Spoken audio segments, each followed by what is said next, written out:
In her previous life, after awakening from a car accident, Ji Sihan was informed that she was not the biological daughter of the Ji family.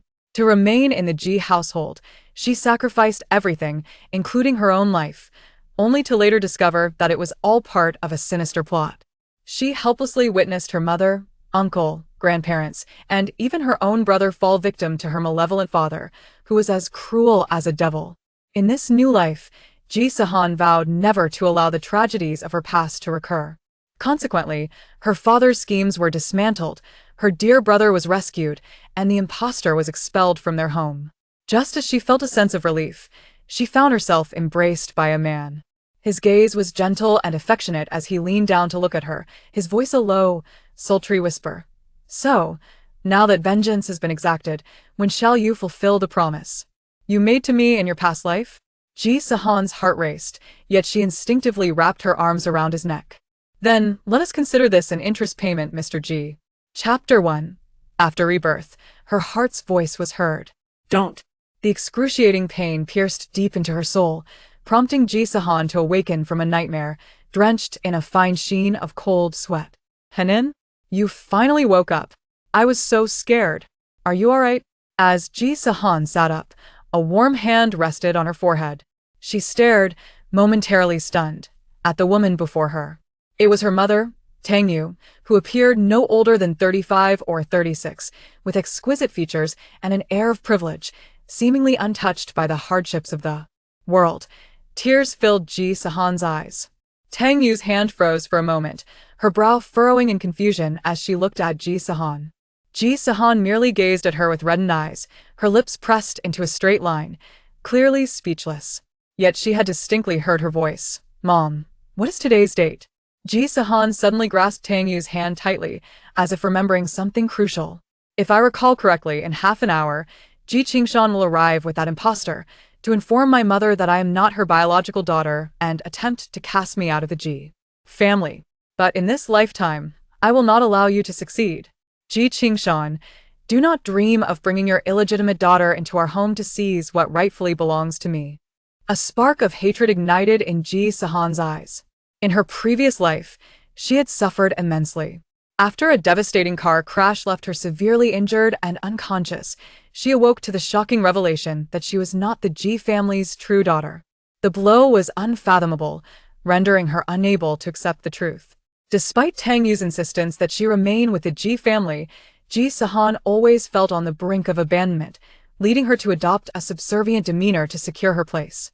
It was only in the end that she realized it was all part of Ji Qingshan's malevolent scheme to usurp everything from the Tang family. In the midst of her tumultuous thoughts, Tang Yu's eyes widened in disbelief. She was certain she had heard a voice unmistakably belonging to Ji Sihan. Ji Qingshan had an illegitimate daughter outside, and he intended to bring her into the Ji family while casting out his own flesh and blood? The revelation rocked Tang Yu's world like an 8-point earthquake. "No, I must find a way to make my mother aware of Ji Qingshan's true nature, but how can I convince her? In my previous life, she was deceived so cruelly, not only raising her rival's son for over 20 years but also being poisoned alongside Ji Qingshan and that impostor. I cannot allow history to repeat itself. Ji Qingshan is about to arrive with that impostor. I must ensure she believes me first and does not fall prey to the lies." Ji Sihan felt a surge of urgency as the door to the hospital room swung open. Ji Qingshan entered with a sullen expression, accompanied by a girl who appeared to be around 17 or 18. The girl bore a slight resemblance to Ji Qingshan, her head bowed, dressed in a faded school uniform, exuding an aura of timidity and obedience. Initially, Tang Yu had doubted the validity of her daughter's concerns. She found it hard to believe that the man she had been married to for 20 years could be a deceiver. How could he betray her? He had always professed his love for her. Yet, the unfolding events mirrored Ji Sihan's thoughts precisely. Could it be that her daughter spoke the truth? Ji Qingshan, seemingly taken aback by Ji Sihan's early awakening, remained unfazed, as her consciousness did not disrupt his plans. "Xiao Yu, I must tell you something. While Hanin was injured and unconscious, I discovered she is not our biological daughter. Her blood type does not match ours. I secretly investigated the hospital where you gave birth and found that a nurse had mistakenly swapped her with another woman's daughter in the same delivery room. This girl is our true daughter. To ensure there was no mistake, I had a paternity test done for both her and Han-in. Here is the report you can see for yourself, Ji Sihan said, feigning sorrow as he retrieved a document from his briefcase and handed it to Tang Yu. Tang Yu's face drained of color as she received the envelope, trembling as she opened it to reveal two paternity test reports. One confirmed Ji Sihan as non-biological, while the other affirmed Ji Si as his daughter. Clenching the reports, Tang Yu trembled uncontrollably. Ji Sihan's heart raced with anxiety. Mom, why on earth would Ji Sihan bring Ji Si here so soon? I refuse to accept this in my past life. My mother, brother, and even my grandparents suffered such a tragic fate. There must be a way. I must have overlooked something. Stay calm. Ji Sihan, you must remain composed. As Tang Yu listened to Ji Sihan's silent pleas, her heart ached. Her beloved daughter had been harmed by Ji Sihan's treachery. Tang Yu struggled to accept this grim reality, yet the truth lay bare before her. What was happening mirrored Ji Sihan's thoughts exactly. A paternity test should not only be done for you and her, let us also conduct one between you and me, Tang Yu insisted, her palm pressed against her heart, bleeding from the pressure of her grip. Mother did not simply accept Ji Sihan's word. This is different from my previous life. Ji Sihan was taken aback as she observed Tang Yu. In her past life, Tang Yu had never doubted Ji Sihan. After 20 years of marriage, she had trusted him completely. This sudden counterattack was nothing short of magnificent. Chapter 2. He was visibly flustered. The paternity test has already been conducted. Is it not redundant to repeat it? Xiaoyu, do you not trust me? How could I deceive you? Ji Sihan's expression shifted as he stepped closer, enveloping Tang Yu in his arms. His tone was tender, precisely the guise that had ensnared Tang Yu for 2 decades. Mother, do not trust this scoundrel. He is deceiving you. He has never truly cared for you. He has been with his white moonlight for over 20 years, and Ji Sihan is their child. Mother, do not be fooled again. Ji Sihan watched in desperation as Tang Yu was held by Ji Sihan, her heart racing with urgency. Tang Yu, whose wavering heart had just begun to stabilize, suddenly turned pale. Upon hearing Ji Sihan's heartfelt confession and forcefully pushed Ji Sihan away. If what Ji Sihan said was true, and Ji Sihan had indeed kept his beloved white moonlight hidden away while clandestinely meeting her, then I should proceed with the test. After all, she is my child, and I deserve the right to know whether or not she shares any blood relation with me. Tang Yu clenched her fists, her tone as cool as ever. Ji Sihan frowned slightly, clearly taken aback by Tang Yu's unexpected defiance after years of her unwavering obedience. Fortunately, he had already manipulated the DNA testing agency. No matter how many times Tang Yu underwent the test, the result would remain unchanged. He couldn't help but think of the gentle and charming white moonlight he had nurtured outside. If it weren't for Tang Yu, they wouldn't have been separated for over 20 years, still unable to be together. But soon, that would change. Soon, they would be able to live together harmoniously. Once Ji Siu entered the Ji family and Ji Sihan, that ill-fated soul, passed away, everything belonging to the Tang family would be his. Ji Sihan nearly burst into laughter, feeling elated. Thus, he decided to overlook Tang Yu's obstinacy. Very well, if you insist on this paternity test, then go ahead. I understand that this is hard for you to accept. It's difficult for me too. After all, Sihan has been our child for so many years. Even if she is not biologically ours, I will treat her as my own daughter and care for her just the same. Disgusting. Your kindness? Is your so-called kindness about sacrificing my heart and organs for your precious daughter? Ji Siu has a heart condition, and you intend to keep me alive just to transplant my heart into her, don't you? Now, you speak so sweetly to keep me here, fearing I might escape, and you want to find a suitable organ for transplantation. Ji Sihan couldn't help but scoff inwardly at Ji Sihan's repulsive demeanor. In her past life, she had been naive enough to believe that Ji Siu was truly Tang Yu's biological daughter. To spare Tang Yu's feelings, when Ji Sihan first suggested that Ji Siu needed a kidney transplant and asked her to donate, she had obliged. That had led to a series of demands, culminating in her tragic demise on the operating table, where she realized she was merely Ji Sihan's living organ bank for Ji Siu. The pain in her heart was unbearable. Her daughter, unbeknownst to her, had suffered so much. Reduced to an organ donor, just the thought made Tang Yu's heart ache, rendering her breathless. She had never felt any affection for her son, Ji Sihan. For some reason, she found herself disliking him upon seeing his face. Yet Ji Sihan was adored by everyone in the Tang family, treated like a precious jewel. Now, she understood, Ji Sihan was not her biological child. Their 20-plus years of marriage had merely been a means for Ji Sihan to seize everything from the Tang family. This realization left Tang Yu feeling utterly chilled to the bone. Ji Sihan did not anticipate Tang Yu's resolute stance. He frowned slightly. Xiao Yu, after all, Sihan has been our child for so many years. Isn't it a bit premature to cast her aside? Until we ascertain whether she has been swapped at birth.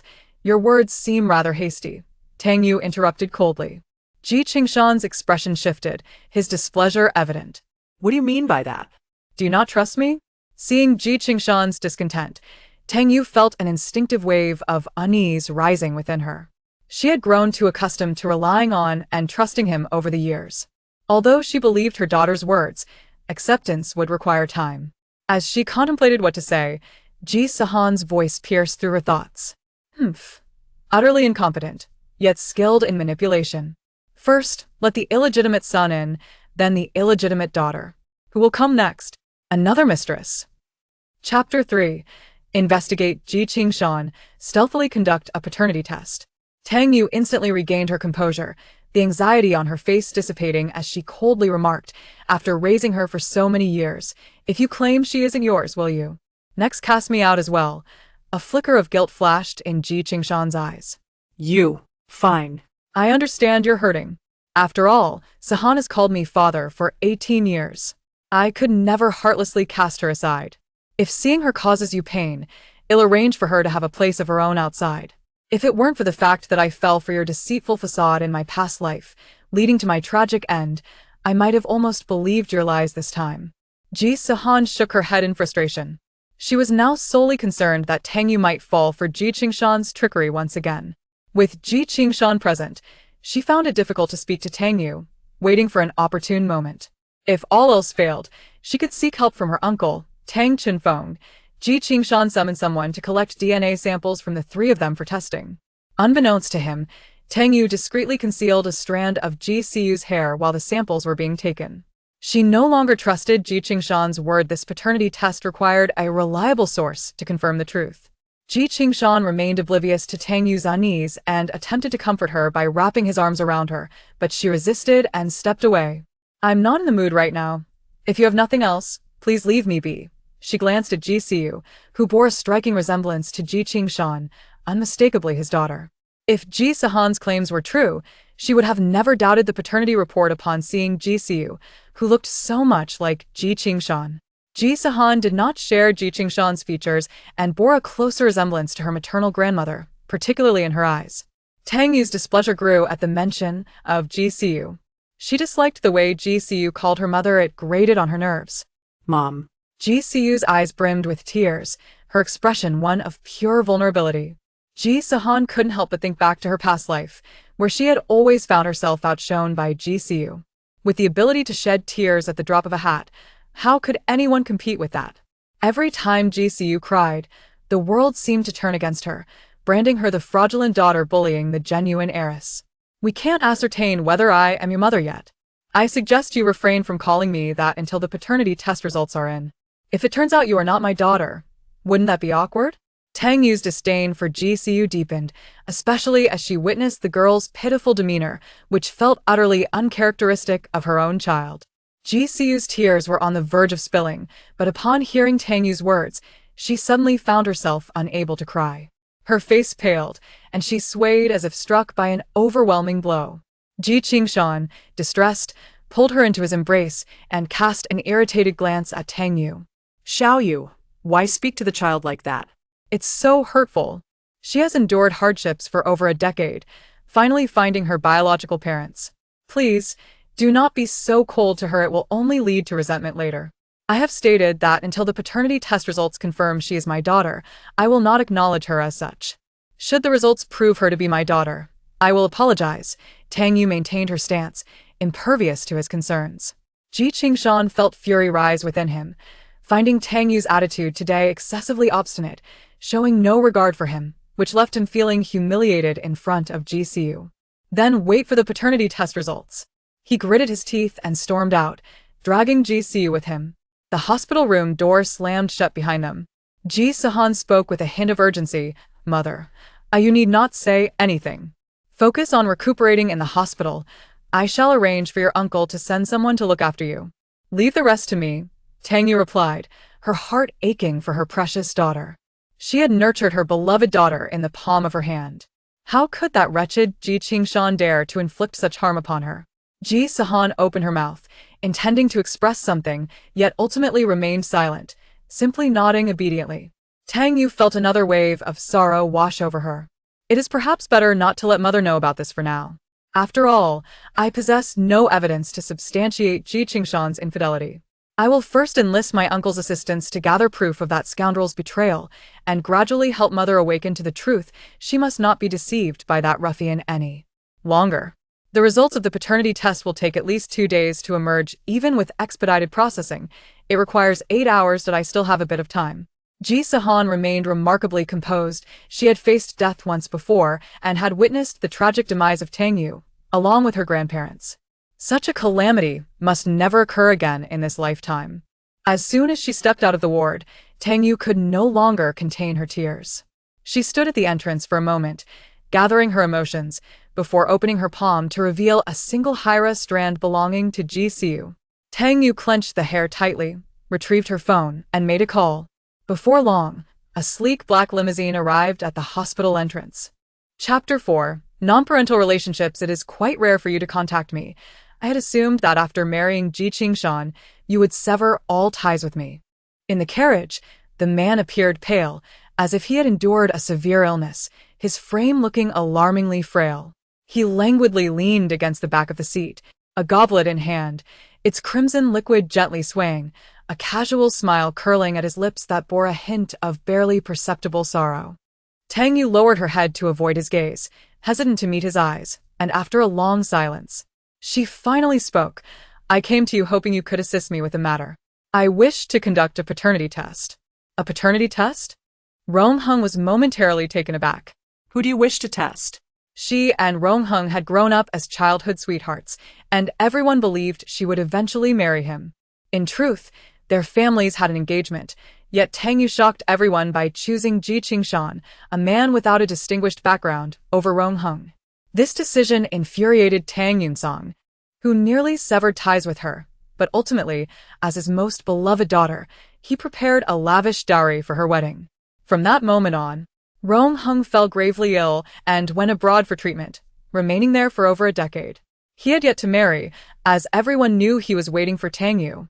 However, after marrying Ji Sihan, Tang Yu seemed to have found happiness, and it appeared that Rong Heng would never receive her love again. Fearful of Ji Sihan misunderstanding her connection with Rong Heng, she completely severed contact with him after her marriage. Tang Yu furrowed her brow, glancing at his pallid face, her gaze falling upon the wine in his hand. Unable to restrain herself, she snatched the goblet from him and remarked coldly, "Given your condition, you should refrain from drinking." Rong Heng was momentarily stunned, then managed a bitter smile, nodding silently. It was rare for Tang Yu to express concern for him. It seemed he truly had to quit drinking. Regrettably, his health. Rong Heng pursed his lips and turned his gaze to the window. Outside. The streets bustled with activity, yet the carriage felt eerily isolated from the world. Soon, they arrived at the laboratory, where Tang Yu handed over both her hair and that of Ji Sihan to Rong Heng. He asked no questions and instructed his staff to perform the paternity test. His lab was equipped with the most advanced instruments imported from abroad, capable of yielding results in just 2 hours. Throughout, Tang Yu refrained from conversing with Rong Heng, instead directing her assistant to obtain a sample from Ji Sihan. Since Ji Sihan claimed that Ji Sihan was not her biological son, she felt compelled to verify the truth. If Ji Sihan had indeed orchestrated everything and swapped the children, she would not show any mercy or harbor even the slightest hope for him. Tang Yu's assistant, assigned to her by the Tang family, was fiercely loyal. Although puzzled by her request for Ji Sihan's hair, he did not question her and promptly sent the sample to the laboratory. Tang Yu also asked Rong Heng for an additional paternity test report. Rong Heng grew increasingly perplexed. Throughout history, It had only been heard that fathers discovered their children were not biologically theirs. Never had he encountered a mother doubting her own child's lineage. The 2 hours swiftly passed.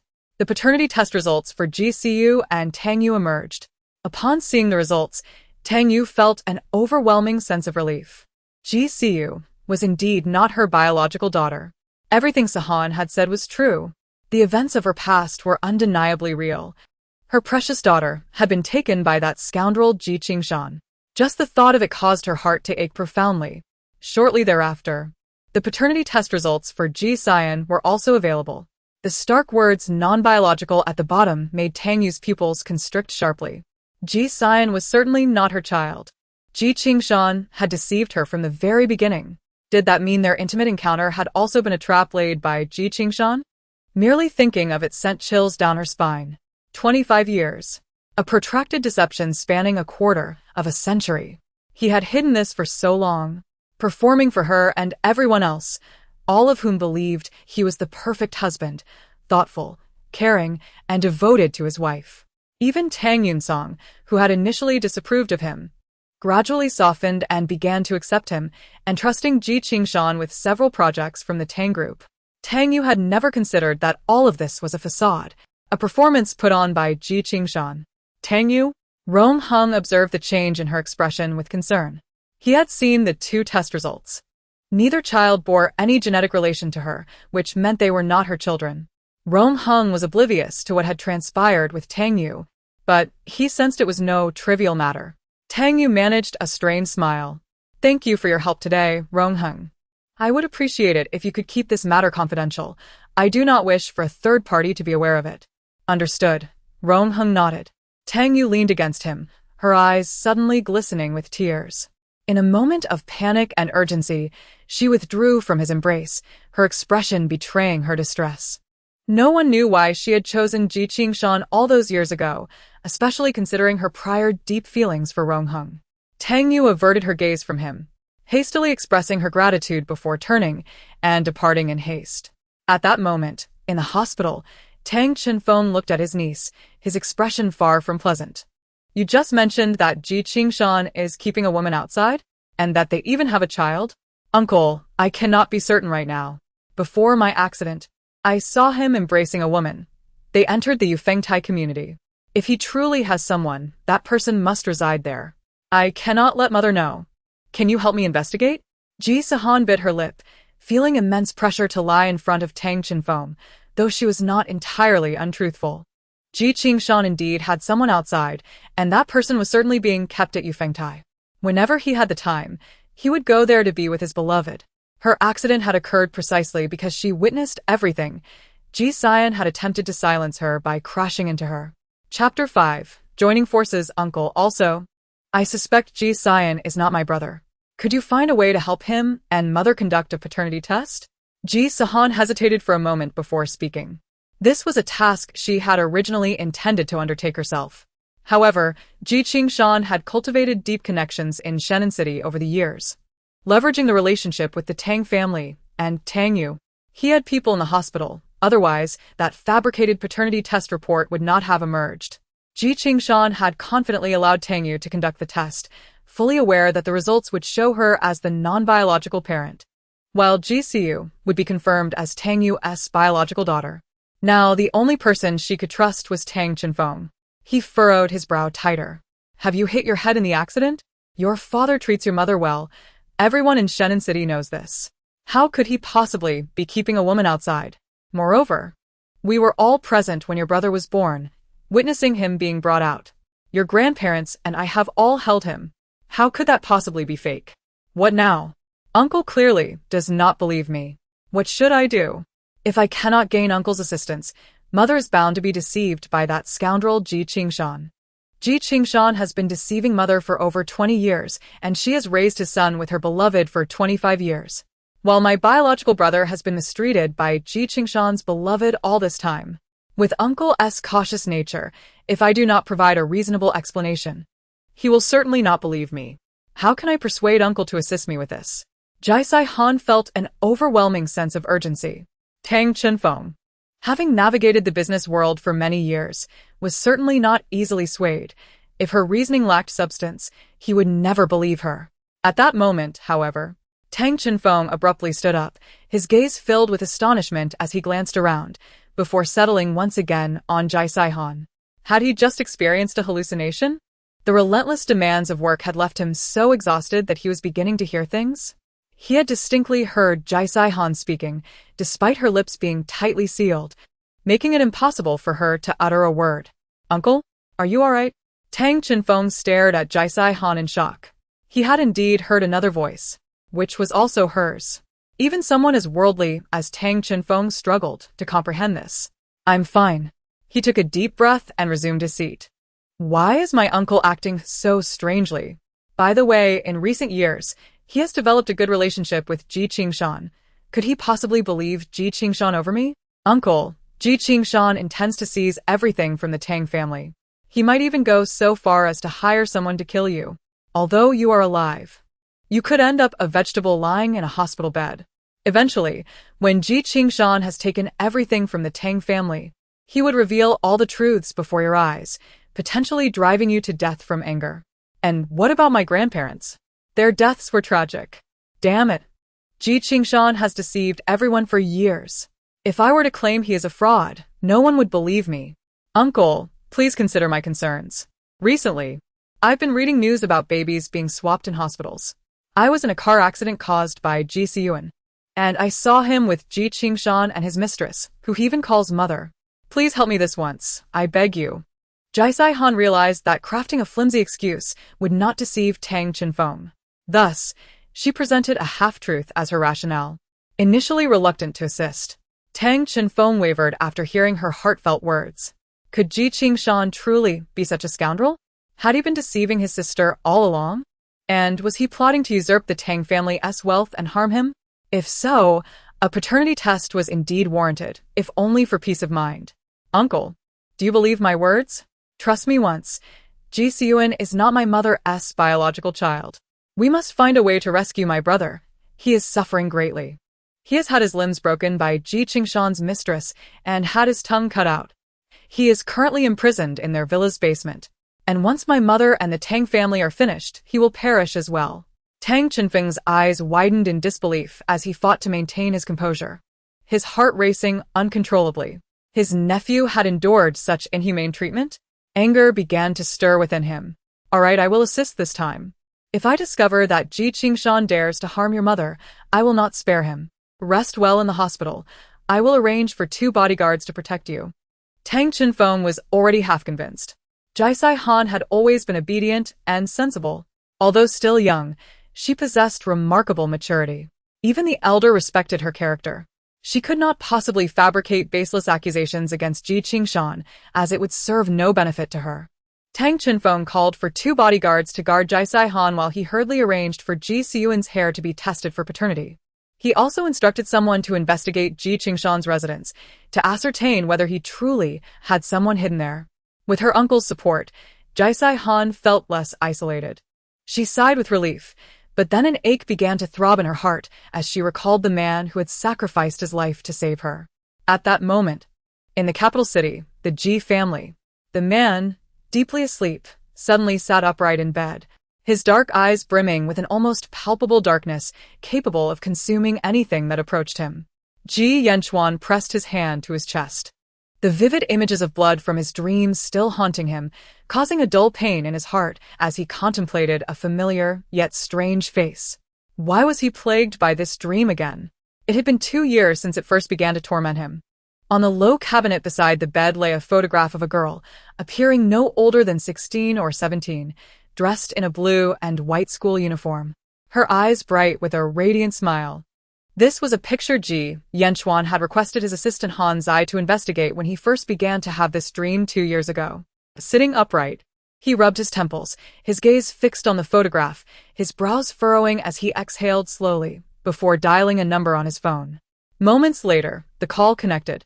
Han Zai, bewildered, looked at the time, just past 3 in the morning. Ji Yanchuan rarely called him outside of work hours, especially at such an hour, indicating something urgent must have transpired. "Sir, is something wrong?" Han Zai's voice betrayed his anxiety as he hastily donned a jacket, ready to head out to meet Ji Yanchuan. Cancel all appointments for tomorrow and book me the earliest flight to Shenyang City. Ji Yanchuan's deep voice came through the line. As they waited at the airport, Han Zai's mind was in disarray. At 5 in the morning, he found himself alongside Ji Yanchuan awaiting the first flight to Shenyang City. Stealing a glance at Ji Yanchuan, dressed entirely in black, his expression was cold and inscrutable, emanating an aura of detachment that made it difficult to discern his emotions. Han Zai shrank his neck, refraining from asking any questions and sitting quietly beside him. A familiar voice suddenly broke the silence from outside, the soft and timid voice of Ji Sihan. I want to see my sister. I made soup. May I come in? Ji Sihan, looking innocent and charming, might have deceived Ji Sihan had she not known the truth about her treachery from a past life. She had come early in the morning with soup, but her intentions were surely suspect. Ji Sihan remained silent, and the bodyguard stationed at the door showed no intention of allowing Ji Sihan entry. Ji Sihan stood at the door, her pale face betraying her anxiety, holding a thermos.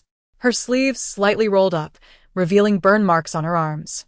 When she saw the bodyguards barring her entry, she did not protest but stood quietly at the door, appearing as though she had been wronged. When Tang Yu arrived, she noticed the girl standing at the entrance, dressed in a white dress. Ji Sihan's frail figure looked pitiful. Upon witnessing the scene, Tang Yu's expression hardened. After completing the paternity test the previous day, she had discreetly investigated Ji Sihan. In the past, she had trusted him completely without a shred of doubt. Now, her inquiries revealed that he had indeed been engaged in many questionable dealings behind her back. He owned a villa in Yufeng Terrace, precisely as Ji Sihan had described, and a woman resided there whom Tang Yu had encountered once before. At that time, Ji Sihan had introduced her as a distant relative who attended their wedding, for which Tang Yu had even toasted her. She never anticipated that Ji Sihan would have the audacity to invite Bai Yueguang on the very day of their wedding. Upon seeing Ji Sihan, she was reminded that this girl was the offspring of Ji Sihan and that woman, seeking to usurp the identity of her own daughter, ultimately leading to her daughter's demise. Tang Yu felt an overwhelming urge to slap her across the face. However, Tang Yu had never been a person of impulsive nature. Now that she had discerned Ji Sihan's machinations, she would not allow herself to be deceived or manipulated any longer. As for Ji Sihan and his family, she would not let them escape her wrath. What brings you here? Tang Yu approached the doorway, regarding Ji Sihan with a frosty demeanor. Ji Sihan lowered her head, seemingly anxious, her voice barely above a whisper as she timidly spoke. Mom, I was just worried about Hanhang, so I wanted to see her. I made chicken soup for her, but it seems she didn't want to see me and wouldn't let me in. Her tone carried a hint of grievance, subtly insinuating blame towards Ji Sihan. Tang Yu's gaze hardened. Do not call me mom. Until the paternity test results are in, I will not acknowledge you as my daughter. Furthermore, it would be best for you to refrain from visiting Hanhang in the hospital to avoid any misunderstandings. As she spoke, Ji Sihan covered her face and began to cry, preparing to leave. Hey, sister mom. Ji Sihan had just exited a nearby ward when he saw Ji Sihan running away in tears, momentarily taken aback. Upon noticing Tang Yu, his expression shifted to one of guilt and panic. Tang Yu sensed something was amiss. Ji Sihan's guilty demeanor suggested he was concealing something from her. Just as she opened her mouth to speak, the ward door swung open, and Ji Sihan emerged in a wheelchair. Seeing that she had managed to get out of bed, Tang Yu felt a surge of urgency. How could you have gotten out? The doctor said your injuries were serious and that you needed to rest for a few days. She moved to push Ji Sihan's wheelchair. At that moment, Ji Sihan suddenly heard her inner thoughts.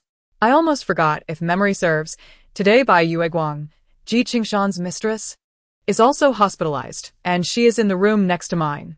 Ji Sihan should be in the ward with his biological mother. Ji Sihan claims she brought chicken soup to see me. In truth, she is merely here to check on Wen Yuhua and to frame me. Fortunately, I remembered. And this will give my mother a chance to discover Wen Yuhua. Ji Sihan has been deceitfully claiming she is a distant relative of his. Mom, I'm fine. Why is my brother here? Is he sick and hospitalized? Ji Sihan feigned nonchalance while glancing in Ji Sihan's direction. Chapter 7. Seizing the initiative. Gaining the upper hand, Ji Sihan, already feeling guilty, became even more so upon seeing Ji Sihan. He offered her no kindness, scolding, What do you mean hospitalized? Don't curse me. I'm perfectly fine. Is that so? Then you came to the hospital to see me? Are you here to apologize?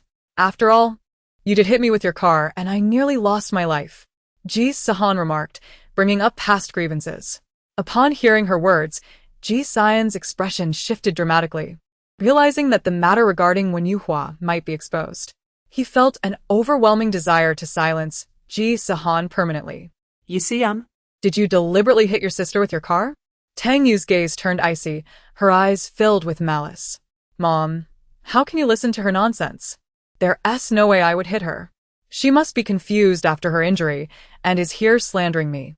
In my view, she must know she is not a true member of the Ji family and is terrified of being cast out, which is why she resorts to such accusations to stay within the family.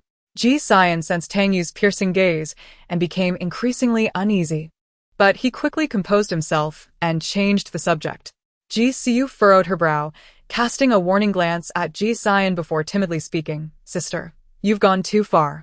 Even if you want to stay with the Ji family, there's no need to slander your brother in this manner. Do you realize the gravity of such an accusation? Your baseless claims could ruin his life. Slander? That area where the incident occurred should have surveillance footage. If he hit me, we can simply check the recordings. Can't we? Ji Sihan remarked, a smirk playing on her lips as she looked at Ji Sihan. Both Ji Sihan and Ji Sihan's expressions darkened. But upon hearing Ji Sihan mention the surveillance, they breathed a sigh of relief. They had already ensured that the footage from that location had been erased, and the police would find no evidence. Unless Ji Sihan possessed extraordinary abilities to uncover the dashcam footage from passing vehicles, proving Ji Sihan had struck her would be nearly impossible. Ji Sihan had no intention of toppling Ji Sihan with mere words. She merely sought to instill fear, keeping a metaphorical sword hanging over their heads.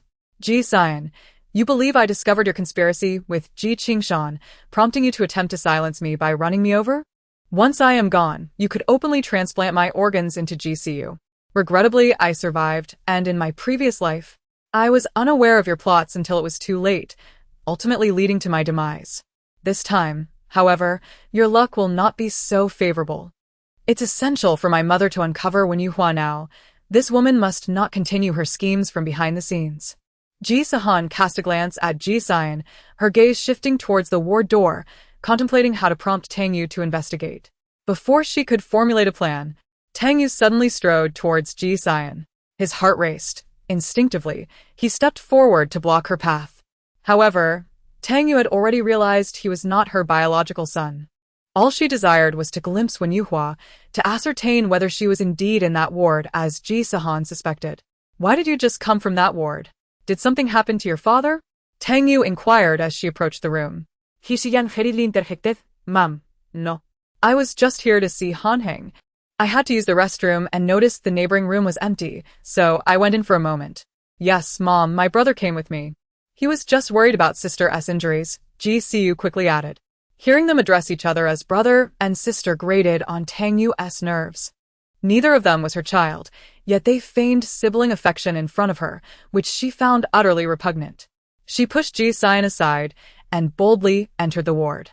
Ji Sihan and Ji Sihan exchanged anxious glances, both recognizing the urgency in each other's eyes as they followed her into the room.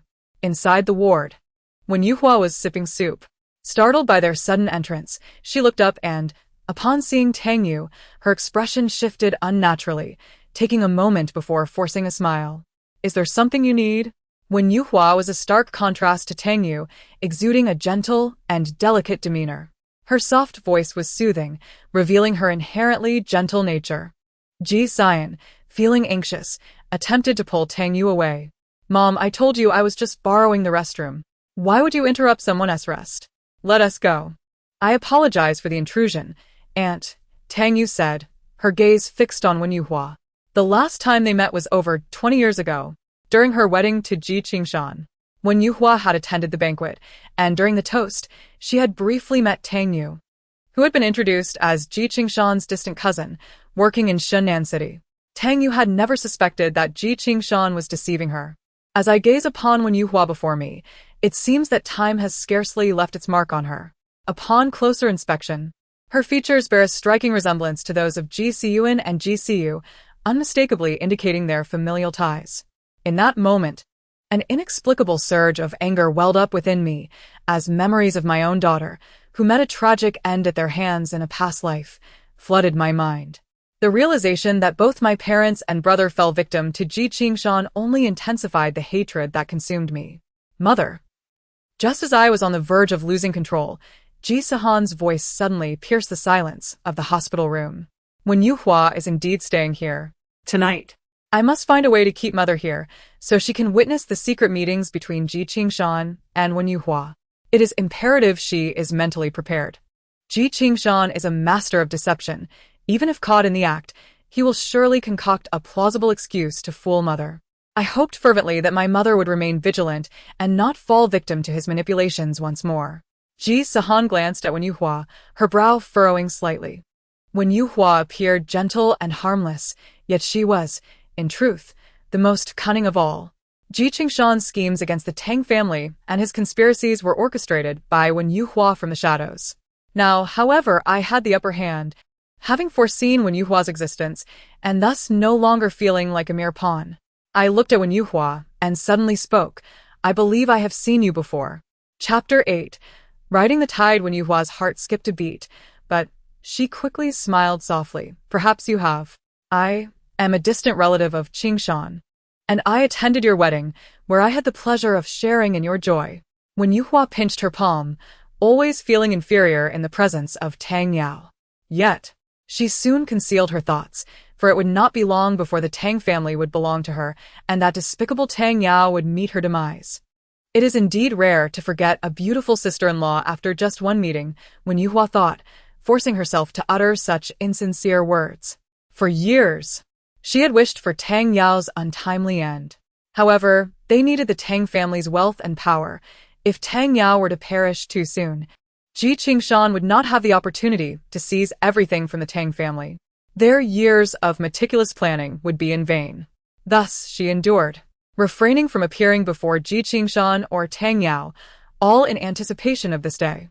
Wen Yuhua had awaited this moment for far too long. Regrettably, your appearance is rather pedestrian. I barely remember you after our initial encounter, Tang Yao remarked coldly, her tone laced with mockery. Wen Yuhua's expression faltered, her smile nearly slipping away. While her demeanor was gentle, it paled in comparison to Tang Yao's striking beauty, which had always been her greatest source of pain. The thought that, despite Tang Yao's beauty, she lacked the ability to captivate a man's heart, while Ji Sihan's affections remained with Tang Yao, brought Wen Yuhua a modicum of solace. How rare it is to witness Wen Yuhua's facade nearly crumble at a mere comment from Mother. Just look at her expression. As if she had swallowed a fly, Ji Sihan observed with delight, relieved that Tang Yao seemed free from the delusions of love that had clouded her judgment regarding Ji Sihan. Just then, Ji Sihan interjected with a scornful tone. Ji Sihan, perhaps it is time to reconsider your address? You are not truly a child of the Ji family, so you lack the right to call her mother. If I were you, I would take the hint and leave the Ji family. Ji Sihan's face paled, instinctively gripping the armrest of her wheelchair. Tang Yao's words caused the expressions of Wen Yuhua and the others to shift dramatically. After years of scheming for the Tang family's fortune, how could they allow Ji Sihan to claim it all? Mother, have you lost your mind? My uncle has no children. Everything belonging to the Tang family should rightfully come to me. How could you accept an outsider as your daughter? If anyone were to be recognized, it should be Ji Sihan. Ji Sihan urged, anxious that Tang Yao might mistakenly accept Ji Sihan's claim to Ji Qinfeng as a father. Everything of the Tang family belongs to the Tang family. When did it become yours? You can only inherit the Ji family, Tang Yao retorted icily, showing no mercy. Ji Sihan's expression darkened. Inherit the Ji family's assets? What assets does the Ji family even possess? Ji Qingshan's household is nothing but a dilapidated estate. Had it not been for his underhanded methods to latch onto Tang Yao, the Ji family would still be tilling the fields in the countryside, with nothing of worth to inherit. Mother, Ji Sihan. Ji Sihan began, but Tang Yao was no longer willing to listen. Enough. The results of the paternity test have yet to be revealed, and you are already plotting to claim my family's wealth? Let us wait for the results before proceeding, Tang Yao declared, her patience wearing thin as she regarded Ji Sihan with disdain. She ignored Ji Sihan and Ji Siu, pushing Ji Sihan along as they departed. Ji Sihan could not help but cheer for Tang Yao in her heart. It had been an exhilarating spectacle. The transformation of Wen Yuhua's countenance resembled that of a color palette, an utterly delightful sight. "Mother, will you stay at the hospital with me tonight?" Ji Sihan asked tentatively. Her voice tinged with longing. "As long as I can keep Mother here, I will arrange for her to inadvertently witness Ji Qingshan's clandestine meetings with Wen Yuhua. I wonder when the results of the paternity test will arrive. I hope it is soon. In this lifetime, I will safeguard Mother and ensure she is never again deceived by Ji Qingshan." Tang Yao gazed at Ji Sihan with a pang of affection, touched that her daughter continued to think of her even in such trying times. "Very well, I will stay in the hospital with you. Is there anything you wish to eat? I can fetch it for you shortly." Tang Yao gently ruffled Ji Sihan's hair. Ji Sihan's eyes narrowed in contentment. "All right. But I am not hungry just yet. Could you wait until around 7 or 8 to get it for me? Ji Qingshan should be arriving around 7:30. If I send you out then, you are bound to encounter him." Ji Sihan felt buoyed by the prospect, as her plans thus far had unfolded smoothly. Both Tang Yao and Ji Qinfeng placed their trust in her, sparing her from significant setbacks. Tang Yao too awaited the arrival of 7:30, eager to see what excuse Ji Qingshan would concoct. She paused momentarily, then tenderly tucked the blanket around Ji Sihan. "Of course, Mother believes in you unconditionally." Ji Sihan felt a warmth in her eyes, nearly divulging the events of their previous life to Tang Yao. Yet, the concept of reincarnation was far too bizarre and implausible. Tang Yao might not believe it. For now, she would follow the course of action and dismantle Ji Qingshan's schemes. Chapter 9. A fortuitous encounter. Rest for a while. I will call you when it is time for dinner. Tang Yao's gaze softened as she looked at Ji Sihan, gently caressing her hair. Ji Sihan nodded and, under her mother's watchful gaze, closed her eyes. Perhaps it was merely psychological, but Tang Yao's demeanor this time was entirely different, providing her with an overwhelming sense of security. Before long, she drifted into a peaceful sleep. As Tang Yao observed Ji Sihan's face, marred by several bruises, a wave of panic washed over her. Upon learning of Ji Sihan's accident, she had dropped everything to rush to the hospital. Had she not fortuitously heard Ji Sihan's inner thoughts? Realizing that Ji Siu was not her biological daughter, she might have been completely deceived by Ji Qingshan. After all, she had never anticipated that Ji Qingshan would betray her. Over the past 23 years, Ji Qingshan has excelled in his acting, leaving Tang Yu with no doubts about him. Glancing at her wrist to check the time, Tang Yu quietly waited. At 7:30, she would discover whether Ji Qingshan truly had a relationship with Wen Yuhua. In the adjacent hospital room, after Tang Yu and Ji Sihan departed, Ji Sihan and Ji Siu ceased their pretense. Ji Sihan angrily exclaimed, "That old hag Tang Yu. How could she treat my sister that way? It's infuriating. Brother, you shouldn't be too hasty. What if she doesn't believe us and starts to suspect us?" Ji Siu reproached Ji Sihan. "Father mentioned that the Tang family still holds some power. He hasn't completely taken control of the Tang group yet.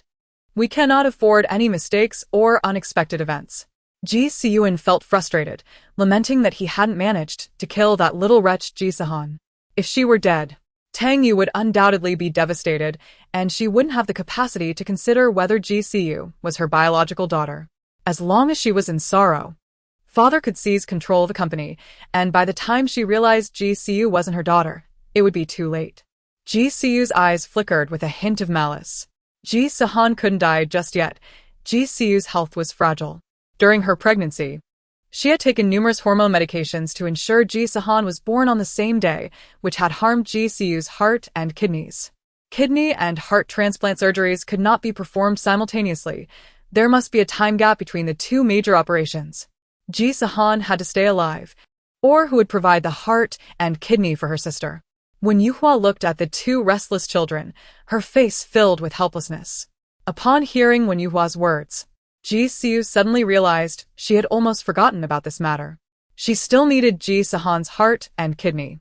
It would take Ji Qingshan approximately 2 more years to fully control the Tang group.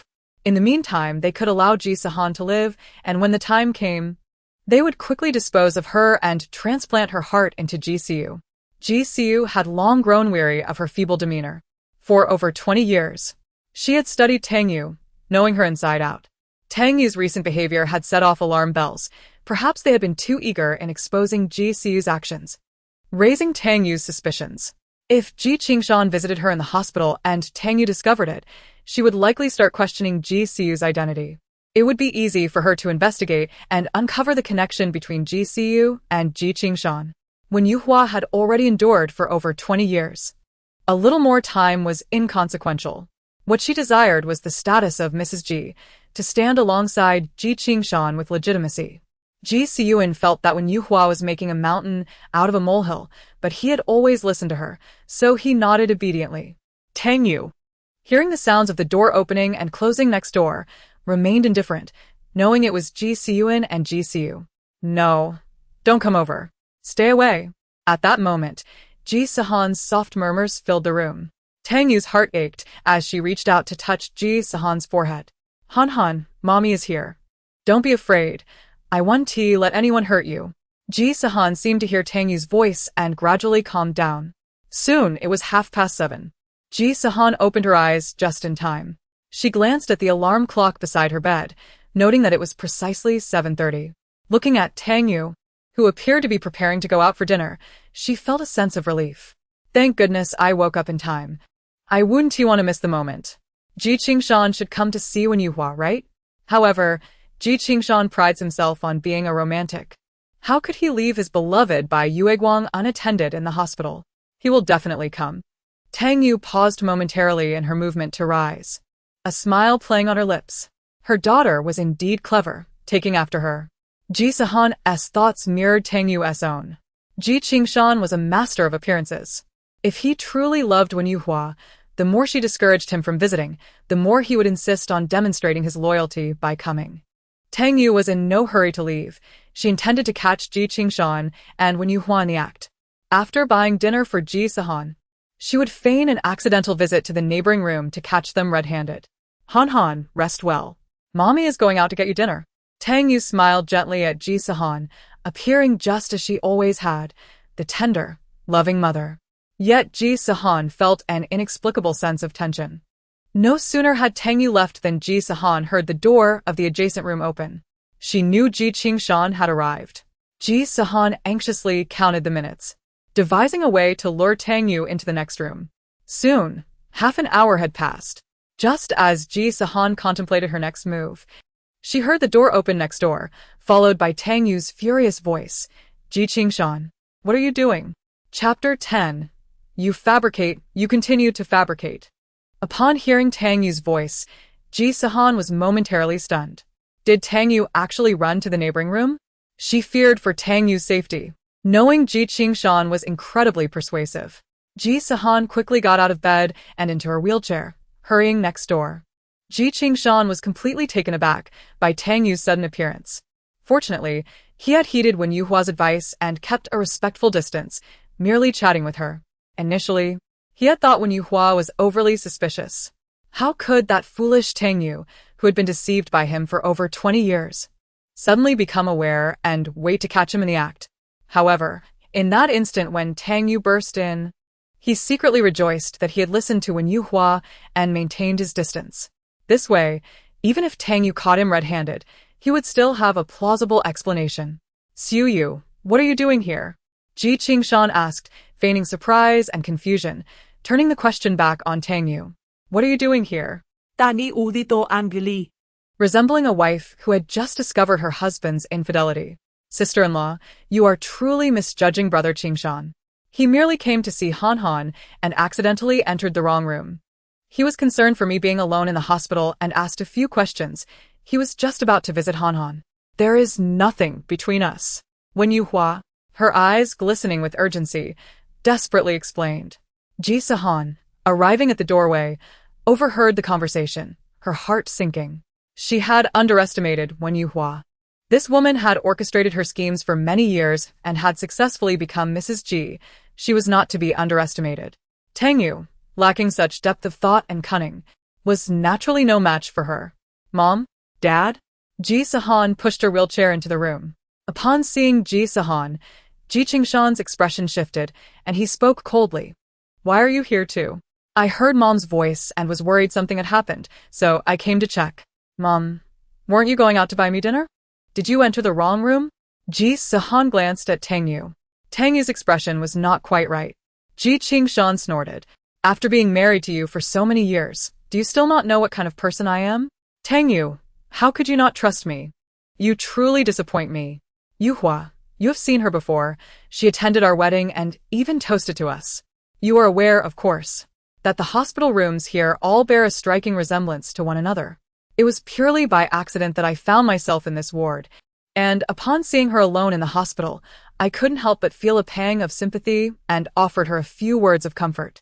Yet, the moment you entered, you raised quite a ruckus, Tang Yu. You have truly disheartened me. Ji Sihan wore an expression of profound sorrow, as if his heart had been irreparably wounded. Ji Sihan instinctively pinched her palm. Indeed, Ji Sihan possesses remarkable acting skills. It is no wonder that Mother has been deceived by him for over 20 years. Once the paternity test results from Uncle's side are revealed, I shall confront Mother. By then, I will have sufficiently laid the groundwork. If our family unites, we will undoubtedly be able to contend with Ji Sihan's family. Father and Mother did not intend any harm. Perhaps Mother has simply been overwhelmed by recent events. First my car accident, followed by the revelation that I am not a child of the Ji family. It is only natural for her to be distressed. Ji Sihan lowered her head, concealing all her emotions deep within. Upon hearing this, Ji Sihan felt a sense of relief. He now had a plausible explanation for Tang Yu's unreasonable behavior. Nevertheless, there was no justification for such a loud outburst. Why could matters not be discussed calmly? Ji Sihan maintained his attitude of righteous indignation. Tang Yu clenched her fists, took a couple of deep breaths, and managed to refrain from striking Ji Sihan. She forced a smile, saying, I was in the wrong today and I apologize. Upon hearing Tang Yu's apology, Ji Sihan's anxious heart finally eased. After all, his relationship with Tang Yu had never been above board. Should the truth come to light, it would be impossible for Tang Yu to love him again or to comply with him. Well, I must also take responsibility for not greeting you before my arrival. Let us leave. We should not disturb you his rest. Ji Sihan chose to withdraw, no longer pressing the matter. Tang Yu nodded, guiding Ji Sihan out. It was apparent that Ji Sihan had not genuinely come to see Ji Sihan. He stayed only 2 minutes before excusing himself with a pretext of having urgent business. Ji Sihan, too, was not keen on his presence. She had little appetite, consuming only a few bites before setting her chopsticks down. Just then, the door was flung open with a loud bang, revealing Tang Chenfeng, signaling that the paternity test results had arrived. Tang Chenfeng cast a furtive glance at Tang Yu before hastening towards Ji Sihan, exchanging a knowing look. Tang Yu, observing the interaction between Tang Chenfeng and Ji Sihan, understood their intention to shield her from distress. She did not resist. She had her own matters to attend to and could not rely solely on Tang Chenfeng and Ji Sihan for protection. It seems that you two have been keeping secrets from me, Tang Yu jested. I shall take my leave, so as not to intrude. Chapter 11. Ji Sihan is indeed not Tang Yu's biological child. Mother, Ji Sihan felt a twinge of anxiety, fearing that Tang Yu would be displeased due to the secret she shared with Tang Chenfeng. Surely Mother will not be angry? It's not that significant. I asked Uncle to conduct a paternity test for Mother and Ji Sihan. The results should already be in. Ji Sihan is definitely not Mother's child. I decided to keep this from her to spare her feelings. If Mother truly is upset, perhaps I should just tell her the truth. Hearing her daughter's thoughts, Tang Yu's gaze softened, feeling that she had the most delightful and understanding treasure in the world. Ji Sihan had prepared herself to divulge everything, but before she could speak, Tang Yu interrupt. All right. Han is old enough to have a few little secrets. Mother respects your privacy. Tang Yu smiled warmly, ruffling Ji Sihan's hair. You two can converse, but do not linger too long. I shall take my leave. Tang Yu stood up, graciously providing space for Ji Sihan and Tang Chenfeng. Uncle, what do you think? Ji Sihan, despite being certain that Ji Sihan could not possibly be Tang Yu's biological child, felt apprehensive until the results were confirmed. Fearing that Ji Sihan might have tampered with the paternity test outcome, Tang Chenfeng pulled several folded papers from his pocket and handed them to Ji Sihan. She recognized them as the paternity test results between her and Tang Yu, her heart racing with anticipation. She eagerly unfolded the paper, her gaze landing on the final line. Based on the testing results, the maternal sample is excluded from being the biological mother of the tested child. Upon reading this, Ji Sihan let out a long sigh of relief. Wonderful. With this evidence, let us see how Ji Qingshan and Ji Sihan will deny the truth. Ji Sihan, Fully aware that he is not mother's biological son, still dares to call her mother incessantly. With this test result, I wonder if you will have the audacity to continue that charade. The thought of Ji Sihan's shock and disbelief upon seeing the results filled Ji Sihan with immense satisfaction. Yet, her mood quickly soured as she remembered her biological brother. Now that it is confirmed Ji Sihan is not mother's biological son, my true brother remains captive under Wen Yuha's cruelty. I do not know how long it will be before I can rescue him. Each day he spends with Wen Yuha is another day of torment. Recalling the tragic fate of her biological brother in her previous life, Ji Sihan felt a deep ache in her heart, tears threatening to spill. Tang Chen listened intently to Ji Sihan's unspoken thoughts. Initially, her joyful exclamations brought a smile to his face. However, the subsequent expression of longing for her brother cast a shadow over his heart. Ji Sihan had grown up in the Ji household, enjoying every luxury. Groomed from a young age to be the heir. Though he had not shared the same closeness with the Tang family as Ji Sihan, they had never neglected him. Whatever Ji Sihan had, Ji Sihan had as well. Yet, it turned out that Ji Sihan had no connection to the Tang family and was merely an outsider's child, subjected to mistreatment at the hands of a mistress. The more Tang Chenfeng pondered, the angrier he became.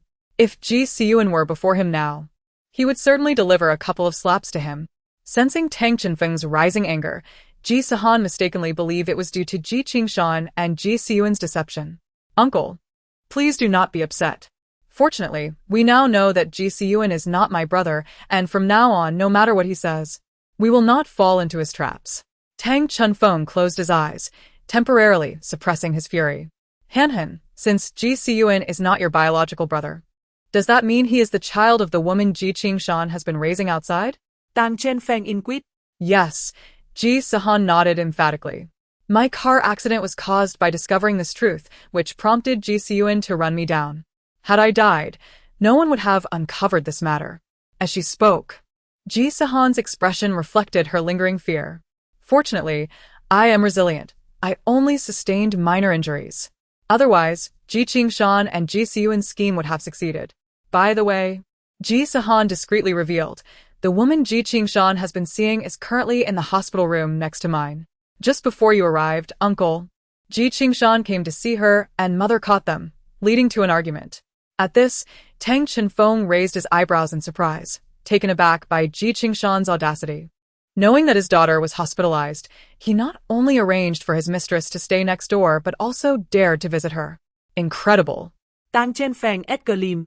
Unable to contain his anger, it seems Ji Qingshan has truly grown bold over the years. Before marrying Tang Yu, Ji Qingshan was merely a fallen aristocrat.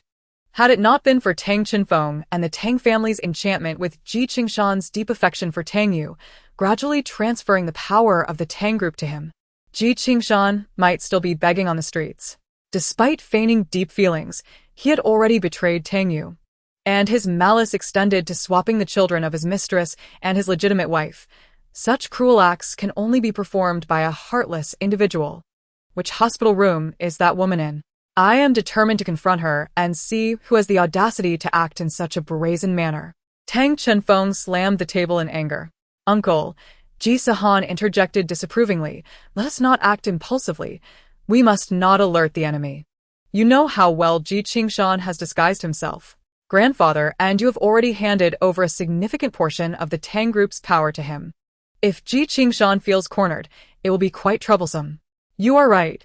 Tang Chenfeng, realizing his hasty response, acknowledged the wisdom in his niece's caution.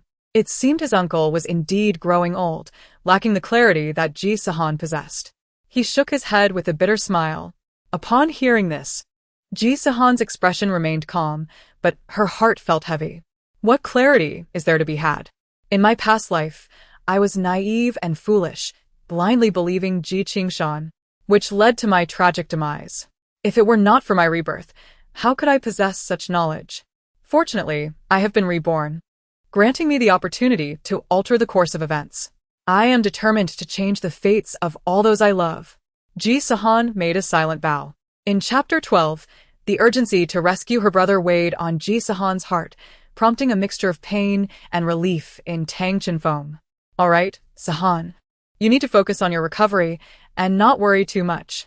I will take care of everything moving forward. He gazed at the bruises on Ji Sihan, remnants of the accident, feeling a blend of anger and sorrow. It pained him to see her endure such suffering at a young age. And he loathed Ji Sihan and Ji Qingshan for their cruelty. Despite Ji Sihan not being Ji Sihan's full sister, they shared the same father and had lived together for 18 years. It was shocking that Ji Sihan could be so ruthless toward Ji Sihan, revealing his inherently callous nature. Realizing that Tang Chenfeng would ally with her against Ji Qingshan, Ji Sihan felt a wave of relief. With the heir to the Tang group on her side, Ji Qingshan and Wen Yuhua would likely pose little threat. What do you plan to do, uncle? Please share your thoughts with me, Ji Sihan inquired. Tang Chenfeng pondered for a moment, tapping his finger on his knee. While we have evidence that Ji Sihan is not your mother's biological son, it is insufficient. Ji Qingshan might dismiss it by claiming a hospital mix-up. Therefore, our first step must be to prove that Ji Sihan is indeed Ji Qingshan's biological son. Ji Sihan wholeheartedly agreed. Ji Qingshan is obsessed with his reputation and relishes portraying himself as deeply devoted to my mother. Just the fact that he cheated during marriage could unmask his hypocrisy. This excuse of a mix-up can be used repeatedly. Ji Qingshan intends to swap identities between his illegitimate daughter Ji Siyu and me, thereby exchanging Ji Sihan and my brother's identities. Indeed. Since Ji Sihan grew up by my mother's side, believing he was her biological son, it indicates that Ji Qingshan must have swapped him and my brother at the time of my brother's birth. However, it raises a question: why has Ji Qingshan only now sought to bring Ji Siyu in and fabricate our paternity tests, wanting to make her my mother's biological daughter, instead of swapping us at birth? Tang Chenfeng frowned, pondering who Ji Siyu was. Did Ji Qingshan intend to interchange Ji Siyu's identity with Ji Sihan's? Was Ji Siyu also the child of Ji Qingshan's mistress? Is Ji Qingshan limited to only Ji Sihan as his illegitimate son? He cautiously inquired. Not at all. Ji Sihan shook her head with a cold smile. Ji Qingshan has gone to great lengths, using considerable effort to ensure that my brother and Ji Sihan were born on the same day, and he secretly swapped the children. Furthermore, he has another illegitimate daughter, Born on the same day as me. Uncle, you may not know, but yesterday Ji Qingshan brought his illegitimate daughter Ji Siyu, claiming that when I was hospitalized, it was discovered that my blood type differed from his and my mother's. After a paternity test, he asserted that I was the one who had been swapped, while Ji Siyu is their biological daughter. Tang Chenfeng couldn't help but chuckle derisively. Does he truly believe people are fools? He scrutinized Ji Sihan, saying, "You indeed do not resemble Ji Qingshan or your mother. However, your features bear a striking resemblance to my grandmother, especially your captivating eyes." Ji Sihan's most striking feature was her pair of eyes, large and expressive, with a luster that seemed to convey 1,000 unspoken words when focused on someone. Upon hearing this, Ji Sihan's face lit up with joy, her eyes sparkling. However, my mother is quite astute. She did not believe their deceitful claims and refused to acknowledge Ji Siyu as her daughter, insisting on a new paternity test. She even said that even if I am not her biological child, she would have you adopt me and be my guardian. Tang Chenfeng so mai wam li. You were born into the Tang family, and I have watched you grow since childhood. Your demeanor is composed and understanding. I have long regarded you as my own daughter. Uncle, I have always considered you my father, Ji Sihan shyly confessed. Ji Siyu and I share the same birthday, and Ji Qingshan likely intended to swap us. However, since I was born into the Tang family, he never found the opportunity. Thank goodness, for if my mother discovered that the children she raised were not her own, it would break her heart. Ji Sihan's thoughts caused Tang Chenfeng's earlier warmth to dissipate, and he felt grateful that Ji Sihan had been born into the Tang family. Ji Sihan's brother had already been taken by Ji Qingshan, and according to her thoughts, he was suffering at the hands of Ji Qingshan's mistress. Although Tang Chenfeng had never met the child, he felt a pang of sorrow upon hearing this. The mere thought of Ji Sihan being the one swapped and suffering under Ji Qingshan's mistress was enough to shatter his heart. No, I must act. Tang Chenfeng suddenly stood up. If Ji Sihan is not your mother's biological son, it indicates that your brother must be in the hands of Ji Qingshan's mistress. I must find a way to rescue him immediately. The thought of her brother caused Ji Sihan's heart to ache. In her past life, she had never seen her brother alive. She only knew that he had perished after enduring terrible abuse at the hands of Wen Yuhua. This was something Wen Yuhua had maliciously revealed when she had driven Tang Yu to the brink of death, causing Tang Yu to spit blood in anger before passing away shortly afterward. I hope my brother is still holding on, waiting for our rescue. As Tang Chenfeng contemplated the suffering of the child, he could no longer remain seated. Sihan, you must rest. I will go and send someone to find your brother. He moved to leave, but suddenly recalled something. Is Ji Qingshan's mistress in the next hospital room? Ji Sihan nodded, just to the left. I will go take a look. Tang Chenfeng stated. Ji Sihan's expression turned worried. She feared that Tang Chenfeng's rage might alert Wen Yuhua and compromise their plans. Do not fret, Tang Chenfeng reassured her. I merely wish to see what such a venomous woman looks like, so I can remain vigilant. As Ji Sihan watched Tang Chenfeng's departing figure, her concern deepened, prompting her to follow him in a wheelchair. Upon reaching Wen Yuhua's door, Tang Chenfeng raised his hand to knock. Please come in. A gentle voice wafted from the hospital room as Tang Chenfeng pushed the door open. Inside, he beheld a woman of serene demeanor, engrossed in her reading upon the bed. Having been a mistress for many years, Wen Yuhua possessed an allure that was unmistakable. Chapter 13. The brief confrontation between Tang and Wen Yuhua's skin was not exceptionally fair, and her features did not dazzle, yet her countenance evoked a sense of pity. Her soulful eyes seemed perpetually tinged with sorrow, and even in moments of neutrality, they bore an inexplicable sense of grievance, marking her as a woman who instinctively incited a protective instinct in others. Upon noticing the handsome man standing at the door, Wen Yuhua was momentarily taken aback. She recognized Tang Chenfeng. In truth, she was familiar with everyone associated with Tang Yu, having memorized their photographs and profiles with great diligence. Even if she had never met some of them in person, Tang Chenfeng had once crossed paths with her at the wedding of Tang Yu and Ji Qingshan. His striking features and tall stature filled Wen Yuhua with admiration, while his evident care for Tang Yu ignited a pang of jealousy within her. Alas! She and Tang Chenfeng were destined to be adversaries. She was determined to claim everything belonging to the Tang family. With a swift change of thought, Wen Yuhua feigned ignorance of Tang Chenfeng, her eyes widening in surprise. Sir, may I inquire who you are? Her voice dripped with an artfully affected sweetness. Tang Chenfeng was no fool. He could see through the facade of Wen Yuhua's enchanting appearance to the ambition and desire lurking beneath. Despite her efforts to act as if she did not recognize him, he did not miss the flicker of familiarity in her gaze. My apologies. It seems I have mistaken the room, he replied, adopting an air of innocence with a hint of regret, glancing at the door number while muttering softly. Could it be that I am mistaken? Although he knew that he must be seeking Ji Sihan, Wen Yuhua still interjected, Did you perhaps misremember the room number, sir? I could assist you in locating the person you seek. Thank you ever so much. Tang Chenfeng expressed his gratitude. I am here to visit my niece. She was in a car accident, and I came to check on her. She should be in the adjacent room. Wen Yuhua smiled, leading the way for him. Thank you. He replied politely, closing the door to Wen Yuhua's room with courtesy and signaling to Ji Sihan, who had been eavesdropping nearby. Uncle, how did it go? Ji Sihan inquired. She appears delicate on the surface, yet she is undoubtedly a person of contradictions, Tang Chenfeng remarked sharply. It is no wonder that only Ji Qingshan would believe that Wen Yuhua is a truly gentle and kind-hearted woman. Having met Wen Yuhua, albeit through mere pleasantries, Tang Chenfeng had gleaned some insight into her character. Checking the time, he noted it was already 9 o'clock and decided not to disturb Ji Sihan further. Given her recent accident and weakened state, he sent a message, and soon there was a knock at the door. As Ji Sihan expressed her surprise, Tang Chenfeng opened the door to admit a man and a woman. Hanheng, these are the 2 bodyguards I have arranged for you. They will protect you tonight, so you can rest assured, Tang Chenfeng stated. Ji Sihan nodded in understanding. Thank you, uncle. You may go about your business. Her obedient demeanor tugged at Tang Chenfeng's heartstrings, and he couldn't help but caress her small face. It's getting late. I'll have someone assist you with your discharge procedures tomorrow so you can recuperate at the Tang residence. Ji Sihan felt a surge of joy within her.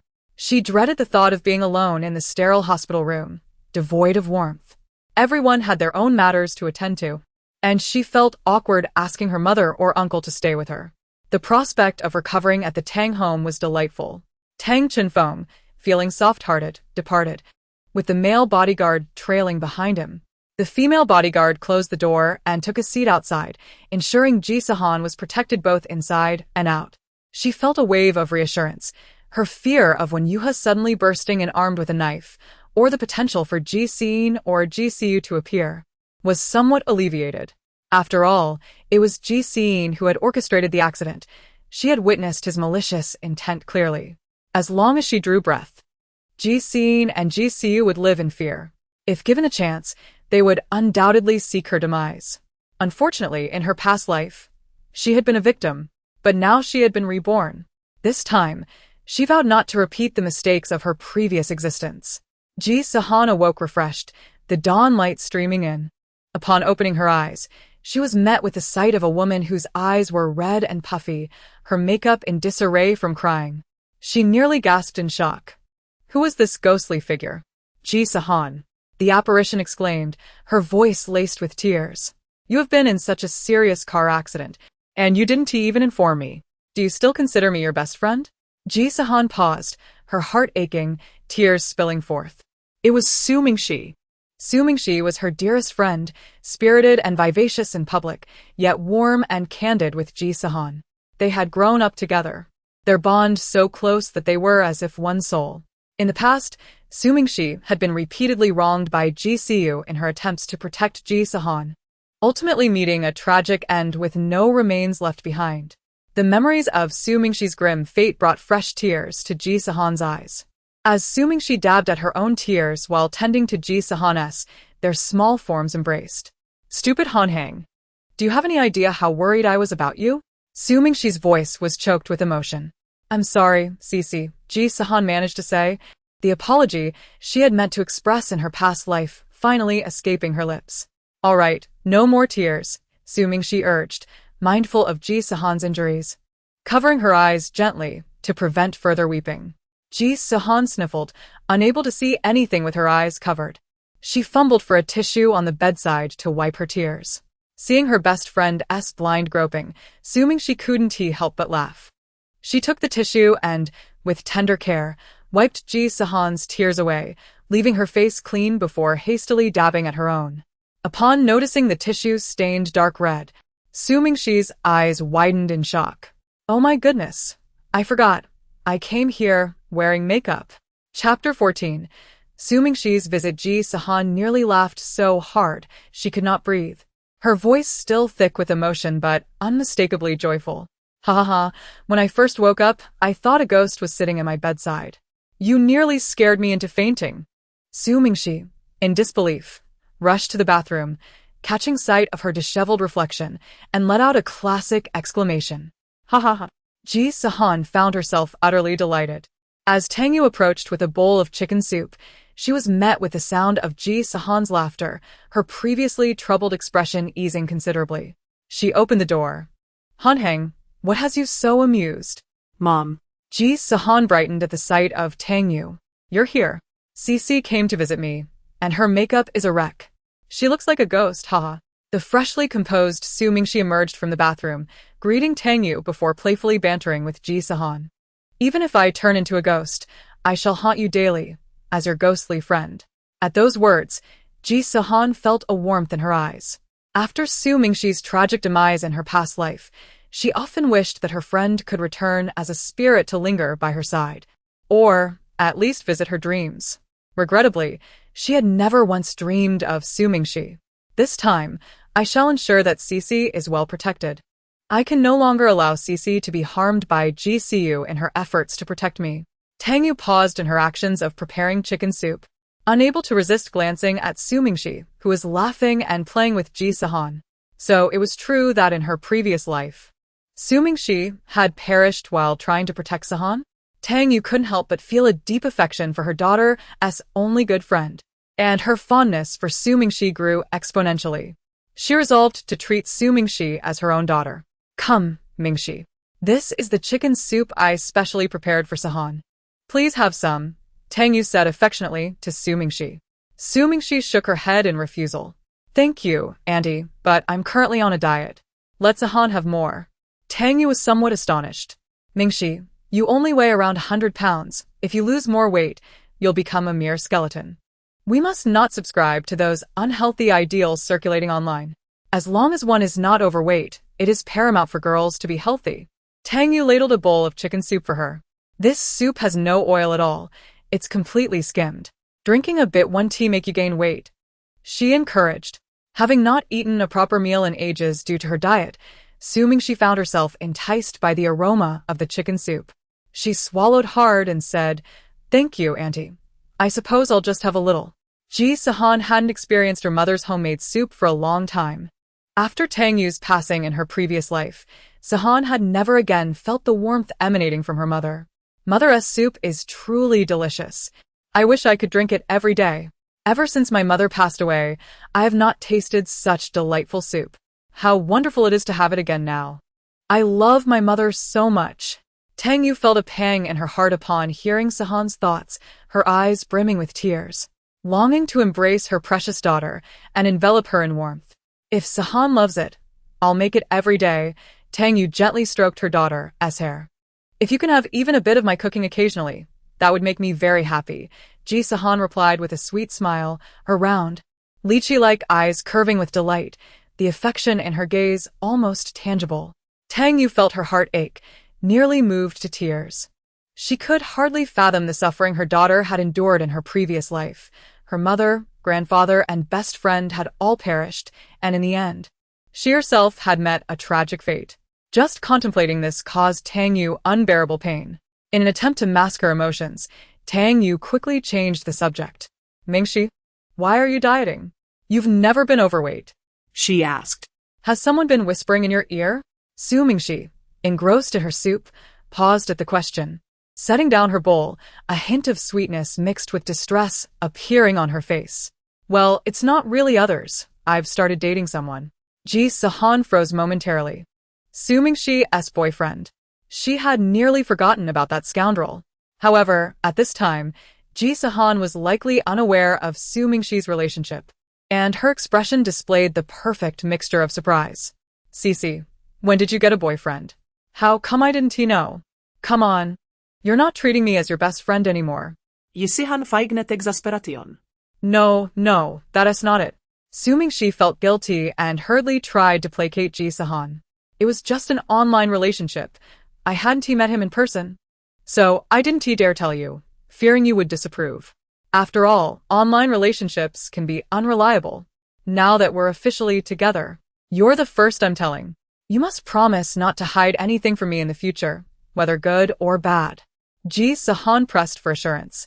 Of course. I'll tell you everything, Su Mingxi promptly promised. No kind-hearted lies either. Ji Sihan insisted. You can't hide anything under the guise of looking out for me. If I find out, I'll be furious. Ji Sihan playfully threatened. In her previous life, Su Mingxi had concealed many things under the pretense of protecting her, ultimately leading to her demise. Ji Sihan was determined to prevent such a tragedy from occurring again. I promise, even if I see your boyfriend cheating, I'll tell you immediately, and won't hide anything. Upon hearing this, Tang Yu was taken aback. Sihan has a boyfriend? And he cheats? Ji Sihan was equally startled. Su Mingxi, don't speak nonsense. Su Mingxi stuck out her tongue playfully, saying, Auntie, don't worry. I was just giving an example. Tang Yu then felt reassured. You're both adults. I'm not an unreasonable parent. I support your relationships. After all, girls need to experience a few relationships to understand men. However, do remember to protect yourselves and avoid getting hurt. Su Mingxi made a comical salute, causing everyone to laugh. All right, but let's not change the subject, Mingxi. Ji Sihan said with a fierce look, interrogating her. Tell me clearly, where did you get this boyfriend? Su Mingxi felt a bit shy, stammering, Oh, it's just an online relationship. Initially, I was bored and found someone to chat with while gaming. It seemed fine, so we arranged to meet. I didn't expect him to be quite handsome, and I was like, haha. Su Mingxi chuckled foolishly. Tang Yu and Ji Sihan exchanged glances, both silently agreeing, this man is unreliable. Chapter 15. Su Mingxi, your boyfriend is a scoundrel. Having experienced her previous life, Ji Sihan knew that Su Mingxi's online boyfriend was a fade of charm hiding a flawed character. Tang Yu, drawing from her life experiences, understood that this boyfriend, who was influencing Su Mingxi's decision to lose weight, was undoubtedly not a good influence. As an elder, Tang Yu hesitated to speak, casting a glance at Ji Sihan, urging her to continue the inquiry. Ji Sihan grasped the hint. So why are you dieting? You're not overweight, at 7 meters tall. You weigh just over 100 pounds. If you lose more weight, you'll look skeletal. Is your boyfriend complaining about your weight? No. Su Mingxi quickly waved her hands, fearing Ji Sihan would develop a negative impression of her boyfriend. He never said I was fat. It's just that his ex-girlfriend was a model, weighing only around 80 pounds. In comparison, I feel inadequate. Su Mingxi's tone had a hint of disappointment. Your boyfriend told you his ex-girlfriend was a model? Ji Sihan asked. No, it was during a date when his ex-girlfriend messaged him. I happened to be playing a game on his phone and saw it. I clicked into her social media and discovered she was indeed a model, very beautiful. Su Mingxi couldn't help but feel a tinge of jealousy. Forget it. That scoundrel probably fabricated the whole thing about his ex-girlfriend being a model. It's all self-scripted. I need to find a way to expose this scoundrel and ensure CCISN deceived again. Mingxi, you mustn't think that way, Tang Yu advised. There's a reason his ex-girlfriend became his ex. Since your boyfriend chose you, it shows he doesn't care about your looks or weight. What's the point in comparing yourself to his ex-girlfriend? Isn't that what they call female competition online? Ji Sihan interjected. Yes, female competition. Every girl possesses unique beauty. His ex-girlfriend has her merits, and you have yours. Your boyfriend chose you for your distinct qualities. Surely, you weren't as thin when you first got together. If he truly preferred women that petite, he wouldn't have been with you in the first place. Tang Yu's words enlightened Su Mingxi. Oh, right. I was heavier than I am now when we first started dating. Exactly. Ji Sihan affirmed. You shouldn't continue dieting. You're already scarily thin. What's the point of comparing yourself to others? Models are thin due to their profession. We've seen it ourselves. Those models in real life look like mere skin and bones. They only appear good in photos and videos. Indeed, Su Mingxi nodded thoughtfully. Then I won't diet anymore. I've been starving myself for days. I feel like I'm about to see green lights from hunger. Relieved after deciding not to diet anymore, Su Mingxi felt a weight lift off her shoulders. Moments later, a rumble echoed from her stomach. Tang Yu hastily served another bowl of soup to Su Mingxi, adding some chicken to it.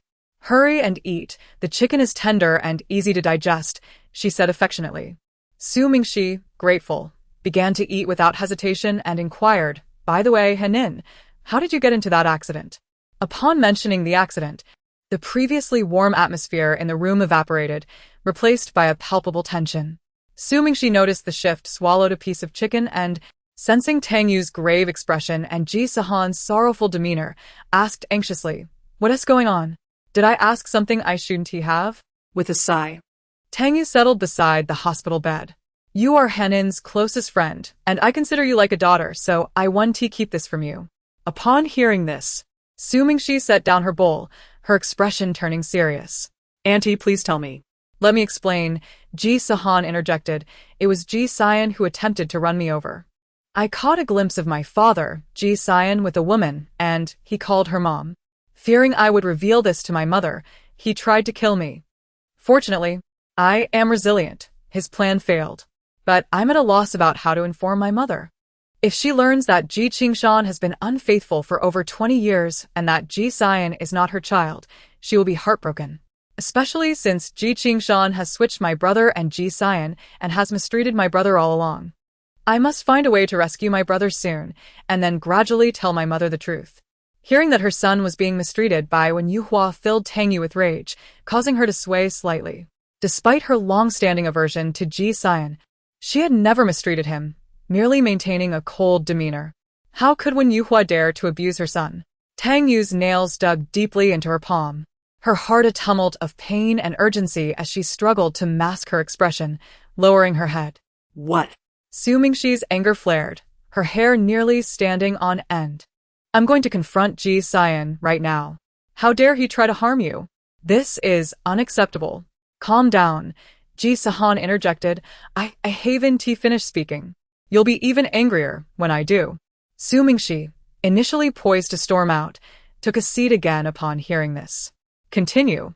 I need time to decide whether to grab a knife or a wooden bat. However, my mother doesn't believe me and insists on a paternity test, Ji Sihan added cheerfully. Su Mingxi gaped in disbelief, astonished by such a twist involving a switch at birth. You really don't resemble your uncle and aunt. Do you? She remarked dryly. Henin indeed bears little resemblance to Ji Qingshan and me, but she greatly resembles my mother, Tang Yu said lovingly, gazing at Ji Sihan. How could I mistake my own daughter? Mom? Ji Sihan nestled into Tang Yu's embrace, her heart ablaze. I love you most. Tang Yu smiled and hugged her daughter.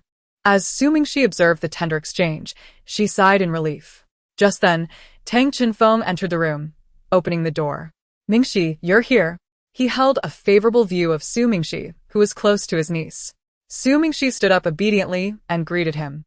Tang Qinfeng, mindful of Su Mingxi's presence, spoke subtly. You know our family has comprehensive medical facilities and a resident doctor, and Henin will recover faster with us around. Fearing Tang Yu might object, he listed the advantages of Ji Sihan recuperating at the Tang residence. A flicker of disdain crossed her eyes. The Ji family was not a suitable place for Henin. I can't be at ease leaving her alone in the hospital, Tang Yu replied. If you agree, that's wonderful. Tang Qinfeng exclaimed. I've already arranged for someone downstairs. Henin, please get ready. Seeing this, Su Mingxi quickly took her leave, promising to visit Ji Sihan at the Tang residence another day. The Tang family was a true aristocracy in Shenan City. Their ancestral home was more akin to a castle than a villa. Compared to the Ji family's residence, the Tang estate was nestled on the slopes of Shenan Mountain, with the entire mountain belonging to the Tang family. As the driver navigated through the gates, they ascended for another 20 minutes, passing through layers of security before arriving at the Tang mansion. Ji Sihan, drowsy in the car, lost track of time until Tang Yu gently shook her awake. Tang Qinfeng lifted Ji Sihan into a wheelchair and pushed her into the main residence. My precious Henin, her grandmother exclaimed upon seeing the bandage around Ji Sihan's head and her pale face. Tears welled in her eyes, filled with concern. What happened to you? Tang Junkong, equally fond of his granddaughter, expressed his anger towards his children. How could you let this happen? You failed to protect her. Tang Qinfeng chuckled wryly. He hadn't intended to disclose Ji Sihan's situation to his parents, but they had come looking for him after being unable to reach her by phone. He had initially planned to deflect, but his father, being perceptive, had seen through his fibs. Reluctantly, Tang Qinfeng shared the truth. Grandpa, Grandma, it's just a minor injury. Please don't worry, Ji Sihan said, her heart lightened at the sight of her grandparents. Compared to the pain of surgery, this injury is trivial. How wonderful it is to see my grandparents again. I missed you both so much. Upon hearing Ji Sihan's thoughts, Tang Yu and Tang Qinfeng felt a simultaneous surge of pain and indignation, resolved to teach the Ji family a lesson they would never forget. They had grown accustomed to hearing Ji Sihan's inner voice, but when Ning and Tang Yunsong were startled, exchanging bewildered glances. What is happening? Why are Grandpa and Grandma staring at me with such strange expressions? Ji Sihan wondered, perplexed. Did I have something on my face? She touched her cheeks. Initially, Tang Yunsong thought he was experiencing auditory hallucinations due to age. How else could he hear his granddaughter's voice when her lips were sealed? However, he soon realized he might possess a unique ability, allowing him to hear Ji Sihan's thoughts. Observing the expressions of others, he noted that his wife appeared merely distressed while their son and daughter remained stoic. It seemed he was the only one gifted with this ability, and he quickly accepted this newfound power. When Ning, initially startled by Ji Sihan's thoughts, was soon drawn into the sorrow of her granddaughter's experiences. She believed it was a special connection between them, allowing her to hear Ji Sihan's heart. when Ning resolved to inquire discreetly with her daughter about this phenomenon. Unaware of her grandparents' thoughts, Ji Sihan felt a surge of joy at seeing them healthy and vibrant. They look wonderful. In the last life, Ji Qingshan and Wen Yuhua harmed them, causing my mother and uncle much sorrow. In this life, I will protect them well. Tang Yunsong was taken aback, hearing the revelation of his past demise and the circumstances surrounding it.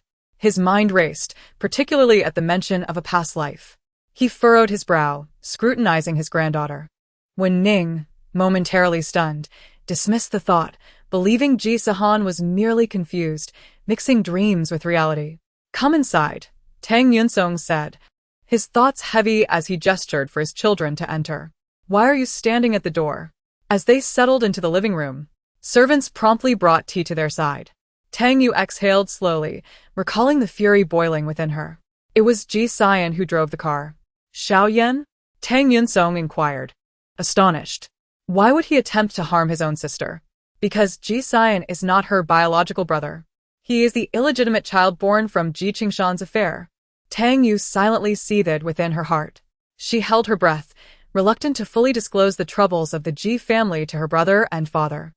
Unaware that Tang Yu had discovered Ji Siyuan was not his biological son, Tang Chenfeng mistook her troubled expression for concern over the children's strained relationships and exchanged a knowing glance with his father. Observing the situation, Tang Yunsong decided to refrain from probing further into Tang Yu's apparent distress, recognizing that there were deeper issues at play.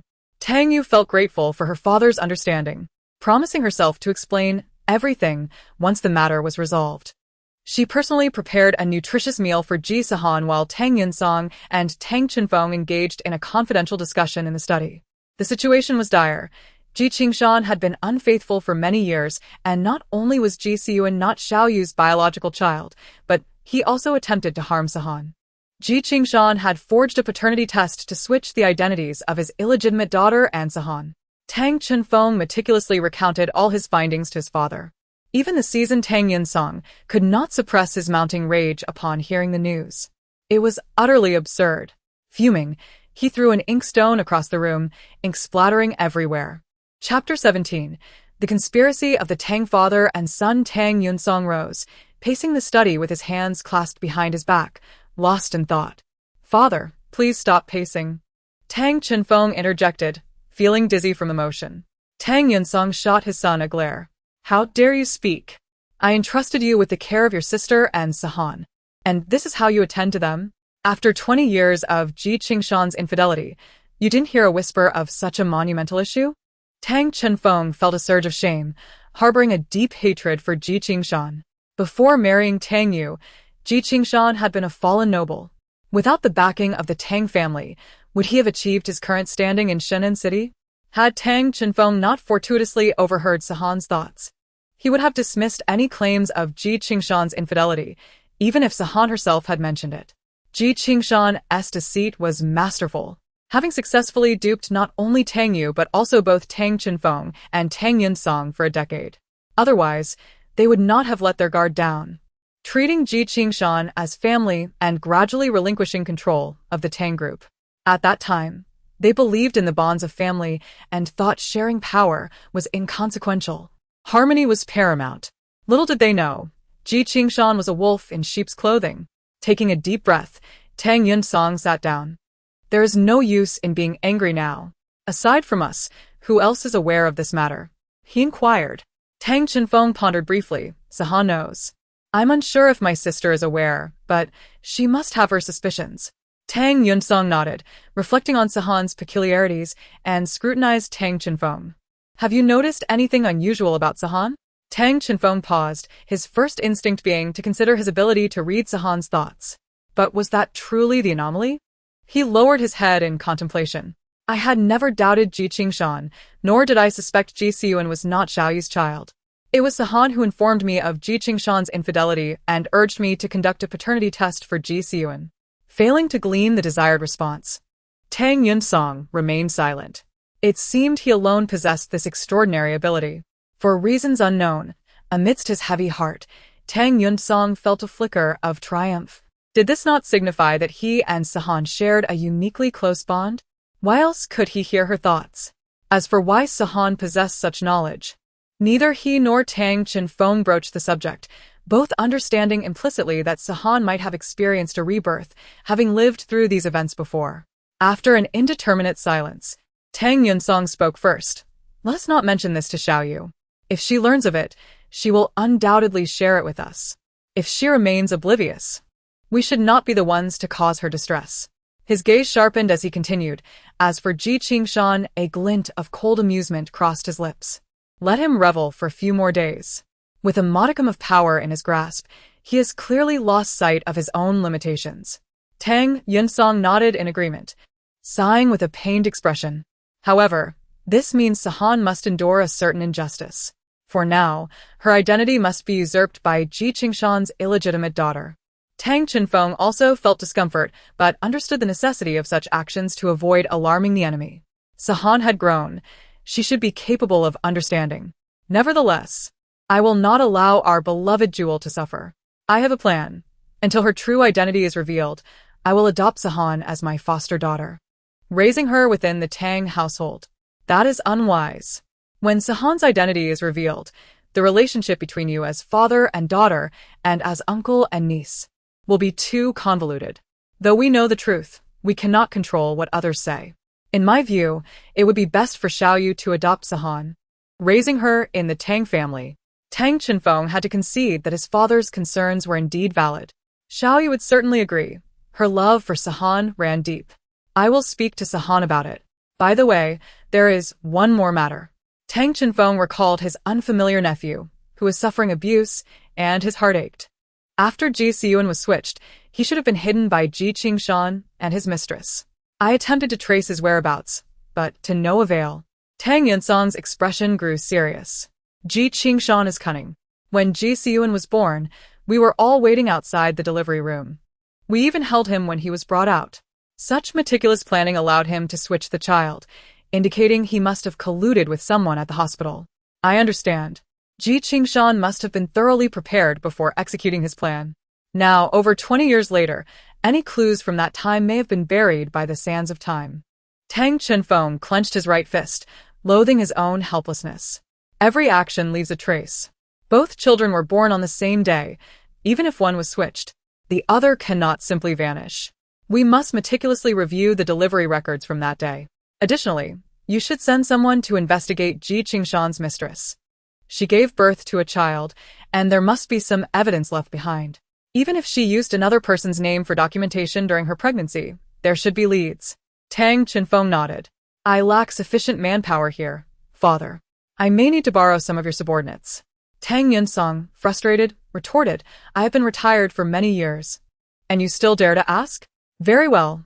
I will retain some personnel for you and dispatch others to investigate Ji Qingshan's mistress. Since Ji Qingshan and his mistress concealed the child, they undoubtedly must visit her. As the father and son discussed Sihan, preparing to address matters within the corporation, when Ning hurriedly entered the study without knocking. Having learned of the news from Sihan's thoughts, when Ning was frantic, her eyes brimming with tears, Tang Yunsong, seeing his wife in distress, rushed to comfort her, urging her to sit down. How could Sihan not be Xiaoyu's daughter? She resembles her mother so closely, as if carved from the same mold, especially those eyes. If she were not Xiaoyu's child, who else could give birth to a child so similar to her mother? When Ning was equally flustered, already aware of Ji Qingshan's true nature but unwilling to accept any harm to her precious granddaughter. I always said Ji Qingshan was untrustworthy. I warned you all to be cautious, but you refused to listen. You have no idea. Her voice dripped with hatred, but she was interrupted by Tang Chenfeng. Chapter 18. You are the only granddaughter of the Tang family mother. We are already aware of everything. We are currently devising a strategy to deal with Ji Qingshan. Tang Chenfeng replied, exasperated. When Ning cast a sharp glance at her eldest son before rising to leave. Fine, you know I won't interfere. But let me make it clear, no one is allowed to harm my Hanheng. Alright, we will certainly protect Hanheng. Please don't be upset. Anger is detrimental to your health. Tang Yunsong reproached his son while soothing his wife as they walked away. Tang Chenfeng, having been glared at once more, felt quite innocent. What had he done wrong this time? Seated in her wheelchair, Ji Sihan gazed blankly at the scenery outside the balcony. She bore no resemblance to anyone from either the Ji or Tang families, but strikingly resembled her grandmother's mother. Wen Ning cherished her like a precious gem. She had practically grown up in the Tang household, raised by her grandparents and uncle, and felt distant from Ji Sihan. A gust of wind rustled the leaves of the banyan tree by the window, producing a faint whisper. No, I cannot forget. Ji Sihan, when you he. Ji Siyan, Ji Siyu. These four have caused the demise of my family, of those I love. I cannot allow them to continue living. I will make them suffer. Wishing for life, yet unable to escape death. Standing by the door with a picture frame in hand, Wen Ning gazed at Ji Sihan's sorrowful silhouette. She could envision how arduous Sihan's previous life had been, with family members meeting tragic ends, leaving her a solitary girl in despair. Wiping away her tears, Wen Ning knocked gently on the door. Han Heng. With a loving gaze, Wen Ning sat beside her granddaughter, presenting the frame. Han Heng, look, this is your great-grandmother. When she was young, she bore an uncanny resemblance to you. Curiosity piqued, Ji Sihan peered at the yellowed black and white photograph. The woman in the image wore a simple hair bun and a fitted qipao, standing beneath a flowering tree. Sunlight filtered through the branches, illuminating her fair complexion and exquisite features. Despite the static nature of the photograph, the woman's elegance and poise were palpable. Her delicate visage, adorned with tasteful pearl earrings, radiated warmth as she smiled at the camera, her eyes sparkling with a hint of mischief. Most strikingly, Ji Sihan shared a remarkable resemblance to the woman in the photograph, particularly in their identical lychee eyes. While Sihan's features still bore a youthful innocence, it was easy to foresee that as she matured, she would resemble her great-grandmother even more closely. It seems as if the heavens are reflecting a mirror. Ji Sihan murmured in astonishment. You and your great-grandmother are nearly identical. How could you not be a member of our family? Wen Ning gently clasped Ji Sihan's hand in her own.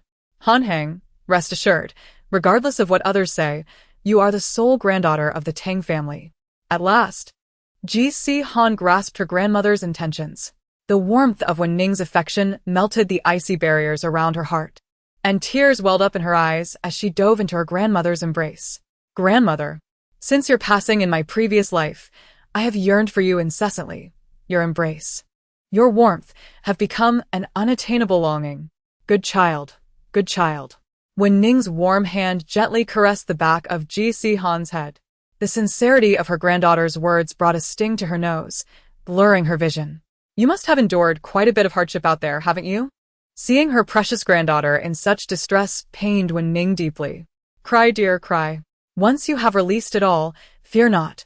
Your grandmother's home will forever be your sanctuary. Ji Sihan nodded repeatedly against Wen Ning's shoulder, her tears rendering her speechless as she released the pent-up fears and anxieties from her past life. Uncertain of how long she had wept, Ji Sihan grew weary, the emotional release combined with the lingering effects of her injuries lulling her into a drowsy state. Grandmother, I'm tired. Sleep now, Han Heng. Your grandmother will hold you as you rest. Wen Ning's warm hand brushed softly over Ji Sihan's head as she began to sing a lullaby from her granddaughter's childhood. With the soothing melody, Ji Sihan drifted into slumber. This time, her dreams were devoid of fear and darkness. Once Ji Sihan was peacefully asleep, Tang Chenfeng and Tang Yu crept quietly through the door. They paused at the threshold, listening intently to the voices within, refraining from intruding. The words of their mother and the sounds of Ji Sihan's weeping tugged at their hearts, causing both to tear up. While Tang Chenfeng managed to hold back his tears, Tang Yu stifled her sobs, needing her brother's support to remain upright. Wen Ning, noticing the two, offered them a gentle wave. Tang Chenfeng tenderly laid the sleeping Ji Sihan onto her bed before guiding his mother and sister out of the room. The atmosphere downstairs grew heavy, with Tang Yu and Wen Ning seated on the sofa, wiping away their tears, while Tang Yunsong sat beside his wife, comforting her with gentle pats. Silence enveloped them, punctuated only by the occasional sniffle. Mother, sister, please do not cry any longer, Tang Chenfeng urged, bracing himself against the emotional weight of their grief. The women's tears made his head spin. Truly, women were made of water. 3 disapproving gazes turned towards Tang Chenfeng, who shrank back slightly. Aren't we here to discuss Han Hong's situation? If we delay any further, she will awaken soon. Speak your piece. I will weep in my own corner. Spare me your concern, Wen Ning retorted, her frustration bubbling beneath the surface. She had always sensed Ji Shan's ill intentions and had opposed his union with Tang Yu, but with the two men and her daughter in agreement, she had no choice but to relent. Over the years, witnessing Ji Shan's unwavering devotion to Tang Yu, Wen Ning had thought she had misjudged him. Little did she know, he was not merely a bad man, he was a beast. Chapter 19. I agree. Tang Yunsong and Tang Chenfeng exchanged astonished glances, realizing that their daughter and sister was well aware of the truth. How did you know Ji Sihan is not your son? Tang Yunsong could not help but inquire. Tang Yu could not disclose that she had learned this from Ji Sihan's thoughts. Ji Shan brought his illegitimate daughter over, claiming she had been switched with Han Heng. He even produced a forged paternity test, as if he took me for a fool. Her tone was icy. All of us in the Tang family know that Han Heng resembles her great-grandmother. Besides, how could I possibly mistake my own daughter? The illegitimate daughter he brought bears a striking resemblance to him, but she shares no traits with our Tang family. Regarding Ji Sihan, ultimately deciding against revealing her search for Rongheng. I have never felt a bond with Ji Sihan. There was no sense of blood connection. After Ji Shan brought his illegitimate daughter, I noticed Ji Sihan was particularly close to her, as if they had known each other for ages. Their appearances were also remarkably alike, which sparked my suspicion. I had someone conduct a paternity test for Ji Sihan. Having raised Ji Shan and his mistress's son for 2 decades, Tang Yu was filled with rage. Of course, Ji Sihan is not my son. I have no idea where my true son is. Wen Ning was unaware of the fact that Ji Sihan was not Tang Yu's biological child. Upon hearing this, she was momentarily stunned, tears streaming down her cheeks once more. My poor daughter, my poor grandchildren. Seeing the expressions of hatred and sorrow on Tang Yu and her mother's faces tugged painfully at Tang Chenfeng's heart. I know as much as you do. I am currently investigating the whereabouts of my nephew. Father has provided me with some resources, and I believe we will have news soon. Presently, Ji Shan holds a significant position in the company, overseeing many major projects. It will not be easy to bring him down quickly. We need time. Tang Chenfeng analyzed. Although we know Han Heng is truly a member of our Tang family, to buy time and to confuse Ji Shan, it may be best not to clarify Han Heng's identity just yet. Are we to allow my Han Heng to transition from a young lady of privilege to an ordinary person? Wen Ning's expression grew agitated. I refuse to accept it. My Han Heng has grown up in luxury. How could she endure such suffering? Is that illegitimate daughter worthy of being a member of the Tang family? She should just go back from whence she came. Wen Ning firmly disagreed. Mom, I am unwilling as well. But isn't this merely a temporary measure? Just for a while. I promise I will soon bring Ji Shan down, and then we can boldly restore Henin's identity. Moreover, we aren't abandoning Henin's. My father and I have discussed this. We will publicly state that Xiaoyu cannot bear to part with Henin's and will adopt her as a goddaughter, raising her within the Tang family. Thus she will still be one of us. Tang Chenfeng outset Stili Persuda. Upon hearing that the old man was aware of the matter, Wen Ning turned and glared. Why bother telling me if you've already made plans? After all, I have no say in this household. I'm leaving. As she spoke, she stood up to depart. Tang Yunsong hurriedly grasped her arm, kindly attempting to persuade her, while inwardly loathing his son for dragging him into this mess. Tang Yu calmly contemplated the pros and cons of this situation. Initially, she wanted her brother to adopt Henin's. But now she realized that adopting Henin's herself would be more beneficial. I agree. Tang Yu spoke up. You. Wen Ning felt a sharp pang in her chest, angered by her daughter's response. I also agree. A delicate yet frail voice rang from the top of the stairs. Everyone looked up to see Ji Sihan, who had awoken at some point, quietly observing them. Henin's, you are awake, Tang Chenfeng greeted awkwardly, not expecting the very person they were discussing to be listening from above. How long had she been eavesdropping? Ji Sihan descended in a wheelchair from the elevator. As soon as the door opened, Tang Chenfeng eagerly pushed her to the sofa. Grandma. Please do not cry, I agree. Isn't it just concealing my identity? It's fine. As long as I can be with my family, I will be content. Moreover, All of this is to bring down Ji Sihan. What does it matter if I endure some hardship? It's just that when Yuha and GCU will gloat for a while, but I believe they are like grasshoppers in autumn, unable to jump for long. Hearing Ji Sihan's thoughts, Wen Ning ceased her tears, feeling an overwhelming sense of guilt towards her granddaughter. Since Henins agrees, I will say no more, Wen Ning said with a heavy heart, but it seems our Henins will have to bear some grievances. Henins, I promise to restore your identity as soon as possible. Tang Chenfeng spoke sullenly. It's all right, uncle. This is not important. Ji Sihan smiled, her pale face animated. What matters most is that we are together as a family. Tang Yu's eyes brimmed with tears as she exchanged a glance with Wen Ning, both feeling a sense of comfort. Tang Chenfeng and Tang Yunsong also resolved that they must not allow Henins to suffer the same injustices that befell her in her previous life. A black BMW slowly approached the gates of the Tang residence, and the guard stepped out of the booth to knock on the window. The occupant lowered the window, revealing Ji Sihan's face. Old Nyo, it's me. Ji Sihan nodded with a neutral expression. Ah, it is Mr. Ji, the guard greeted with a smile. But I wonder if you have an appointment? He noticed a petite girl sitting beside Ji Sihan and quickly diverted his gaze. In the front seat, Ji Sihan impatiently lowered his window. Does my father still need an appointment? Do you not recognize the master? The guard's smile faded, though his expression remained unchanged. I cannot make that decision. It is the master's order that everyone requires an appointment. Am I not exempt?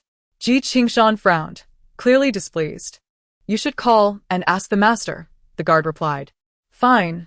Ji Sihan raised the window. Ji Sihan shot a fierce glare at the guard before also raising his window. Damn that guard. He really thinks too highly of himself. Ji Sihan fumed. Just wait until I settle the score with him. Brother, keep your voice down, Ji Sihan warned, glancing at the guard outside, who was avoiding eye contact. We don't want him to hear. What is there to fear? Ji Sihan rolled his eyes. They're just some worthless servants.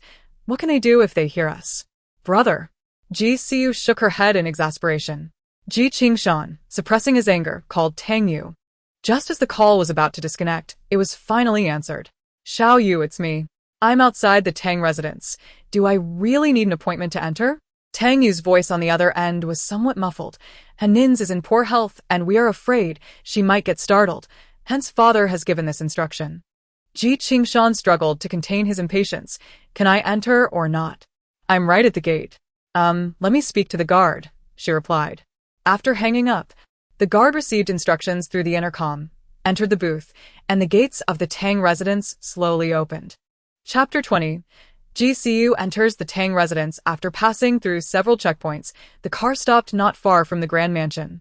Upon exiting the vehicle, one was greeted by the sight of a tall, pristine structure resembling a castle, seemingly constructed entirely of marble, exuding a grand and cohesive design. At the entrance lay a flat expanse of lush greenery, surrounding a large fountain, at the center of which stood an elegantly designed sculpture, crystal-clear droplets spraying around. Imbued with an exotic flair, Ji Sihan had visited the Tang family estate numerous times throughout his life and was already accustomed to the grandeur of the architecture. However, for Ji Sihan, who was witnessing such a magnificent building for the first time, it was nearly impossible to conceal the astonishment on her face. Brother, she grasped Ji Sihan's arm. Is Hanan staying here to recuperate? Ji Sihan replied with a nonchalant looking down on Ji Sihan's modest demeanor. Let us hurry up. Ji Sihan bit her lip, feeling a twinge of anxiety as she followed him. Upon entering the old mansion, an elegantly dressed gentleman in British attire approached. Mr. Ji, welcome. Ji Sihan nodded and walked inside. Henry. The butler, Henry, glanced at Ji Sihan. Young master. Ji Sihan responded naturally, as if it were his own home. Henry then turned his gaze towards Ji Sihan, noticing the slight resemblance she bore to Ji Sihan. A subtle wave of confusion crossed his face. And who might this be? As a long-serving butler in the Tang household, Henry was aware of the conflict between the Ji and Tang families and recognized Ji Sihan as the illegitimate daughter attempting to usurp her place. He politely nodded at her. Miss Ji. A lavish crystal chandelier hung from the towering ceiling. The floors were adorned with intricately patterned, expensive wool carpets, and the walls were decorated with exquisite artworks and famous oil paintings, exuding an aura of opulence. Sunlight streamed through the tall French windows, illuminating the hall with a brilliant glow. Ji Sihan felt as though she had stepped into a grand garden, her heart ablaze with jealousy. She had once thought the Ji family villa was already lavish, but compared to the Tang residence, it felt like a dilapidated cottage in the countryside. Why did Ji Sihan deserve to recuperate in such a place? Watching Ji Sihan move about with ease within these walls, Ji Sihan couldn't help but feel resentment towards her brother. Why was he allowed to grow up here, to come and go as he pleased, while she was confined to a villa hundreds of times smaller? Henry, ever observant of Ji Sihan's expressions, noted the turmoil brewing within her. Please follow me this way. The young lady and young master have been waiting for you in the reception room. He guided the three deeper into the house. Why in a reception room? Ji Sihan asked keenly. Am I still considered a guest to the Tang family? Henry replied courteously, of course not. The young lady requires a quiet environment for her recovery. And as she has limited mobility, the master has instructed that elevators be installed throughout the house. While we have tried to keep noise to a minimum, some sound is inevitable. The reception room has been soundproofed to ensure a suitable setting for conversation. Ji Sihan accepted this explanation. Ji Sihan clenched her hands tightly, seething with anger. All this effort to ensure Ji Sihan could rest peacefully, was she truly that delicate? She wished she could transform into a vengeful spirit, possess Ji Sihan, and enjoy the splendor and wealth meant for her. However, upon reflection, the results of the second paternity test had emerged, and Ji Sihan had indeed tampered with it.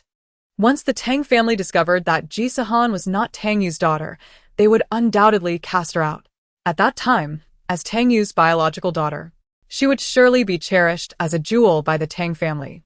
Wasn't Ji Sihan's current treatment merely a reflection of what she herself experienced?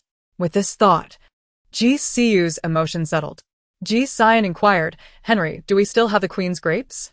The ones I had last time outside were not as delectable as those at home. Ji Sihan, unaware of what Queen's grapes were, simply replied that she wanted the same as her brother.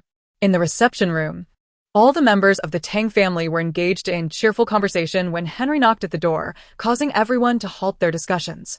As the door swung open, the silhouettes of three figures appeared. Ji Sihan and Ji Sihan were accustomed to the gazes of others, but for Ji Sihan, this was her first encounter with anyone from the Tang family other than Tang Yu, which made her feel somewhat anxious. Dad, Mom, Brother, Xiao Yu, you are all here. Ji Sihan greeted the Tang family warmly, maintaining a cordial facade. Noticing Ji Sihan's presence, he remarked indifferently, Sihan is here too. Ji Sihan sat between Tang Yu and Wen Ning, her expression blank, remaining silent. Ji Sihan followed suit, addressing Grandpa, Grandma, Uncle, Mom, Sihan. Ji Sihan hesitated on whether to respond, ultimately choosing silence. Ji Sihan pulled Ji Sihan closer, guiding her introduction. You've met Mom, and these are Grandpa, Grandma, and Uncle. Ji Sihan raised her small face, displaying unease, and timidly greeted, Hello, Grandpa, Grandma, Uncle. Wait, there's no rush to call. Wen Ning remarked with disdain upon seeing Ji Sihan's face, so similar to Ji Sihan's. Yet, she feigned concern. Has the paternity test result come out? A flicker of hurt crossed Ji Sihan's face as she lowered her head. Ji Sihan quickly affirmed it has. In fact, we had already conducted a paternity test once before. But Xiao Yu did not believe it, so we did it again. He laid out both test results on the table for the Tang family to see, his expression pained. Both tests indicate that Siyu is Mai and Siyu's daughter, while Sihan is not.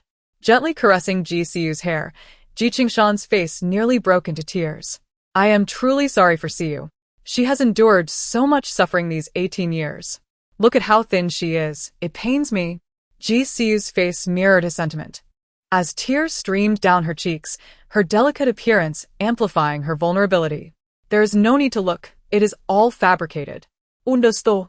What do you intend to do?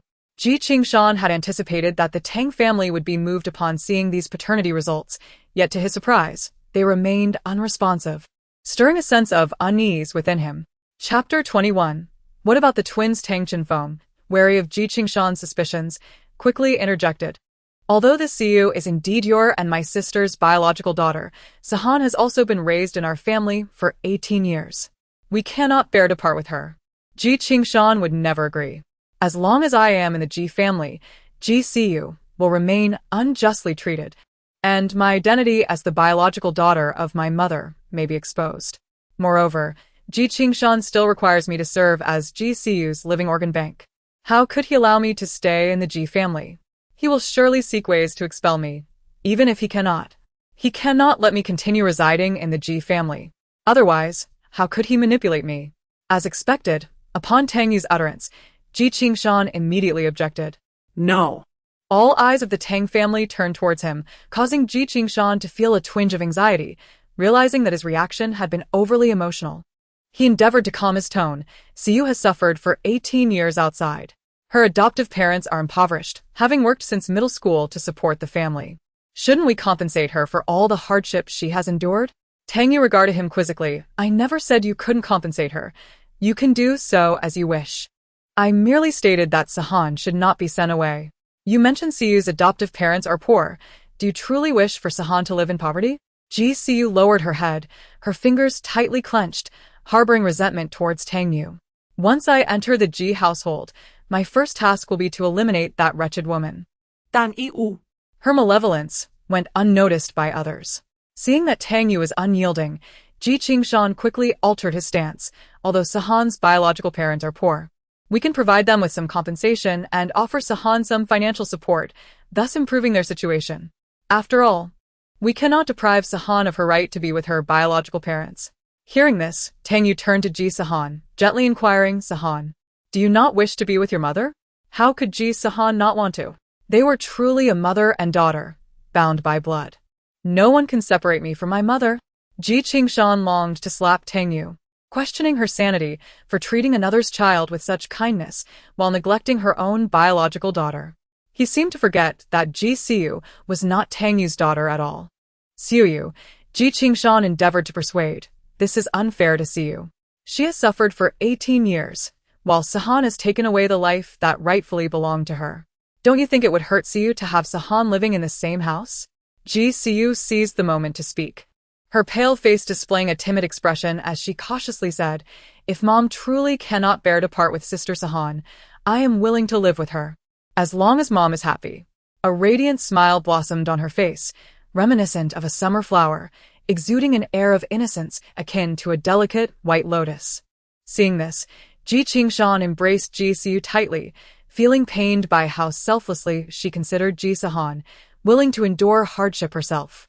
Siyu, can you bear to see our biological daughter suffer? When Ning, unable to contain herself, attempted to speak, but was restrained by Tang Yunsong's grip, he subtly shook his head. When Ning shrugged off his hand, turning her head away in frustration, Ji Sihan hastily added, yes, Mom. This is utterly unfair. Ji Sihan is not even my biological sister. Why should she remain in the house? This is not how one occupies another's nest. Ji Sihan's words drew glares of fury from the entire Tang family, and Tang Yu's gaze was particularly sharp, causing him to step back. Xiaoyan, Tang Chenfeng spoke, his voice icy, sending chills down Ji Sihan's spine. Why did you drive into Sihan? It wasn't me. Ji Sihan shook his head frantically. I did not hit Ji Sihan. He protested. Ji Sihan, are you out of your mind? I have said it wasn't me repeatedly. Why would I hit you? If you genuinely believe it was me, then find evidence. Do not falsely accuse me. As he spoke, Ji Sihan's tone grew assertive. After all, Ji Sihan would never be able to find proof. Evidence? The surveillance footage was destroyed by Ji Sihan long ago, unless I can find a car that just happened to pass by, and that car also had a dashcam. But with the footage gone, how can I track down passing vehicles? The heavens have eyes. Ji Sihan, do not gloat. One day, I shall uncover the truth. Ji Sihan's hands clenched into fists beneath the table. Fine, if it wasn't you, then let it be. No need for such a commotion. When Ning observed Ji Sihan's near frenzy, Sihan is still a patient. It is possible she misremembered. You are grown. Why must you argue with your sister? Ji Sihan is not my sister. Ji Sihan's retort lodged in his throat, but he dared not voice it. This matter shall not be brought up again. I will have someone investigate, Tang Yunsong concluded, dismissing the issue while blatantly favoring Ji Sihan. Weren't we discussing Siyu's situation? How did it shift to Xiaoyan? Ji Sihan did not wish to dwell on this matter any longer.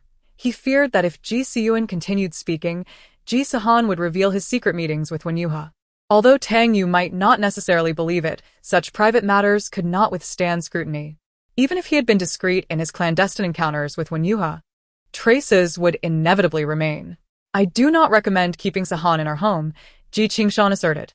If Sihan does not stay at the Ji residence, what do you intend to do about the marriage pact with the Shui family? Tang Chen Feng inquired. Ji Qingshan's mind went momentarily blank. He had completely forgotten that Ji Sihan was engaged to the Shui family. The Shui family had business dealings with the Tang family. Back in the day, Tang Yunsong had intended for Tang Chenfeng to marry the Shui family's daughter, but before the arrangement could be formalized, she eloped with another man.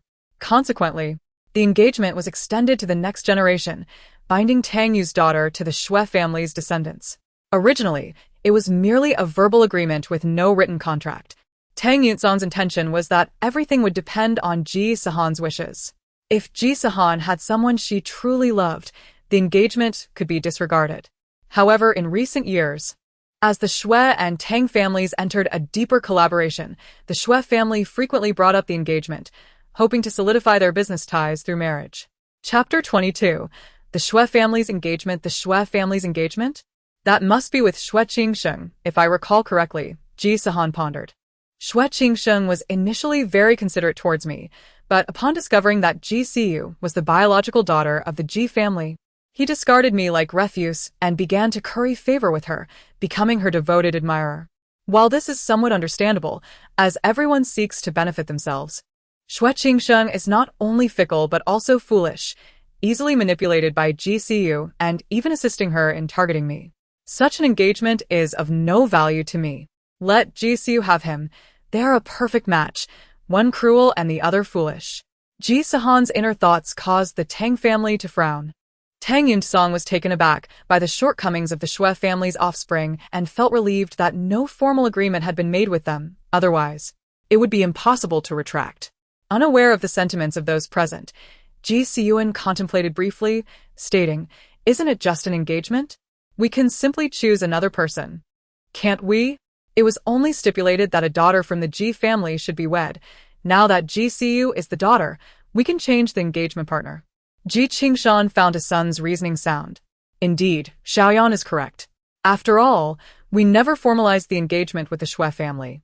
As long as we clarify that Siyu is our biological daughter, the Shui family should not object. Confident in his assertion, Ji Qingshan anticipated that once the truth about Ji Sihan's false identity came to light, the Shui family would undoubtedly send someone to alter the engagement. Who would choose a false daughter over a true one? Preposterous. Tang Yunsong's voice dripped with disdain, and he slammed his hand on the table, silencing everyone present. The Ji family members were particularly startled. Do you think the choice of engagement partner can be altered at will? Do you believe the Tang family has grown so powerful that we no longer need to consider others' opinions?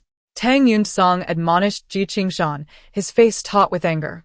While Ji Qingshan felt panic in his heart, he was also acutely aware of the humiliation he faced in front of his children, intensifying his resentment. Ji Sihan was not particularly fearful of Tang Yunsong, as the latter had always treated him like a beloved grandson before discovering that he was not Tang Yu's child. Although he did not receive the same level of adoration as Ji Sihan, the difference was minimal. "Grandfather, you cannot say that. Yes, the engagement was established with Ji Sihan, but she is not truly our child.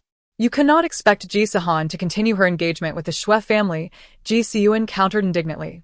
Upon hearing Ji Sihan's thoughts, Tang Yunsong resolved that Ji Sihan must not marry into the Shui family, though he refrained from disclosing his intentions at that moment. "Didn't your mother just say that we should publicly claim that twins were born at the time? Thus, Sihan remains my granddaughter. I support this narrative, as it minimizes risk. After all, the incident of the child being swapped in the hospital is quite disgraceful," Tang Yunsong remarked, tapping his fingers on the table. "I disagree. My sister has already suffered enough outside. Must she endure further indignities in her own home?"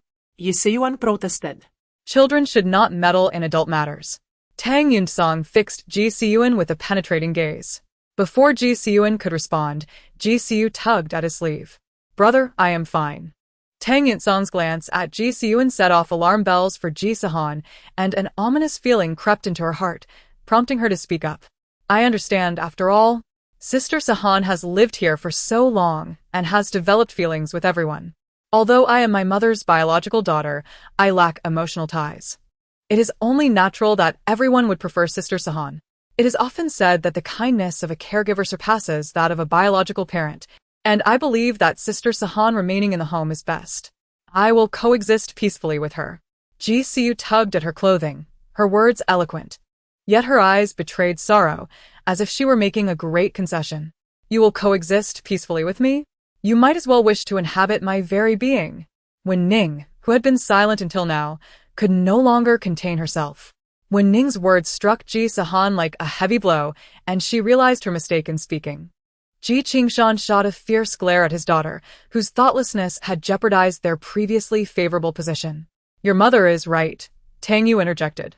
Though blood ties are significant, the bond between myself and Siyu remains tenuous.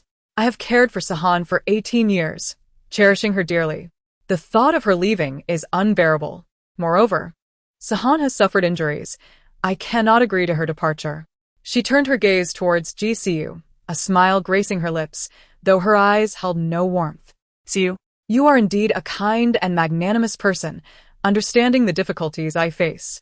You would surely agree to this, wouldn't you? After all, you have also stated that the kindness of a caregiver surpasses that of a biological parent. It seems you would not wish to part from your foster parents either. Since we are all in such a predicament, let's continue this way.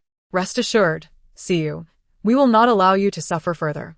You shall receive all that you deserve, and if you ever wish to visit us, you are welcome to stay for a few days. Tang Yu added, fearful that Ji Siyu might not leave.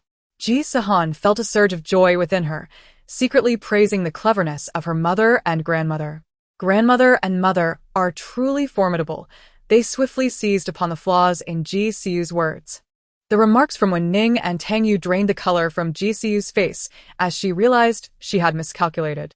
She had only intended to feign kindness and magnanimity to win favor with the Tang family, while also attempting to project a sense of sacrifice to elicit their pity. Little did she know that a single ill-chosen word had led to this predicament. Ji Qingshan was equally at a loss, filled with regret. Had he known, he would never have allowed Ji Siyu to attend. Initially, he had believed that Tang Yinsong and Wen Ning would be more sympathetic towards their lost granddaughter, hoping to play the familial card. If Tang Yinsong and Wen Ning accepted Ji Siyu, then even if Tang Yu did not, she would have to acquiesce. Chapter 23. The kindness of a caregiver surpasses that of a biological parent. Dad, Mom, Ji Qingshan stammered. Actually, Siyu did not mean it that way. Whether she meant it that way is clear to us all. Tang Qinfeng interjected swiftly, preventing Ji Qingshan from continuing. It appears that you, as a father, do not comprehend your daughter's true feelings. Ji Siyu likely prefers to remain with her foster parents. Ji Qingshan felt beads of sweat forming as he quickly turned to Ji Siyu. Siyu, tell me, is that what you mean? Ji Siyu, who had been looking down, lifted her head upon hearing his words. Her stark black and white eyes brimmed with tears that slowly streamed down her cheeks, adding an air of poignant vulnerability to her delicate, flower-like features, evoking an instinctive desire to protect. Grandma, Mom, that's not what I meant, she sobbed, her nose reddened and voice trembling. I have known for a long time that I am not my parents' biological child. They treat me poorly, often resorting to violence and scolding. She gazed at Tang Yu, her eyes revealing admiration and yearning. Ever since I realized I wasn't my parents' flesh and blood, I have fantasized about what my real parents might be like. I have been secretly saving money, hoping to find them when I grow up. I never imagined my dream would come true so quickly. When I first met my mother, I felt a deep, instinctual connection, a bond one have longed for. Mom, I have missed you so much over the years. I do not mind sharing your love with others, as long as I can be by your side. Please do not abandon me. Ji Siyu's lament and cry resembled that of a truly pitiful child yearning for her biological parents, her tears falling like raindrops. Her appearance, reminiscent of a rain-soaked pear blossom, stirred compassion in anyone who beheld her. Unfortunately, the Tang family was already aware of Ji Siyu's true identity. Ji Sihan scoffed disdainfully, thinking, Ji Siyu is still such a good actress. Her tears flow effortlessly. Why doesn't she take her talents to the stage? She acts like a performer before the stage is even set. Who is she trying to impress? I am certain Mom will not be deceived by her feigned fragility. Indeed. Neither will our grandparents or uncles. Tang Chinfeng, who had been observing Ji Siu's performance with cold detachment, nearly broke into laughter at his niece's antics. He cleared his throat, striving to maintain his composure. Given the circumstances, he appeared somewhat swayed by Ji Siu's display, reluctantly conceding, as Siu suggested, let us publicly declare that twins were born that year. This way, both Huan and Siu can remain in the family.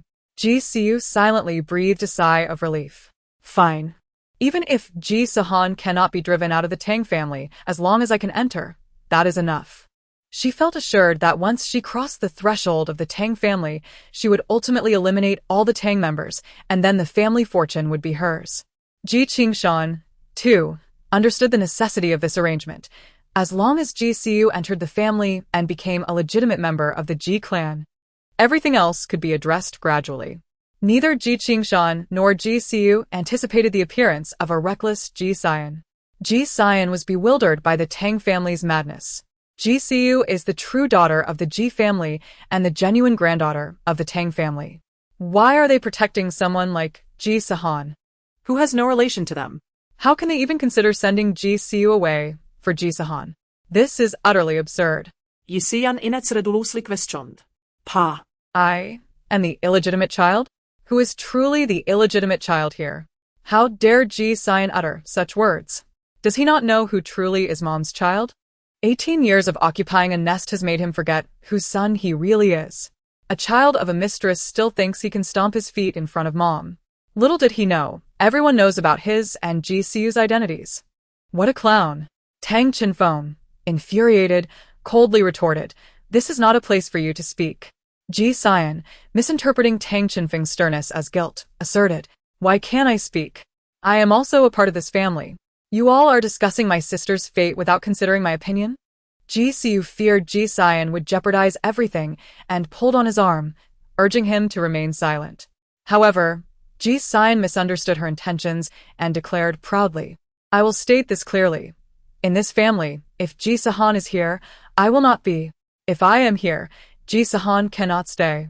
I absolutely refuse to share space with an illegitimate child. At these words, Tang Yunsong, who had been half closing his eyes, suddenly opened them wide, his gaze piercing as he fixed his cold stare on Ji Sihan. Ji Qingshan was left in a cold sweat by Ji Sihan's outburst, while Tang Yunsong's expression filled him with dread. Enough! Ji Qingshan scolded. What kind of talk is this? Huan and Siu are both your sisters. Is this how a brother should speak? Ji Sihan looked at his father with confusion, unable to comprehend how the previously agreed-upon situation had suddenly changed. Je kwinks van. Tang Yunsong began slowly. Considering Ji Sihan is the only male heir of the Ji family, I will allow you to keep him close and guide him. Is this how you are teaching him? His tone bore no anger, yet to Ji Qingshan, it felt like a heavy weight, suffocating him. Calling someone an illegitimate child, this is the quality you have instilled in your family. Can such a person be entrusted with the affairs of the company? Dad. Ji Qingshan quickly backtracked. I have been busy with the company's projects these years and had little time to teach him. He instinctively attempted to shift the blame onto Tang Yu, suggesting that it was she who had raised Ji Sihan this way. However, Tang Yu refused to accept the blame. She had barely paid Ji Sihan any attention over the years, let alone teach him. My efforts have been focused on nurturing Huan. Ji Yan has always been under your care, and I only took care of his basic needs. So, how is this my fault? Seeing that Tang Yu was not taking the bait, Ji Qingshan conceded, I have been negligent. I will ensure to guide Ji Sihan properly from now on. Apologize to your grandfather. Ji Qingshan ordered Ji Sihan.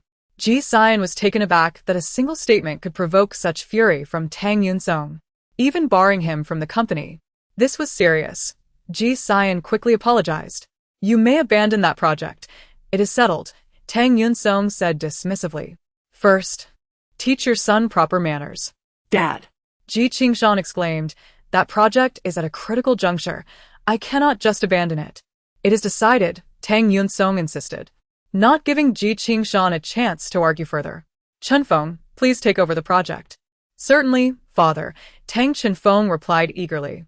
I will ensure the project progresses smoothly. Ji Qingshan was taken aback. Not only had he failed to achieve his objectives during this visit to the Tang family, but he had also lost his project. He had been following it for nearly a year, and contracts had already been negotiated. It was just a step away from completion.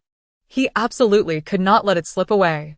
Dad, Ji Qingshan pleaded, this project is very complex. My brother is already so busy. Would it not be unwise to add more to his workload? Ji Sihan can delay entering the company and gain experience outside. Ji Sihan was stunned that even his own father would turn against him, unable to believe he was truly being barred from the company. Dad. Ji Qingshan shot him a look, urging him to be quiet. I am all alone, without children to guide. I can live at the company. Brother-in-law. Please take care of Ji Sihan, Tang Chenfeng laughed, feeling quite pleased. Tang Yu, suddenly being called out, looked at her father.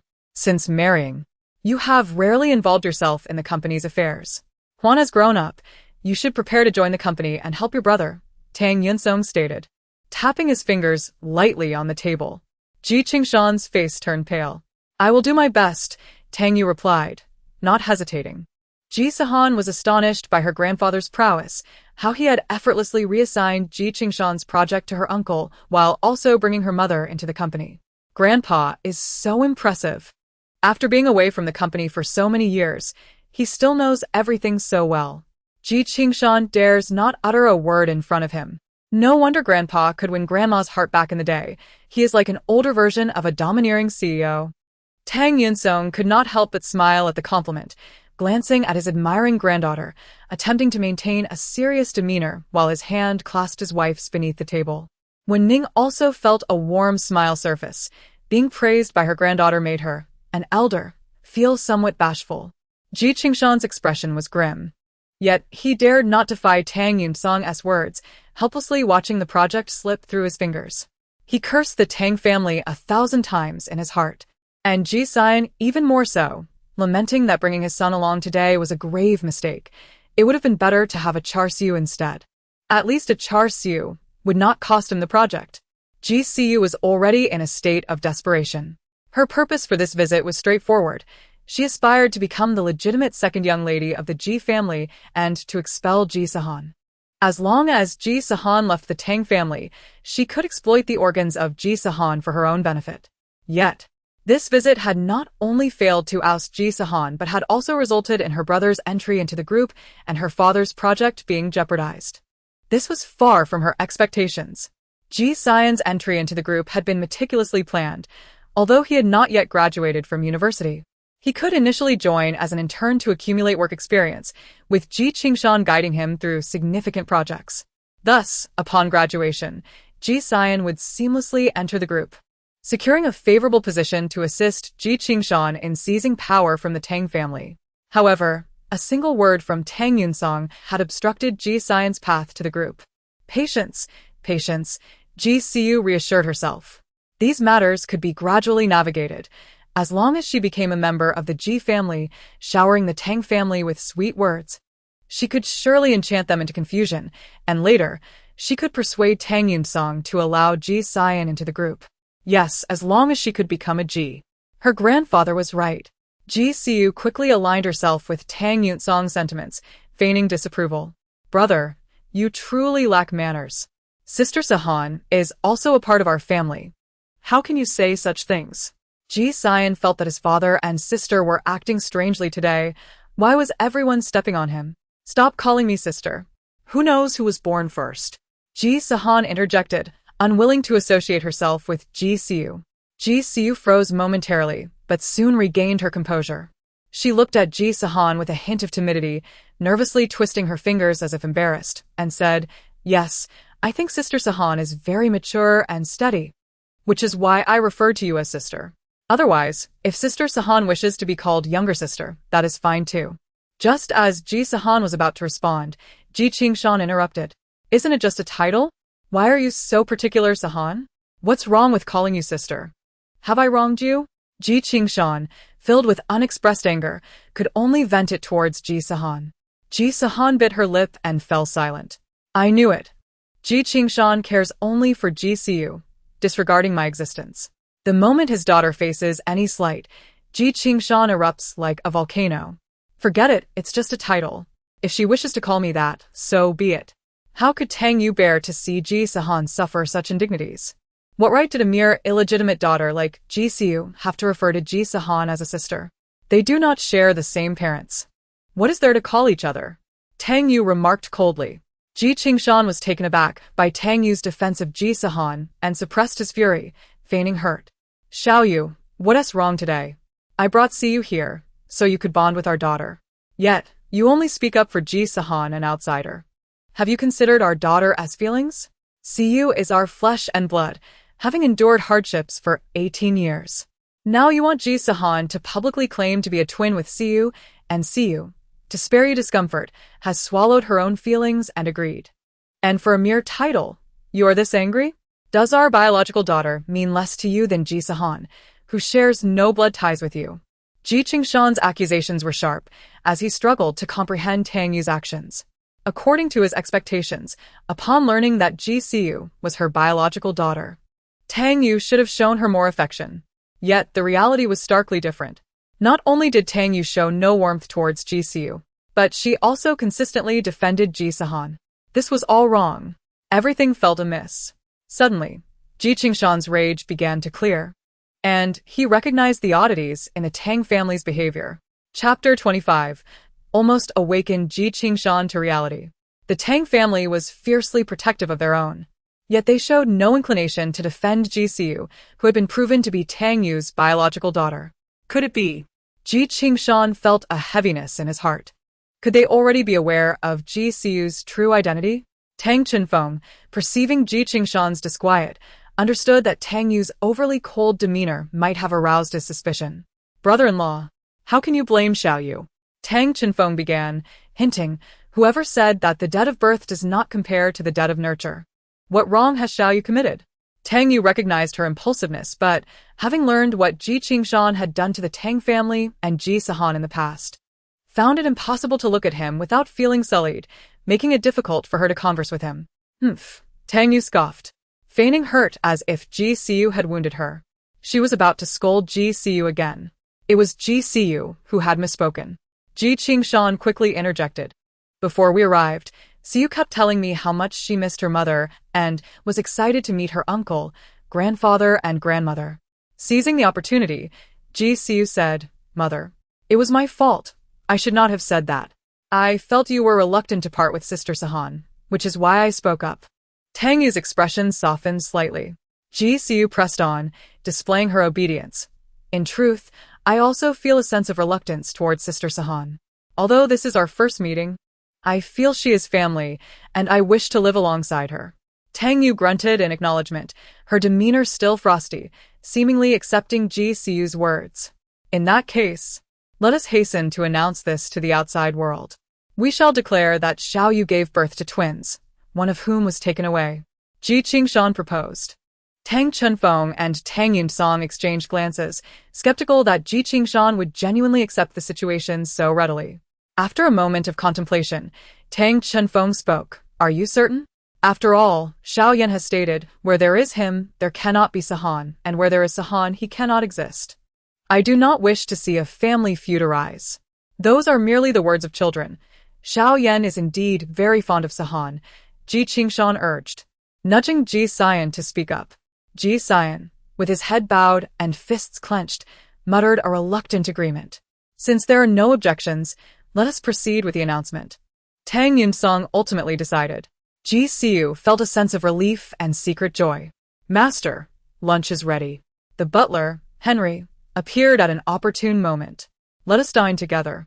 Tang Yunsong said to Ji Sihan. The Tang family's dining table was not large. They shared an intimate bond and typically dined at a round table. Exquisite dishes were presented one by one, portioned to ensure no waste. Ji Siu had not endured hardship over the years, after all. When Yuhua was the light of Ji Sihan's heart, and meals were often lavish, boasting an abundance of seafood and meat, making her life seem quite opulent compared to her peers. However, dining at the Tang family home revealed what a true feast entailed. Various unknown yet expensive ingredients were artfully arranged on simple yet elegant plates, Even the most ordinary home-cooked dishes tasted entirely different from those outside. Ji Sihan restrained herself, but still indulged a bit more than usual, her stomach slightly distended. In contrast, Ji Sihan set down her chopsticks after a few bites, seemingly weary of the offerings. Ji Sihan, accustomed to such fare, ate little, his mood dampened by reprimands from his grandfather and uncle. Ji Sihan felt increasingly distressed, as she observed that the exquisite and expensive ingredients, which she considered to be unmatched delicacies, were dismissed by both Ji Sihan and Ji Sihan. Jealousy surged within her like a tidal wave, twisting her face with resentment. After dinner, Ji Sihan and the Tang family discussed business matters at the table, while Tang Yu listened silently from the side. When Ning and Ji Sihan engaged in quiet conversation, Ji Sihan remained silent, engrossed in his phone, while Ji Sihan felt restless, quietly observing everyone and sensing her disconnection from the family's atmosphere. Servants entered with tea and fruits, placing each person's favorite snacks before them. Miss Ji, as you are new here, we are unaware of your preferences, so we have prepared the same fruits as for young Master Ji, the butler said with a cheerful smile. Ji Sihan quickly nodded in gratitude. Ji Sihan took a large sip of iced fruit tea and munched on several plump grapes, his expression softening slightly.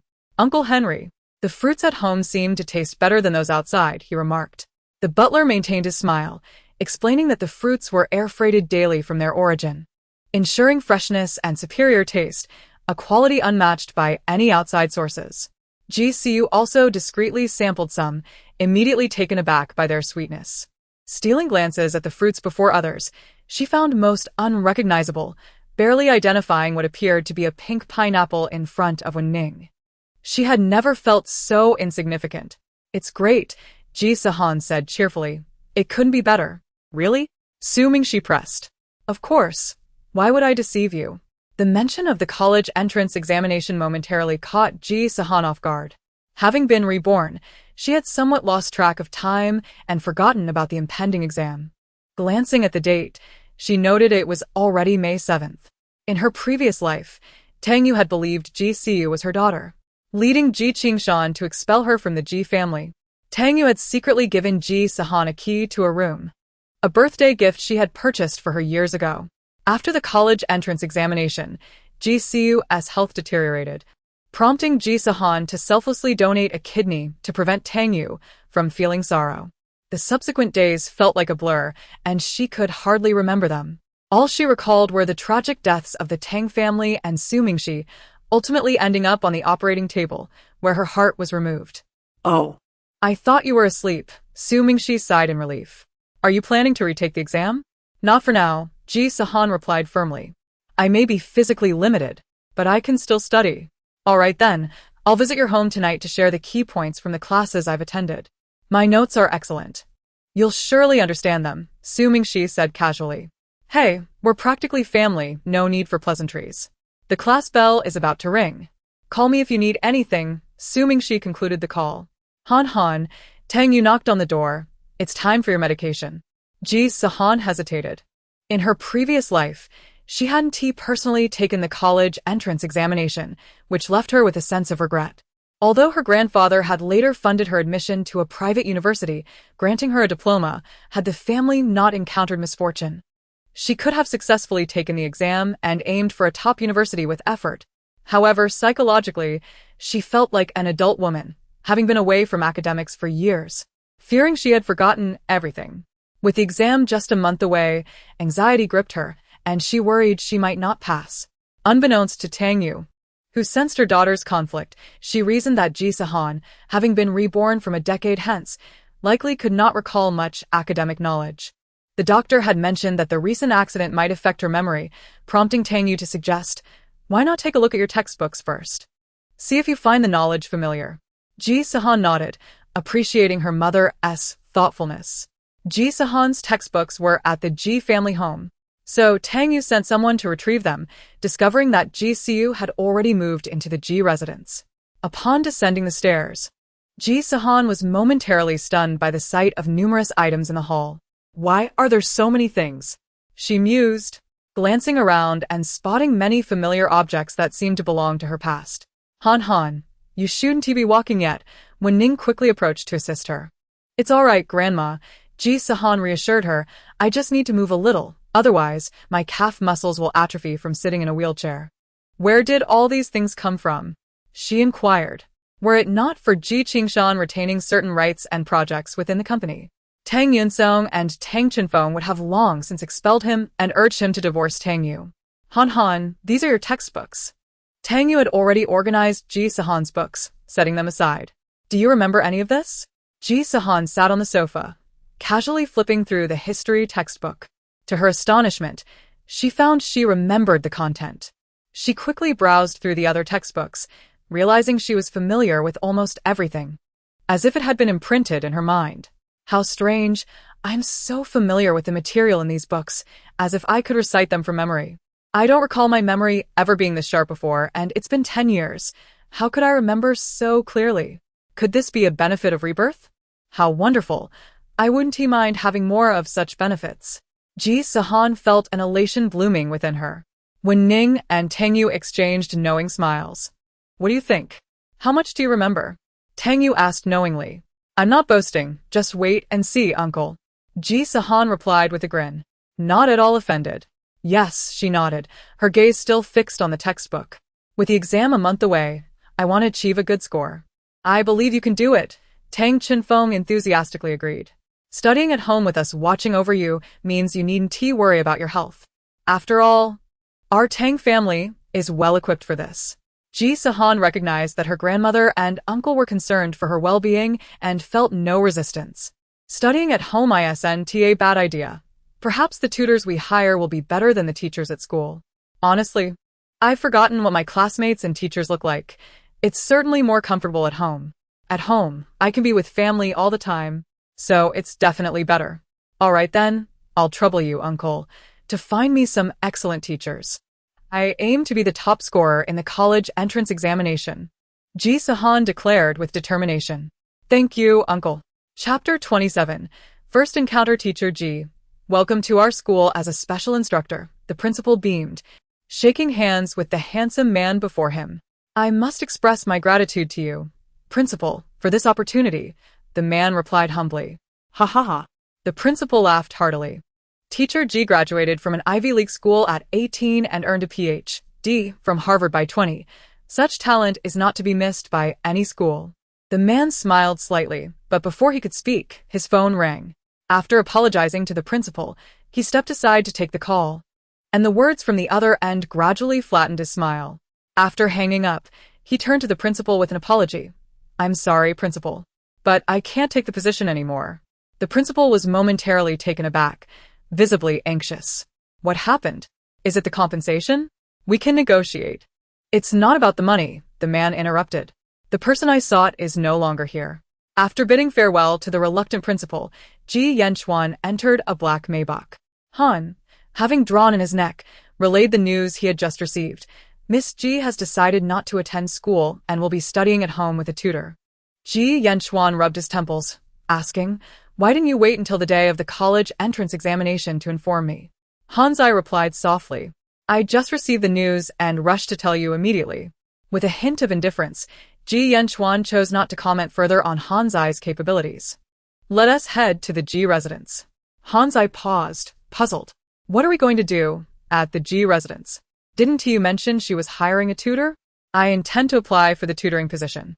But Miss Ji is not at the Ji residence right now, Han Zai noted. Ji Yanchuan, caught off guard by this news, sighed in frustration. Why didn't you mention this to me earlier? Han Zai expressed surprise. I didn't. No. Ji Yanchuan's expression remained impassive, leaving Han Zai speechless. Your bonus is gone. Ah. Han Zai exclaimed, a frown etched across his face. Don't waste time. Hurry to the Tang residence. Ji Yanchuan leaned back in his chair, closing his eyes as he commanded. Han Zai, anxious not to delay further, hurried off. At the Tang estate, one room had been transformed into a multifunctional media classroom. Ji Sihan and Tang Yu sat attentively, engrossed in the lecture being delivered on stage. After 45 minutes, the instructor concluded a segment and exited the classroom. Ji Sihan flipped through her textbook, noted the teacher's name, and pressed the intercom next. As her words faded, the door swung open. Due to the backlight, Ji Sihan first noticed the figure's stature. The newcomer was tall, easily measuring over 6 feet. Dressed simply in a white shirt with sleeves rolled up to the elbows, revealing toned arms, and clad in tailored trousers, he approached the podium with a steady gait. He turned his back to the audience, showcasing broad shoulders that exuded a sense of security. Writing down his name, he then faced Ji Sihan, offering her a slight smile, akin to glaciers melting. His voice deep and melodic. "Hello, my name is Ji Sihan, here to apply as Miss Ji's mathematics and English tutor." With a French grandmother, Ji Sihan inherited her high nose and deep-set eyes. His chiseled features resembled a sculpture, and his dark eyes shimmered with hints of blue, enhancing his air of mystery. Meanwhile, Ji Sihan's heart surged with tumultuous emotion. It's him. It's really him. The man who appeared in my past life and saved me. In her previous life, when Yuha had infiltrated the Tang family after causing their demise, assuming the role of Ji Qingshan's wife. In her obsession with Ji Siu's well-being, when Yuha disregarded the law, repeatedly attempting to capture Ji Sihan and extract her heart, Ji Sihan had spent her days evading capture, narrowly escaping several times, as if an unseen force was aiding her. On one occasion, when Yuha, in a fit of madness, sent someone to run Ji Sihan down. In a moment of desperation, as she was about to be hit, warm hands pushed her aside. Ji Sihan witnessed a man being struck instead, flying through the air before crashing to the ground, lifeless. She felt numb, unable to move, gazing at the bloodied face of the man, a visage that left an indelible mark on her memory. Later, she was taken to the hospital by kind-hearted strangers. It seemed that the trauma had shrouded her mind, leaving her in a daze. When Yuha and Ji Siu seized the opportunity to deceive her and abduct her from the hospital, leading to her demise on the operating table. In her rebirth, Ji Sihan occasionally dreamt of that man who had saved her, yet she found no means to locate him. To her astonishment, here he was. Ji Sihan. His name is Ji Sihan. Why did he save me in my past life? Ji Sihan pondered, her gaze fixed on Ji Sihan unblinking. Unbeknownst to her, Ji Sihan was equally astonished. Was he dreaming? Why did it seem as if he could hear Ji Sihan's thoughts? Maintaining a composed exterior, he was nonetheless drawn to her lips, eager to ascertain whether he had truly heard her voice. Why does he keep staring at me? He seems familiar. But where have I seen him before? Ji Sihan furrowed her brows, deep in thought. Ji Sihan confirmed that he could hear Ji Sihan's unspoken words, perhaps indicating he had developed a peculiar ability. With this realization, he inquired, "May I begin the lecture?" Ji Sihan, unable to recall when she had seen Ji Sihan, set the thought aside. "You are here to apply as a mathematics and English tutor, correct?" Finding Ji Sihan's credentials, she was astounded by his impressive resume. A Harvard PhD at the age of 20? Why would such a genius want to be my tutor? Ji Sihan was taken aback, her curiosity about Ji Sihan intensifying. Yes. Would Miss Ji prefer to begin with mathematics or English? Ji Sihan asked. English, Ji Sihan decided. Ji Sihan nodded, taking a deep breath to ease his nerves. Transitioning into teaching mode and commencing his lesson. True to his reputation as a prodigy, his teaching was both profound and engaging. Initially cautious, Ji Sihan soon found herself captivated. Yet, she couldn't shake the oddity of why someone so capable would choose to be a tutor. Could it be financial need? That doesn't seem likely.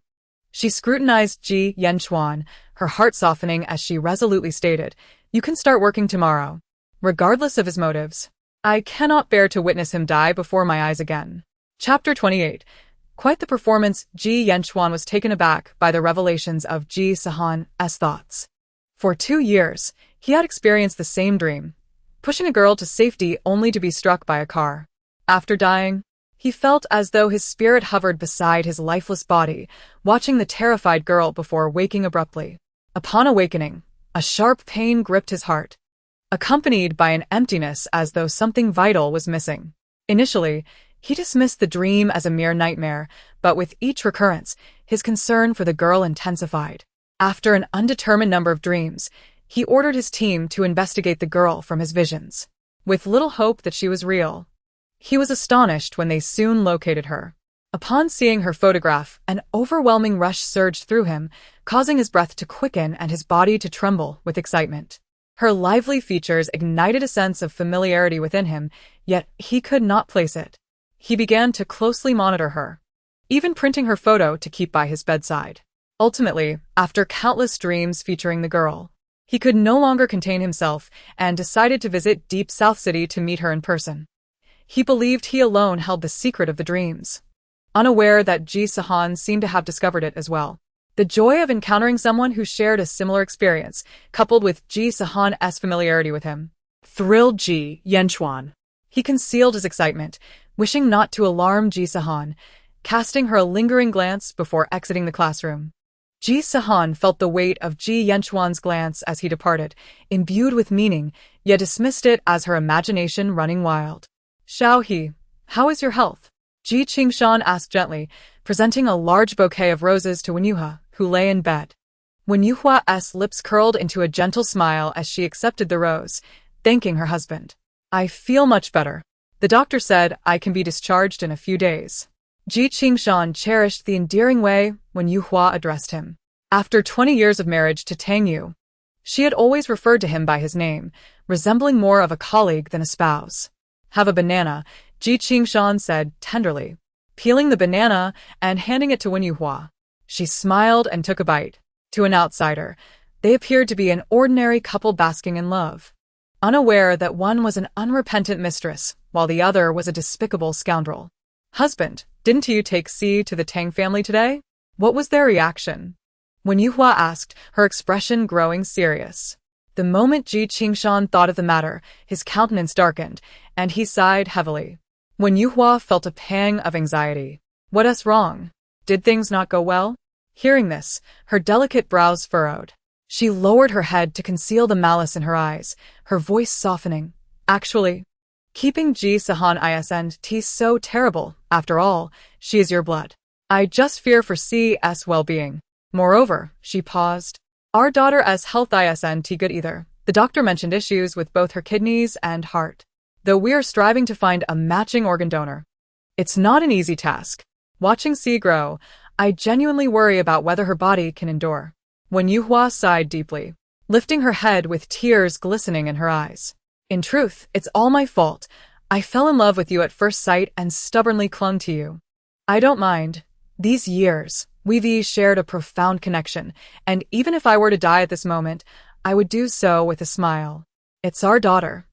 She covered her mouth with her hand, lowering her head as she choked back sobs. "C is the daughter we fought so hard to have. I truly cannot bear to watch her leave us." Seeing his beloved weep before him, her sorrow palpable, even the most resolute man would soften. Ji Qingshan opened his arms and embraced Wenyuhua, soothing her with tender words. "Don't worry. I won't let anything happen to C." However, Wenyuhua couldn't bring herself to trust Ji Qingshan's assurances. If his words had any weight, she wouldn't have been able to intrude upon his relationship with Tang Yu in the first place. "After all, Ji Sihan is your blood.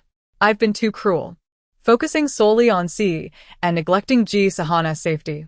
Affecting a tone of sadness, she added, "Perhaps it's best to let it go. I still have some savings. The money you gave me that I've been holding on to for Xiaoyan's car.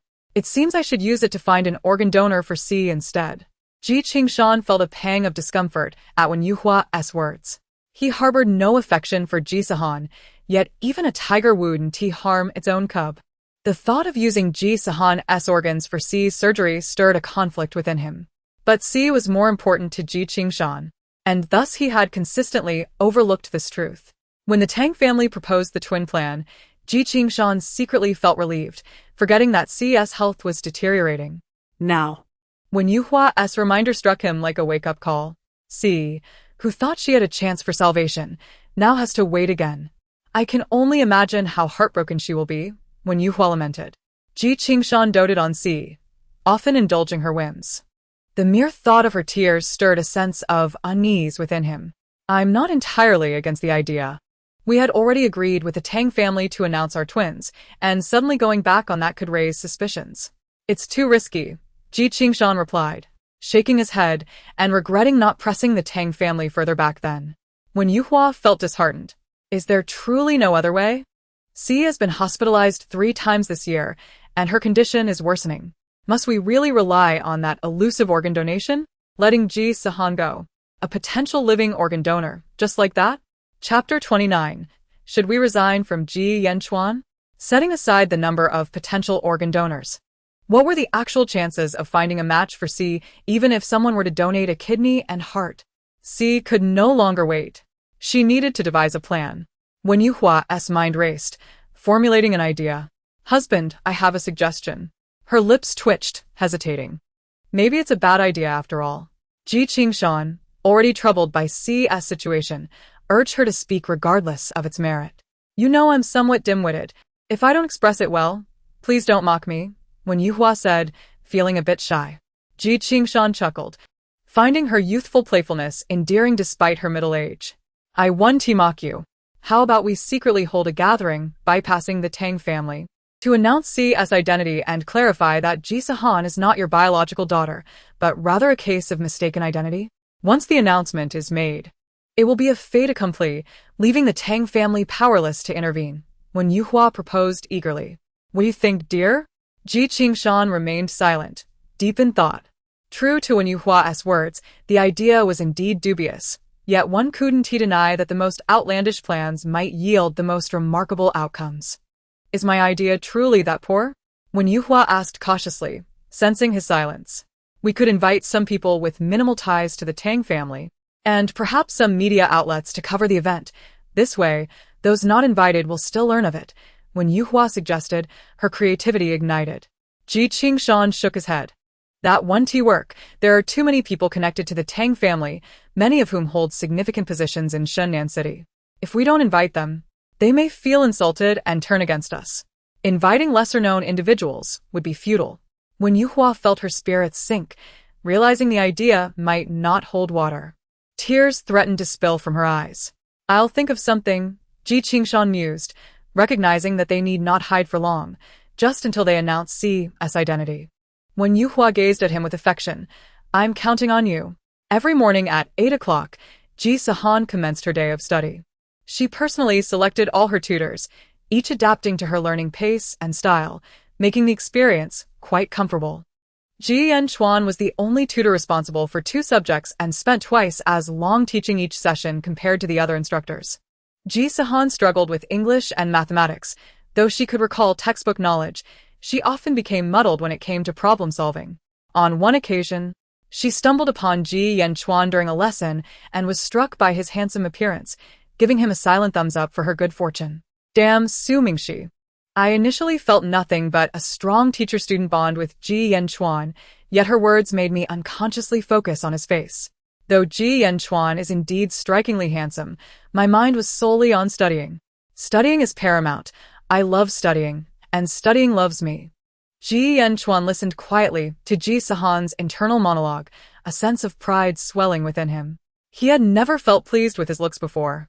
But this was the first time he experienced the benefits of his appearance, silently thanking his parents for bestowing upon him such good looks.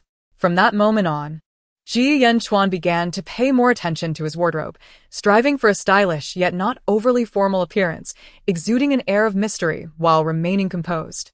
Season Sihan did not disappoint him. Her gaze lingered on him for longer periods. Occasionally, a fleeting glance during class would cause her ears to flush with embarrassment. Come on, Sihan, pull yourself together. If this continues, I really won't be able to focus on my studies. Perhaps it would be best to dismiss Ji Yanchuan, but no other teacher conveys the material as well as he does. What a dilemma.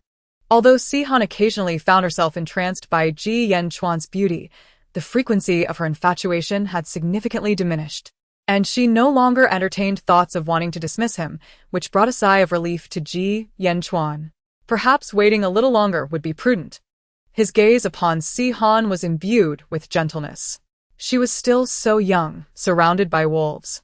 He felt it was his duty to help her fend off these predators before he could dare to express his feelings. Unbeknownst to Sihan, Ji Yanchuan's thoughts were far from her concerns. She was preoccupied with how to solve a math problem. Today was a day of respite, free from classes. Upon awakening, she found Tang Yu sitting beside her. Good morning, Mama, Sihan murmured sleepily. Tang Yu's face radiated warmth as she held a warm towel, gently wiping her beloved daughter's face. It's getting late. The sun is already high in the sky. Ji Sihan, feeling a bit shy, accepted the towel from Tang Yu and casually dabbed at her face. Mama, I'm all grown up now. How embarrassing at my age. Needing my mother to help me wash my face. Tang Yu's smile deepened as she tenderly ruffled Ji Sihan's hair. Happy birthday, Han Han. Ji Sihan paused in her motions, realizing that today not only marked her birthday, but also that of Ji Sihan. Reflecting on the events of the previous life that transpired on this day, the smile in her eyes slowly faded. Chapter 30. The Birthday Banquet. I completely forgot what day it was. In my past life, Ji Sihan hosted an extravagant birthday party for Ji Sihan, introducing her to various dignitaries and solidifying her status as the second young lady of the Ji family, transforming her from an illegitimate child into a true member of high society. Although Ji Sihan has now consented to publicly acknowledge that Ji Sihan and Ji Sihan are twins, he is actually quite reluctant. After all, as long as I hold the status of the second young lady of the Ji family, I cannot serve as Ji Sihan's living organ bank. I refuse to believe Ji Sihan will sit idly by, for the sake of his beloved mistress and her daughter. He might very well host a banquet to secretly confirm Ji Sihan's identity, just as he did in my past life. No. Ji Sihan is clearly Wen Yuhie's daughter. Having occupied the Ji family's nest for so long and harboring malicious intentions towards my mother and uncle, how can she be considered my mother's daughter? I must find a way to investigate this matter. If it truly occurs, I must act quickly to prevent it. With a heavy heart, Ji Sihan pondered how to broach the subject with Tang Yu. Sensing her daughter's turmoil, Tang Yu's eyes flickered with a glint of coldness, her previously gentle demeanor sharpening into something fierce. So Ji Sihan dares to surprise us with such a grand scheme. After so many days without news from Ji Sihan, she had thought him subdued. She needed to confirm this matter. If Ji Sihan indeed planned a banquet behind the Tang family's back, a chilling murderous intent ignited in her gaze. Han Han, go freshen up. I have some matters to clarify. Tang Yu gently patted Ji Sihan's hand. All right, Mama. You take care of things. Ji Sihan swallowed the words she was about to speak, watching her mother leave. Once the door to her daughter's room closed, Tang Yu's tender and loving expression shifted dramatically. The smile on her lips faded, replaced by a chilling glint in her eyes, her entire demeanor becoming fierce. Tang Chenfeng, momentarily taken aback, instinctively pulled out his phone, dialing his parents while inquiring, "What happened?" Tang Yu took a deep breath, suppressing the impending fury within her, articulating each word with precision. Ji Sihan has secretly organized a birthday banquet for Ji Sihan to announce her identity. Upon hearing this, Ji Sihan, who had been preparing to inquire about the matter, froze in place, while Tang Chenfeng seethed with rage. What audacity from Ji Sihan! After agreeing to our terms, he dares to go back on his word and pull such a stunt behind our backs, intending to force us into accepting Ji Sihan as the illegitimate daughter while ousting her from the Ji family for the sake of appearances? He swiftly contacted his parents, conveying the situation before they could respond. The Tang family was equally furious, instructing them to head to the Ji family, promising to follow shortly. Noticing the intensity of their anger, Ji Sihan stepped forward to soothe them. Mama, Uncle, don't let anger harm your health. Let's not waste our emotions on unworthy individuals. Tang Yu and Tang Chenfeng exchanged glances, tempering their fury for the sake of their child, waiting to confront Ji Sihan. Han Han, go change into a beautiful dress. We'll head to the Ji family together. Tang Yu spoke softly. Ji Sihan nodded and hurried upstairs to don the new dress she had recently made. When she returned downstairs, Tang Yu and Tang Chenfeng were already dressed, and the three of them departed for the Ji residence. Countless balloons and streamers filled the air with a joyful and warm ambience. Upon witnessing this spectacle, Tang Yu scoffed. What a grand affair! It seems Ji Sihan is terrified that Ji Sihan won't be able to re-enter high society. Today, I shall overturn his plans with Wen Yuhie. The banquet had reached its climax, and even from outside, one could hear Ji Sihan's impassioned speech. Thank you all for being here today. I wish to announce something important. At that moment, the previously closed doors of the banquet hall were forcefully pushed open. Ji Sihan's words caught in his throat as all eyes turned toward the entrance. where the elegantly dressed Tang Yu and her companions gracefully strode in. The audience was taken aback, surprised by the breach of decorum. Arriving late was one thing, but entering through the main door was another. Yet upon recognizing the newcomers, they fell silent, curiosity piquing. Why, at a Ji family banquet, did the matriarch of the Tang family arrive now? Such a scene was not to be missed by Wen Yuhi, who had already positioned herself to relish the moment her daughter took the stage. Seeing Tang Yu and her companions, an ominous premonition gripped her heart. Observing the innate beauty and elegance radiating from Tang Yu, jealousy threatened to consume her. Ji Sihan, who had been smiling beside Ji Sihan, felt her smile falter at the sight of Tang Yu, sensing something amiss. She quickly tugged at Ji Sihan. Initially taken aback, Ji Sihan soon composed himself, his expression darkening as he realized the implications, forcing a smile. He understood that he could not allow Tang Yu and the others to interrupt. Otherwise, he would never manage to rid himself of Sihan. He quickly stated, "This is my true daughter of the Ji family, Ji Sihan." A murmur spread through the crowd, astonishment palpable. No one had anticipated such explosive news, an authentic tale of mistaken identities unfolding before them. As Tang Yu and her companions approached, Ji Sihan's forehead glistened with cold sweat. The audience buzzed with excitement. It had been years since such a scandal had erupted within the high society of Shunnan City. Chapter 31. That's mine. The words had been spoken, and Ji Sihan felt a surge of triumph wash over him, his previous apprehensions evaporating, his expression swelling with pride. He descended from the stage, tilting his chin slightly. "Xiao Yu, what brings you here?" Sihan observed Ji Sihan's rapidly shifting expressions, akin to a color palette, and couldn't help but chuckle. Does Ji Sihan really believe that by announcing Ji Sihan's identity first, Mama and Uncle will be powerless to act against him? Truly, this is a case of psychological victory. Just moments ago, Mama and Uncle were drenched in cold sweat, and now he is basking in his perceived glory. "Am I not allowed to come?" Tang Yu responded with a hint of sarcasm. "It seems I am indeed on the same marriage certificate as you. How is it that I am so oblivious to the significant events in our family, relying on others to inform me?" Having settled a major concern in her heart, Ji Sihan remained unfazed by Tang Yu's pointed remarks. He even expressed a degree of reproach. "Xiao Yu, what do you mean by that? I thought you were too busy caring for Han Hui to have time for anything else." It had been a long time since he attended such a splendid banquet. Tang Yinsong approached with a beaming smile. Both Tang Qinfeng and Ji Sihan instinctively altered their demeanor. "Dad," Tang Qinfeng greeted, "you've come." Ji Sihan felt a pang of guilt, his heart sinking. He had assumed it would only be Tang Qinfeng and Tang Yu present, but to his surprise, Tang Yinsong was also there. Fortunately, the Tang family was a step behind. The die was cast, and everyone knew that Ji Sihan was the true daughter of the Ji family. No matter how upset the Tang family was, they could do nothing about it. "Han Hui." Ji Sihan turned his face, an unexpected tenderness gracing his features. "Today is also your birthday. Didn't the Tang family hold a birthday banquet for you? I thought you and your mother would be too preoccupied at the Tang family celebration to attend." This statement carried a dual meaning. It explained why the Tang family was not invited to the birthday celebration, while subtly criticizing them for neglecting to hold a banquet for Ji Sihan. As expected of Ji Sihan, though his abilities are limited, his mind is quick, and he still wishes to drag me into his schemes. "Let me see if I don't unmask your hypocritical facade." Ji Sihan spoke with deliberate politeness. "Mom said that the 18th birthday is significant and that we prefer to celebrate privately with family rather than with outsiders. She mentioned inviting Dad and my brother over tonight. When I woke up today, Mom and Uncle gave me birthday gifts. I hadn't seen a message from Dad and thought he had forgotten." She glanced at the grand cake in the distance, her tone tinged with melancholy.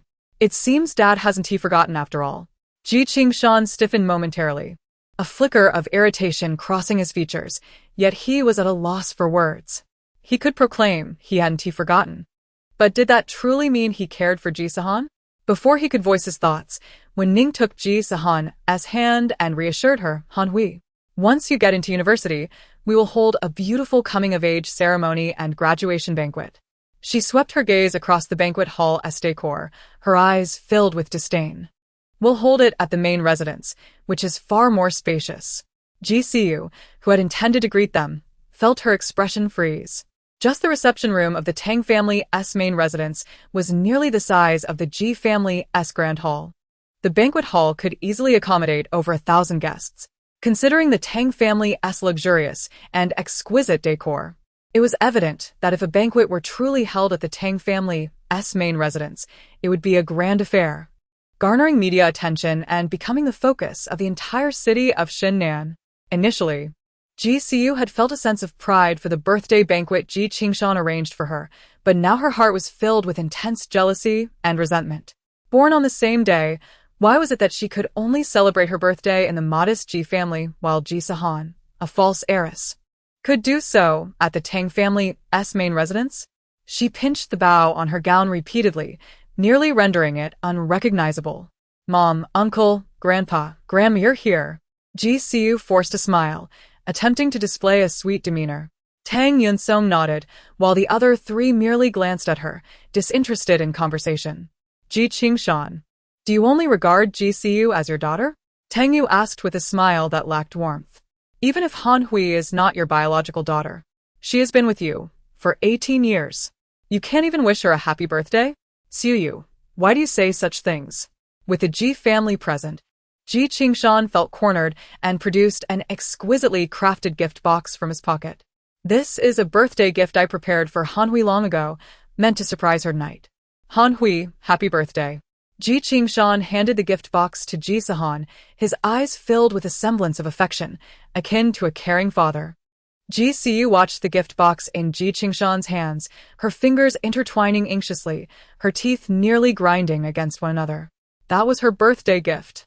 It was something she had insisted on for a long time, and only after much persuasion did her father agree to buy it for her on her 18th birthday. Ji Sihan was momentarily taken aback by Ji Qingshan's gesture. Is it for real? Ji Qingshan would prepare a birthday gift for me? Why do I find that so hard to believe? I suspect it was originally meant for Ji Sihan, but under pressure from Mom, he had to present it to me first. Ji Sihan readily accepted the gift, as who would refuse a free gift. Thank you, Dad. Her voice was bright, and she immediately opened the box. Wow. As if animated effects erupted with the opening of the box, a white light shimmered, almost dazzling Ji Sihan's eyes, revealing a small crown. The crown was palm-sized, yet no one would doubt its value due to its size. The platinum base was adorned with a myriad of sparkling colored diamonds, encircling it tightly. Most striking was the pink central diamond, roughly the size of a thumb, carved into a perfectly rounded teardrop shape. It was breathtaking. Ji Sihan was overwhelmed with joy. This little crown was a piece of jewelry no girl could resist. It was the very crown worn by the princess of the rank country in the last century. Tang Chenfeng recognized its origin at a glance. It had been auctioned for millions in 2008 and subsequently collected by a domestic collector. Recently, he had heard that the collector was going bankrupt and was selling off his collection. Little did he expect that this crown would end up in Ji Qingshan's hands. Tang Yunsong, rarely showing admiration, patted Ji Qingshan on the shoulder. Well done, Qingshan. You are indeed a good father. Ji Sihan felt a surge of hatred, nearly breaking her nails in frustration. This was clearly a birthday gift meant for her. How had it come to belong to Ji Sihan? Ji Sihan was elated, having received a lavish gift for her birthday. She caught a glimpse of Ji Sihan's contorted expression and felt even happier. Chapter 32. Announcement of the heir. Ji Sihan's face twisted with anger. She wanted to burst into laughter. This crown was undoubtedly meant for her, but unexpectedly, it had been snatched away. Ji Qingshan also forced a smile, feeling a pang in his heart. He had purchased the crown after much insistence from Ji Sihan and Wen Yuha. Dad, you're so wonderful. I thought you had truly forgotten my birthday. Ji Sihan purposely said this to infuriate Ji Qingshan and Ji Sihan further. Ji Qingshan managed a strained smile, as long as Han Hui likes it. He glanced at Ji Sihan, and Ji Sihan provocatively asked, by the way, Dad, what gift did you prepare for my sister? Is it as valuable as the little crown? As the topic shifted to her, Ji Sihan struggled to maintain her composure, suppressing the resentment bubbling within her. Ji Qingshan had no second gift of equal worth to present. He casually dismissed, "It's also a surprise, so let us not let your sister know too soon." Ji Sihan nodded in understanding. Tang Yu was not ready to let Ji Qingshan off the hook. "I just heard you on stage. How is it different from what we discussed at home? If you have thoughts, you should voice them. Why hold an event to announce it behind our backs?" Ji Qingshan grew impatient. "Isn't this hasty? I simply forgot. You know that Siyu is our biological daughter. Is there anything wrong with my announcement today? It's such a minor issue. Why must you argue with me in front of so many people?" He was confrontational. Tang Chenfeng pulled Tang Yu behind him. "Ji Qingshan, you're being a bit excessive. You can't just change your mind on what we agreed upon. Would you do the same during business negotiations? Thank goodness Dad has entrusted the project to me. Otherwise, I would genuinely question whether you would mess it up." Ji Qingshan felt somewhat weakened in the face of Tang Chenfeng's obvious aggression. Yet when the conversation turned to the project, the fire within him could not be contained. "Brother, my work capabilities are evident to all. The project I have is something I have painstakingly developed over time.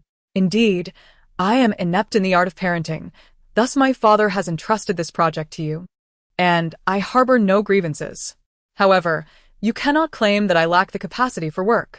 As tensions rise between Ji Qingshan and Tang Chenfeng, Tang Yunsong clears his throat. "Enough. We are all family here.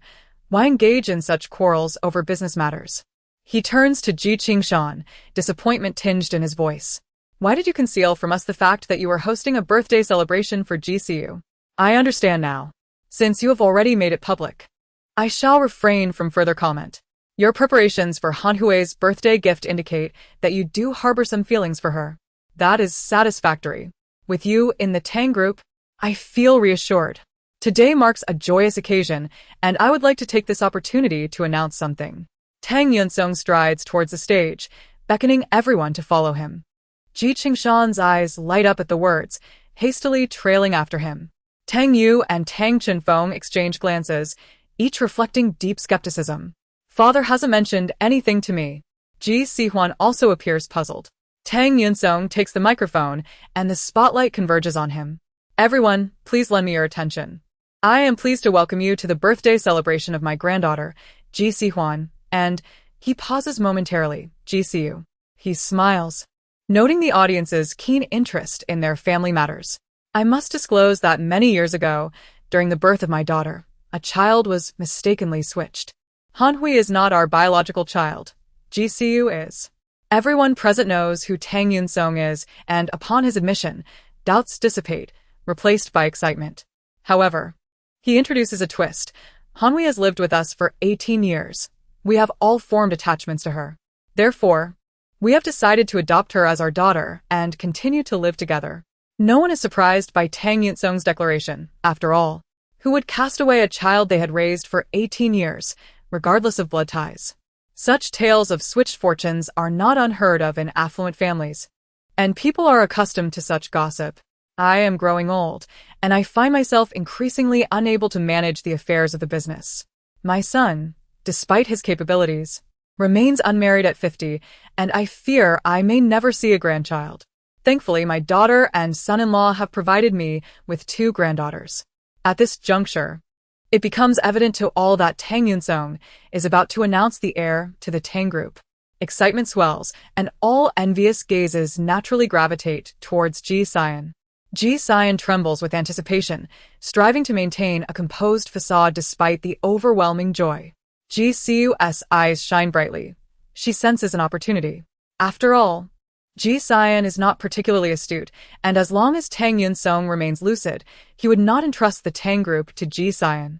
Even if he did, Ji Sihan is her biological brother, and she would not fear future benefits. When Yuha lurks in a corner, her gaze fixated on the stage, so tense that she nearly bites her lip. No one pays attention to Ji Sihan, as it is widely known that she is the false granddaughter, who would bequeath their hard work to someone without blood ties. Ji Sihan, however, is unfazed by this. She is utterly bewildered. Wait. Is grandfather about to announce the heir? Could it be that my rebirth has caused a butterfly effect? Surely, grandfather intends to pass the company to uncle. After all, if it goes to mother, Ji Qingshan would have a claim to half. Thus, I have decided that the heir to the Tang group is Tang Yun-sung deliberately pauses for effect. Heightening the suspense, Ji Sihan, Ji Sihan? Who am I? Ji Qingshan, Ji Sihan, and Ji Siyu's expressions freeze, as if they might shatter. When Yuha clenches her teeth, breaking her lip, blood trickling down, yet she remains transfixed on the stage. Tang Yu and Tang Chenfeng are equally astonished, exchanging glances before quickly reconciling with the situation. Given that Tang Chenfeng is unlikely to have more children, and Ji Sihan is the only biological granddaughter present, who else could inherit? Chapter 33. The Tang family's affairs do not concern me, how could it be me? Ji Sihan exclaims, pointing at herself, her eyes wide with disbelief. Grandfather, you must be jesting. Even if you do not wish to hand the company to me, surely you would consider nurturing Ji Siyu as the heir. Ji Sihan, in disbelief, feels the earlier thrill dissipate, as if the world is collapsing around him. Tang Yun-sung gazes at Ji Sihan, his eyes penetrating, as if able to see into his very soul. Xiaoyan, he speaks, his words carrying the weight of mountains. The Tang group bears the Tang surname. You are of the Ji family and can only inherit what belongs to your kin. The repetition of such sentiments sends chills down Ji Sihan's spine, and he recalls Tang Yu having uttered similar words. In that moment, he feels the ground beneath him shift, and a surge of resentment arises. Why did he not adopt the Tang surname? He momentarily forgets that his biological mother is not Tang Yu, but Wen Yuha. Father. Ji Qingshan is on the verge of leaping up, desperate to prevent this from transpiring. If it is merely a matter of surnames, we can negotiate, but why Ji Sihan? She does not bear the Tang name and is a complete outsider. Then what of it? Tang Chenfeng shoots Ji Qingshan a disdainful glance. Names can be changed. What does blood relation matter? We have decided to adopt Han Hui as our daughter. The distinction is merely nominal. Grandfather, Ji Siyu, who had intended to remain silent, can no longer hold her tongue. I cannot allow Ji Sihan to become the heir of the Tang family. If she takes on that role, then what of our plans over the past decade? Please reconsider, Ji Siyu implores, her eyes filled with desperation. Indeed, father, you would rather trust an outsider than hand the company to your own granddaughters? They could bear the Tang name. Ji Qingshan continues to struggle, attempting to persuade Tang Yun-sung to alter his decision.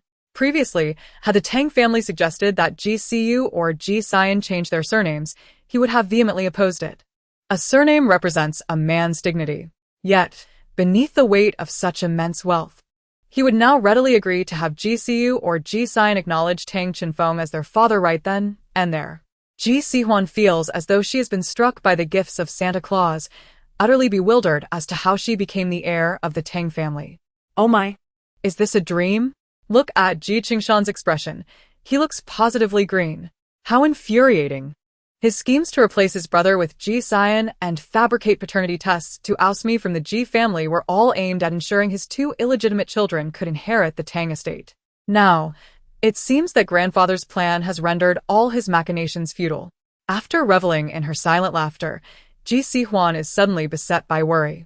Though grandfather's announcement appears to have thwarted Ji Qingshan's aspirations, I suspect he will not rest easy. He will surely try to alter the situation. After all, in my past life, grandfather never declared me the heir, yet Ji Qingshan still orchestrated the demise of grandfather, grandmother, and uncle, ultimately inheriting the company. I must find a way to alert grandfather. Tang Yun-sung's steps falter, a pensive expression crossing his face. Ji Qingshan remained undeterred, pursuing Tang Yun-sung with an urgency akin to a monkey desperate for peaches, circling around him incessantly. Ji Sihan was still reeling from the blows dealt by Tang Yun-sung. Lost in a daze, Ji Siyu shut her eyes momentarily, unable to contain herself any longer, and shot a fierce glare at Ji Sihan. To her surprise, Ji Sihan seemed to possess a sixth sense, glancing back just in time to meet her gaze, fully perceiving the malice and envy reflected in Ji Siyu's eyes. Ji Siyu's face turned pale with panic. She had not anticipated her true nature would be exposed to Ji Sihan so swiftly. Ji Sihan, however, remained unperturbed, slowly curling her lips into a satisfied smile. Ji Siyu found that smile blinding, her fists clenched tightly, the meticulously crafted manicure digging into her palms. "Henin, let us depart," Wen Ning remarked, casting a glance at Ji Siyu as she pulled Ji Sihan away. Tang Yuyo and Tang Chenfeng followed suit in unison. The name Ji Sihan echoed in Ji Siu's mind, each syllable laced with venomous hatred that threatened to shatter her teeth. The atmosphere in the Ji household was heavy with despair. When Yuha sat on the sofa, tears streaming silently, Ji Siun bowed his head, lost in thought. Ji Siu reclined on the sofa, her gaze vacant. Enough. Cease your tears. Ji Siun finally erupted, delivering a fierce kick to the coffee table, producing a jarring sound that shattered the silence. When Yuha's sobs halted momentarily, Xiaoyan, I simply feel miserable, she replied, her voice choked with emotion. The sound of her weeping only served to heighten Ji Sihan's fury. I told you to stop crying. Ji Siun shouted, his eyes reddened. Brother. Ji Siu finally interjected. How can you speak to mother like that? Ji Siun seemed to awaken from a stupor, collapsing onto the sofa, his hands gripping his hair in turmoil, nearly breaking down. I'm sorry, mother. I'm just so distressed. When Yuha could never blame her son, her ire was reserved for the two wretches, Tang Yuyo and Ji Sihan. Mother understands your pain. When Yuha soothed, wiping her tears and gently patting her son's shoulder. Husband, she quickly approached Ji Qingshan, her voice laced with concern. What did Tang Yunsong say? Ji Qingshan slumped into the sofa, tilting his head back, a profound exhaustion etched across his face. He refuses to relent. Ji Qingshan closed his eyes, his countenance weary. He had exhausted all arguments, yet Tang Yunsong remained steadfast, ultimately declaring that the matter was a family affair of the Tang clan, unrelated to him. Chapter 34. Is the Phoenix Man truly that formidable?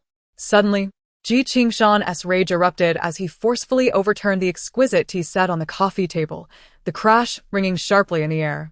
Damn it. I've toiled tirelessly for over 20 years in the Tang family, only for him to dismiss me with a phrase about it being their affair. When Yuha recoiled in shock from Ji Qingshan's explosive temperament. Ever since their union, he had always treated her with kindness, and they had never exchanged harsh words. This was the first time she had witnessed such a violent side of him. Her heart raced with fear, yet she instinctively moved closer, trembling as she nestled against his arm. Darling, please don't be angry, she murmured, gently caressing his chest. Ji Qingshan did not resist her approach. Under her comforting touch, his rapid breaths gradually steadied. An idea sparked in his weary mind. That's right. Ji Qingshan suddenly straightened, recalling Tang Yunsong's words about allowing Ji Sihan to take over the family business only after her college entrance examinations. Ji Siu's eyes brightened instantly as she grasped Ji Qingshan's intent. Father, are you suggesting? Her tone shifted as realization dawned. If Ji Sihan failed to participate in this year's exams, she would have to repeat a year. By the time a year passes, my control over the company will be far more secure, and I need not fear the Tang family anymore. The more Ji Qingshan pondered, the more promising the plan appeared, his tense expression easing into a faint smile. Ji Sian raised his head, fixated on Ji Qingshan. Father, do you believe this can be accomplished? His confidence had waned after recent setbacks. Just grant me a year, and I assure you, it will be done, Ji Qingshan replied with conviction. Ji Sihan pulled out her phone, glancing at the time. There's less than half a month until the exams. How can we prevent Ji Sihan from attending? Ji Siun, having experienced the exams once, quickly proposed, we could lose her exam admission ticket or find a way to obstruct her on exam day, preventing her from entering the venue. Ji Qingshan contemplated for a moment before responding, both methods are worth trying, but I fear their chances of success are slim. Ji Sihan currently resides with the Tang family, and we can neither access her room nor obtain her admission ticket. On exam day, the Tang family will surely escort her, making it difficult for us to intervene. If all else fails, Ji Siun ground his teeth, a glint of malice in his eyes, I could run her over with my car again. No. When Yuha immediately interjected, the Tang family is already aware that you ran over Ji Sihan last time. We merely acted swiftly to erase the evidence. On exam day, there will be police patrols. If you proceed with such reckless actions, the risks would be immense. Frustrated, Ji Siun retorted, then what can we do? We can't just sit idly by while Ji Sihan takes control of the company. Silence fell upon everyone once more. If only brother had killed Ji Sihan in that accident, we wouldn't have to deal with all this, Ji Siu remarked. her delicate lips forming venomous words that belied her innocent appearance. Who could argue with that? Ji Sihan concurred. However, when Yuha protested, we mustn't say such things. If Ji Sihan were to die, where would Siyu find a kidney or heart? Is money not enough to procure organs? Ji Siyu's tone was cold. There are countless deaths in hospitals every day. Perhaps I could find a suitable match. Ji Siyu's words drew a heavy sigh from Yuha. Her heart also tinged with regret. Listening to their discussions about how to deal with his own daughter felt akin to hearing them plot a slaughter. Ji Qingshan felt no emotional disturbance whatsoever. Ultimately, who could predict that Tang Yunsong would entrust the company to Ji Sihan, knowing full well they were not related by blood? Ji Qingshan's animosity towards Tang Yunsong only deepened. In a few days, I shall visit the Tang family, Ji Siyu stated nonchalantly.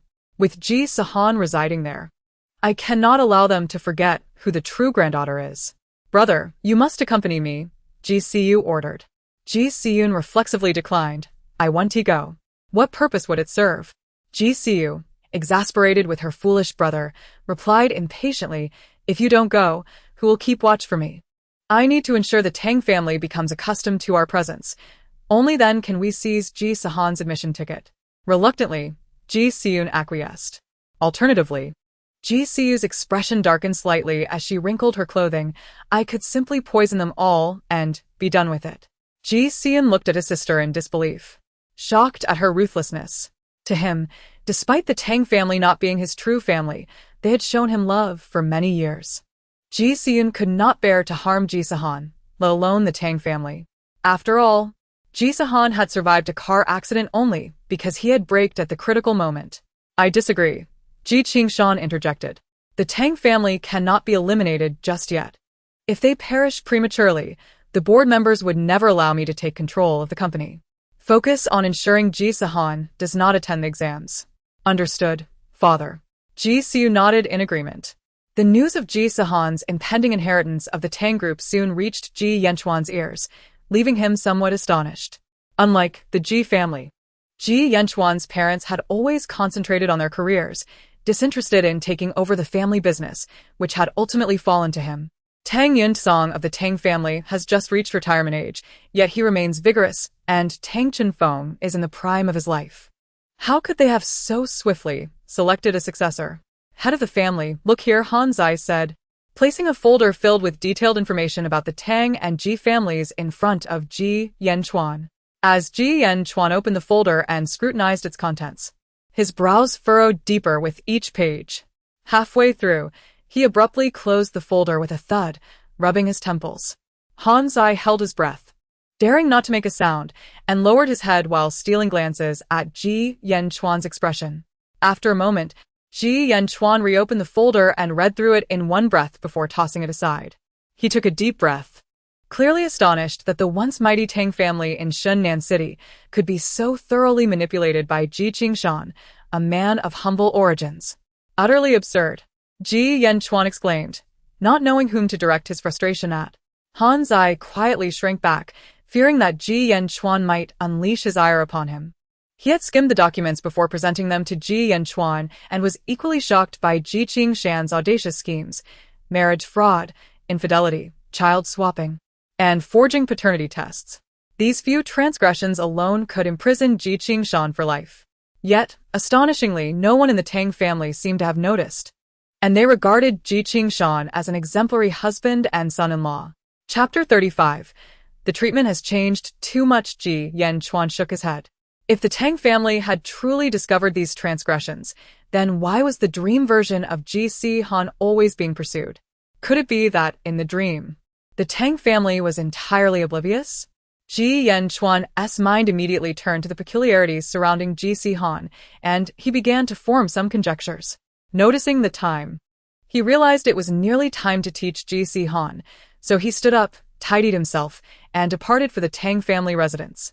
Han Zai, wearing a mask, drove Ji Yanchuan to the entrance of the Tang family estate.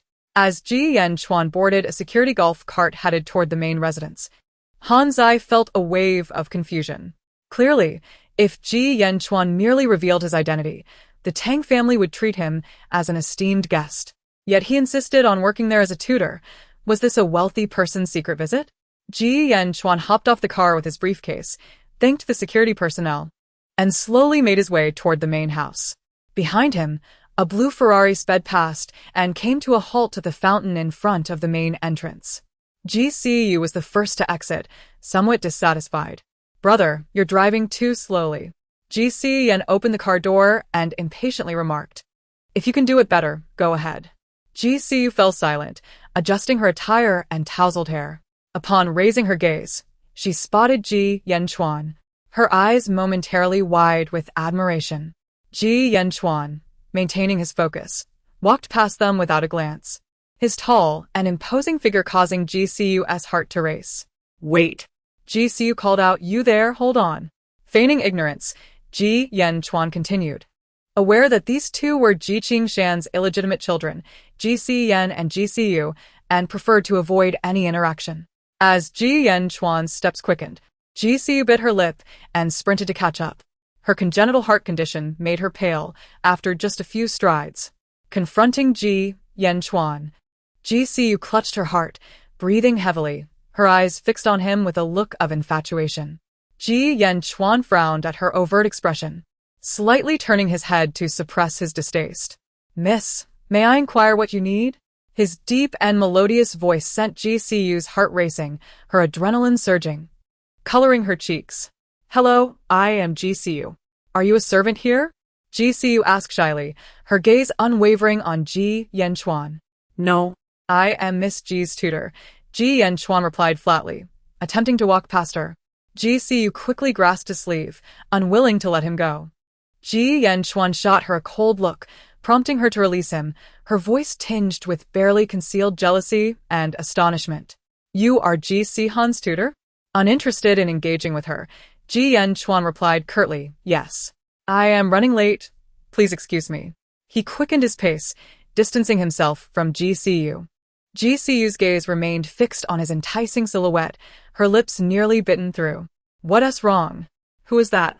Ji Sihan approached after parking the car, casually inquiring. "Ji Sihan's tutor," Ji Sihan replied. "Oh, a tutor," Ji Sihan said with a hint of disdain. "I don't believe it." Ji Sihan murmured. "What?" Ji Sihan thought she was speaking to him. "I don't believe he is just a tutor." Ji Sihan was consumed with jealousy. How could someone with such looks and demeanor merely be a tutor? Ji Sihan, having only caught a glimpse of Ji Chuan's back, scoffed. "What's the big deal? There are plenty of beautiful stars. Some couldn't even afford to eat before they made it big. Who says that those with looks and charm must come from wealthy families?" Ji Sihan understood this logic, but simply could not accept it. "Let us hurry inside." She tugged at Ji Sihan, quickening her pace. "I want to see if he really is a tutor." Ji Sihan genuinely could not comprehend why Ji Sihan was so fixated on a tutor. What's the big deal about a tutor? How good-looking could he be? "If you like handsome men, I can arrange for some popular stars to dine with you." "Be quiet," Ji Sihan snapped, seemingly oblivious to her heart condition, and even began to run. Breathless, Ji Sihan entered the Tang residence, her complexion devoid of color, drenched in sweat as she leaned against Ji Sihan. Concerned, Ji Sihan chastised her, but to Ji Sihan's ears, he was simply being annoying. Her eyes scanned the Tang family, searching for Ji Chuan. The butler, surprised by their arrival, requested they wait in the reception hall while he reported to the master. Ji Sihan, displeased, protested. "Didn't I just tell them outside?" The butler remained impassive, merely asking them to wait. Ji Sihan was about to argue again when Ji Sihan interrupted. "Thank you, Uncle Butler. We'll wait in the reception hall." The butler ascended to report, and the siblings were led to the reception hall by others. Once alone, Ji Sihan grumbled, "Sister, why are you so obedient? Just because he asked us to wait, we must wait?" Ji Sihan felt a wave of despair at Ji Sihan's foolishness. Ji Sihan pouted, unwilling to argue further. Seeing his stubborn expression, Ji Sihan felt exasperated. She truly wanted to ask Tang Yu directly if she had known all along that Ji Sihan was not her biological son. Otherwise, how could she have raised someone so reckless and thoughtless? "Brother, you must consider what's more important, a fleeting moment of pride or lasting wealth." Han Xian could endure humiliation, and Go Jian could endure hardship. The Tang family is merely asking you to wait a little longer. It isn't asking too much. As she continued her admonishment, Ji Sihan inadvertently expressed her frustrations. Ji Sihan found the butler's manner of addressing them quite peculiar. He referred to them as young master and young miss, while calling Ji Sihan Little Mississippi, who, then, was truly the legitimate grandchild of the Tang family. Ji Sihan shared her sentiments, asking, "Why do we get called by our surname, but Ji Sihan is called Little Miss? She is the outsider." The butler replied innocently, "Young master, this has always been the custom. You're talking nonsense. You used to call me Little Young Master. Why now call me Young Master Tang?" Ji Sihan pressed, demanding an explanation. The butler, unbothered by Ji Sihan's confrontation, calmly stated, "I am simply following the miss's instructions." "You?" Ji Sihan was about to retort when Ji Sihan interrupted. "Enough, brother. It's just a title." Though she felt discomfort, what could be done? It was evident that the Tang family favored Ji Sihan more. Ji Sihan fell silent, internally seething with frustration. Previously, he could waltz into the Tang family without a care, greeted warmly by all. Now, visiting the Tang family required an appointment. One must remain seated in the parlor, awaiting the words of others before one can act freely. Such a disparity is unbearable. Ji Sihan could not help but lament. Had he known, he would never have allowed Ji Sihan and Ji Sihan to exchange identities. This way, Ji Sihan could not become the heir to the conglomerate, and his treatment in the Tang family remained unchanged. "Come on, brother, this is my second visit. Take me on a thorough tour," Ji Sihan signaled to Ji Sihan. Chapter 36. This is not your tactic. Ji Sihan was utterly unaware of the arrival of Ji Sihan and Ji Sihan. As the Gaokao approached, Ji Sihan became increasingly diligent with her studies. Not only did she attend classes in the morning and afternoon, but she sometimes also requested her teachers to come for evening tutoring. Ji Sihan was studying liberal arts, and thanks to the benefits of her rebirth, she grasped the material that required memorization with ease, needing only to practice extensively. However, she still lacked proficiency in core subjects such as Chinese, mathematics, and English, which posed some difficulty for her. Consequently, Ji Chuan transitioned from visiting every few days to coming daily for lessons, perhaps due to their daily encounters. Or perhaps because of her intense focus on studies, Ji Sihan found herself daydreaming less frequently about Ji Chuan. With her mind brimming with knowledge, it was difficult to harbor desires for beauty. Nevertheless, during breaks, Ji Sihan would occasionally steal glances at Ji Chuan to unwind. After all, a handsome teacher was pleasing to the eyes, and a brief gaze seemed to alleviate her study-related stress. "You have a solid grasp of this question type, but you still struggle with solid geometry," Ji Chuan commented, glancing at Ji Sihan's test paper. He casually scribbled a few problems on the blackboard for her to solve. Ji Sihan scratched her head, despairingly noticing that she had lost several strands of hair. The bell rang, signaling the end of class, and Ji Sihan breathed a sigh of relief as she set down her pen. Ji Chuan began to pack his briefcase. "Teacher, shall we go have a meal together?" Ji Sihan invited. Ji Chuan had been staying at the Tang residence for an extended period, often teaching Ji Sihan throughout the day, and he would remain for lunch. He nodded, and the two descended the stairs, discussing problems as they walked. Ji Sihan appeared from nowhere and immediately spotted the duo. Seeing them laughing and chatting, Ji Chuan cast aside his previous aloof demeanor towards her and spoke to Ji Sihan in a gentle tone, feeling a surge of jealousy bubbling within him. "Sister Hanhan," Ji Sihan called out to them. "What brings you here? Why shouldn't we be here?" Ji Sihan approached Ji Sihan. "This is my grandfather's home. Do I need your permission to visit my own grandfather?" Ji Sihan scoffed. Ji Sihan truly has the audacity. He is clearly the child of Wen Yuhua, having lived by his mother's side for years, and yet he dares to claim the Tang family as his own. Ji Chuan lowered his gaze to conceal his astonishment. Ignoring Ji Sihan, Ji Sihan stood before Ji Chuan, her cheeks slightly flushed, and in a shy tone said, "So you really are the teacher? Do you two know each other? Could it be that Ji Chuan was acquainted with Ji Sihan prior? In that case, he cannot stay here." Ji Chuan's eyelashes fluttered as he vehemently denied. "I do not know her. This is my first meeting with this young lady today." Ji Sihan felt relieved. As long as they do not know each other. Such a handsome tutor, it would be a shame to let him leave so easily. Ji Siu bit her lip. Where are you two headed? Ji Sihan looked at her quizzically. It's noon, of course. We are going for lunch. Are we supposed to go farming?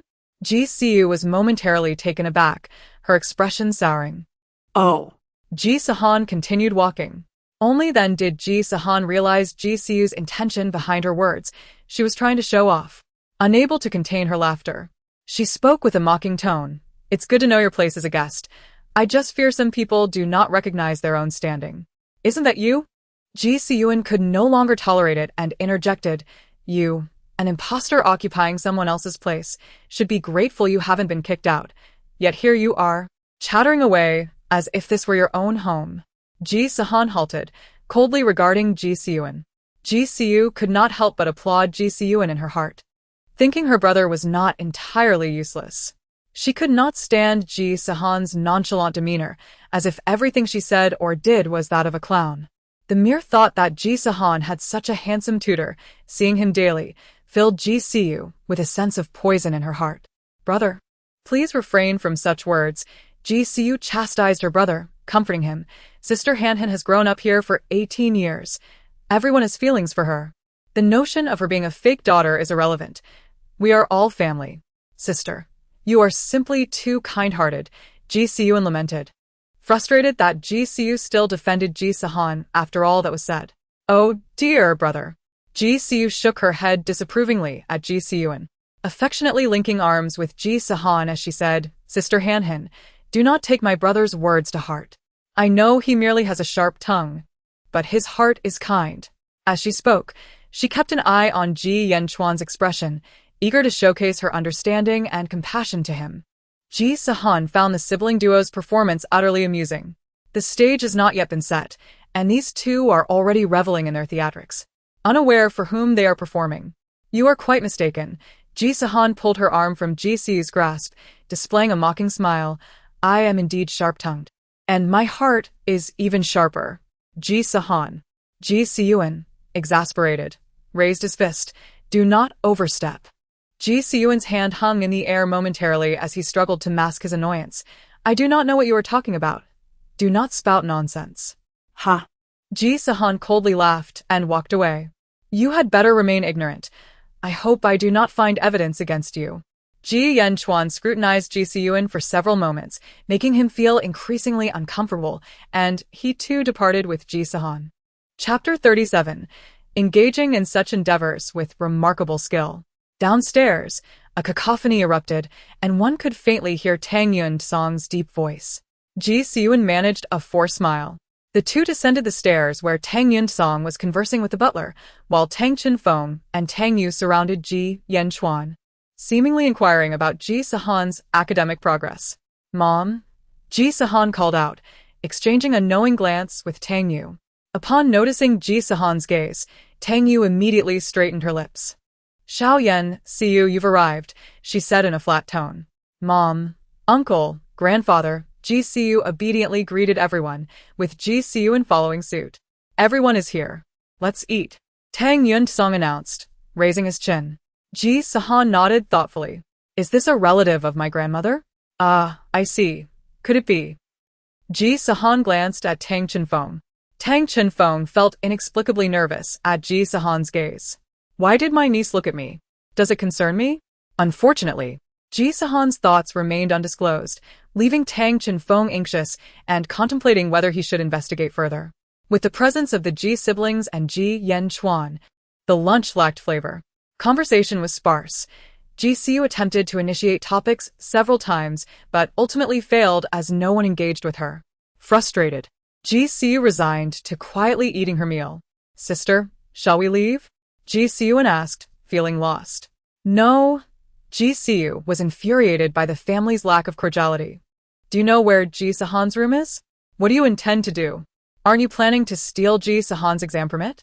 I need to familiarize myself with the layout of her room and where she keeps her important belongings. Oh, I understand, Ji Siuan replied. I'll take you there. We must avoid being seen. Ji Siu had already noticed someone watching them from a distance, which further fueled her anger. Listen. You guide them away while I slip out through the bathroom window and then re-enter. This way, I can access her room, Ji Sihan proposed, feeling quite pleased with her clever idea. Is that feasible? Ji Sihan questioned skeptically. Do you have any other brilliant plans? No? Then be quiet, Ji Sihan insisted, pulling Ji Sihan along and whispering animatedly for a while. Brother, take me to your room. My feet hurt a bit, and I want to lie down for a while. She feigned discomfort, her delicate brows knitting together as she winced slightly. All right, Ji Sihan replied, noticing her distress. Do you want me to carry you? No. I'm not a child anymore. Hurry up, she urged him, giving him a gentle push. Ji Sihan led Ji Sihan to his room at the Tang residence, which was more spacious than their home. The decor radiated youthful vibrancy and energy, though it lacked the warmth of a bustling household. Ji Sihan scanned the room quickly and noticed a life-sized model standing beside the bed. She had seen it online. There were only 10 of these models worldwide, fetching a price of $300,000. The sight of it ignited a surge of envy within her. Both were children of Wen Yuha and Ji Qingshan. Yet Ji Sihan had grown up in the Ji household, indulged in delicacies from a young age, while she had only been with Wen Yuha.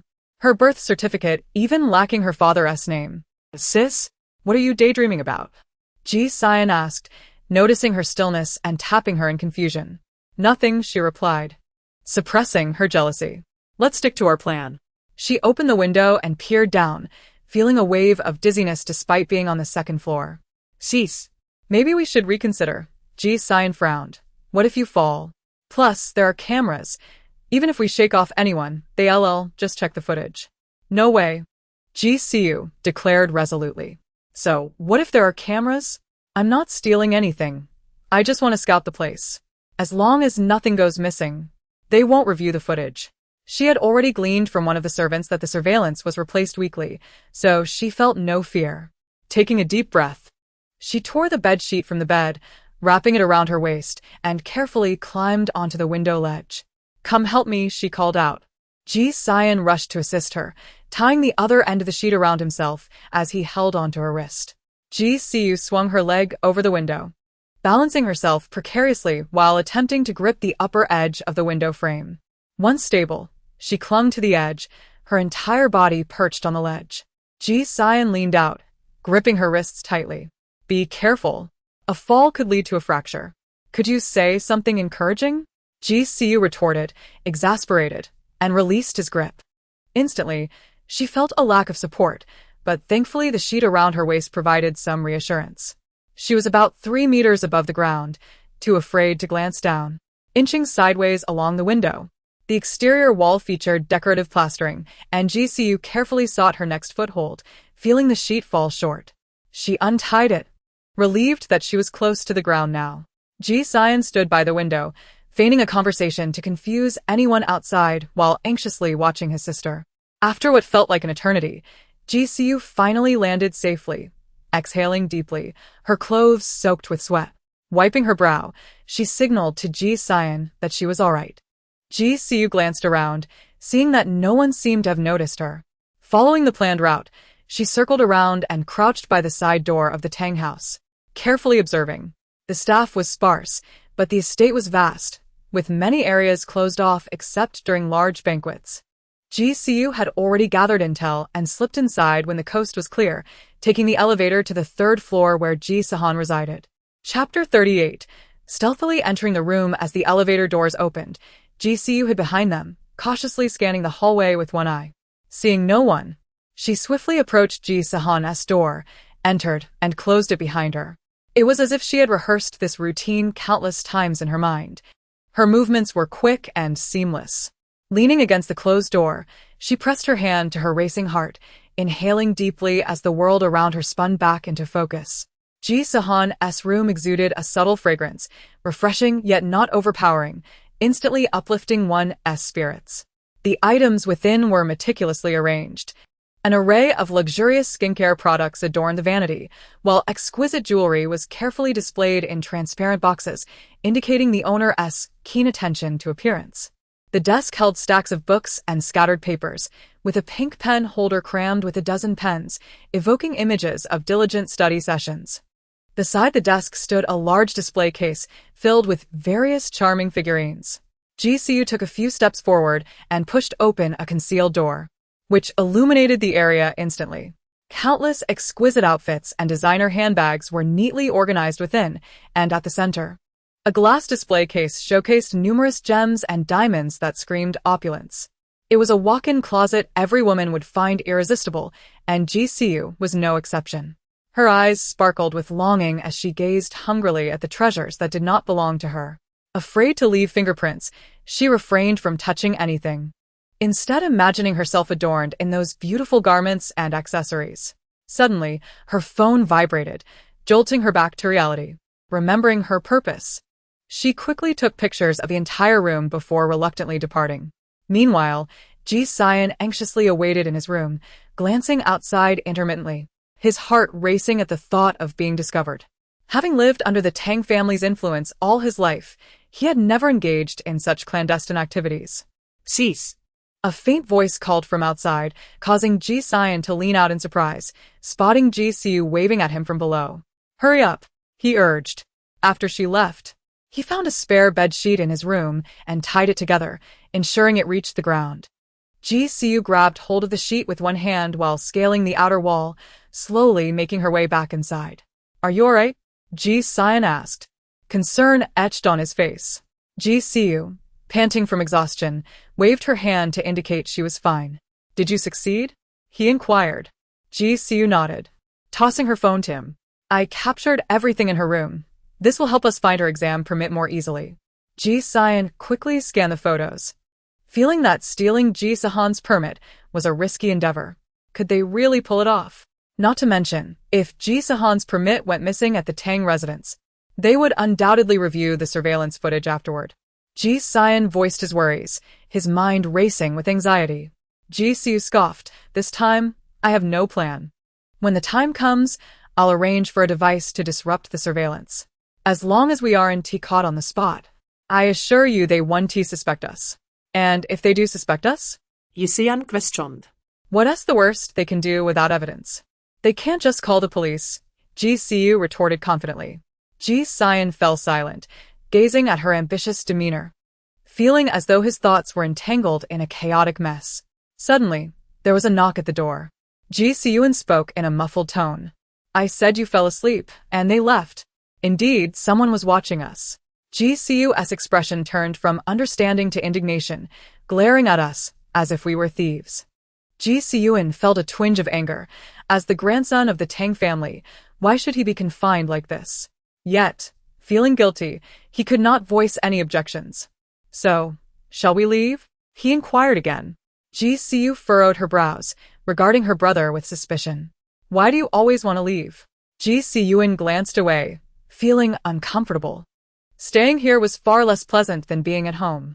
The thought of those almost imperceptible gazes and the cold treatment from the Tang family made Ji Sihan uneasy as well. As soon as they descended the stairs, the butler appeared out of nowhere in front of them. Glancing at his watch, he politely declined. The master usually takes a 3-hour nap. It's only 1:40 now. As the butler watched the siblings depart, his smile vanished instantly. Ji Sihan was unaware of what Ji Sihan and Ji Sihan had been up to while she was studying. She was surprised to find them missing after class. Upon checking the news, she glanced at the calendar, realizing there were less than 2 weeks until the college entrance examination.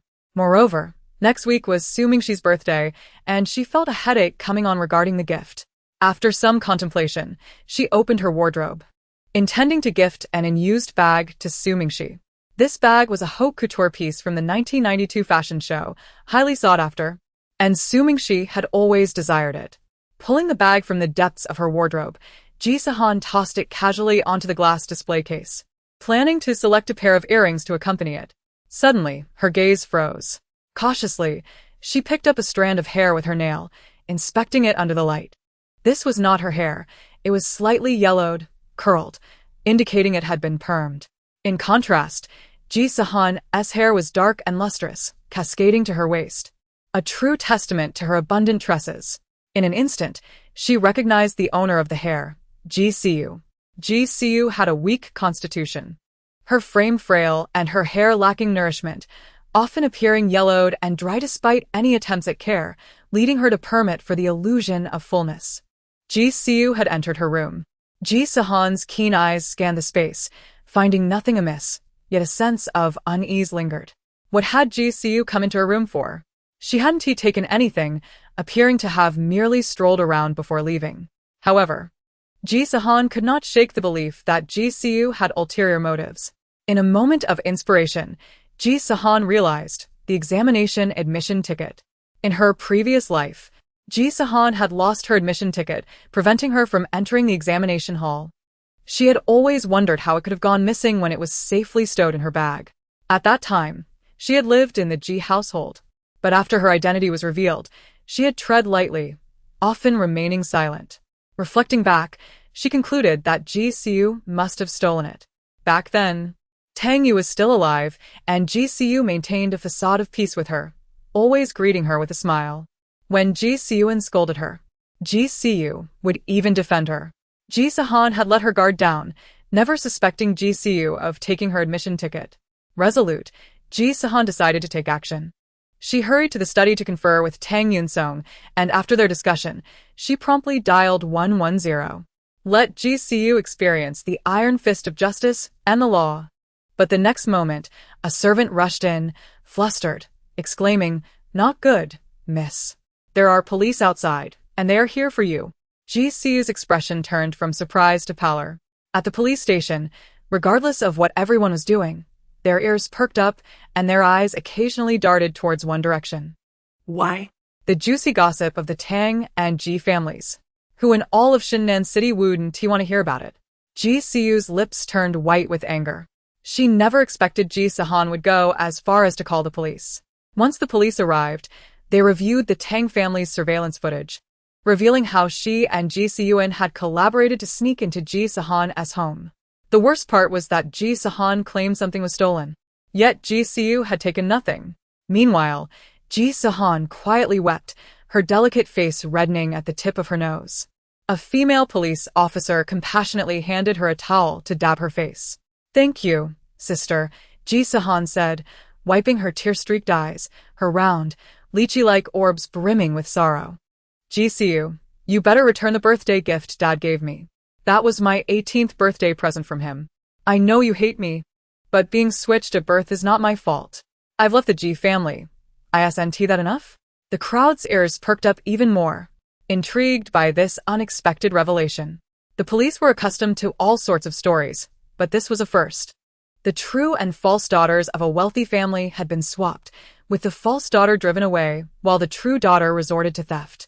Regardless of their tasks, the officers cast disdainful glances at Ji Sihan. Ji Sihan trembled with rage, her face drained of color, struggling to find an excuse. How could she defend herself? The surveillance footage was indisputable.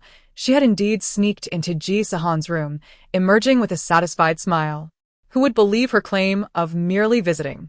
Ji Sihan sat nearby, dejectedly hanging his head, resembling a despondent dog. He had never imagined they would be discovered, feeling utterly unfortunate. Fortunately, he had only assisted Ji Sihan in climbing through the window and had not entered Ji Sihan's room, thus drawing less scrutiny.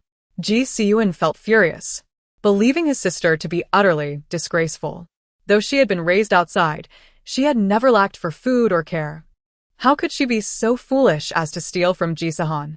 His brotherly glare of reproach only fueled Ji Sihan's internal fury, her fingers gripping her clothing so tightly they turned white as her mind raced for a strategy. "Miss Ji Sihan," one officer interjected, unable to watch any longer. "This could be considered a family matter. If you return the item to Miss Ji Sihan, we may take that into consideration." I really didn't take anything," Ji Sihan murmured. The officer's piercing gaze bore into her, and she dared not meet it. "Then why did you sneak into Ji Sihan's room?" Ji Sihan bit her lip, unable to articulate a coherent response. "Hello, I am Ji Sihan's guardian. Where is she now?" Ji Qingshan rushed in from the company, exuding an air of authority. Upon hearing his daughter's voice, Ji Sihan relaxed, calling out eagerly, "Dad." Ji Qingshan turned towards her, his eyes filled with anger. Ji Sihan shrank back, wishing he could vanish into thin air. Ji Qingshan navigated through the crowd, his gaze sweeping over the onlookers before landing on Ji Sihan with a penetrating glance. Ji Sihan kept her head down, wiping her tears, pretending not to notice. "I wonder what my daughter has done wrong," Ji Sihan politely inquired of the officers. He had received the call from the police while at work, and upon hearing that Ji Sihan and Ji Siu had been apprehended, he thought he had misheard, rushing over without fully grasping the situation. The police maintained a courteous demeanor, carefully explaining the circumstances. Ji Sihan's face resembled a painter's palette, shifting from black to blue, red to white. He shot a fierce glare at Ji Siu, suppressing the urge to slap her. "This matter is essentially a family issue. Let us handle it ourselves, shall we?" His tone bore a hint of pleading. This was the first time he had ever humbled himself in such a manner. The police officer hesitated, glancing at Ji Sihan before politely declining. This primarily depends on the opinion of the involved parties. Only then did Ji Sihan realize that Ji Sihan was the key player in this scenario. He donned a loving expression and addressed Ji Sihan, saying, "Han, this is merely a family matter. It's just a birthday gift, isn't it? I can buy you another one. I promise it will be even better." Ji Sihan lifted her head, her eyes reddened, tears streaming down her cheeks. "Daddy, that was your gift for my 18th birthday. I don't care about its value. What matters is that it was given by you." She cried pitifully, resembling an injured kitten, her clear yet defiant gaze revealing a hint of pain that softened Ji Sihan's heart. All right, all right. For once, Ji Sihan genuinely felt affection for Ji Sihan. He gently stroked her hair and soothingly reassured her, "Don't worry, Daddy will ensure your sister returns your belongings." It is often said that family shame should not be aired publicly. This time it was indeed Ji Sihan's negligence. Both she and her sister bore some responsibility. This situation should never have escalated to the police station.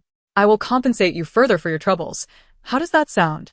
Ji Sihan endured Ji Sihan's nauseating words, her mind racing with thoughts of where her mother and uncle were. Chapter 40. Father must keep his word. I don't think that is acceptable. As if summoned by the mere mention of his name, Tang Yu and Tang Chenfeng entered the police station, overhearing Ji Sihan's remarks, nearly causing them to retch their lunch. Tang Chenfeng pushet Ji Sihan a sigh. "What do you mean Ji Sihan didn't take care of her belongings? She put them in her own room. How could she not have taken care of them? No amount of vigilance can prevent someone intent on stealing." His gaze towards Ji Siu was filled with disappointment as he shook his head. Not having grown up in a proper environment has its consequences. It seems she has developed a habit of thievery. Ji Sihan's eyes immediately filled with tears. When had she ever faced such accusations? Moreover, she had not stolen Ji Siu's possessions. This was a blatant misrepresentation. "I did not steal." Ji Siu's voice trembled as tears cascaded down her cheeks, her lips pressed tightly together, as if bearing the weight of profound injustice. She longed to know who had framed her. If she discovered the culprit, she would ensure they faced severe repercussions. Despite her inner turmoil, Ji Siu maintained a composed facade, her expression betraying none of her indignation. She stood there, seemingly accepting blame that was not hers, her almond-shaped eyes wide with confusion as she glanced at everyone, her hands nervously entwined, biting her lip in distress, her pale countenance evoking sympathy. Ji Siu bowed deeply, her tone laced with remorse. "I'm sorry, Han. I didn't know how to interact with you. I merely wanted to explore your room to understand your interests better, and hope to gift you something. As for your birthday present, I truly did not take it." She looked pitifully at everyone. "If you wish, you may search my room." Ji Siu is truly adept at feigning innocence. It almost pains me to witness. "You certainly didn't take my belongings. You were merely scouting to steal my college entrance examination admission ticket." Tang Yu's heart raced at the thought. If you wanted to gift something, you could have simply asked Han, your father, your brother, or even myself. Instead, you chose to sneak into Han's room, claiming you wanted to learn about her preferences? Tang Chenfeng stated bluntly, clearly unconvinced. Ji Siu recognized the flimsy nature of her excuse, but was at a loss for a better one. She sought help from Ji Sihan with her eyes, hoping he would defend her. Ji Sihan had already pieced together why Ji Siu had entered Ji Sihan's room, likely to prepare for her theft of the examination ticket. He hadn't anticipated Ji Siu's lack of discretion, and for a mere trinket, she had dared to take it. His disdain for her grew. Nonetheless, He felt compelled to intervene. Tang Yu ignored Ji Qingshan's silent plea, her expression cold. What family? Han Han is my adopted daughter. She has no ties to you. Ji Qingshan grew anxious. Even if Han Han is not related to me, Ji Siu is our daughter. Would you truly let her face imprisonment over this matter? Tang Yu wished to retort that Han Han was not her daughter. Ji Qingshan turned to Tang Chenfeng. Brother, you see, Tang Chenfeng remained unmoved, arms crossed. Your opinion means little. Han Han's consent is what truly matters. Ji Qingshan turned to Ji Sihan. Han Han. She averted her gaze, muttering, didn't Daddy just say it was my fault? That I failed to take care of my belongings? Perhaps we should let the police determine who is at fault. Ji Qingshan wished he could erase his earlier words. Feeling humiliated by both Ji Siu and Ji Sihan.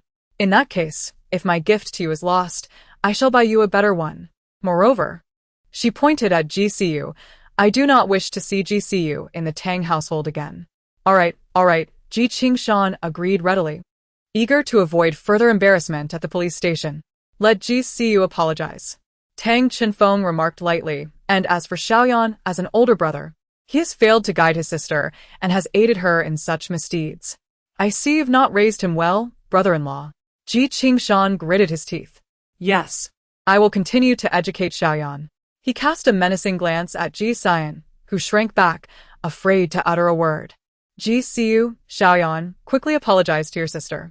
Ji Siu felt as though her teeth might shatter from clenching them so tightly, finally managing to say, I'm sorry, Han Han. Sorry, Ji Sihan echoed sheepishly. Since Daddy has said so, I want to pursue it further. Ji Sihan wore a reluctant expression. But Daddy, don't forget what you just promised. Ji Qingshan nodded vigorously, his face beaming. I will ensure it is delivered tonight. Tang Chenfeng acknowledged Ji Qingshan with a nod before following Tang Yu out. Ji Qingshan watched the three depart, his smile evaporating, his expression darkening as he glared at his incompetent children. Aren't you leaving yet? Ji Sihan shivered and hurriedly followed. Ji Siu, both frustrated and wronged, trailed behind her brother and climbed into Ji Qingshan's car. Once inside, Ji Qingshan delivered a sharp slap to Ji Siu, causing her body to lurch to the side, her ears ringing as the world around her blurred into a kaleidoscope of colors, rendering everything indistinct. Dad. Ji Sihan exclaimed in disbelief, steadying his sister. How dare you call me that after causing such trouble? Ji Qingshan almost felt inclined to strike Ji Sihan as well. If you must hit someone, hit me. My sister is unwell. Take it out on me. Ji Sihan protested defiantly. You. Ji Qingshan pointed at Ji Sihan, his hand poised in the air before falling back down. You are a failure, bringing nothing but trouble. Ji Siu shielded her face, feeling the sting of the slap on one side, a cold sweat breaking out as it took her some time to recover. Dad, I truly didn't take anything. Ji Siu felt tears welling up, overwhelmed by her sense of injustice. I am not so foolish as to leave obvious traces behind. It is your own foolishness, engaging in petty thievery without covering your tracks, only to be discovered and blame others. That slap was a lesson for you to be more prudent in your actions. Ji Qingshan admonished. I understand, Dad. Ji Qingshan closed his eyes and retrieved some ice from the car's cooler. Hurry, apply this to your face. We cannot let your mother see. Ji Siu placed an ice cube against her face, the chilling sensation eliciting a sharp gasp, her hatred concealed beneath her lowered lashes. Chapter 41. The best in the city with the dilemma of Ji Siu attempting to steal the college entrance examination admission ticket resolved. Ji Sihan felt a great weight lifted from her shoulders. Although she had merely forbidden Ji Siu from visiting the Tang residence, Ji Sihan had also refrained from showing up. The abrupt absence of two bothersome individuals made time seem to fly, and with less than a week until the examination, the atmosphere in the Tang household grew increasingly tense. Ji Sihan had become akin to a national treasure panda, every move scrutinized by countless eyes. The servants worked with utmost caution, fearful of disturbing her, while the Tang family spoke to her with the utmost care, concerned that a misplaced word might affect her mood. Ji Sihan found this both exasperating and somewhat gratifying, relishing the attention and care she received, feeling compelled to work harder in return. On the final weekend before the examination, Su Mingxi faithfully arrived at the Tang residence to deliver notes and attend tutoring sessions. The day's lessons included Chinese language and composition, taught by a stern-looking male instructor. During lunch, Su Mingxi cheerfully inquired, "Why haven't I seen that exceptionally handsome teacher Ji?" Ji Sihan stuffed a piece of bread into her mouth, retorting, "Eating one tea silence you. There's no class with teacher Ji today." "Oh," Su Mingxi lamented, "I came specifically to see him teach." She indignantly bit into her bread. To better align students' biological clocks for the forthcoming examination, the school had adjusted class times to match those of the entrance tests. Make haste then. There's one last mock exam before the big day. After studying at home for so long, you ought to assess your true capabilities, Su Mingxi advised. Ji Sihan was confident in her abilities, though not necessarily the top of the class. She was certainly among the best. Thanks to the boon of her rebirth, her academic progress had been meteoric. Furthermore, despite missing the examination in her previous life due to losing her admission ticket, she had taken the initiative to research exam questions online. She mused whether the questions would remain unchanged due to her rebirth. If they did not, she would be at an undeniable advantage. "By the way, Shishi, which school do you plan to apply to?" Ji Sihan asked. After a moment's thought, Su Mingxi replied, "I'm not sure. Sigh, my studies are just average. I'm not expecting to get into those top 2 universities. I'd settle for a 211 or 985 school." Su Mingxi's academic performance was commendable but not exceptional, consistently ranking around the top 50 in her school. "What about you? Which school do you wish to attend?" Su Mingxi queried. "Let us see if we can get into the same one. If not, at least we'll be in proximity. The school doesn't matter much. I'm just unsure about my major," Ji Sihan admitted. Feeling a hint of frustration for the first time, realizing she had no clear ambitions for her future. "I'm also undecided," Su Mingxi confessed. Both friends exchanging glances before resuming their meal. Ji Sihan suggested, "Let us just eat for now." Su Mingxi nodded, conceding that it was better to relax than to overthink. Deciding to wait until after the exam results were released. Having not tasted the challenges of school life in quite some time, Ji Sihan felt mentally prepared. She patted her chest, proclaiming, "I will retire early tonight, ensuring I won't miss class." The next day, as Ji Sihan was jolted awake by her alarm, she endured the morning routine with great reluctance, feeling as if her soul had detached from her body. Rising early was truly a torment. After dozing off on the bus, she did not fully awaken until nearing the school. "Cici," Ji Sihan called out, rushing to Su Mingxi's side. "Thank you for still waiting for me." "Forget that. Let us hurry." Su Mingxi tugged at Ji Sihan's hand. "Today is the mock exam." "What?" Ji Sihan exclaimed in surprise. "Why didn't you tell me yesterday?" With a mischievous wink, Su Mingxi replied, "If I had, you might not have come." "Why do I trust your mischief?" Ji Sihan remarked wryly. Ji Sihan's school, the premier private high school in Shenan, demanded both a strong family background and academic prowess from its students. The institution preferred academically gifted students from humble means over the entitled and unmotivated. Ji Sihan had fought tooth and nail to gain admission to this esteemed institution. The mock exam, the last before the entrance test, was taken very seriously by the school, aiming to immerse students in the examination atmosphere. Ji Sihan located her assigned classroom and seat on the bulletin board downstairs. Separated from Su Mingxi, she ventured alone to her examination room. Drawing upon her fragmented memories, she quickly found her place, and the exam commenced promptly as the invigilator distributed the papers and barcodes. The moment the bell rang, Ji Sihan seized her pen and began to write. After a grueling day of testing, Ji Sihan stepped out of the classroom, releasing a sigh of relief. While unaware of her exact score, she felt confident that she would rank among the top few in the school. Though she worried about how many points might be deducted from her English and Chinese compositions. Following the exam, all teachers stayed up late to grade the papers, and the results would be announced the next day. While en route to school, Ji Sihan received a call from Su Mingxi. "My Henin, you are truly incredible. You scored first in the city." Su Mingxi's jubilant voice echoed through the phone. "Not only that, you achieved full marks in both liberal arts and mathematics. 149 in English and 147 in Chinese. The second-place student is trailing by over 10 points. A smile crept across Ji Sihan's face, though she had felt confident. She had not anticipated such stellar results. Let us discuss this at school. I'm almost there, Ji Sihan said. All right, I'll wait for you at the classroom door. Chapter 42. Is this a uniform? Ji Sihan and Su Mingxi were in the same class, both part of the elite liberal arts track. However, Ji Sihan had been absent for over a month, and her seat had been taken by another student. Due to her first-place rank in the city, the teacher arranged for a new desk and chair to be brought in for her. Henin! Su Mingxi exclaimed, her excitement palpable as if she herself had claimed the top spot. You are absolutely amazing. I can't believe I'm best friends with the city's top scholar. She embraced Ji Sihan's arm. With a sigh, Ji Sihan inquired about Su Mingxi's performance. I've improved, too. I ranked 19th in the school, Su Mingxi boasted. By the way, your tutoring is excellent. I recognize some questions from our sessions. Then, you should stay at my place for the next few nights, Ji Sihan suggested. As the final days of cramming are upon us, and my tutor will be coming over every evening to explain problem types. Absolutely. Su Mingxi eagerly agreed. This is your seat.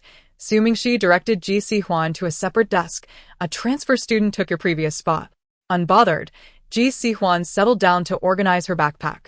Speaking of which, that transfer student seems rather two-faced, Su Mingxi whispered conspiratorially. All the boys in our class are completely enchanted by her, catering to her every whim. How is her academic performance? Ji Sihan queried. Not bad. Anyone who gets into our class must have decent grades, Su Mingxi replied, rolling her eyes. Look. Su Mingxi nudged Ji Sihan. Ji Sihan followed her gaze and raised an eyebrow. A girl in a white dress sat at a desk, beaming as she chatted with a nearby boy. Her side ponytail, held by a large white linen scrunchie, accentuated her petite face. After hearing something from the boy, she shot him a playful glare, rendering him blushing. What a coincidence, Ji Sihan remarked knowingly. She, do you know who that transfer student is? Who? Su Mingxi inquired, her eyes wide with curiosity. Suddenly realizing, Su Mingxi gasped, Oh, it's her. Indeed. Ji Sihan called out loudly. JSY's astonished gaze followed the sound, and upon seeing JSHN, the smile on her face nearly faded. How infuriating! Why was JSHN at school? She approached, exclaiming, SHN, what a coincidence! You're in this class too? How come I've never seen you before? With keen interest, JSHN scrutinized JSY from head to toe before asking suddenly, Why aren't you wearing your school uniform? JSY was momentarily taken aback, not expecting such a question, leaving her momentarily speechless. Indeed. Why aren't you in uniform? Su MNGX chimed in immediately. You've been at school for over a month and haven't worn it even once. Other girls who disapproved of JSY, though unaware of any conflict between her and JSHN, rallied behind Su MNGX, chiming in, JSY wears a dress every day. It's only 20 degrees out. Isn't she cold? Even if she didn't have a uniform when she first arrived, it's been over a month. How hard can it be to get one? Even if she had to buy fabric to make one, it should be done by now. I think she's just doing it on purpose, deliberately refusing to wear it. JSHN looked at her and asked, What? Can't you even afford a uniform? JSY felt utterly humiliated. Of course, she had purposely refrained from wearing the uniform. There was no point in dressing like everyone else. She believed it was essential to stand out to showcase her unique charm. Furthermore, her slender frame would hardly do justice to the uniform. Only well-fitted clothing could highlight her pure elegance. In her heart, JSY loathed JSHN deeply. If it weren't for her comment, the bookworms in this class wouldn't have cared at all about her attire.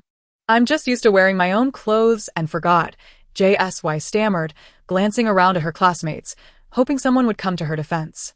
All right, it's just a uniform. A boy finally stepped up, saying, Don't bully the transfer student. Oh, look who's talking, a girl remarked. Clearly irritated by JSY, Are you too busy dealing with her to remember to deal with me? And Sue, the boy, having been put in his place, shouted angrily. Puffed. And Sue retorted defiantly, Try shouting at me again. What's all this noise? The homeroom teacher stood at the door, arms crossed, her sharp gaze sweeping around the classroom to pinpoint the source of the discord. I could hear you all the way downstairs. This class is the loudest. With that classic line, all students lowered their heads. SH and Sue, ZHUQ, what are you two arguing about? The teacher called out. SH and Sue, seizing the initiative, rolled her eyes at ZHUQ. Teacher, we were discussing why JSYISNT wearing her uniform. Before JSY could respond, ZHUQ started shouting again. The teacher's gaze shifted to ZHUQ, her eyes narrowing slightly. ZHUQ stammered, unable to articulate a response. JSY was utterly exasperated. She had not worn the uniform before, and the teacher had clearly noticed but chose to ignore it. Now, because of the commotion in class, she would undoubtedly be compelled to wear it from now on. Teacher, it's my fault, JSY reluctantly admitted, realizing she needed to prevent a stubborn impression of denial. My previous school didn't have a strict uniform policy, and my parents didn't emphasize it either. So, I didn't pay much attention. I'll wear the uniform this afternoon. The teacher acknowledged her with a non-committal. All teachers disfavor students who stand out too much, and the homeroom teacher had turned a blind eye due to prior arrangements made by the J family. But leaving a bad impression was inevitable. ZHUQ, defeated, agreed. In the final citywide unified assessment, the top student was from their class. The homeroom teacher cast a look of approval at JSHN. It's JSHN. Although she had to study at home due to illness, she did not fall behind. In fact, her progress has been remarkable. I hope everyone can embody her spirit. Other classmates turned their gazes toward JSHN, their expressions a mixture of envy, jealousy, and admiration. JSHN smiled, standing tall. Let us take out the test papers and discuss a few difficult questions, the homeroom teacher announced, tapping the blackboard. After a morning of study, JSHN had gained a basic understanding of the school's academic pace. It primarily involved tackling problems and discussing solutions, although the difficulty level was somewhat lower than what she had encountered at home. By the afternoon class, JSY obediently donned the complete school uniform. The moment she slipped into the standard outfit, her delicate demeanor seemed to diminish significantly. For she was so slender that the uniform hung loosely on her, creating a comical image of a child wearing oversized adult clothing. Sue MNGX exchanged knowing glances with JSHN, as if to say, see, she can wear the uniform after all. Chapter 43. Is there a ghost? The day before the college entrance examination arrived swiftly. After school, when JSHN found herself inexplicably locked in the girls' restroom, a wave of unexpected relief washed over her. It was undoubtedly JSY's doing. It was after school hours, and JSHN was confined in the restroom stall, realizing her phone had no signal. Sighing, she thought, this childish prank is utterly ridiculous. After waiting for a while and noticing no one else entering the restroom, she was left to her own devices. The restroom door was typically locked from the inside, indicating that something outside was blocking it. Thus, she abandoned the idea of simply forcing the door open. She stood on the toilet, one foot propped against the handle, gripping the top edge of the door with both hands, using her other foot to push off, her leg draped over the door. Peering outside, she was taken aback by the sight of what was obstructing the door, a stone mill. How on earth did such an object end up in the school? And how had JSY managed to transport it to the restroom without her noticing? However, she felt a sense of relief as she pondered how to descend from the door once she got up there. The presence of the stone mill made it easier to balance. With a firm grip, she sat on the door and jumped down onto the stone mill, landing safely. JSHN approached the sink to wash her hands, then attempted to push open the restroom door. It wouldn't budge. All right. JSY had indeed underestimated her, preparing a double obstacle. Fortunately, the restroom had a window. JSHN opened it and extended her phone outside, attempting to catch a signal. Still no signal. Deciding to take matters into her own hands, she stood on the security net outside the window, stretching her phone out, finally managing to capture a weak signal. She dared not move, quickly sending a text message with one hand before jumping down from the window and quietly waiting for rescue. Before long, sounds of something being lifted could be heard outside the restroom door, followed by the door swinging open. So fast, JSHN was surprised as she approached the door only to find no one there. Where is everyone? She furrowed her brow, scanning her surroundings to confirm the absence of anyone. A shiver ran down her spine.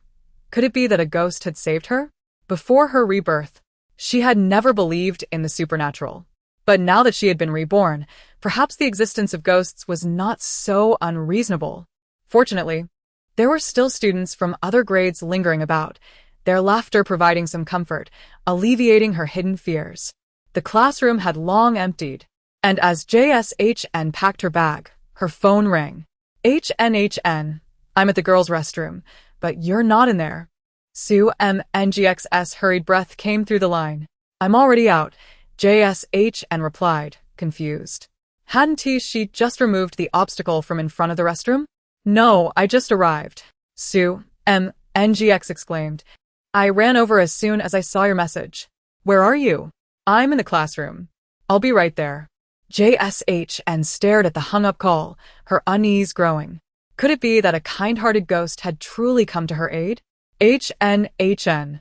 Sue Mingxi burst into the classroom with great urgency. Are you alright? What happened? How did you end up locked in the girls' restroom? I saw a huge stone mill in there. What on earth is that? It startled me. She chattered incessantly. Ji Sihan found the entire incident utterly absurd. I have something that will shock you even more. Ji Sihan, I climbed out of the stall, and when I pushed open the restroom door, I discovered it was blocked. My phone had no signal, so I ran to the window to text you. After about 5 or 6 minutes, I heard a sound at the door as if something was being dragged away, and then the door could finally be opened. When I stepped out, however, there was no one there.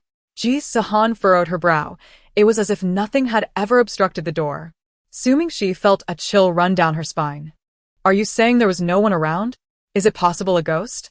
Ji Sihan pursed her lips, contemplating for a moment before decisively shaking her head. I still believe there are no ghosts in this world. It's merely someone playing tricks. Sue Mingxi sighed with relief. Could it be a benevolent stranger who did a good deed anonymously?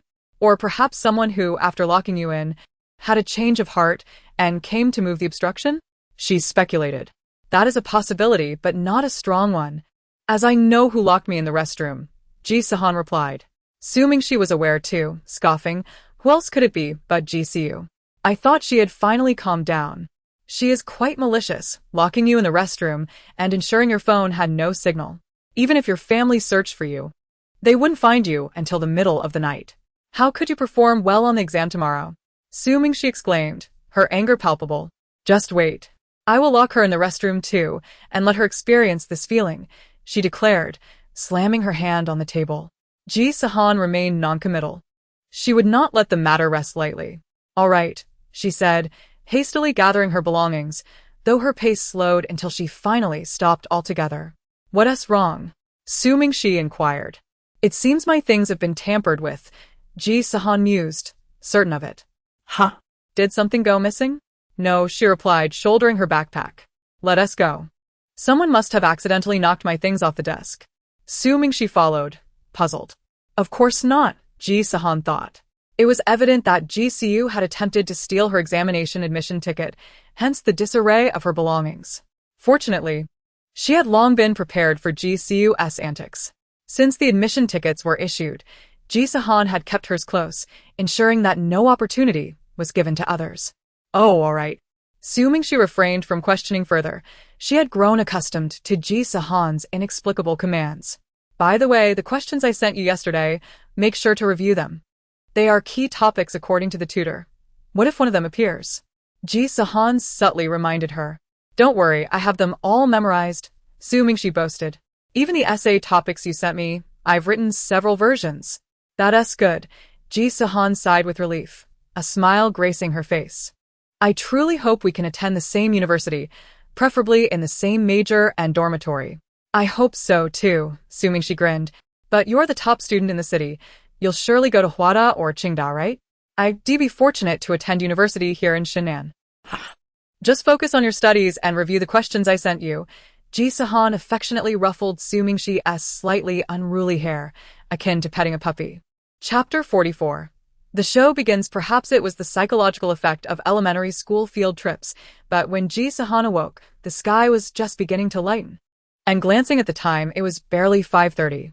Usually, she would sleep until 6:30 and would need to catch a few more minutes on the car ride. Unable to fall back asleep, she decided to review her lessons one last time. It was only when the alarm she had set the night before rang that Ji Sihan began to slowly gather her things. Upon descending the stairs, she was taken aback to find the usually absent Tang family all seated on the sofa, each face marked with tension and anticipation. "Why are you all up so early?" Ji Sihan asked, perplexed.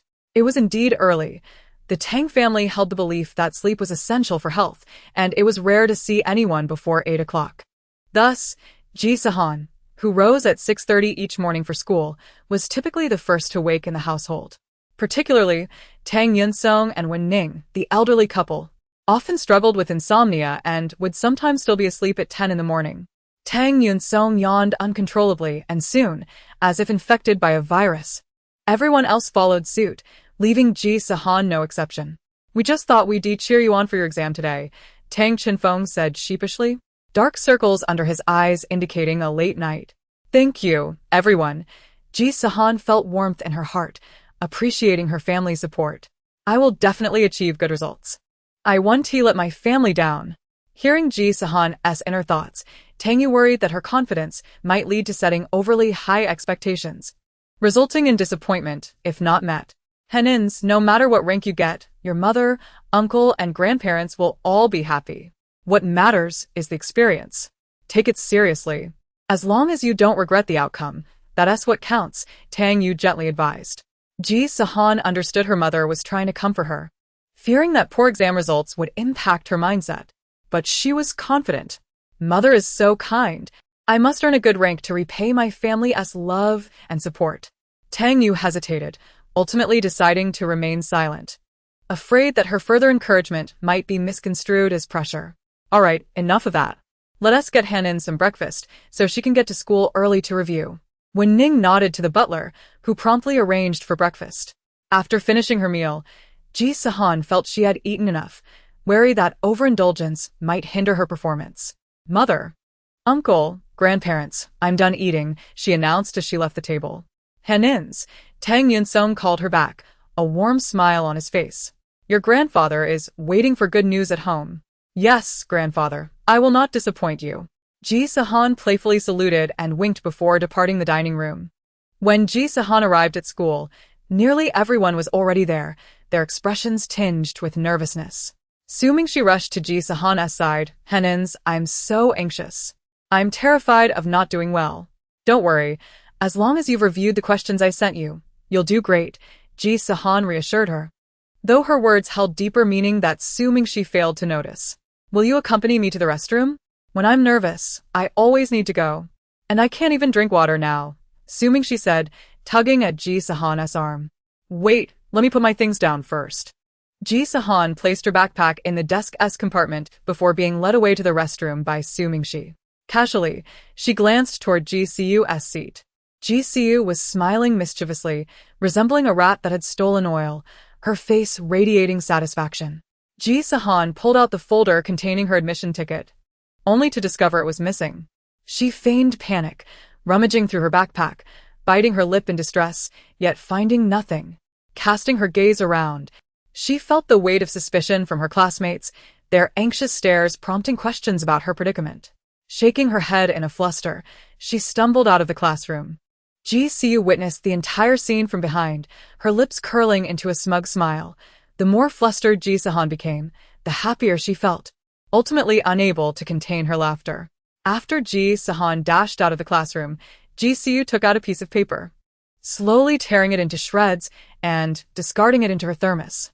The fragmented pieces of paper were immediately soaked, the originally scattered handwriting rapidly blurred and dissolved, rendering the content unreadable. Ji Sihan blinked, carrying the thermos into the restroom, where she emptied its contents into the toilet.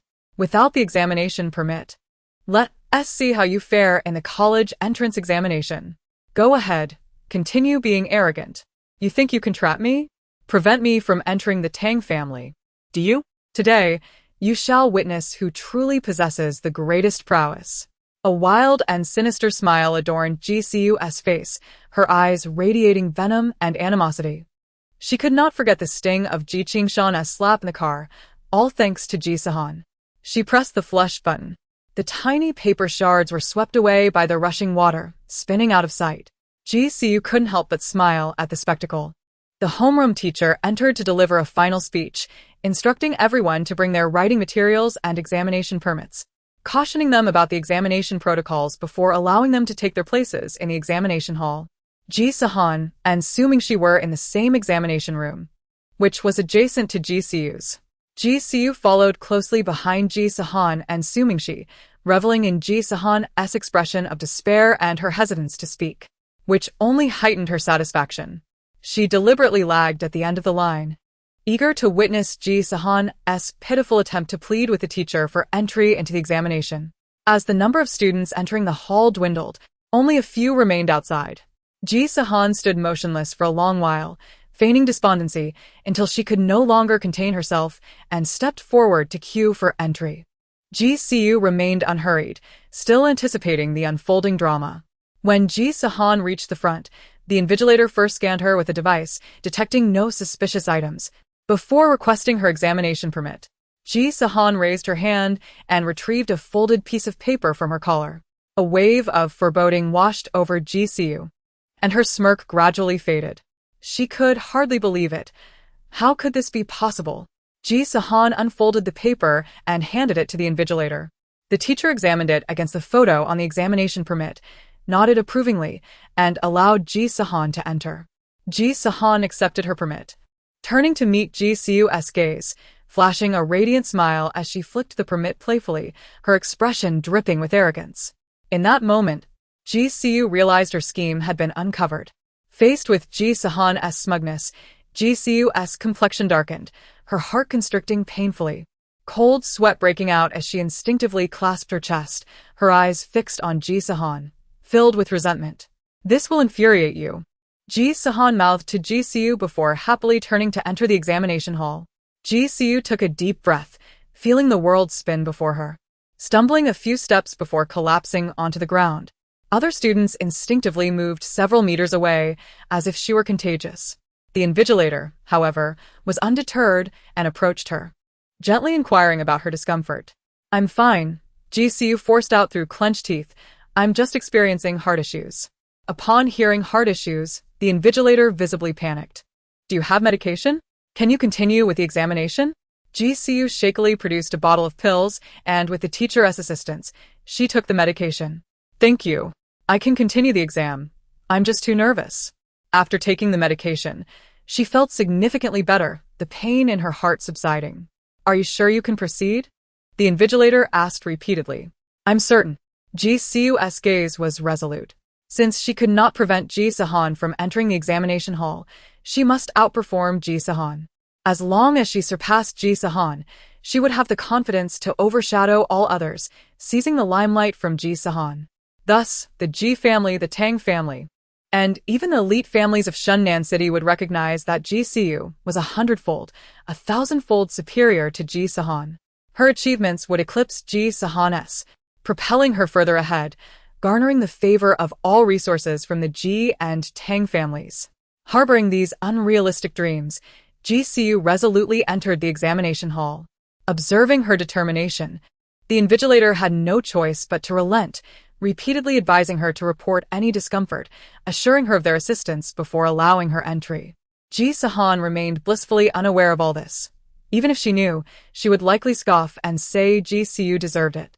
The bell for the first exam rang, the teacher unsealing the packet and distributing the papers. At the sight of the exam paper, Ji Sihan finally exhaled in relief. The fluttering wings of her little butterfly had not altered the content of the college entrance examination. It remained the same as in her previous life. A confident smile graced her face as she flipped to the final page, glancing at the essay prompt. This year's liberal arts champion would be none other than Ji Sihan.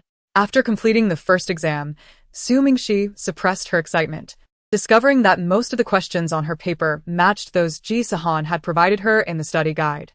She marveled at how exceptional Ji Sihan's tutors were, able to predict so many questions accurately. As the 2 days of examinations concluded, Su Mingxi felt even more exhilarated, yet a hint of confusion lingered. Even she, with her bluntness, recognized that the probability of such an accurate prediction of difficult questions was minuscule. It was astonishing that all the challenging questions across subjects were included in Ji Sihan's guide. Having memorized and practiced the key questions multiple times, she could easily solve them, recognizing their patterns. Some questions were even verbatim, including the direction of the essay prompt. This was utterly incredible. It sparked suspicions of possible leaks of the actual exam questions. Ji Sihan noticed the doubt flickering in Su Mingxi's eyes. She knew Su Mingxi would surely grow suspicious. Leaning in, she whispered, "The tutoring fee is 30,000 yuan per hour." Instantly, all of Su Mingxi's doubts evaporated. She would never think Ji Sihan had the capability to obtain the exam questions ahead of time.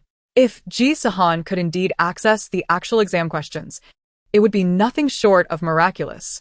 Given the price, Ji Sihan's tutors must have been former exam setters, all from the same question-setting team, familiar with each other's methodologies, making such predictions quite normal. Su Mingxi was overjoyed. Barring any unexpected occurrences, she was certain she could attend the same university as Ji Sihan. Even if her family misunderstood her, it could not dampen her spirits. She immersed herself in the delightful dream of attending the same university, studying the same major, and potentially sharing a dorm with her best friend, her joy radiating so brightly that she could hardly contain her smile. Excitedly, she shared this good news with her boyfriend. "Guess what? I might be going to Bay University or Qing University." Ji Sihan felt as though a heavy burden had been lifted, her entire being lightened. The tension of her rebirth, the urgency of revenge, the pressure of the college entrance examination, all these pressures weighed upon her like an insurmountable mountain, urging her to reach the summit while fearing a fall from the precipice. Now that the exams were over, one of those mountains had been removed, granting her the energy to pursue other matters. Of course, the first order of business was to let Ji Siu experience the taste of confinement, where neither heaven nor earth would heed her cries. A mischievous idea sparked in Ji Sihan's mind, and the mere thought of the expression that might grace Ji Siu's face sent her into fits of laughter. After the college entrance exams, the entire Tang family felt a wave of relief wash over them. Before the college entrance examination, everyone treated Ji Sihan as if she were a helpless infant, not only concerned about her physical well-being, but also her mental health, fearing that the immense pressure of studying might lead her to depression. Although Ji Sihan was touched and appreciated the care from her family, it inevitably became another source of stress, making her, a mature young woman of 28, feel quite uncomfortable. Chapter 46. A heroic rescue. Approximately 20 days after the examination, the results would be released. Ji Sihan, although confident, could not help but feel anxious, worrying whether she had misfilled her answer sheet or failed to affix the barcode correctly. Tang Yu, unable to bear her unease, encouraged her to go out and relax. Everyone else supported this idea, and Tang Chinfeng even handed his niece a card for her to spend at her leisure. Ji Sihan, grateful for such generosity, promptly contacted Su Mingxi, suggesting a trip together. Su Mingxi, feeling a bit restless, readily agreed. The two decided to travel to Haicheng. Coincidentally, the 41st World Expo was taking place. With over 200 countries and international organizations participating, each pavilion showcasing unique features. In her previous life, Ji Sihan had wished to attend but, due to unforeseen circumstances, was unable to do so. This time, she was determined not to miss the opportunity. After expressing her gratitude to her uncle, Ji Sihan and Su Mingxi quickly packed their bags and boarded a flight to Haicheng. Upon arrival, they were greeted by a vehicle from the hotel that whisked them directly to their accommodation. The hotel manager personally escorted them to a luxurious suite on the top floor, apologizing that the presidential suite had been booked by representatives from other countries, and they would have to settle for the deluxe suite instead. Both Ji Sihan and Su Mingxi were unbothered by this. Ji Sihan had previously stayed in the presidential suite with her uncle and found its extravagance rather excessive. Even if offered, she would feel uneasy. The deluxe suite was spacious, spanning approximately 200 square meters over 2 levels, fully equipped with a bedroom, a small kitchen, a dining area, a shared bathroom, and a lounge on the first floor. The second floor featured 2 bedrooms, each with a bathroom containing a bathtub and a walk-in closet, along with a small gym. 2 bodyguards occupied a room on the first floor near the entrance, ensuring immediate detection of any intruders. Both Ji Sihan and Su Mingxi were quite satisfied.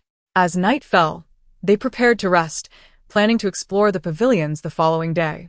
The hotel offered services, and Ji Sihan and Su Mingxi summoned them, sinking into massage chairs while enjoying the treatments and engaging in heart-to-heart conversations. "This is so relaxing," Su Mingxi sighed. "You have no idea how miserable my life has been. After the college entrance exam, I felt like a livestock in my own home, subject to everyone's scolding." Ji Sihan burst into laughter. "Really that bad?" Hindi, Shumingshi en plan. "My brother has been set up on blind dates against his will by my mother, and he takes his frustrations out on me. We bicker daily." "Blind dates?" Ji Sihan inquired, confused. "I thought your brother had a girlfriend?" "Forget it," Su Mingxi replied resignedly. "My brother was cheated on. You wouldn't believe it. When he went through his breakup, even our dog got kicked." Ji Sihan gasped. "That girl is quite bold to cheat on your brother. Isn't that the truth?" After he found out, he orchestrated a scheme to expose her and her lover, who apparently owe a significant amount of money. The girl comes from a well-off family, but is now in dire straits, reportedly even considering selling a kidney. Shuddering at her brother's terrifying actions, Su Mingxi lamented, "Isn't life supposed to be better than this?" Ji Sihan shook her head. "No doubt, your brother is truly ruthless. By the way, how are things with your boyfriend? Still going strong?" Ji Sihan asked. "Yes, indeed." Su Mingxi grinned widely. "We often video chat. He was quite envious when I mentioned this trip, but unfortunately, he's too busy with work to join." Ji Sihan raised an eyebrow. "What does he do?" When it came to work, Su Mingxi seemed deflated, whispering, "He's an esports player." "Ah, esports." Ji Sihan instinctively displayed a dismissive expression, only to realize her error. Her voice rising, "An esports player? But I thought your boyfriend was a doctor." Su Mingxi, sensing Ji Sihan's apparent disdain for the profession, quickly clarified, "Esports players aren't as looked down upon as you think. It's a legitimate career. There have been international competitions for a long time, and now esports is gaining significant recognition domestically." "I know," Ji Sihan affirmed. "Esports will even be included in the Asian Games and the Olympics, and those players can win gold medals for their country." Her curiosity lay in why Su Mingxi's boyfriend was an esports player. "So, was your previous boyfriend also in this field?" she asked directly. "No, we broke up long ago," Su Mingxi replied without hesitation. "This is my new boyfriend." She seemed a bit shy. "Good riddance. How did the breakup happen?" Ji Sihan laughed, unable to contain her glee, applauding Su Mingxi. "Well done. Truly splendid." She had been worried about how to help Su Mingxi break free from that scoundrel, but unexpectedly, after she and her mother had awakened Su Mingxi from her infatuation, the scoundrel revealed his flaws on his own. Was this not divine intervention? With a burden lifted, Ji Sihan warned Su Mingxi not to fall into the same trap again. "Now you see, right? Thank goodness my mom and I pointed it out to you. Otherwise, you'd still be trudging along, suffering in silence." "You're right," Su Mingxi admitted, grateful that Ji Sihan and Tang Yu had helped her avoid further heartache. As Ji Sihan shifted on the massage table, she asked curiously, "So, how did you meet your current boyfriend?" Su Mingxi blushed and replied, "It's rather unremarkable. We met through gaming. It's a classic tale of a hero saving a damsel in distress." Oh. Ji Sihan exclaimed playfully, mimicking her tone, "A hero saving a damsel." Chapter 47. Can I despise myself? Su Mingxi's face reddened further, and she exclaimed in exasperation, "Ji Sihan. Ha ha ha. You really have a penchant for online romances." Ji Sihan teased. "I should change your contact name to Online Dating Master. Don't you dare." Su Mingxi threatened. "Be careful, or I'll post your embarrassing photos online." "I wouldn't dare," Ji Sihan replied, realizing that the most ruthless critics in the world are indeed best friends. "Enough about me." Su Mingxi quickly shifted the focus back. "Don't you have someone you fancy? Really?" Su Mingxi was incredulous. With a mischievous smile, Su Mingxi raised an eyebrow. "Teacher Ji is so handsome. And you have no thoughts about him?" Ji Sihan paused, and the image of Ji Yanchuan immediately sprang to her mind. Unaware of her distraction, Su-ming-shi sighed. Teacher Ji is such a vibrant and handsome man. When I first saw him, I was stunned. His looks are as flawless as a character from a video game, with broad shoulders and a narrow waist. For some reason, Ji Sihan suddenly recalled a moment in class when Ji Yanchuan drank water, and the liquid dribbled from the corner of his lips, tracing down his perfect jawline and over his alluring Adam's apple, ultimately disappearing beneath his collar. On another occasion, a water cup had tipped over, soaking his shirt, clinging to his form and hinting at his abdominal muscles and V-cut.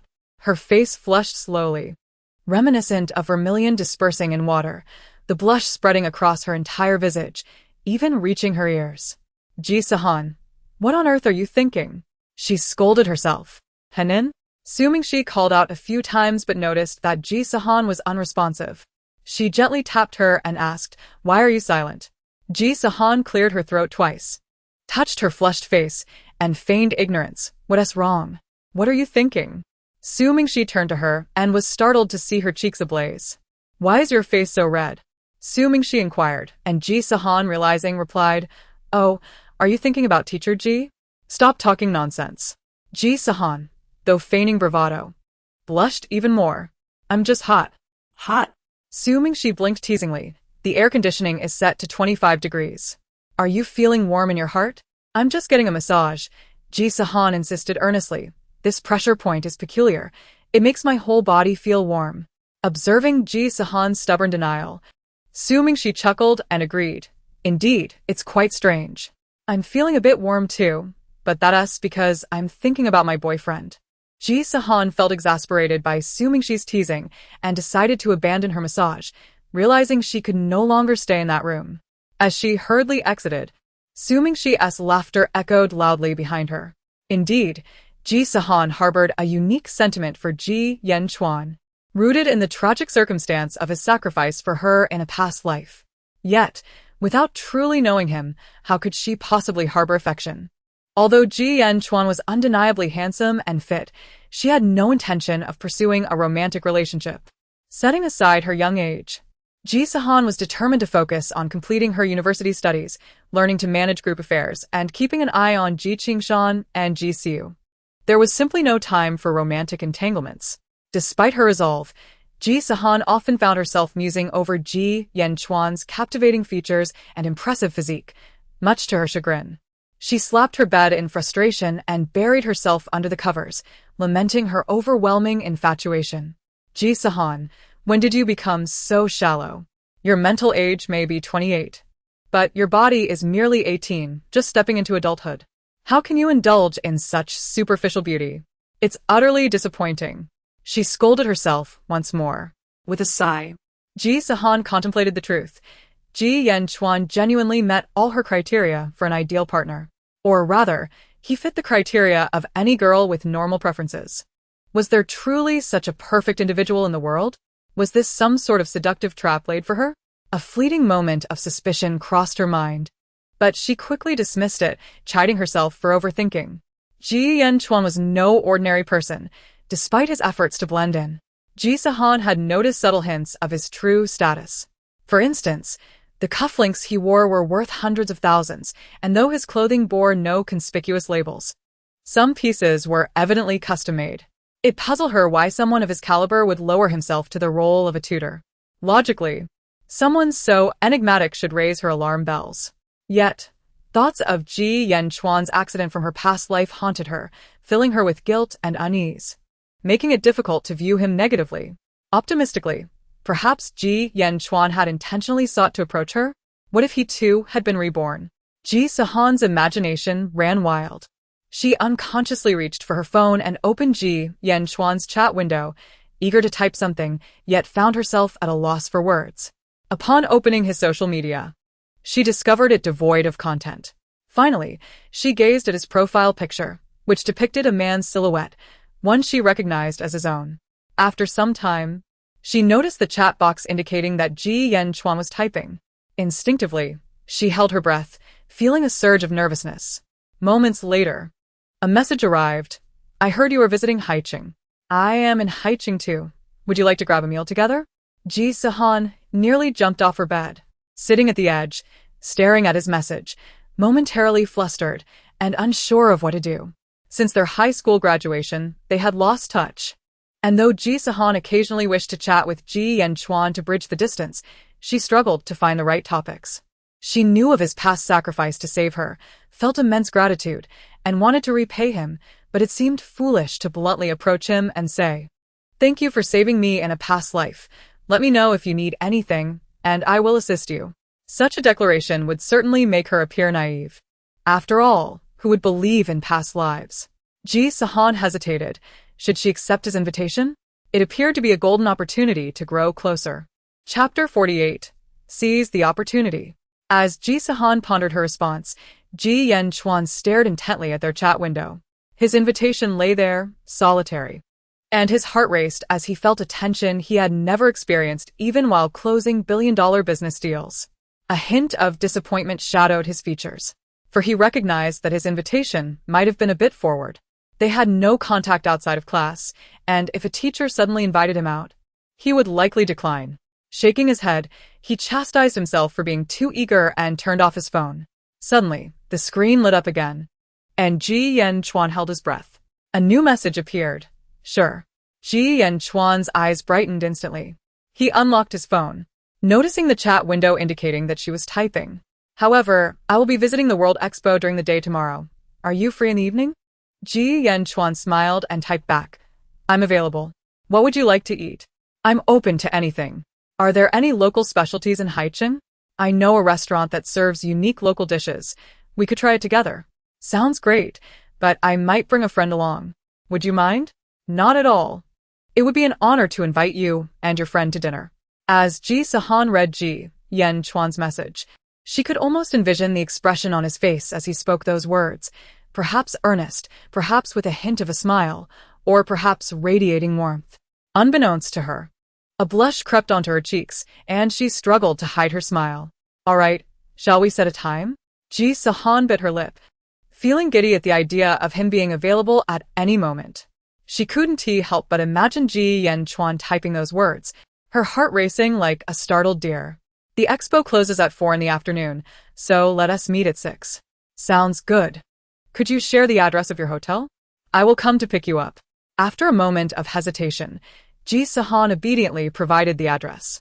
Do we need to wear formal attire to the restaurant? No need. Just your presence is enough. All right. See you then. See you then. As Ji Chuan typed those words, the warmth and anticipation in his gaze nearly overflowed. When Han entered the room and saw Ji Chuan's expression, his face mirrored that of someone who had seen a ghost. Who is it?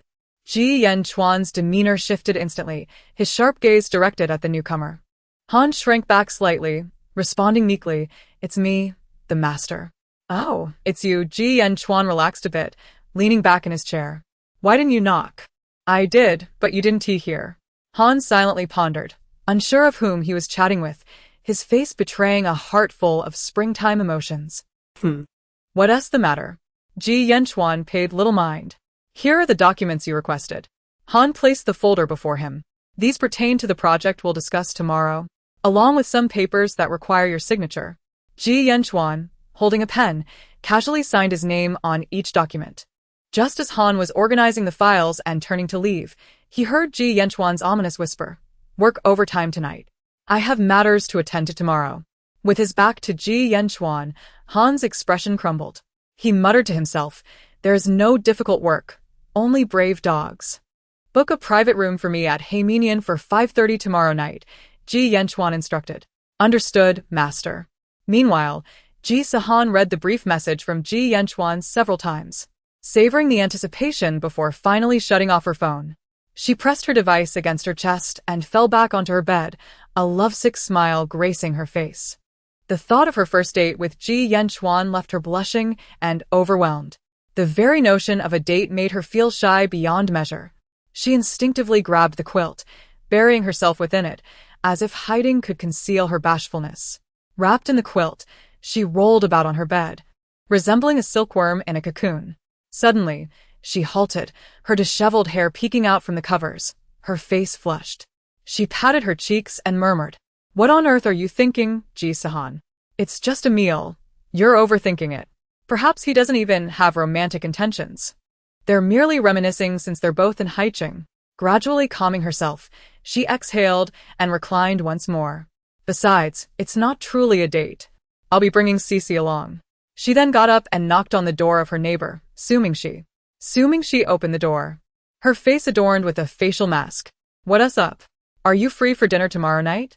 Teacher Ji is also in Haicheng and has invited us to a restaurant known for its local specialties, Ji Sihan replied earnestly. Upon hearing this, Assuming she swiftly removed her mask and pulled Ji Sihan onto the bed. You're going to have dinner with Teacher Ji? Tell me everything. She looked eager to hear the gossip. Ji Sihan sighed. It's an invitation for us both. Come on, he probably doesn't even remember who I am, Assuming she waved dismissively. He surely only invited you.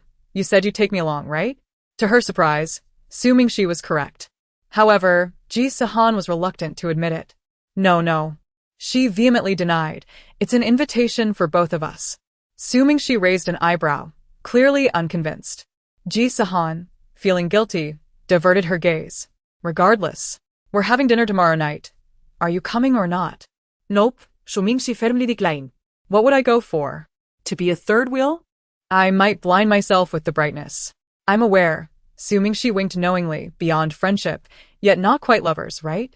I've been in several relationships, so I understand. Oh? How many have you been in?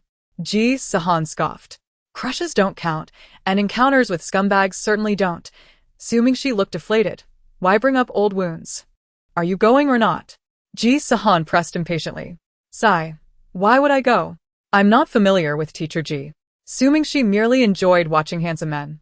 The thought of sitting at the same table as Ji Yanchuan made her stomach churn. You're still one of his students. After all, you call him Teacher Ji. Ji Sihan rasonet seeking to persuade Assuming. What kind of student am I? I've only attended a few classes.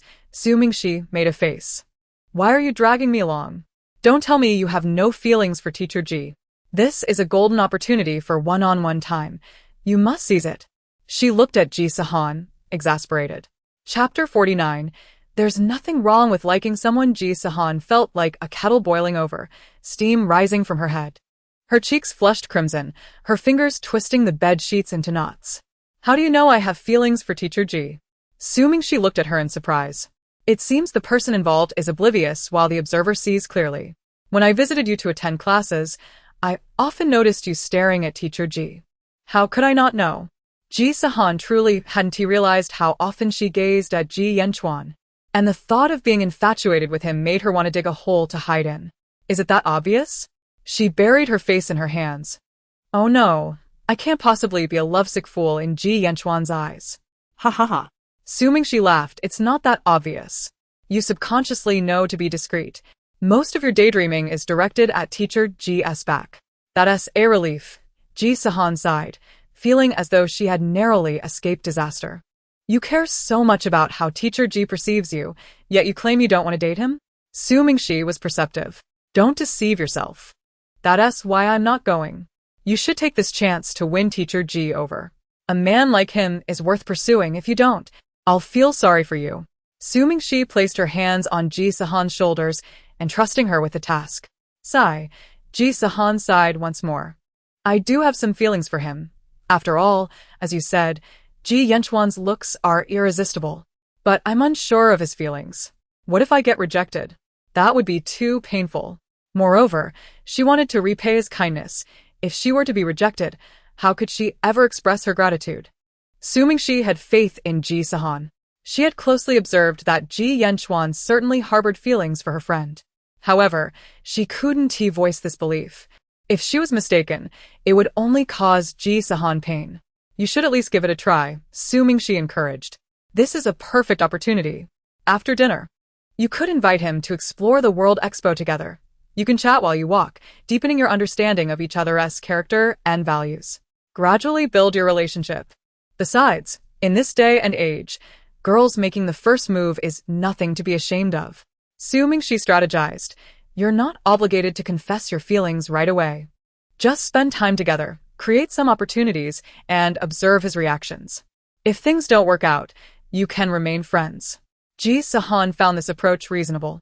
Indeed, it wasn't the right time for a romantic relationship, Her family issues felt like a precarious balancing act. Without resolving them, she couldn't feel at ease in any aspect of her life. But please join me tomorrow, Ji Sihan pleaded. Being alone with him would be too awkward. She earnestly replied, "You'll need to adapt. You can't always bring me along on your dates. I doubt Teacher Ji wants to see me either." Who would enjoy the presence of an 800-watt light bulb? Glancing at the time, she exclaimed, "Oh no. I forgot that I'm supposed to play games with my boyfriend." Ji Sihan, exasperated, replied, "We're not eating until tomorrow night. We're going to the expo during the day. That makes it even more important to be well rested." She insisted, "Hurry. I don't have time to be your confidant right now. It's my sweet gaming hour." Left outside by her unrelenting friend, Ji Sihan thought to herself how easily one could forget friendship for the allure of romance.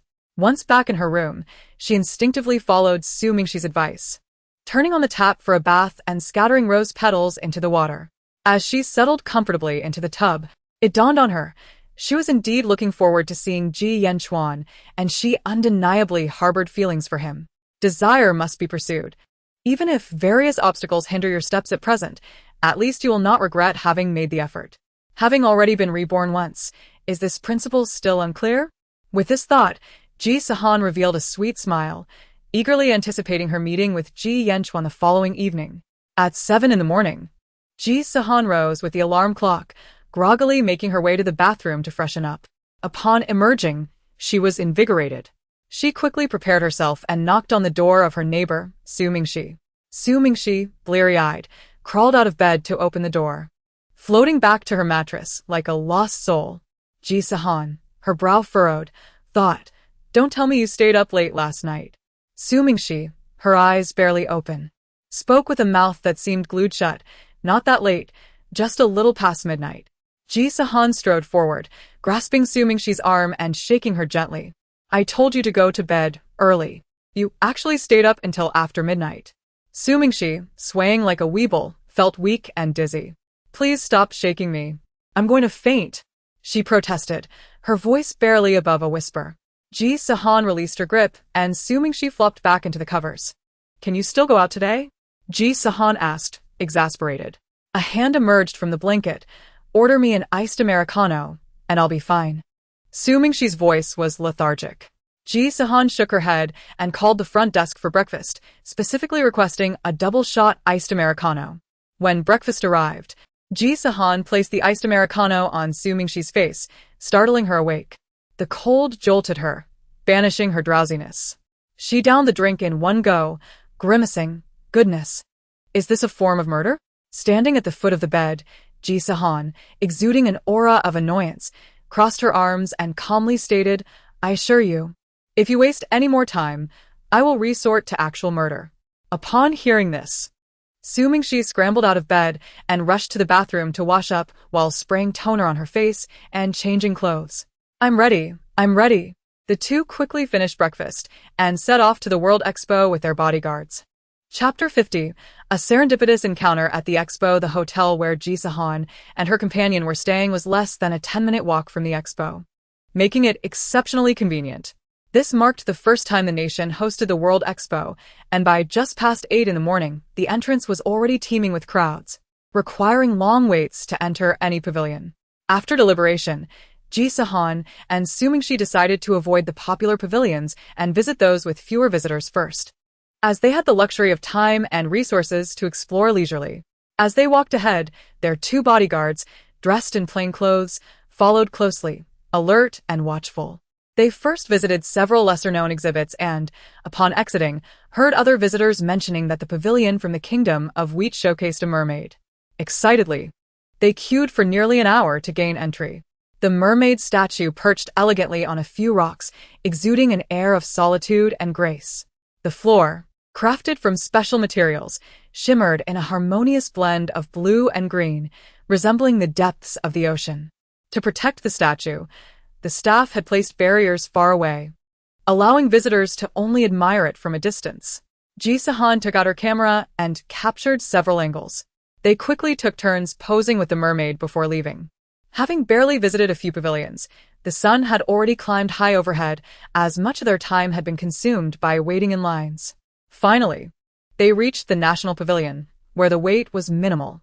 They felt fortunate to only wait for a little over 20 minutes before gaining entry. Inside, the pavilion displayed masterpieces, the most breathtaking being the Along the River during the Qingming Festival, where the characters appeared to move, and the water flowed gently, accompanied by music and special effects that made one wish to linger for an entire day. Ji Sihan snapped photos incessantly before immersing herself in the artwork. Just as she became engrossed, she felt a tap on her shoulder. What is it? Su Mingxi inquired, looking puzzled at Ji Sihan. Wasn't he that you who tapped my shoulder? Ji Sihan asked, confused. No, it wasn't he me, Su Mingxi replied, equally perplexed. Oh, it was me. A familiar female voice chimed from behind. They turned to find their classmate, Shen Shui, smiling at them. Ji Sihan Su Mingxi. Shen Shui greeted cheerily. It was I who tapped your shoulder. Beside her stood Zhou Qi, who also greeted them casually. What a coincidence that you are here at the expo too. Shen Shui, Zhou Qi. Ji Sihan acknowledged them with a neutral tone, as her relationship with her classmates was rather indifferent. However, Su Mingxi, who had a better rapport with Shen Shui, engaged her in conversation. Are you here for the expo as well? She cast a teasing glance between Zhou Qi and Shen Shui. Just the two of you? Shen Shui's face flushed, and Zhou Qi coughed awkwardly. No, many from our class are here, Shen Shui replied, her cheeks still rosy. I asked you about it, but you mentioned you had other plans. Oh, Su Mingxi recalled, scratching her head. You didn't tell me you were coming to the expo. At that time, we hadn't decided where to go. We just wanted to have a graduation trip with our classmates, Shen Shui explained. Later, Ji Sihan suggested visiting the expo. And we thought it was a good idea, so we came. Ji Sihan is here too? Ji Sihan interjected. Yeah, Shen Shui said, her expression slightly disdainful. I hadn't planned to invite her, but those boys let her know. She even glared at Zhou Qi as she spoke. Zhou Qi rubbed his nose and murmured. I didn't say anything. Someone did. Back then, Ji Sihan was arguing with me at school. Shen Shui began to recount. Ji Sihan and Su Mingxi exchanged glances, deciding not to involve themselves in the couple's quarrel, and slipped away. However, fate was unkind. As they distanced themselves from the couple, they unexpectedly encountered Ji Sihan. Surrounded by several boys, Ji Sihan was clearly the center of attention, laughing and chatting. She wore a light blue dress that accentuated her slender legs, and a pearl belt cinched her tiny waist, giving her an air of fragile beauty that seemed almost sickly. The boys seemed to have made her laugh, and as she covered her mouth with her hand, her almond-shaped eyes sparkled with innocence, captivating the boys around her. How unfortunate! Su Mingxi instinctively pulled Ji Sihan away from Ji Sihan and her entourage, perhaps due to Su Mingxi's or Ji Sihan's overt gaze. Ji Sihan noticed them and abruptly turned her head. Upon seeing Ji Sihan, a flicker of relief and joy crossed Ji Sihan's face. Ji Sihan instinctively frowned, recalling Shen Shui's words about Ji Sihan being the one who suggested visiting the expo. Was Ji Sihan specifically looking for her? But how could Ji Sihan know she was in Haicheng or attending the expo? It was unlikely that the Tang family had informed her, as they held no favorable feelings towards Ji Sihan. Ji Sihan pondered this, concluding that the Ji family must have arranged for an informant within the Tang family, someone who remained undetected. Since Tang Yu had discovered that neither Ji Sihan nor Ji Sihan were her children, Tang Yunsong had already conducted a sweep through the Tang family, eliminating several threats. Though it was uncertain whether all the informants were from the Ji family, the fact that this one had not been discovered indicated that they were likely unexpected. After considering this for a moment, Ji Sihan looked up to see Ji Sihan approaching with her group of boys. Sister Hanheng, Ji Sihan exclaimed with surprise, I didn't expect to see you here. What a coincidence. Indeed, quite a coincidence, Ji Sihan replied. Ji Sihan's expression was unremarkable, devoid of any desire to engage in conversation with her. Ji Siu quickly scanned Ji Sihan from head to toe, her gaze fixating on the unique camera hanging from her neck. Sister Han Hui, your camera is quite exquisite, she remarked. Ji Siu had seen it online, priced at over 80,000. Although a trivial sum for the Ji family, her monthly allowance exceeding 10,000, Ji Qingshan would certainly never purchase such an expensive item for her. It's all right, Ji Sihan replied, glancing into the distance where the Kiel Pavilion appeared sparsely populated. We still have other exhibitions to visit, so I won't keep you. GCU was determined not to let Ji Sihan slip away so easily. She had endured the nausea from motion sickness and tolerated hours of wandering with a group of brawny yet dim-witted boys just to encounter Ji Sihan at the World Expo. After standing in line until her legs ached, how could she allow Ji Sihan to leave? Chapter 51. Are you a fairy? Let's go together. GCU smiled, trailing behind. After all, we are here to explore, aren't we? It's safer with more people around. 2 girls wandering alone isn't advisable. The boys readily agreed. Yeah. Su Mingxi could hardly bear to witness the scene. She couldn't fathom why the school's top students displayed such a lack of discernment when GCU was around, failing to pick up on the obvious disinterest in accompanying her. Excuse me, Su Mingxi flatly rejected. It's not just the 2 of us. Han Hui's uncle has arranged for bodyguards, so we are quite safe. She gestured with her chin toward 2 tall men not far away. GCU followed her gaze, but only saw a sea of people, failing to spot any bodyguards, suspecting this was merely a pretext for Su Mingxi and Ji Sihan to evade her. Su Mingxi, there's no need to feel awkward. GCU said, tilting her head understandingly. We are all classmates. Su Mingxi was nearly laughing in frustration. Who feels awkward? It's simply that I don't wish to be with you. Can't you see that? Ji Sihan cast a glance at GCU before waving to the bodyguards hidden in the crowd. Responding to her signal, they promptly approached Ji Sihan and Su Mingxi. Miss. How may we assist you? One of the bodyguards inquired. It's too crowded. Please stay close behind us, but not too far away, Ji Sihan instructed. Understood. The bodyguards immediately positioned themselves behind the 2 girls, exuding an unmistakable air of authority that caused passers-by to steer clear of the group. GCU was taken aback by the presence of actual bodyguards, her smile faltering, feeling a mix of embarrassment and indignation. The bodyguards were surely hired by the Tang family for Ji Sihan, clearly favoring this illegitimate child, when she herself was the legitimate granddaughter of the Tang family. The boys behind GCU exchanged awkward glances. See? I told you. Su Mingxi crossed her arms, unimpressed. Ji Sihan, uninterested in further discourse, merely nodded at them. We are leaving now, she said, pulling Su Mingxi toward the Kyul Pavilion. GCU stood there, staring at their retreating figures, gritting her teeth, yet ultimately refrained from pursuing them. After spending the afternoon wandering, GCU returned to the hotel, taking her time to shower. Upon emerging, she discovered Su Mingxi had scheduled an appointment for her. You must be in your best form to meet Teacher Ji, Su Mingxi cheerfully urged, pulling her onto the bed. But my hair isn't dried yet, GC lamented, removing the towel from her head, letting her damp hair cascade down. We will help you dry it, a professional masseuse assured her. Noticing the time was still early, GCU reclined. Su Mingxi also took the opportunity for a session. What will you wear? Su Mingxi chatted casually. If time permits, we can head downstairs to buy an outfit. GCU pondered the dresses she had brought along. Some were suitable for casual wear. I have a few that will do. Let me try them on, and you can help me decide which is best, she replied. After trying on several outfits, she ultimately selected a dress that Su Mingxi claimed would make her irresistible to all males. My goodness, Su Mingxi circled GCU. I knew you were beautiful, but dressed up like this, you are simply stunning.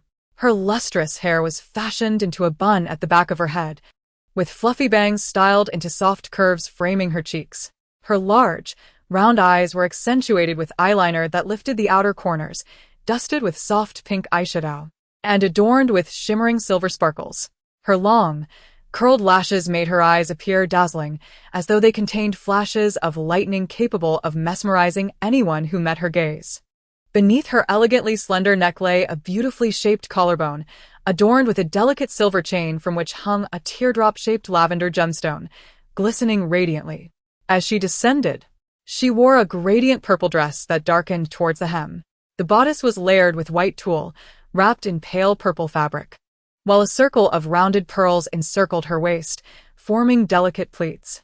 The inner lining formed a petticoat, giving the deep purple skirt a voluminous appearance, with a hem that was shorter in front and longer in back, revealing a tantalizing glimpse of her slender thighs. The fabric was intriguing, speckled with minute sparkles resembling a starry night, as if she wore the galaxy itself. Ji Sihan shyly examined her reflection in the mirror, feeling somewhat like a magical girl. Assuming she laughed, you really do resemble one. Did you step right out of a comic book? Ji Sihan struck a few poses in front of the mirror, finding the sensation increasingly familiar. Suddenly, she turned and recited an incantation, Balala energy, Ulala, black magic fairy transformation. Assuming she doubled over in laughter, black magic fairy. Ha ha ha. You do resemble one. Isn't it uncanny? Ji Sihan playfully struck a few more poses. Indeed, but you are far more beautiful than any black magic fairy. Assuming she praised, giving her a thumbs up. Ji Sihan examined herself at the vanity, finally pursing her lips and donning the small crown Ji Sihan had gifted her for her birthday. Although Ji Sihan was a loathsome individual, what harm was there in a sparkling little crown? Princess, assuming she performed a knightly bow, it is now 5:45. May I escort you from the hotel? 5:45? Ji Sihan was taken aback by how swiftly time had passed. She grabbed her phone, noticing that Ji Yanchen had not messaged her, and breathed a sigh of relief. What's there to fear? Aren't you meeting at 6? We still have time. Assuming she slyly snapped a photo of Ji Sihan. She finally understood why Jishir enjoyed photographing Sakura. How could anyone resist such cuteness and beauty? What if he has already arrived? I can't keep him waiting. Ji Sihan sent a message to Ji Yanchen to inquire about his arrival. Let him wait. You look so stunning. A little delay is only fitting. Shuming she casually remarked. What if your boyfriend is the one waiting outside? Ji Sihan asked coolly. Then he certainly shouldn't have to wait. Ji Sihan shot her a sidelong glance as Su Mingxi chuckled foolishly. By the way, my boyfriend mentioned he will be training in Shannon City next month. I'll treat you to dinner then. The mere mention of her boyfriend brought an uncontainable smile to Su Mingxi's face. Great. I'll take the opportunity to assess whether your boyfriend is truly trustworthy, Ji Sihan resolved, determined not to let Su Mingxi be deceived again. I'll let you know, Su Mingxi said, pulling out her phone to chat with her boyfriend. I must be off. Ji Sihan hurriedly slipped on her shoes. You can fend for yourself tonight. Stop talking nonsense. Ji Sihan playfully tapped her on the head. Chapter 52. The princess departs hastily descending the stairs. Ji Sihan stepped outside the hotel to find a black Maybach waiting at the entrance. The rear window rolled down, revealing Ji Yanchen's sharply defined profile. He wore gold-rimmed glasses, his gaze fixed intently on the documents in his hands, exuding a calm, yet captivating aura. Ji Sihan paused momentarily, then walked towards him with measured steps. The sound of footsteps drew nearer, and Ji Yanchuan seemed to possess an instinctual awareness, turning his head to gaze at Ji Sihan. In that fleeting moment of eye contact, both perceived a spark of astonishment in the depths of each other's eyes. Ji Yanchuan opened the car door, his long legs emerging with a steady grace. He stood before Ji Sihan, his towering stature enveloping her entirely. Ji Sihan raised her gaze, realizing for the first time just how tall Ji Yanchuan was. At 172 centimeters, her head barely reached his chin. Miss Ji Yanchuan's voice was deep and resonant. You look stunning today, he complimented. A potent male aura enveloped her, and Ji Sihan caught the crisp, ancient scent of cedar emanating from him, momentarily forgetting how to articulate her thoughts. Before 6 o'clock, the sky was darkening, and the hotel lobby was already aglow with lights. Radiance flooded from behind Ji Sihan, illuminating Ji Yanchuan's entire visage. She could see the light glinting off his finely sculpted nose, casting delicate shadows across his cheeks. The golden-rimmed glasses reflected the light, obscuring his eyes, yet Ji Sihan instinctively felt they brimmed with amusement. Thank you, Ji Sihan managed to utter. You look quite dashing today as well, Mr. Ji.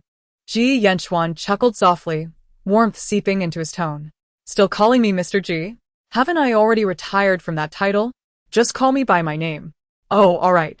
Ji Sihan felt as though the man before her exuded an irresistible allure, her mind turning into a muddled mess. Please get in the car, Ji Yanchuan said, turning with gentlemanly grace to open the door, his gaze tenderly fixed on her. Ji Sihan stepped forward, her body moving like a puppet unbidden, awkwardly settling into the vehicle. Instinctively, she straightened her back, her legs pressed together, hands neatly resting on her knees, resembling a diligent student attending a class. Once he confirmed she was seated, Ji Yanchuan closed the door and circled to the other side, taking a seat beside her.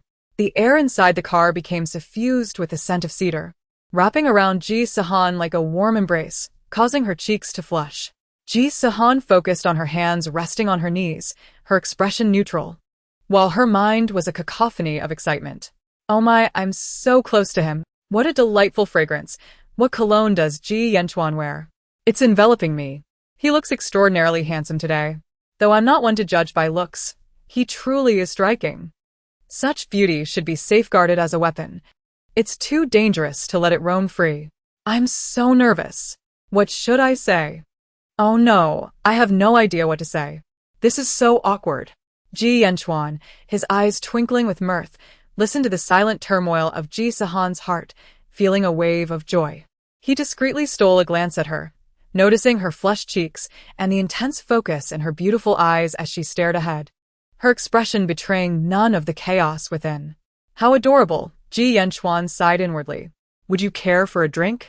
He broke the silence within the vehicle, opening the small refrigerator beside him, revealing an array of colorful beverages. Juice, cola, or water? He offered her several options. Ji Sihan let out a quiet sigh of relief, her curiosity piqued by the assortment in the fridge. It contained a variety of drinks, vitamin beverages, carbonated drinks, various juices, and even milk tea. So many choices? I thought someone like Ji Yanchuan would only keep purified water and wine in his car. And there's my favorite strawberry boba milk tea. Does Ji Yanchuan enjoy this too? I'll have the milk tea, please. Thank you. Ji Sihan discovered it was from her favorite brand. Ji Yanchuan retrieved the milk tea, producing a straw from seemingly nowhere, inserting it into the drink before handing it to her. Ji Sihan accepted it shyly, taking a sip. I see you also enjoy this brand of milk tea, she remarked, as if finally discovering a common interest. I used to love it, but with the heavy study load in my senior year, I haven't had it in ages. Ji Yanchuan naturally refrained from disclosing that he had specifically researched Ji Sihan's preferences, purchasing the milk tea beforehand to ensure it was available. To maintain her interest in milk tea, he had cleared the refrigerator, filling it with beverages favored by young women. Such subtle attentiveness need not be revealed to Ji Sihan. He preferred that she felt a sense of shared interests. Indeed, indulging once in a while can be quite enjoyable, he replied, although he had never actually enjoyed milk tea before. To align with his words, he took out another cup, inserted a straw, and took a sip, the medley of flavors mingling in his mouth, along with some chewy pearls.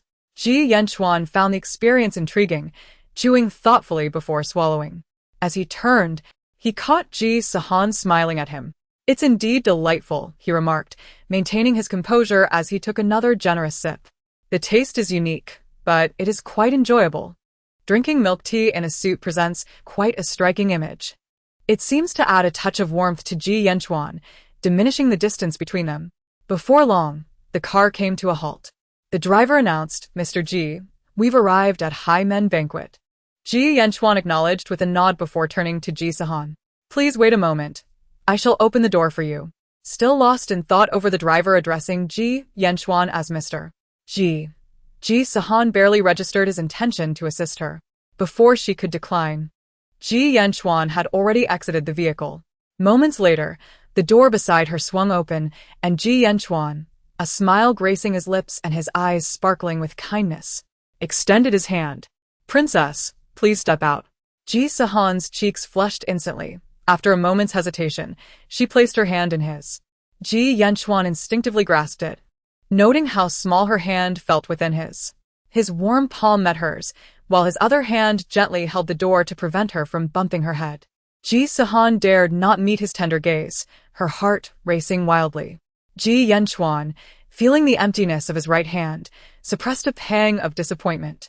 I've already reserved a table. Let us go, he said. Chapter 53. Are all princesses this adorable? High Men Banquet boasted a decor reminiscent of traditional aesthetics upon entering. The gentle sound of flowing water greeted them, surrounded by layers of lush bamboo and greenery, creating an illusion of stepping into a serene forest, refreshing and natural. The hall was not overly crowded, with diners engaged in hushed conversations, the air filled with a relaxed ambience punctuated by the occasional clinking of utensils. This place felt less like a restaurant and more akin to an outdoor picnic. Ji Sihan followed Ji Yanchuan closely, observing the staff bowing respectfully as they addressed him as Mr. Ji, leading the pair to a secluded private room while casting curious glances at them. Inside the spacious circular table of the room, Ji Sihan and Ji Yanchuan sat opposite each other, like distant ends of the earth, the table between them resembling a profound chasm, stretching the once closed distance. Ji Sihan opened the menu, discovering that the characters were all penned in calligraphy, exuding a certain elegance, with photographs that whetted the appetite. "What would you like to eat?" Ji Yanchuan inquired, glancing over the menu. Ji Sihan selected several intriguing dishes, along with a dessert. "I'm not sure what's good. Just these few will do." "The rest is up to you," she replied, returning the menu to the waiter. "Then let us stick to the usual," Ji Yanchuan concluded. Ji Yanchuan closed the menu and handed it to the waiter, explaining to Ji Sihan, "I used to frequent this place for its unique seafood dishes. They possess an extraordinary charm." After the waiter refilled their tea, he departed the private room. The two exchanged a glance, simultaneously lowering their heads, plunging the room into a profound silence, creating a somewhat awkward atmosphere. Ji Sihan, with a serious expression, fixated on the tea before her. As the gentle aroma of the brew spiraled upwards with the rising steam, her fingers brushed the rim of the teacup, yearning to dissipate the awkwardness between them. Yet she found herself at a loss for words. Why has it suddenly become so awkward? Say something. Is it because we're sitting too far apart? It feels so distant. Why do I feel as if I'm on a blind date with a stranger? Oh, dear, Ji Sihan. What chaotic thoughts are you having? Ji Sihan chided herself, picking up the teacup and gently blowing on it to mask the flush creeping up her cheeks. Ji Yanchuan chuckled softly, placing the cutlery on the glass turntable, the delicate clash of porcelain and glass producing a crisp sound. This drew Ji Sihan's attention, and she looked up, curiosity etched on her face, unsure of his intentions. He stood and approached her with an air of calmness, settling into the seat to her right. Meeting Ji Sihan's surprised and bashful gaze, he rotated the turntable, positioning the utensils before him with a casual grace. "Now we can sit a bit closer," he remarked, his voice laced with a subtle allure, his eyes radiating warmth and affection as they locked onto Ji Sihan's. The scent of cedar wafted from him. And in that fleeting moment of eye contact, Ji Sihan found herself ensnared by the depths of his gaze, unwittingly falling into the gentle trap he had woven. His eyes, concealed behind glasses, seemed to swirl with a dark vortex, enticing her to delve deeper into his mystery. Ji Yanchuan scrutinized the girl before him. Every feature, from her delicate brows and petite nose to her rosy lips, met his approval. Her eyes sparkled with the clarity of a tranquil lake, revealing an exchange of innocence and shyness that gradually morphed into fascination. Ji Yanchuan yearned to become a fish at the lake's bottom, merely to share her company. As their gazes drew nearer, they could hear each other's breaths, feeling the warmth of exhaled air, and the scent of her perfume enveloped him. Their noses almost touched, so close they could hear each other's heartbeats. Just as their lips were about to meet, a sudden knock echoed through the room. Ji Sihan jolted back from the enchanting moment, instinctively creating distance between herself and Ji Yanchuan. Her face flushed crimson, akin to a boiled shrimp, and she lowered her head, wishing to bury herself within her arms, longing to pretend that nothing had transpired. What on earth am I doing? Oh no! Did I almost kiss Ji Yanchuan? How could this happen? Ji Yanchuan sighed discreetly, feeling the weight of what had almost occurred. "Please come in," he called out. The person outside complied, entering to serve the dishes. Once they were set down, the waiter bowed and exited, leaving the two alone once more, though the atmosphere had shifted entirely. Ji Yanchuan wore a gentle smile, his eyes reflecting a sense of resignation and regret. Ji Sihan huddled on her side, attempting to distance herself from him, her cheeks still aflame as she fixated on the dishes before her, as if they held an irresistible allure. She dared not glance at Ji Yanchuan, not even from the corner of her eye. The thought of almost kissing him sent tremors through her body. Ji Sihan. How did you not realize how easily you are swayed by handsome features? You've only met Ji Yanchuan a few times. Do you truly know him? You have no idea who he really is. Wake up. Don't be enchanted by his looks. Ji Sihan admonished herself. After silently repeating form is emptiness several times, her racing heart began to calm, and the heat in her cheeks gradually subsided. Stealing a glance at Ji Yanchuan, she found his expression composed, as if he sensed her gaze and turned to meet it. Are you hungry? Let us eat. I assure you, these dishes will not disappoint, he said with a gentle smile, as if nothing had happened moments before. Relieved, Ji Sihan picked up her chopsticks and sampled the dish before her, her eyes lighting up with delight at the exquisite flavors, nearly causing her to soar with joy. Sensing her enjoyment, Ji Yanchuan's previous discontent and disappointment vanished, and he softly began to introduce the dishes, sharing their intriguing backstories with care. Unbeknownst to her, Ji Sihan shed the earlier awkwardness and embarrassment, occasionally posing questions to which Ji Yanchuan responded earnestly. After indulging in their meal, Ji Sihan set down her chopsticks, only to realize that nearly all the dishes had been consumed, causing her a moment of embarrassment. Oh no, I forgot to conceal my appetite. He won't think I'm a glutton, will he? Her first thought was of her image, but then she recalled their shared lunches at Tang's place, where her eating habits had likely already been revealed. Never mind, what else there to hide? Eating well is a blessing. And it's not just me. The portions here are quite delicate, so they hardly suffice for one person. Thankfully, we ordered plenty. Ji Sihan abandoned her internal struggle, feeling somewhat justified in her appetite. Ji Yanchuan listened in silence, a smile spreading wider across his lips.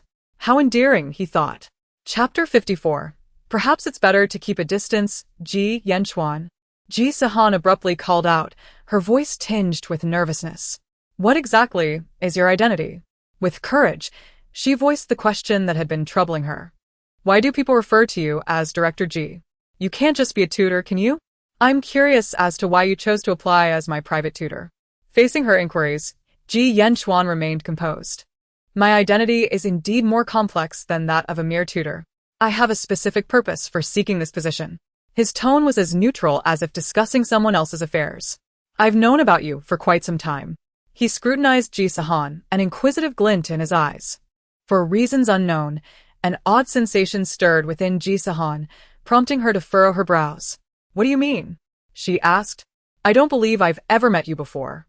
Ji Yanchuan lowered his gaze, clasping his hands on the table as he contemplated whether to divulge everything. Since 2 years ago, I've been trapped in a recurring dream, he began, his voice low and deliberate. In it, I repeatedly save a girl from the path of an oncoming vehicle. Ji Sihan felt as if she had been struck, her complexion paling, her lips losing their color as she stared at Ji Yanchuan in disbelief, her mind racing with panic. She could not focus on the perfection of his profile, her heart pounding violently as if it would leap from her chest. I saved her, yet I perished beneath the wheels, Ji Yanchuan continued, detailing his tale. This dream recurs incessantly, and I could no longer resist the urge to investigate the girl from my dreams. Guess what? He turned to Ji Sihan, whose face was now tinged with fear, and in that moment of eye contact, she looked down, unable to meet his gaze. In reality, there truly exists this girl. His voice brimmed with disbelief. Initially, Ji Yanchuan had thought dreams were merely figments of imagination. How could the people within them exist in reality? Yet, upon discovering Ji Sihan's information, he had been so astonished that he knocked over his water cup, soaking important documents, but he paid it no mind. The long-dormant heart within him revived upon seeing her radiant smile, beating strongly within his chest, signaling the resurgence of his emotions. From that moment on, Ji Yanchuan began to gather information about the girl. The same dream began to recur incessantly until he could no longer contain himself and resolved to be near her, to guard her closely. Upon meeting her in reality, he discovered he could inexplicably hear her innermost thoughts, understanding the hardships she faced at home and her past. Emotions of both affection and compassion surged within him. As they spent time together, the initial spark of attraction gradually blossomed into a gentle, enduring love. He resolved to protect her, cherish her, and ensure she lived a stable and healthy life. He refrained from articulating all his feelings, wanting to observe Ji Sihan's reaction. Ji Sihan felt flustered, aware that Ji Yanchuan was somewhat unusual, though she never expected him to be this extraordinary. He could even dream of events from a past life. How could this be? He can dream of such things. No wonder I always felt something was amiss with the way he looked at me. Ji Sihan bit her lip, feigning ignorance. So, the person you dreamt of is me? Indeed. Ji Yanchuan readily admitted. You might find it strange, but I believe this could also be a form of fate. His words were laden with implication. Unfortunately, Ji Sihan did not grasp this nuance. Or rather, the implication she perceived was not what Ji Yanchuan intended. Have you ever considered that dreams and reality might be opposites? She probed, unconsciously licking her slightly parched lips. Perhaps the person in your dreams doesn't exist in reality? That is a possibility, but the reality is you are indeed the one from my dreams. Ji Yanchuan noted her gesture and poured her a cup of tea. Thank you. Ji Sihan, feeling parched, seized the teacup and drank it all in one go. She fell momentarily silent, her initial interest in Ji Yanchuan dissipating entirely. Ji Yanchuan noticed her tension, thinking his dreams had frightened her. As you said, dreams and reality might be opposite, he reassured her. In reality, perhaps we are both perfectly fine. Besides, I am cautious. But unexpectedly, just as the animated figure was about to be struck by a car, it was suddenly enveloped in something akin to a balloon, and despite being thrown and landing heavily, it suffered no harm. This is my new investment project, Ji Yanchuan casually remarked. What do you think? Ji Sihan's worldview was refreshed. She had seen such a concept a decade later, said to be in research, capable of effectively reducing fatality rates from car accidents. She was astonished that Ji Yanchuan had begun researching it so soon. Her gaze towards him sparkled with intrigue, her previously tense body relaxing. This project seems fascinating. Yet, the development must pose certain challenges, correct? Indeed, we have encountered some difficulties, but I believe they can all be resolved. Ji Yanchuan exuded an air of confidence, striving to launch the new product after the new year. Ji Sihan calculated the time, feeling relieved that Ji Qingshan would not act so soon. I can't believe you would trust a dream, she said, her tone returning to normal. Generally, one would distance themselves from such dreams. Why do you still approach me? Ji Yanchuan chuckled. I too wish to keep my distance. Alas, I find myself gazing at you with a warmth that speaks volumes. Ji Sihan, feeling somewhat uncomfortable, averted her gaze, pretending not to notice his intense stare. It would be best to keep my distance from him. I cannot bring danger upon him. Ji Sihan thought, feeling disheartened. Ji Yanchuan's brow furrowed, a hint of disappointment tugging at the corners of his mouth. I'll see you home. Ji Yanchuan stood as well, and the two sat in silence in the car, not uttering a word. Ji Sihan gazed out the window, lost in thought, while Ji Yanchuan observed her silhouette, his emotions complex. Chapter 55. Do not leave. The Maybach came to a gentle halt at the hotel entrance. This time, Ji Sihan did not grant Ji Yanchuan the opportunity to open the door for her. As he exited the car, she opened the door and stepped out herself. No need to see me off. Ji Sihan looked up at Ji Yanchuan, whose face was partially obscured by shadows, revealing only the sharp lines of his jaw, making it difficult to discern his expression. Thank you for dinner tonight. The food was delightful, she said politely. The distance that had previously narrowed between them once again widened. Ji Yanchuan noted the aloof smile on her face, the courteous words she spoke, and the now distant address of Mr. Ji, as if they were merely acquaintances rather than friends. He pressed his lips together tightly, suddenly grateful for his glasses, which concealed the disappointment and melancholy in his eyes from Ji Sihan. Ji Sihan felt a pang of sorrow. Rejecting someone she had feelings for was akin to a dessert lover turning away from a luscious durian cream millefeuille. She knew she shouldn't tea, yet her eyes could not stray from him. Lowering her gaze, she feared that if she looked at Ji Yanchuan any longer, her feelings would overflow, drowning her resolve and reluctance. I want to cry, I want to cry. Why is this happening? Is it fate's cruel joke? We clearly have mutual feelings, yet must remain apart. It hurts so much. I can't bear to part with him. But for his safety, I must distance myself. Ji Sihan, what you are doing is right. One must not jeopardize another's life for selfish desires. It's all right, it's all right. The pain will only last a moment. Time will soothe all wounds. Ji Sihan intertwined her fingers, casting her gaze downward to conceal her sorrow, biting down on her lip in self-comfort for a long while before finally mustering the will to turn away. A warm hand grasped her wrist, pulling her back momentarily. It was Ji Yanchuan who had reached out to her. Her heart fluttered with the hope of a possibility, yet reason told her it was futile. Ji Yanchuan tightened his grip, enveloping her delicate wrist in his palm. Her cool skin soon warmed under his touch. "Do not leave," he implored. His voice tinged with a hint of beseeching, though upon closer inspection, it seemed devoid of it. "Let me take you for a walk. The nightlife in Haicheng is quite intriguing," Ji Yanchuan invited. All right. Hearing Ji Sihan's agreement, he released her wrist. The two walked side by side along the street, enveloped in silence. The streetlights flickered to life, marking the peak of rush hour, with vehicles and pedestrians bustling about, the sounds of cars and conversations filling the air. They walked in close proximity, yet the distance between them was palpable. Their shadows stretched long under the streetlights, seemingly intimate, yet marked by an undeniable detachment. Ji Sihan observed this scene, a wave of bittersweet emotion constricting her throat, rendering her speechless. Unbeknownst to them, they arrived at the entrance of the expo, where the sounds of music and cheers could be distinctly heard. "It seems there is a parade inside. I remember reading about it in the visitor's guide. It sounds lively." Ji Sihan mused, momentarily distracted. "Shall we go in for a look?" Ji Yanchuan inched closer, his deep, melodious voice brushing against her ear, the scent of cedar intensifying as he did. Ji Sihan could even feel the warmth emanating from him as he spoke. Ji Yanchuan was intentional in his proximity, successfully noticing the flush of her earlobe. She instinctively stepped back slightly. "It seems lively. Shall we go take a look?" He pressed again, noticing the excitement in her eyes. Ji Sihan, feeling his closeness, feigned calmness as she nodded, quickening her pace and focusing ahead. Ji Yanchuan offered a gentle smile, choosing not to draw closer to Ji Sihan, instead following her at a respectful distance, captivated by her graceful silhouette. As they moved closer, the music crescendoed and laughter filled the air. A throng of people surrounded the parade route like a long dragon, with Ji Sihan trapped on the outer fringes, her view obstructed by the bustling crowd. She stood on tiptoes, craning her neck to catch a glimpse of the festivities. Ji Yanchuan found her utterly endearing, reminiscent of a kitten stealthily stealing fish, frolicking about.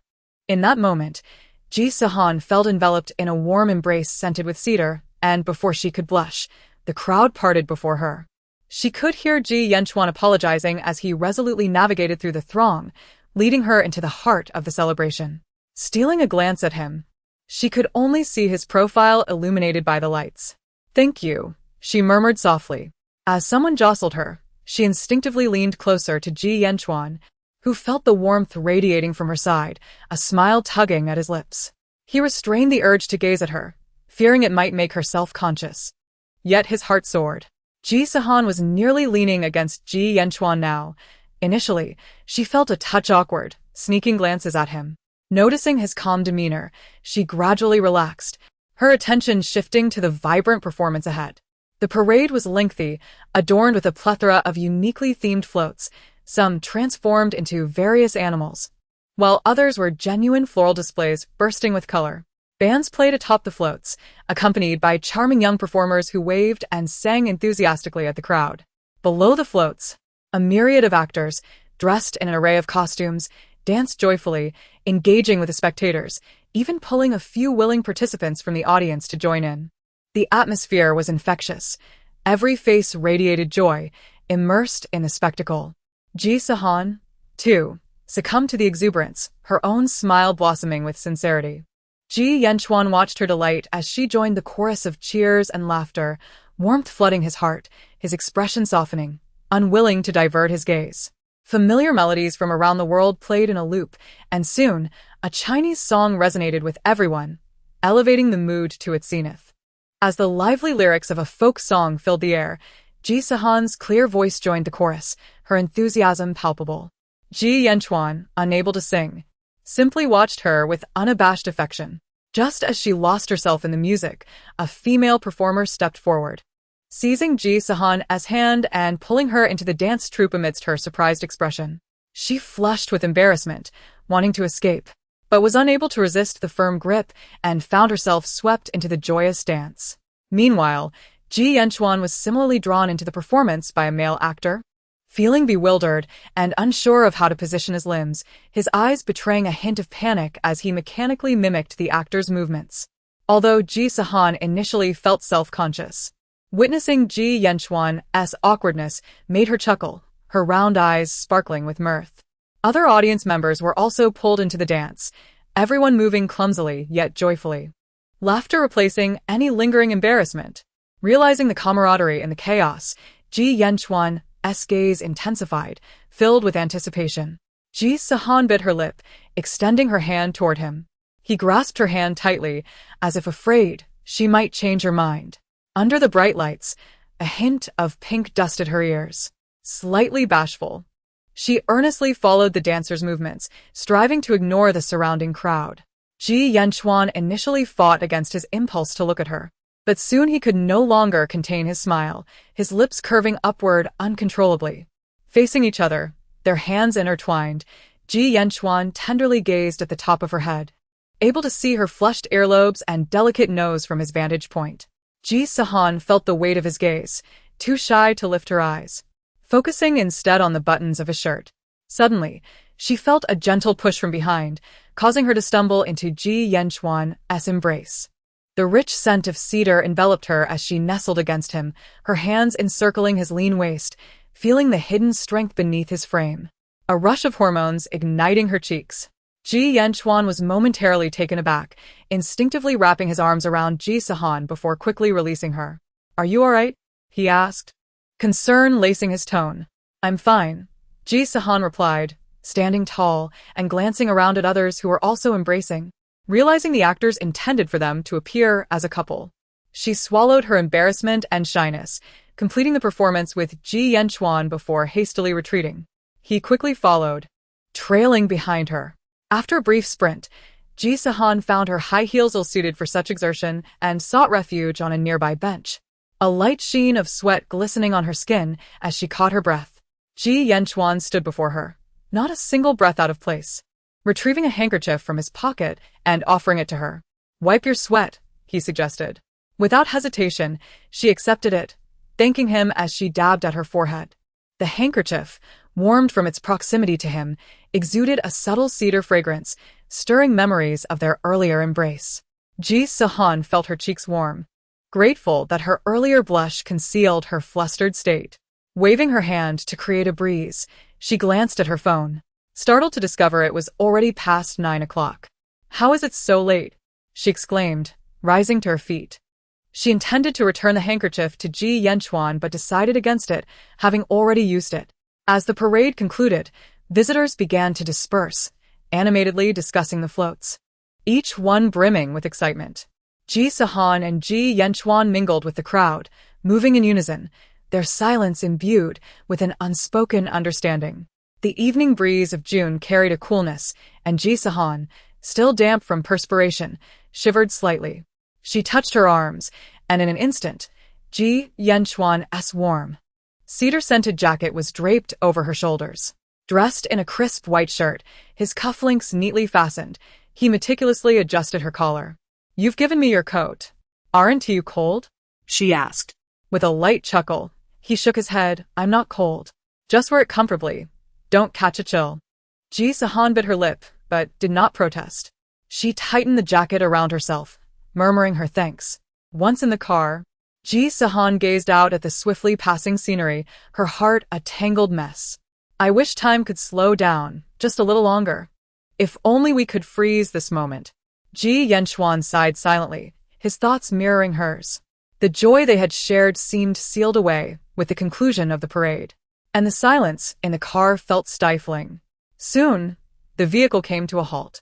This time, Ji Sihan did not wait for Ji Yanchuan to open her door and even prevented him from stepping out. "There's no need for you to escort me," she said. "I'll return the handkerchief once it's clean." After speaking, she cast one last glance at Ji Yanchuan and strode towards the hotel entrance, wishing to conceal the expression on her face from him. Ji Sihan stood before the elevator, her gaze lowered, feeling a mix of loneliness and sorrow. As she stepped into the elevator, she sensed someone following her inside, and after pressing the button for her floor, they stood in the corner of the elevator. When the elevator reached her floor, she remained enveloped in her melancholic thoughts, walking ahead with her head down. However, it soon struck her that there was still a footstep behind her. "Ji Sihan, is this a follow-up?" She felt both astonished and perplexed. Chapter 57. A model boyfriend. Ji Sihan found her expression both adorable and amusing.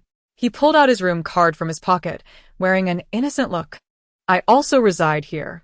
Ji Sihan retrieved her own room card, comparing it with his, and discovered that Ji Sihan indeed held a room card from the same hotel, with his room located directly across from hers.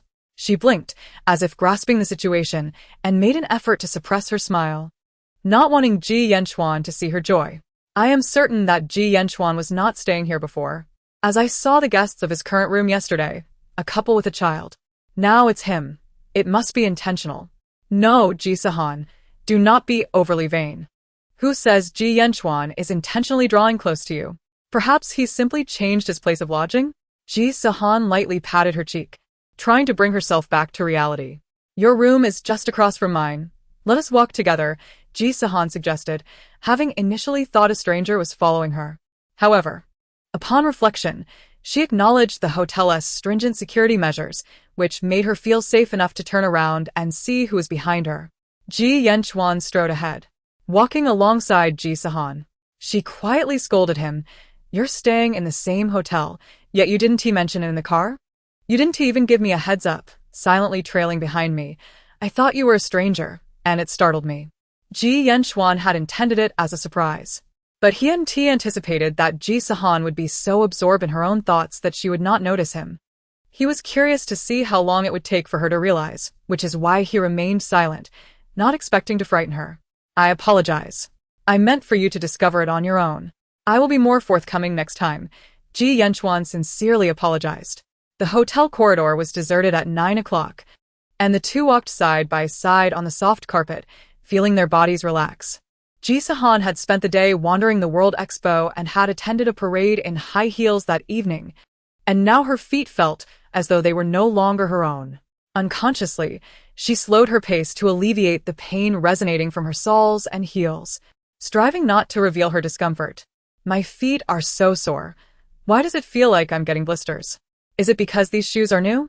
They don't seem to fit quite right. I want to wear them again. I need to walk slower, otherwise I fear I'll grimace in pain. Noticing her discomfort, Ji Sihan intentionally slowed his pace, ensuring she wouldn't have to rush and exacerbate her soreness. Ji Sihan noticed his change in speed and felt a wave of warmth. Surely, I'm not being overly sentimental? It seems Ji Sihan has deliberately slowed down. Has he noticed I'm not feeling well? Was it the excessive walking that made her uncomfortable? Ji Sihan took the opportunity to demonstrate through his actions that this was not mere imagination. He genuinely cared for her well-being, having sensed her distress through her demeanor. Ji Sihan silently reminded himself to observe her more closely in the future, to be the attentive boyfriend that online discussions deemed exemplary. Unaware of Ji Sihan's internal musings, Ji Sihan merely felt that he was considerate and attentive. Although she believed she had concealed her discomfort well, he had still picked up on it. Do you need me to support you? Ji Sihan inquired, with concern, his gaze fixed on her feet, anxious that she might stumble. Ji Sihan instinctively curled her toes and quickly declined, no, it's not that serious. I can manage by walking slowly. To complement her outfit, Ji Sihan had adorned her toes with shimmering light blue nail polish, with the big toe embellished with a pink heart-shaped diamond, both sparkling and charming. Her toes were slender and graceful, moving like little fairies dancing, quite playful and adorable. Ji Sihan noticed her delicate movements, but quickly averted his gaze, fearful of causing offense. Yet, a smile tugged at his lips, finding her utterly delightful. Then let us proceed slowly, Ji Sihan suggested, attempting to mask his admiration. Ji Sihan detected a shift in his demeanor and looked at him curiously. But his expression had returned to normal, revealing nothing. She surmised it must have been her imagination. As they walked, they engaged in quiet conversation, both wishing the corridor would stretch endlessly. Alas, every corridor must eventually come to an end, and even at a leisurely pace, the moment of parting would arrive. I've reached my room, Ji Sihan announced, spotting her door number. Your room is right across, she pointed out. Ji Sihan retrieved his room card, confirming the number with a nod. This is the one. Ji Sihan swiped her card at the door, and with 2 beeps, it opened. I'll head in now, she said, glancing back at Ji Sihan. Good night. Ji Yanchuan felt a pang of reluctance as he gazed longingly at Ji Sihan's face, unable to tear himself away. Good night. He murmured, his heart heavy. Ji Sihan waved as she entered, pushing the door shut, her figure diminishing until it vanished entirely. Even after she was out of sight, Ji Yanchuan stared at the closed door for a long while, as if trying to see through it to the person inside. His room mirrored Ji Sihan's in layout. Although the hotel was lavishly decorated, it felt hollow to him. Ji Yanchuan sank onto the sofa, leaning back against the cushions, removing his glasses and massaging his temples in fatigue. His phone chimed, and he opened his eyes. Henin, work hard. Sleep early. Good night. Good night. On the other side, Ji Sihan was in a foul mood. Enduring motion sickness, she had come to Haicheng, standing in line with a group of tourists to view the tedious exhibitions, all while putting up with the low emotional intelligence of the boys around her. All of this was bearable. After a long day at the expo, her legs ached, and just when she finally spotted Ji Sihan, she was made to chase after her. Chapter 58. Just you wait. Ji Sihan felt like a walking disaster. She began to question whether she was experiencing a streak of bad luck. Everything had been smooth sailing until Ji Sihan's accident, after which her fortunes plummeted. The events surrounding the true heiress had not unfolded as she envisioned, and after pleading with her father for her birthday gift, Ji Sihan had snatched it away. The Tang family showed no regard for her feelings as the legitimate heiress, and she had even been wrongfully accused by Ji Sihan, resulting in her father's slap and a ban from visiting the Tang family in the future. Ji Sihan was increasingly astonished as she reflected on the past month. So much had transpired in such a short time, and all of it seemed to favor Ji Sihan. The more she thought about it, the more agitated she became, especially with the boys behind her chattering incessantly. She was tempted to leave outright, but she couldn't. She had to maintain appearances. A few of these boys came from decent backgrounds, and while they weren't worthy of being boyfriends, they could serve as suitable backups for the time being. After a long day of exploration, the time to close the museum arrived. One of the boys, Zhang Zihong, mentioned he had heard about a parade taking place that evening. Upon hearing this, Ji Sihan's heart raced. The others expressed their eagerness to attend, and she, not wishing to appear out of sync, reluctantly agreed to join them later. As she wearily headed toward her hotel, she passed by a lavish establishment and gazed up enviously, letting out a sigh. Just as she was about to continue on her way, a Maybach pulled up at the entrance of the hotel, and a young lady in a purple evening gown appeared. Upon recognizing the girl, Ji Sihan's eyes widened in shock. It was Ji Sihan. Instinctively, she halted and sought refuge in the shadows, hoping not to be seen. Sihan? Why have you stopped? Are you tired? Zhang Zihong adjusted his glasses, his concern evident. Only then did Ji Sihan realize she had company behind her. Her mind was preoccupied with the sight of Ji Sihan, and she hastily concocted an excuse to dismiss them. Her thoughts were entirely consumed by Ji Sihan, and she wished to send the oblivious companions away without delay. Was the Maybach there to pick up Ji Sihan? Was it a car sent by the Tang family? From her distance, she could vaguely see someone in the back seat, but couldn't discern their identity. The boys, sensing her determination, chose to leave her alone rather than provoke her. Once they were gone, Ji Sihan breathed a sigh of relief and focused intently on observing Ji Sihan. After a brief moment, the door of the Maybach swung open, and a tall, impeccably dressed man stepped out. Was Ji Sihan on a date with him? Curiosity piqued. Ji Sihan squinted across the street, unable to see the man's face clearly. She pulled out her camera, adjusting the focus, zooming in.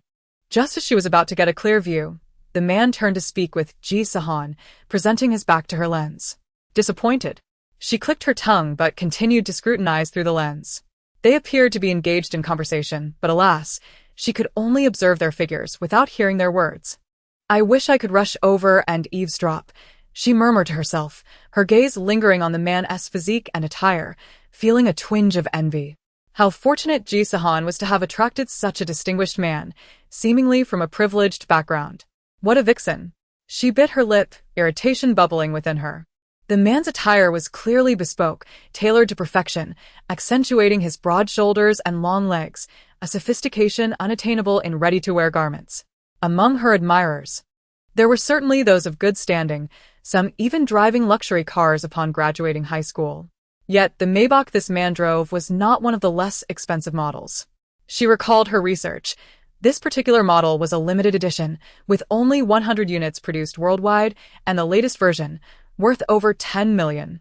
Moreover, it was evident that the man's vehicle had been modified, its value incalculable. Reflecting on her tutor's strikingly handsome visage, Ji Sihan remembered the fluttering sensation she felt upon their first encounter, a memory that lingered vividly. Perhaps I could keep him on the side. She entertained herself with fanciful thoughts.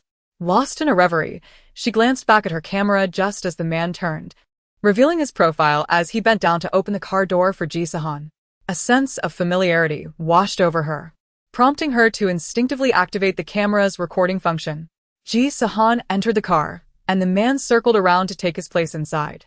At that moment, the man's full face came into view, and as recognition struck her, it felt as though a bolt of lightning had struck. She stood frozen, exclaiming in disbelief, "How is this possible?" Replaying the footage, she fixated on his face, now unmistakably clear. The man dating Ji Sihan was none other than her tutor. A whirlwind of emotions engulfed Ji Sihan. Her heart ached as the ground felt unsteady beneath her. She sank onto a nearby bench, stunned. How could this be?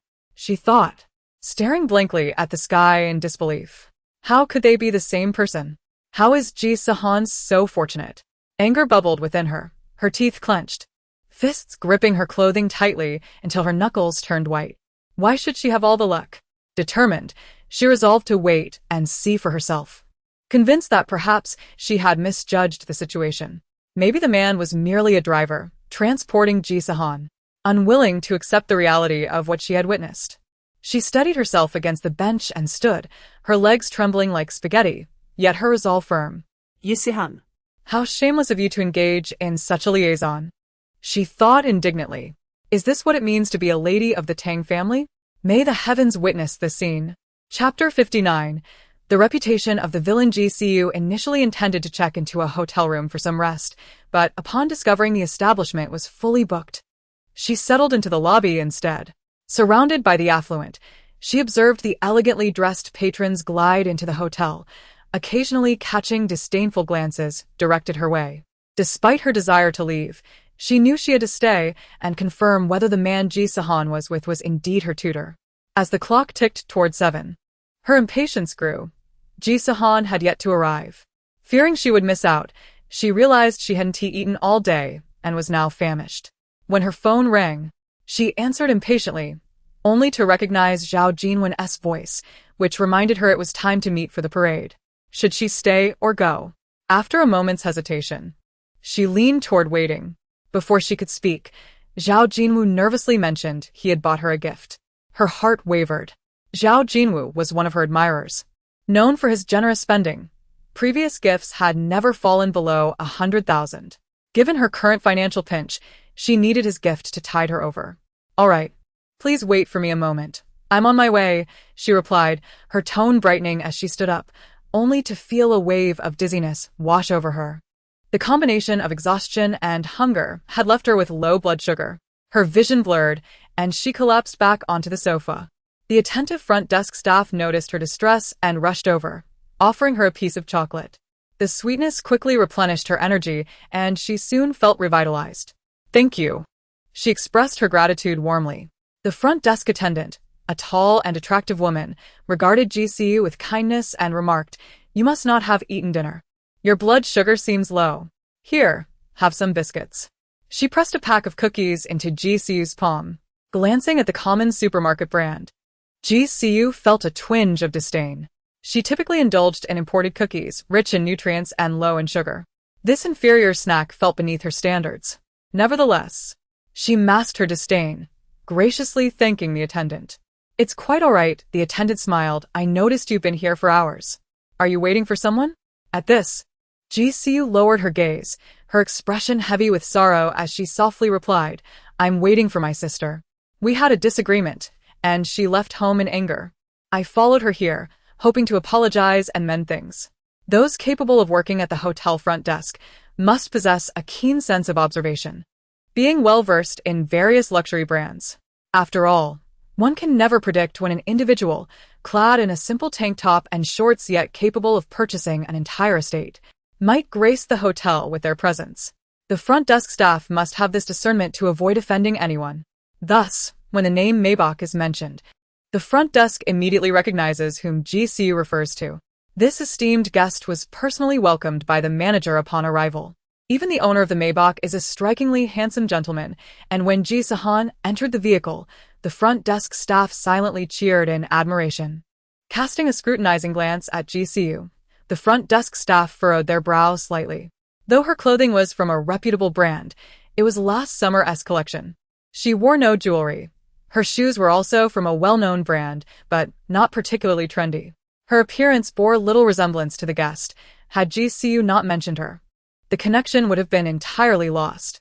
The guest was adorned in designer attire, right down to the hair tie, which was also branded. Having stayed just one night, they had already ordered the hotel's finest offerings twice. To the front desk, GCU seemed to belong to a modestly comfortable background, while that guest represented an unattainable echelon. How could these two possibly be sisters? Realizing the front desk scrutiny, GCU pursed her lips and quietly explained, "I had a quarrel with my sister and my parents have kicked me out." With a bittersweet smile, she added, "I am not as charming as my sister due to my health issues.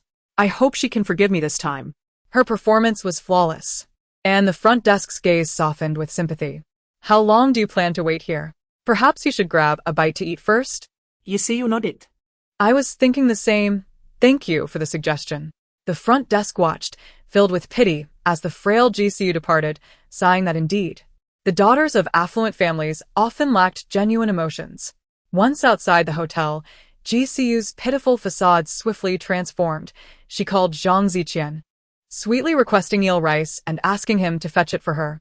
After ending the call, she strolled leisurely to the entrance of the expo, where she spotted Zhao Jinwu alone. "Zhao Jinwu, why are you by yourself? Where's Zhao Jinwen?" she inquired curiously, knowing they were brothers. Zhao Jinwu scratched his head and chuckled. "I sent my brother off. He pulled out this small jewelry box and said it suited you, so I bought it." Opening the box revealed a dazzling bracelet, adorned with a gemstone the size of a fingernail surrounded by a circle of small diamonds, causing GCU's eyes to sparkle with delight. "I cannot accept this," she said, her expression troubled. "I've already received many gifts from you. This is clearly quite valuable. I truly cannot accept it." However, Zhao Jinwu disregarded her protests, taking the bracelet and slipping it onto her wrist despite her struggles. "It's beautiful," he beamed, clearly pleased. GCU's complexion, inherited from Ji Sihan, was not particularly fair. Despite her diligent sun protection, it remained a shade of yellowish white. Yet, once adorned with the bracelet, her skin appeared to brighten. She was slender, and the bracelet sat loosely, exuding a fragile, ethereal beauty. Yet, she was too preoccupied with the gemstone on the bracelet, recognizing its worth of at least 100,000 yuan, which would cover her living expenses for the next month. Embarrassed, she remarked, "It's truly stunning." "Then I shall not decline. However, you must promise not to buy me any more gifts in the future," she playfully admonished. Zhao Jinwu chuckled but remained silent, implying he would continue to shower her with gifts. Chapter 60. Why can it be like this? "See you?" Zhao Jinlong said, embracing his brother's shoulders from behind, greeting GCU. "What are you two discussing?" Zhao Jinwu laughed heartily. Zhao Jinlong, feeling a bit bashful, scratched his nose and admitted, "Back then, I didn't know better. I thought it was quite adorable." GCU tilted her head and replied sincerely, "Who hasn't he had a few embarrassing moments in their childhood? Thankfully, we've all grown up now." Her words only deepened Zhao Jinlong's fondness for her. "By the way, where are Zhang Ziqian and Zhang Zihong? I haven't seen them." GCU noted, scanning the area for the two other brothers. "Oh, we originally came together, but Zhang Ziqian inexplicably went off to buy something," Zhao Jinlong remarked, subtly criticizing Zhang Ziqian. "Yes, I know. I asked him to help me," GCU explained. "I'll be meeting Sihan later, and since I haven't had dinner, I asked him to bring me some eel rice." She seemed oblivious to Zhao Jinlong's veiled sarcasm. Upon hearing that GCU had not eaten, Zhao Jinwu grew anxious. "No need for that," GCU interrupted. "Zhang Ziqian should arrive shortly. There's no need to trouble you. Scanning her surroundings, Ji Sihan soon spotted Zhang Ziqian and Zhang Zihong approaching. He's here, she called out. Zhang Ziqian turned at the sound of her voice, his eyes brightening as he rushed over with an exquisite takeaway box in hand. See you, here's your eel rice. It should still be warm. Eat quickly. You know your stomach isn't great. I also got you a cup of rice soup to warm your stomach. As the takeaway box neared, Ji Sihan caught the enticing aroma of grilled eel wafting up to her nose. Her empty stomach protested, and she hastily found a place to sit, eagerly opening the box. The fragrant scents of rice, vegetables, and grilled fish enveloped her, and she felt her mouth watering. The rice soup, still warm in her hands, was comforting. Taking a sip through the straw, she savored its rich flavor with a hint of sweetness, warming her entire stomach. How does it taste? Zhang Ziqian asked softly. Delicious. Thank you, Ziqian, Ji Sihan replied gratefully, taking a bite of the eel. Although she was somewhat critical, thinking that her current hunger might be the reason, she usually avoided frozen eel, preferring fresh. That's a relief. This is the most renowned Japanese restaurant in Haicheng. I was worried it might not suit your taste. Zhang Ziqian chuckled. It's fine. Even if I had reservations, I wouldn't show them, Ji Sihan assured him. I'm not picky, I'm easy to please. With a playful wink, she added, especially since it's from you, Ziqian. Even if it were terrible, I would still eat it. Her words carried a hint of flirtation, bringing a smile to Zhang Ziqian's face, while the others looked on with disapproval. After hastily consuming enough to quell her hunger, Ji Sihan set down her chopsticks. I'm finished now. Thank you all for waiting. I truly appreciate it. A blush crept onto her cheeks, and her eyes sparkled with a soft glow. The others were taken aback, quickly insisting it was no trouble. See, you must be going to find Sihan, right? Zhao Jinlong recalled her earlier words and felt a twinge of dissatisfaction. As her sister, didn't she offer you anything to eat? Ji Sihan lowered her gaze, a hint of sadness crossing her face. There's been some misunderstanding between my sister and me. It's only natural for her to be upset. Even if there's a misunderstanding, she shouldn't treat you like this. You're unwell. How can you skip meals? Zhang Zihong spoke harshly, his impression of Ji Sihan quite negative. It's not a big deal, Ji Sihan reassured him, gently patting his shoulder. Let us not dwell on unhappy topics. The lantern parade is about to begin. Let us hurry inside to watch. Reluctantly, the group suppressed their discontent regarding Ji Sihan's sister and joined the throng of people entering the exhibition park. As night fell, the streetlights illuminated the area, casting a warm glow over the venue. Around 7:30, accompanied by music and cheers, the float parade commenced. With the advantage of having more males in the group, they secured a prime viewing spot, allowing Ji Sihan to experience the performance up close. The displays from various international art troupes were captivating, and even Ji Sihan, initially indifferent to the lantern parade, found herself immersed in the excitement, sharing laughter with the crowd. The moment the National Performing Arts Troupe made its appearance, the familiar strains of singing mountain songs enveloped the air, elevating the atmosphere to a fever pitch. Even Ji Sihan found it hard to contain her surging emotions. Yet, in the next instant, her smile faltered. She spotted a familiar face, Ji Sihan, the very person she had waited for all afternoon at the hotel. Accompanying Ji Sihan was none other than the man she had longed for, her tutor. Thanks to the brilliant lights of the exhibition, Ji Sihan could see clearly, and she also discerned the burgeoning feelings between Ji Sihan and the man.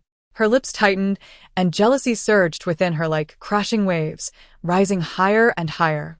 At the moment Ji Sihan was pushed into the man's embrace by an actor, the tide of jealousy reached its zenith, causing Ji Sihan to bite her lip, the metallic taste of blood spreading in her mouth. The scene of Ji Sihan and the man embracing was breathtaking, yet the depth of Ji Sihan's resentment was equally profound. Why?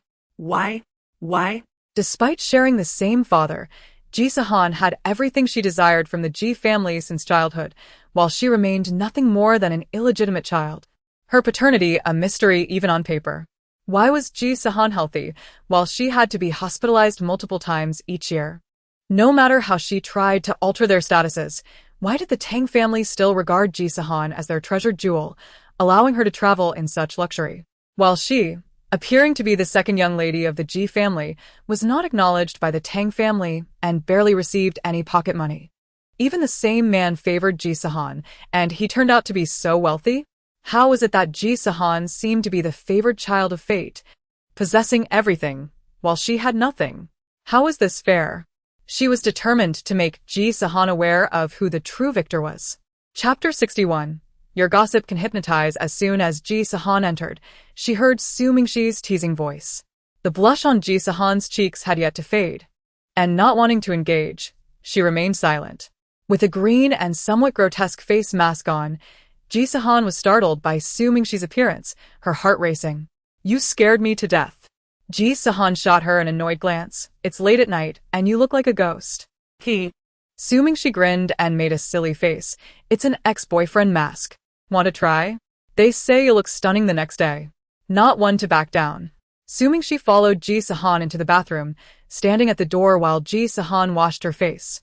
Han, my dear Han, just tell me. Su Mingxi could. Sending shivers down Ji Sihan's spine. With a hot towel pressed against her face, Ji Sihan's voice was muffled and unclear. What about? How was your date with Teacher Ji? Su Mingxi eagerly. Come on, my dear Han, spill the details. Su Mingxi lanet klassers haking Ji Sihan's arm. Ji Sihan felt as if she might fall apart from the shaking and quickly called for a halt. All right. I'll tell you, just stop shaking me. Su Mingxi immediately released her, affectionately patting Ji Sihan's arm. I want to hear everything. Ji Sihan stretched out her right foot, exclaiming, my toes are about to fall off.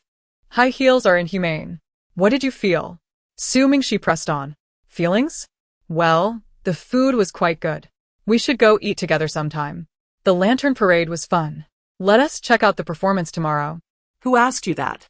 Su Mingxi grabbed Ji Sihan's shoulders, shaking her. I meant how you felt about your date with Teacher Ji. Stop shaking. I'm going to be sick. Ji Sihan yelled. I'll tell you. Finally, Su Mingxi ceased her antics. Ji Sihan flopped onto the bed, feeling dizzy from the earlier shaking. After a moment of thought, she shared what she could. Honestly, the moment I saw him, my heart raced. He's incredibly handsome. Even now, just thinking of Ji Yanchuan's looks makes my heart skip a beat. Plus, he's so gentlemanly. He personally opens and closes the car door for me. Who could resist that? After dinner, we went to watch a performance and the actors mistook us for a couple, pulling us up to dance. I stumbled into his arms. The lingering scent of cedar from his embrace still haunted her thoughts, leaving her momentarily enchanted. Su Mingxi teased, you two even hugged. It was an accident. Ji Sihan quietly defended herself. Su Mingxi waved her hand dismissively. It's all the same. You embraced him. Sunnuntai miksikenlyseitser on a detail. Did you two say goodbye at the door? Teacher Ji is staying at this hotel too? Yes. He's just across from us. Su Mingxi raised an eyebrow, recalling that the previous night the opposite room had been occupied by a couple, now replaced by Ji Yanchuan. Wasn't this an opportunity for him to get closer to Ji Sihan? If this isn't love, then what is? Su Mingxi suddenly sang, her eyes sparkling with excitement. Sister, Teacher Ji definitely has feelings for you. Ji Sihan vehemently denied it. No, not at all. It's impossible. It must be mere coincidence. If it's coincidence, then it's destiny. Su Mingxi's tone shifted dramatically, becoming fervent and theatrical, leaving Ji Sihan exasperated. Enough of your theatrics. I've thought it over. I have more important matters to attend to and no time for romance. Su Mingxi's thoughts drifted to Ji Sihan, and she frowned. Ji Sihan is truly an unshakable presence. She seems to appear everywhere. The mere thought of Ji Sihan soured Ji Sihan's good mood, and she sighed, losing interest in the World Expo, fearing another encounter with that plague. Understanding Ji Sihan's decision, Su Mingxi felt regretful. Alas, Teacher Ji is such a remarkable man, and you, with your lack of romantic sensibility, will surely break his heart. Su Mingxi lamented, nudging Ji Sihan. Don't you feel regret for missing out on Teacher Ji? Regret? Well, it's impossible to say I don't feel any. Ji Sihan contemplated seriously. Ji Yanchuan was indeed handsome, and she admired him greatly, especially since he was her savior in her previous life. However, her current life felt like a quagmire, and she preferred not to drag him down with her. If she could resolve the issues with the Ji family, perhaps if Ji Yanchuan was still single at that time, she might muster the courage to pursue him. If he already had someone else, it would simply mean fate had not yet aligned. She would wish him well from afar. I don't regret it, Ji Sihan said aloud, realizing, sometimes, even when fate arrives, the timing can still be off. Assuming she sighed, wishing fervently for Ji Yanchuan and Ji Sihan to be together, as they seemed so well-suited. Unfortunately, Ji Sihan was as unyielding as a stone. All right, time for bed. Ji Sihan shooed Su-Mingxi out of her room, utterly exhausted from the day. Before sleeping, she pondered for a moment and decided to send Ji Yanchuan a message. Han måste striva. Sleep early. Good night. Good night. The next morning at 8, Ji Sihan woke promptly, groggy for a moment before rising to wash up. After selecting her outfit for the day, she crossed over to knock on the door. She had barely rapped twice when Su-Mingxi opened it, looking polished and radiant. Quite energetic this morning? Ji Sihan marveled at her. Did you sleep early last night? Indeed. Su-Mingxi nodded enthusiastically. After hearing your gossip, I slept soundly. All right then, Ji Sihan replied. I haven't ordered breakfast yet. What do you feel like eating? Chapter 62. As long as it's not for me, Ji Sihan and Su-Mingxi descended the stairs, casually selecting a few items from the delivery menu to indulge in before tidying up their belongings in preparation for continuing their exploration from the previous day. Let me see. We have already visited 8 exhibition halls yesterday, Su-Mingxi remarked, checking her phone's notes. If each day proceeds this smoothly, we shall soon have traversed all the halls. Let us take our time. There's no hurry, Ji Sihan replied casually. Or, is there something on your mind? Su-Mingxi checked softly. I just want to see my boyfriend. Your boyfriend? The esports player?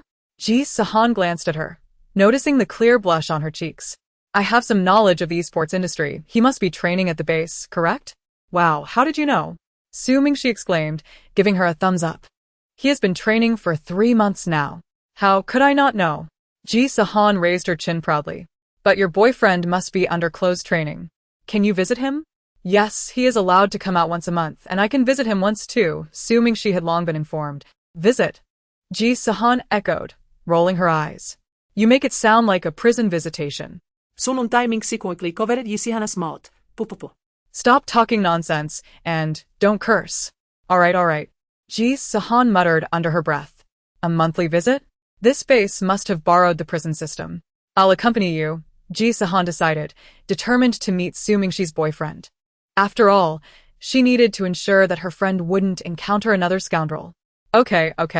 Su-Mingxi replied eagerly. I actually wanted you to come with me. It would be a bit awkward to go alone. Ji Sihan shot her a sidelong glance. You have things that make you awkward? Su-Mingxi nervously fiddled with her clothing. Well, I'm a girl too, you know. Please don't make me regurgitate my breakfast, Ji Sihan teased as they both laughed and exited, only to run into Ji Yanchuan, who was closing the door. Their laughter abruptly ceased. Ji Yanchuan looked incredibly dapper today, donning a white silk shirt beneath a black suit jacket, without a tie, but adorned with a star-shaped brooch on his chest, the blue gemstone refracting a dazzling glow that complemented his diamond-like visage. Without glasses, his deep-set eyes lingered on Ji Sihan. His lips parted slightly, and a deep, magnetic voice flowed forth. Good morning. Ji Sihan instinctively swallowed hard, hastily returning the greeting. Good morning. My goodness, my dear, my coat. My aunt and my great-aunt. He's so handsome that I could stumble. How can this man be so striking? He seems to radiate light. Help, officer. There's someone here whose looks are criminally attractive. Ji Sihan's inner voice caused Ji Yanchuan to subtly curve his lips, rewarding him for half an hour spent choosing his outfit. Are you all heading out? Yanchuan's gaze swiftly swept over Ji Sihan.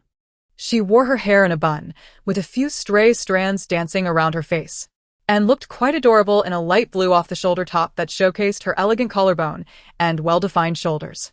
Her matching skirt was a mere 10 centimeters above her knees, revealing her long, slender legs. Perhaps for ease of movement, she wore white sneakers, exuding a youthful vitality. Ji Yanchuan pressed his lips together and kindly advised, It's quite sunny today. I recommend wearing a sun-protective jacket. He added with concern, You both have fair skin. Getting tanned wouldn't be ideal, especially since UV rays carry cancer risks. Ji Sihan glanced outside, realizing the sun was indeed quite strong. It seems quite sunny. We should grab a jacket. Ji Chuan is quite considerate. Thank you. We'll go get one now, Ji Sihan replied, promptly closing the door. Su Mingxi remained entranced by Ji Chuan's stunning appearance. Oh my, he's just too handsome. Sister, have you ever been on drugs? How can you hold yourself together? She whispered. Ji Sihan found it equally difficult to maintain composure. Ji Chuan's allure was beyond what mere mortals could withstand. Upon raising her gaze, she met Ji Chuan's eyes and quickly diverted her gaze, sincerely asking, "Did you forget your room card? I thought he left. Why is he still here? Why isn't he leaving? Is he standing here like a statue?" Ji Chuan smiled. "I was waiting for you. Since we've run into each other, shall we go down together?" Su Mingxi's curiosity was piqued. She glanced between Ji Chuan and Ji Sihan, tugging at Ji Sihan's sleeve and making exaggerated expressions. Ignoring her friend's antics, Ji Sihan readily agreed. "Then let us go together." The three proceeded toward the elevator, their footsteps muffled by the soft carpet, creating an atmosphere of silence. To break the quiet, Ji Sihan took the initiative to ask, "What are your plans for today?" "Going to the company," Ji Chuan responded. "I am preparing to relocate the headquarters from Haicheng to Xinnan." Ji Sihan instinctively looked up at Ji Chuan, their eyes meeting briefly. Feeling flustered, she quickly averted her gaze back to the carpet. "Relocating the company to Xinnan? Why? Though I have not investigated Ji Chuan, his background must be quite impressive. Haicheng is likely his stronghold. Why would he move to an unfamiliar Xinnan? It can't possibly be for me, right? Surely not. This affection feels rather heavy. I'm not sure I can bear it." Ji Sihan's cheerful countenance was overshadowed by a hint of worry. Ji Chuan's eyes, which were previously bright with laughter, now held a trace of sadness as he lowered his gaze, saying, "I have long had intentions to enter the Xinnan market, but unforeseen circumstances always arose. Recently, an opportunity presented itself, and I wish to expedite the move to avoid further delays. After all, the Xinnan market is a lucrative one. Everyone wishes to claim a piece." Listening intently, Ji Sihan silently exhaled a sigh of relief. "As long as it's not for me." Chapter 63. Public defamation. As the trio entered the hotel lobby, a figure suddenly emerged, startling them all. Sister Hanhai. Ji Siu appeared like a wraith, clad in a white spaghetti-strap dress that revealed her bony shoulders and arms. Her voice carried a wistful tone, though directed at Ji Sihan. Her gaze fixated unblinkingly on Ji Chuan. Ji Chuan frowned, feeling uncomfortable under Ji Siu's blatant stare, and instinctively took a step back. Ji Sihan felt equally uneasy and boldly stepped in front of Ji Chuan, blocking Ji Siu's gaze. "What are you doing here?" In that moment, Ji Chuan's face morphed into Ji Sihan's, one she found utterly distasteful. Ji Siu suppressed her jealousy, her eyes tinged with red, mumbling, "Sister Hanhai, please don't be angry. I didn't mean it yesterday." Ji Sihan was left bewildered. Yesterday? What happened yesterday? The only interaction they had was Ji Siu's rejection to join her at the World Expo. Confused, she turned to Su Mingxi beside her, seeking clarification. "What happened yesterday?" Su Mingxi was equally perplexed and straightforwardly asked, "Ji Siu, are you confused? What are you talking about? I don't understand." Ji Siu shrank back, timidly gazing at Su Mingxi, her lashes trembling like a frightened creature. "If you say there was nothing, then there was nothing," she bit her lip, her lips painted with color being the only trace of vitality on her face. "I'll just leave." Casting a quick glance at Ji Chuan, Ji Siu averted her gaze and weakly turned to leave, her demeanor forlorn, prompting anyone who witnessed her to feel a sense of sympathy. Su Mingxi exchanged a disbelieving glance with Ji Siu. Why did it seem as though they had bullied Ji Siu? "Ji Siu, don't leave." Su Mingxi hurriedly closed the distance, her tone firm. "Do not act as if we have mistreated you. Clarify your words before you depart. What happened yesterday?" Ji Siu startled, struggled momentarily, but soon realized she could not break free from Su Mingxi's grip, so she ceased her resistance. Avoiding eye contact, she stammered, "Nothing happened yesterday, truly." She glanced at Su Mingxi, pleading, "Can you let me go? You're hurting me." Tears welled in her eyes, as if the pain was unbearable. Su Mingxi intensified. Ji Siu's words were nothing but a transparent excuse. Releasing her grip, she crossed her arms defiantly, blocking Ji Siu's path. Speak clearly before you leave. Her expression was one of indignation. Stop pretending to be weak. You could eat 2 bowls of rice every day at school. Why act like a delicate flower now? Ji Siu's feeble demeanor faltered for a moment, her gaze dropping as she concealed the resentment in her eyes. Sumingshi, I do not comprehend what you are saying. I merely felt I did not perform well yesterday, which is why I came to apologize. If you do not require it, then forget it. Her voice was laced with deep grievance. The commotion attracted the attention of everyone in the hotel, though they appeared engaged in their own affairs. Each person was keenly listening to the unfolding drama. Some, lacking decorum, sat casually on the sofa, openly observing the spectacle. Ji Siu's words had led to widespread misunderstandings. Ji Sihan could feel the hostile gazes scrutinizing her, and an immediate surge of anger welled within her. Ji Siu truly cannot let things rest. She feels uncomfortable unless she stirs up trouble. Even after coming to Haicheng, she dares to scheme against me. I shall not allow her to succeed. She stepped forward, confronting Ji Siu, her face as cold as ice, her tone frigid. Ji Siu, I do not understand your words. Nor do I grasp why you felt the need to approach me with such nonsensical claims. If you are referencing yesterday's invitation to the expo that we declined, perhaps you have misunderstood something. I am not angry. I find it curious that after exchanging fewer than 5 sentences, you believe I am upset. Before Ji Siu could respond, Ji Sihan pressed on. Moreover, how did you know I was staying at this hotel? I did not inform anyone of my whereabouts. Have you been following me? Her eyes narrowed dangerously as she fixed her gaze on Ji Siu. Originally, Ji Siu intended to slander Ji Sihan and retreat, but now she found herself cornered. She lifted her head, shoulders slumping, her expression one of unjust accusation, her nose tinged with the onset of tears. Sihan, I cannot believe you would think this of me. She choked. I merely happened to see you leaving this hotel yesterday, getting into a Maybach, which is how I knew you were here. Her shoulders trembled as tears flowed freely, her voice tinged with nasal distress. Why would I follow you? I was just worried about you. Upon mentioning the Maybach, Ji Sihan noticed a shift in the onlookers' gazes, from condemnation to scorn. They perceived her as a gold digger, too young yet residing in such luxurious surroundings. With motives that seemed calculated. Ji Siu's unfinished statement further painted her as a concerned sister fearing for her sibling's path. Ji Sihan felt her temper flare. First, Ji Siu approached with nonsensical remarks to placate her, then feigned innocence to garner sympathy, and finally insinuated she was a money-hungry opportunist. The sheer audacity of Ji Siu infuriated Ji Sihan to her core. Sumingshi was equally incensed. What are you afraid of? That we will expose your nonsense? Ji Siu. You are truly perplexing. Is it so grave that we chose not to accompany you to the expo? Must you come here early to slander us? Ji Siu shrank back slightly, seemingly intimidated by Sumingshi's aggression, murmuring, I do not understand what you are saying. Her eyes conveyed an innocent bewilderment laced with fear. Resembling an unsophisticated little rabbit, her eyes and nose flushed, evoking pity. It was my mistake. Consider it as if I were never here. As she spoke, she began to retreat. I will take my leave now. Wait. Ji Sihan would not allow Ji Siu to escape so easily. She seized Ji Siu by the shoulder, turning her to face her directly. You cannot just walk away. Clarify your purpose for coming here this morning. Ji Sihan narrowed her eyes, regarding Ji Siu with a dangerous intensity. Ji Siu felt as if Ji Sihan could see through her very soul. She quickly lowered her gaze, attempting to mask her inner turmoil. I was just worried you might be upset, so I came to apologize.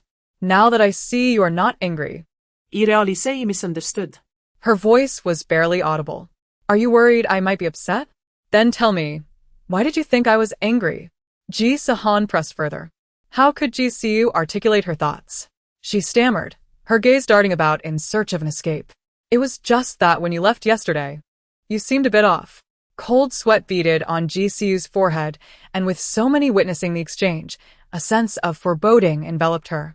Now, tell me in full detail what transpired yesterday. You cannot gloss over this. Ji Sihan maintained her grip on Ji Siu's shoulder, applying pressure, causing Ji Siu to wince with discomfort. Ji Siu could not divulge her intentions. She had originally aimed to tarnish Ji Sihan's reputation and leave, but she had been cornered. Her gaze flickered, her words faltering as she struggled to articulate anything coherent. What's the matter? Have you suddenly lost your ability to speak? Should I call our father to listen in as well? Ji Sihan pulled out her phone, a mocking smile on her lips as she observed Ji Siu's reaction. Upon hearing Ji Qingshan's name, Ji Siu's expression shifted dramatically, her previously pitiful demeanor vanishing as she instinctively lunged for Ji Sihan's phone, only to have it deftly avoided. In her haste, she stumbled, crashing heavily to the floor. Caught off guard, Ji Siu's face nearly struck the ground, and darkness enveloped her vision, swiftly followed by excruciating pain in her nose and lips, compelling her to curl up in agony. Ji Sihan had not anticipated the severity of Ji Siu's fall, and the surrounding crowd rushed to assist her. Ji Siu covered her face, tears mingling with blood as she cried out, "It hurts." Hotel staff hurried to tend to her injuries, and a doctor among the onlookers assessed her condition, confirming her nasal bone and teeth were intact, though she had sustained some superficial wounds. As the crowd cast disapproving glances at them, Su Mingxi's anger flared. What did this have to do with them? Had Ji Siu not attempted to seize her phone, she would not have fallen. Were they to be blamed for not standing idly by while being robbed? Inwardly, Ji Sihan had to commend Ji Siu's cunning. She recognized clearly that Ji Siu could have avoided the fall, yet she had deliberately tumbled to elicit sympathy and divert the crowd's attention. Ji Siu is clever.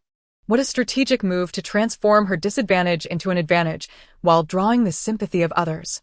If only she would apply such cleverness to righteous pursuits, I would not be the one to achieve top marks in the college entrance exam. Su Mingxi discreetly nudged Ji Sihan's arm, her voice low with frustration. What shall we do now? Everyone believes Ji Siu is in the right. She was on the verge of exasperation. Ji Sihan took a deep breath, replying softly, "It matters not. We are merely temporary residents here, and their opinions hold no significance for us. Moreover, I am certainly capable of handling her." Su Mingxi cast a disdainful glance at the still weeping Ji Siu, suddenly struck by a thought, a fleeting shadow of worry crossing her face. "Oh no. Teacher Ji is still here." The image you just portrayed has left Su Mingxi flustered. Ji Sihan also momentarily forgot that Ji Yanchuan was present, her heart sinking. She turned her head, instinctively searching for Ji Yanchuan's figure, and unexpectedly locked eyes with him. This time, Ji Sihan did not shy away. Instead, she met his gaze with poise. Everyone has their imperfections. Who is truly flawless? Furthermore, the conflict with Ji Siu had already erupted once at the Tang residence. Ji Yanchuan should be mentally prepared to take a step back. Even if he disapproves, it matters not. If he cannot accept this minor issue, he will undoubtedly object to my future endeavors even more vehemently. A forced fruit is not sweet. If Ji Yanchuan cannot accept this trivial matter, it conveniently severs my lingering affections. With this thought in mind, Ji Sihan sought any sign of disdain in Ji Yanchuan's eyes. The moment she detected even a hint of aversion, she would withdraw, ensuring that their relationship would remain strictly professional. Ji Yanchuan's eyes were strikingly beautiful, his dark pupils deep enough to seem as though they could draw one in. In his gaze, Ji Sihan discerned concern, care, and even a hint of admiration, but not a trace of disdain. Ji Yanchuan also smiled slightly, his eyes inquiring whether she required assistance. The falsehood was transparent, and she could not fathom why Ji Siu was so intent on weaving such a flimsy lie. Did she truly believe that others were as foolish as herself? Su Mingxi, Upon witnessing Ji Siu's current state, could not help but let out a laugh. She stifled her amusement, poking Ji Sihan and indicating, "Look, sausage lips." Ji Sihan glanced over and saw that Ji Siu's upper lip was swollen and protruding, resembling a wide sausage. She, too, suppressed a smile, tears of laughter welling in her eyes. At that moment, Ji Siu, under the sympathetic gazes of the crowd, managed to borrow a mirror. Upon seeing her reflection, she wished to faint from humiliation. Blood was smeared across her face, and her swollen lips resembled sausages, her eyes red and puffy like walnuts, an utterly grotesque sight. Ji Siu felt the urge to cry again, this time genuinely. She had merely sought to feign vulnerability, but ended up disfigured, not wanting to face her reflection. "Excuse me, does anyone have a mask?" Ji Siu sniffled, pitifully asking those around her. "I truly cannot face anyone in this condition." "I have one," said a bystander at the front desk, affectionately handing her a mask. Ji Sihan thanked her and hastily donned it, revealing only her red, swollen eyes. In her heart, she harbored immense resentment towards Ji Sihan. Had she not been so aggressive, demanding the truth, Ji Sihan would not have had to feign a fall to divert attention, leading to her current state. Why could Ji Sihan not simply accept her false accusations in silence? Lowering her gaze, Ji Sihan concealed the malice in her eyes. Rising to bow to everyone, "Thank you all for your assistance. I shall not take up more of your time." With that, she attempted to leave. "Wait a moment," Ji Sihan called after her. "You have yet to clarify." Chapter 65. Hitting a brick wall. The woman accompanying the doctor, presumably his wife, echoed her husband's sentiments. Her critical eyes sweeping over Ji Sihan's radiant face and graceful figure, a flicker of jealousy gleaming in her gaze. Indeed, such a young and beautiful girl, yet with such a malicious heart. She dares to act while refusing to take responsibility. Your sister is concerned for you, yet you show no gratitude. She has fallen, and you don't even offer a word of concern. Such a lack of upbringing. She surveyed the room, noticing that nearly everyone sided with Ji Sihan, feeling utterly speechless. Just because Ji Sihan had fallen, does that automatically make her right? The absurd notion that the crying child receives candy still holds sway? Must a young girl residing in a luxurious hotel necessarily owe it to a man? Ji Sihan crossed her arms, coldly regarding the woman who had spoken so disrespectfully. Your words reveal your narrow perspective and lack of intellect. She turned to the front desk, raising her chin with a stern expression, her eyes icy as she commanded. "Call your manager down. Is this how your hotel treats its shareholders?" The front desk staff jolted, immediately dialing the internal line, urging the hotel manager to address the situation promptly. Ji Sihan's words left everyone present in disbelief. The doctor furrowed his brow, disbelief etched across his face. The doctor's wife stiffened, her confidence wavering as she realized Ji Sihan wielded considerable influence. She glanced at her husband, panic evident in her eyes. When the hotel manager received the call, he hurried downstairs, hesitating momentarily upon seeing Ji Yanchuan, wiping the sweat from his brow. Noticing Ji Sihan facing off against the crowd, his forehead glistened with even more perspiration. "What on earth has transpired?" he inquired, scanning the faces before him and realizing that many were quite affluent, a sinking feeling settling in his gut. "Manager," Ji Sihan stated flatly. "They claim I am here because of a man. Is that true?" Upon hearing this, the manager's face paled, and he hastily shook his head in denial. No, absolutely not." He quickly clarified, "This young lady, Miss Ji, is one of the shareholders of the hotel. Perhaps there is a misunderstanding?" Shumingshi scoffed, pointing at the doctor's wife, who had just spoken so indiscriminately. "This woman claims she is misguided, relying on a man to stay at this hotel. How laughable. Seeing a young, beautiful girl with wealth twists her psyche." The manager shot a glance at the sweating doctor's wife, unable to recall her possessing any significant status. His demeanor growing stern. "This lady has baselessly defamed our shareholder. We reserve the right to pursue legal action." The doctor's wife stiffened, realizing Ji Sihan possessed substantial influence. Her legs trembling in fear as she instinctively grasped her husband's hand, her expression frantic. The doctor cast a disdainful look at his indiscreet wife. Stepping forward to mitigate the situation, "I apologize, miss. My wife misspoke. I hope you can forgive her." Before Ji Sihan could respond, a middle-aged man in a Zhongshan suit emerged from the crowd, frowning and speaking harshly. "What is there to apologize for? It is not excessive to scold someone who shows no regard for familial ties 1,000 times." His gaze was piercing. "Look at your sister, humbly apologizing to you. Yet what is your attitude? Your sister is injured, and you show her no concern. What kind of upbringing did you receive? I am genuinely curious about which family raised such a disrespectful child." Ji Sihan was almost amused by the middle-aged man's indignation. She scoffed and unflinchingly replied, "Have you ever heard the phrase not knowing the full story? One ought not to comment. You appear to be in your 40s or 50s. Is your perspective still so narrow? Relying solely on one side of the story?" The middle-aged man found Ji Sihan utterly unreasonable. "I only believe what I hear and see. Just by appearances. Your sister is far more modestly dressed than you. Not to mention character. You are aggressive while your sister is gentle and timid, from start to finish. You have been the one bullying her. Su Mingxi could not help but roll her eyes. Sir, if you're so free, perhaps you should take a stroll and feed the birds instead of meddling in others' affairs. Ji Sihan paid little heed to the middle-aged man's admonitions. She held Ji Siu back, refusing to let her leave. Who is truly bullying whom? Ji Siu, tell us what happened yesterday. Speak truthfully. Remember, there are surveillance cameras in the area. Her warning was clear. Ji Siu shuddered, having momentarily forgotten about the cameras. She reassured herself, it's fine. Even if there are cameras, so what? In a crowd so vast, capturing her presence is no certainty. Even if one manages to take a photograph, the chance of recording her voice remains elusive. With these thoughts in mind, Ji Siu resumed her performance, glancing timidly at Ji Sihan, hesitating to speak, as if fearful of uttering a word.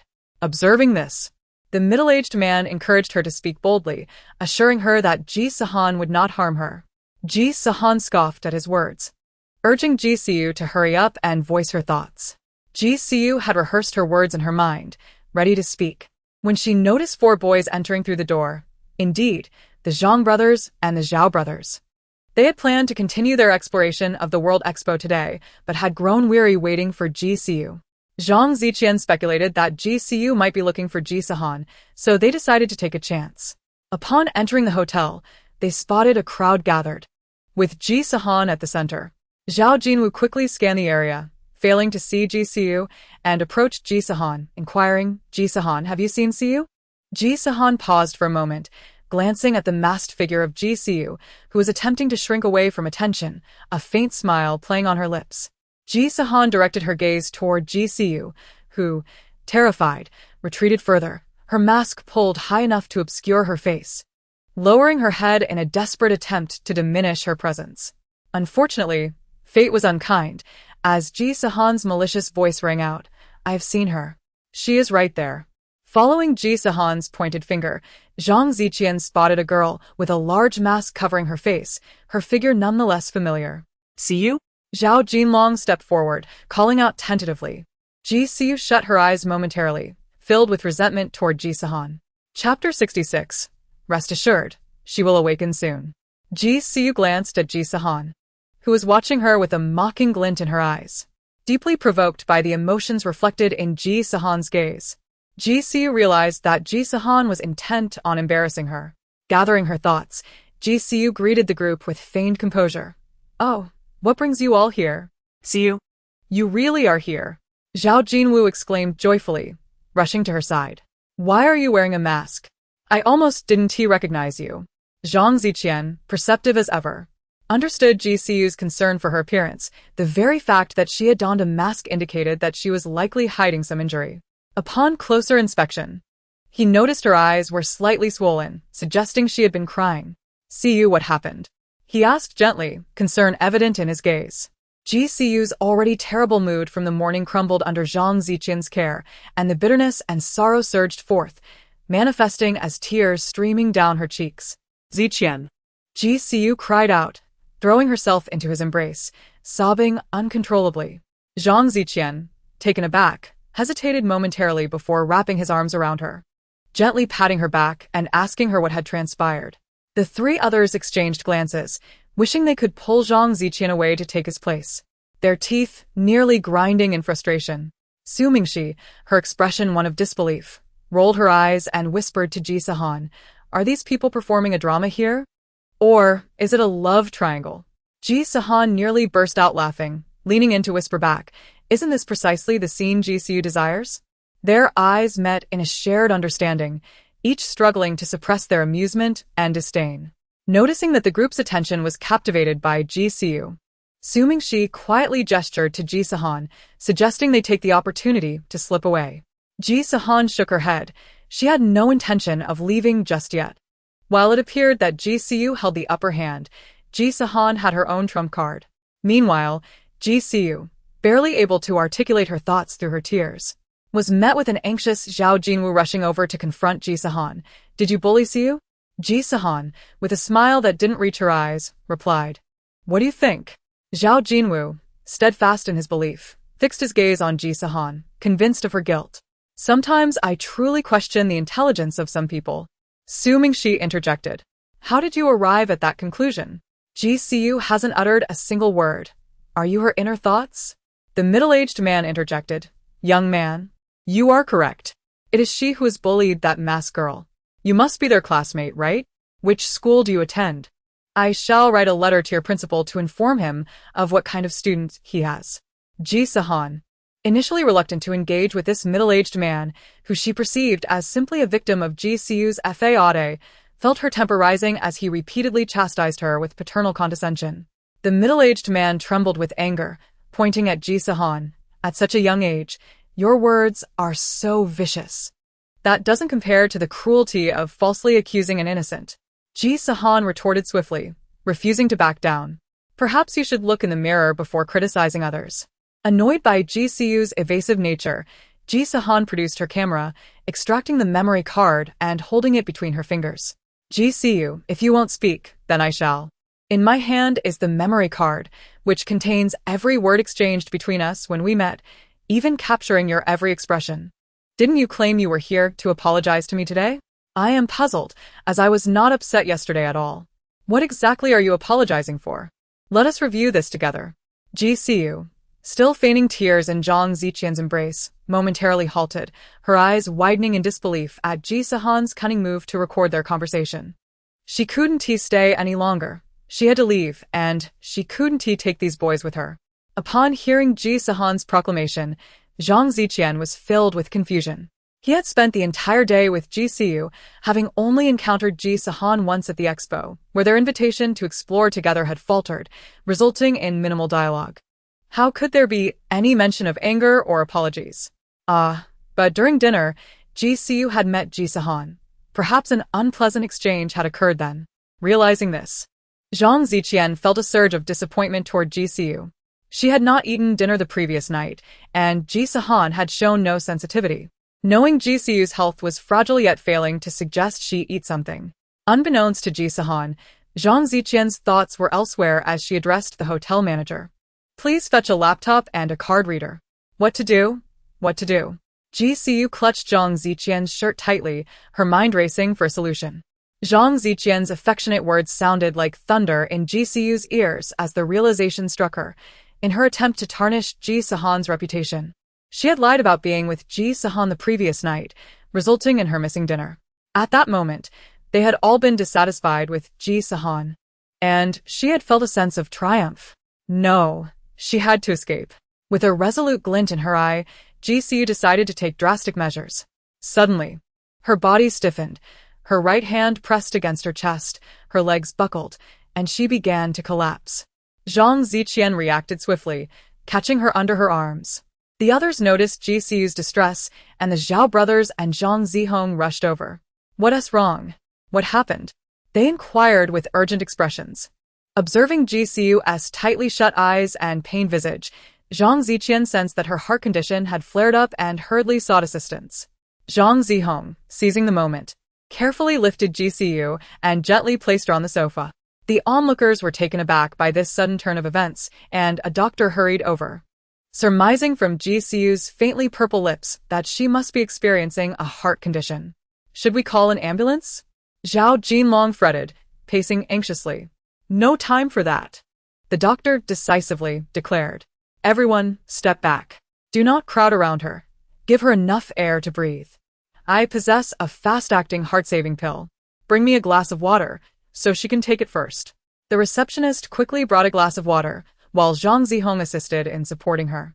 The doctor administered the heart-saving pill to Ji Sihan. Subsequently, the doctor instructed Ji Sihan to lie down, retrieving a cloth pouch from his pocket. Upon unfolding it, a collection of glimmering silver needles was revealed, each measuring 20 to 30 centimeters in length, instilling a sense of trepidation in those who beheld them. I shall proceed with acupuncture for her, the doctor declared, his expression grave. There's no need, a clear female voice interjected from behind, prompting everyone to turn around. Ji Sihan approached with an air of calmness, asserting, I have a method to awaken her immediately. Ji Sihan. Could you kindly remove yourself? Zhao Jinwu exclaimed, his eyes reddening with anger, wishing to eliminate Ji Sihan swiftly. Ji Sihan, refrain from interrupting the doctor's efforts to save a life. We can discuss matters later. Zhang Ziqian remarked disdainfully. Doctor, please continue. Disregard any irrelevant comments, Zhao Jinlong urged. The doctor nodded and was about to proceed with the needles when Ji Sihan spoke again. Doctor, are you truly going to insert the needles? Do not say I didn't warn you.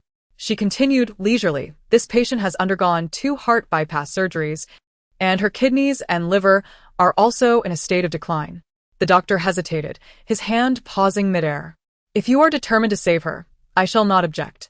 However, I indeed possess alternative methods for her rescue. Ji Sihan's gaze remained fixed on Ji Siu, and she noted the slight tremor of Ji Siu's eyelashes as she spoke. With a confident smirk, Ji Sihan continued, if my method fails, you may then proceed with yours. I only require 10 seconds. After much deliberation, the doctor, though dedicated to his profession, was wary of the current societal climate filled with conflicts and medical disputes. Do you truly have a solution? Zhao Jinlong inquired, skepticism evident in his eyes. If you doubt, that is your prerogative. I have matters to attend to and shall take my leave. Ji Sihan shrugged nonchalantly. Wait. The doctor called after her. Why not give it a try? He added, acupuncture carries certain risks. If there exists a better alternative, it is worth exploring. Ji Sihan regarded the doctor, who averted his gaze in unease. She then glanced at Ji Siu's 4 potential suitors, all of whom remained silent. Go ahead and try. Zhang Ziqian encouraged, I have already summoned an ambulance. It should be arriving shortly. Only then did Ji Sihan approach, crouching down to scrutinize Ji Siu's face.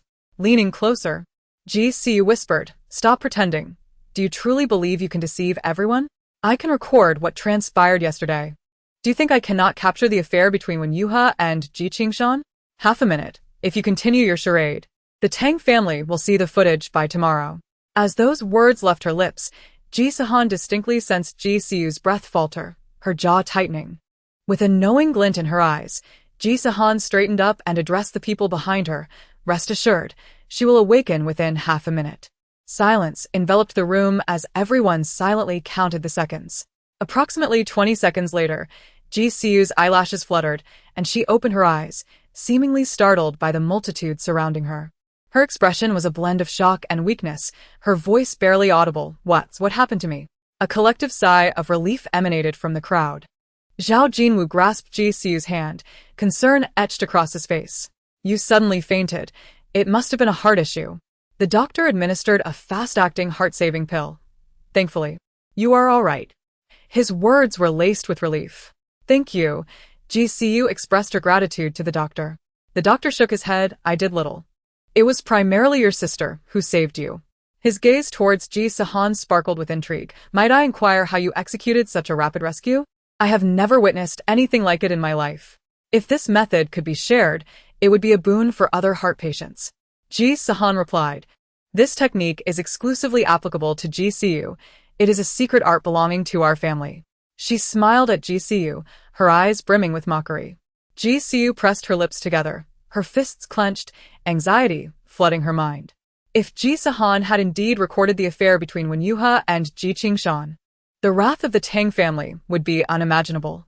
Ji Siu turned to Ji Sihan, who raised an eyebrow and mouthed, I was just making it up. Ji Siu stared at her in disbelief, a malicious smile spreading across her face. In that moment, Ji Siu genuinely wished to faint. Yet the effects of the heart-saving pill prevented her from doing so. Manager, have you brought what I requested? Ji Sihan inquired. The hotel manager had already retrieved the laptop and card reader Ji Sihan needed and had refrained from approaching, as Ji Siu had collapsed. Here it is, the manager announced, placing the laptop on the coffee table in the lobby and handing the card reader to Ji Sihan. Ji Sihan inserted the card into the reader and connected it to the laptop, retrieving the desired video. Ji Siu, anxious and restless, glanced around, seeking an opportunity to escape unnoticed. Unfortunately, the Zhang and Zhao brothers surrounded her, leaving her no chance to flee. Ji Sihan opened the video, revealing the footage from that day. The camera had been directed at Ji Siu and her companions, capturing only Ji Sihan's voice, while her face remained unseen. The content was rather straightforward. They exchanged only a few words, and the few minutes of video were unremarkable. What do you think? Ji Sihan surveyed the room. Noting the confusion on the faces of those present, her gaze finally landing on the middle-aged man who had been reprimanding Ji Sihan for speaking up. Sir, I am genuinely perplexed. What did Ji Sihan apologize to me for early in the morning? Upon reflection, perhaps my experience is lacking, and I failed to grasp her intent. Given your extensive life experience, could you enlighten me on where I displayed any signs of anger in this video? Anyone with a modicum of sense could discern that there was no conflict between Ji Sihan and Ji Sihan in the footage. What then had Ji Sihan come to apologize for? The middle-aged man finally realized he had been deceived, feeling both embarrassed and enraged. He was unwilling to admit his poor judgment and directed a frosty glare at Ji Sihan. Seeing the middle-aged man at a loss for words, Ji Sihan did not press him further. After all, it was unkind to burden someone lacking in intellect. She turned her attention back to Ji Sihan. Ji Sihan, did you not claim I was angry? Now, please explain. How did you ascertain that I was upset? The situation swiftly reversed, and Ji Sihan felt the piercing gazes of those around her, unable to lift her head as the atmosphere turned frigid. She trembled involuntarily, stammering, unable to articulate a complete thought. The Zhang and Zhao brothers finally grasped the unfolding events. Zhao Jinlong frowned, glancing between Ji Sihan and Ji Sihan, uncertainty brewing within him. Zhang Zihong scratched his head, puzzled as he looked to his brother. Zhang Ziqian clasped Ji Sihan's icy hand, concealing her behind him, and boldly addressed Ji Sihan. I believe you are mistaken. Oh. Ji Sihan regarded Zhang Ziqian with keen interest. The evidence is right here. You all witnessed yesterday's events firsthand. Who better than you to know whether I was truly angry? Zhang Ziqian shook his head. That is not the issue. Not the issue? Zhou Mingxi, bewildered, okay. Then what is? We only encountered Ji Sihan once yesterday, Zhang Ziqian clarified, turning his gaze to Su Mingxi. Ah? Su Mingxi turned to Ji Sihan.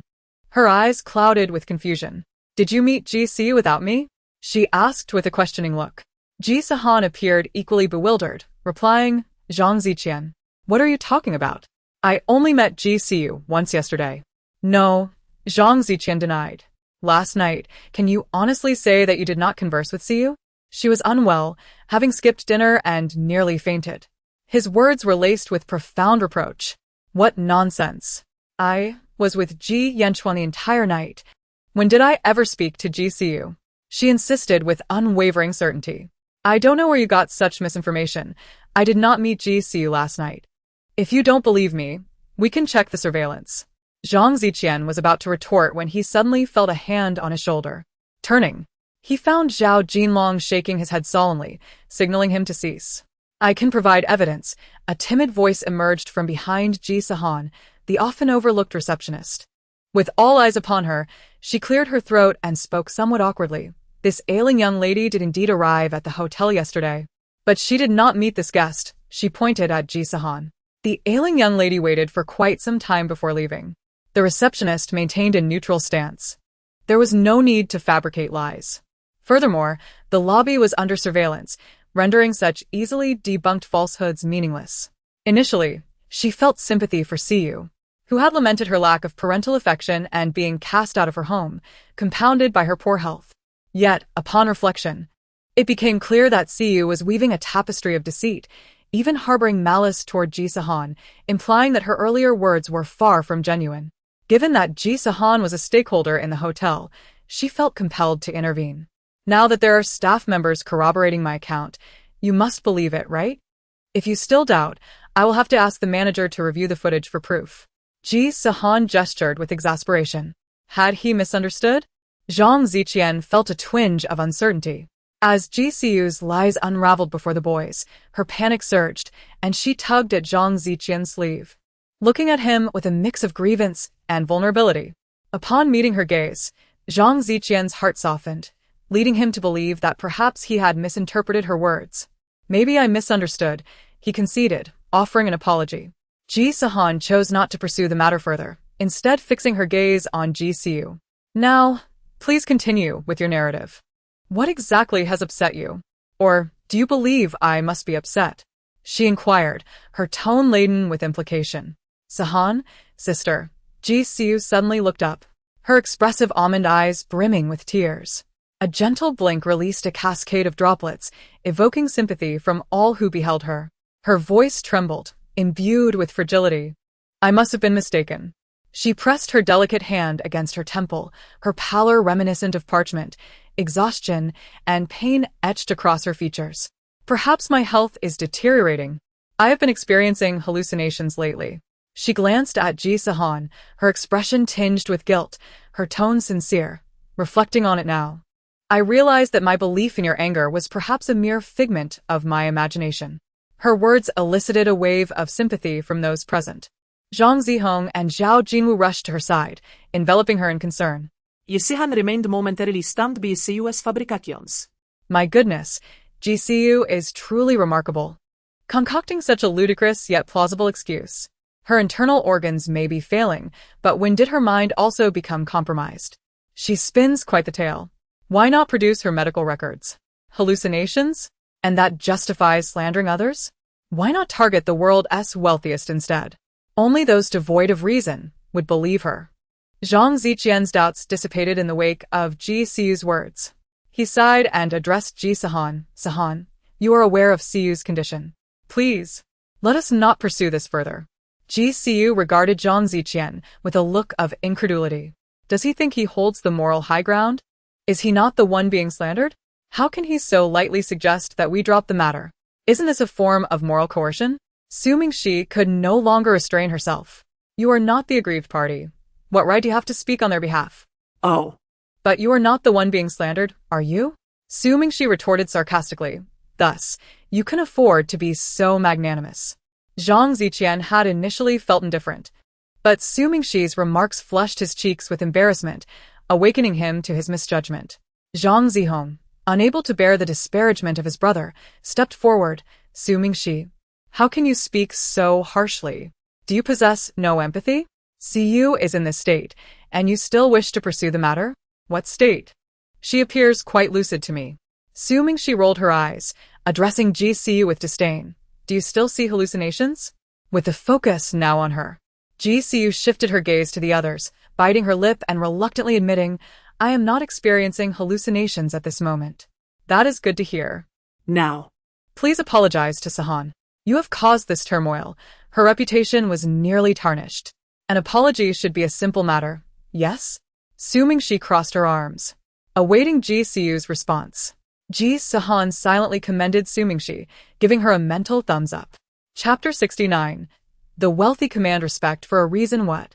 Zhang Zihong's expression soured.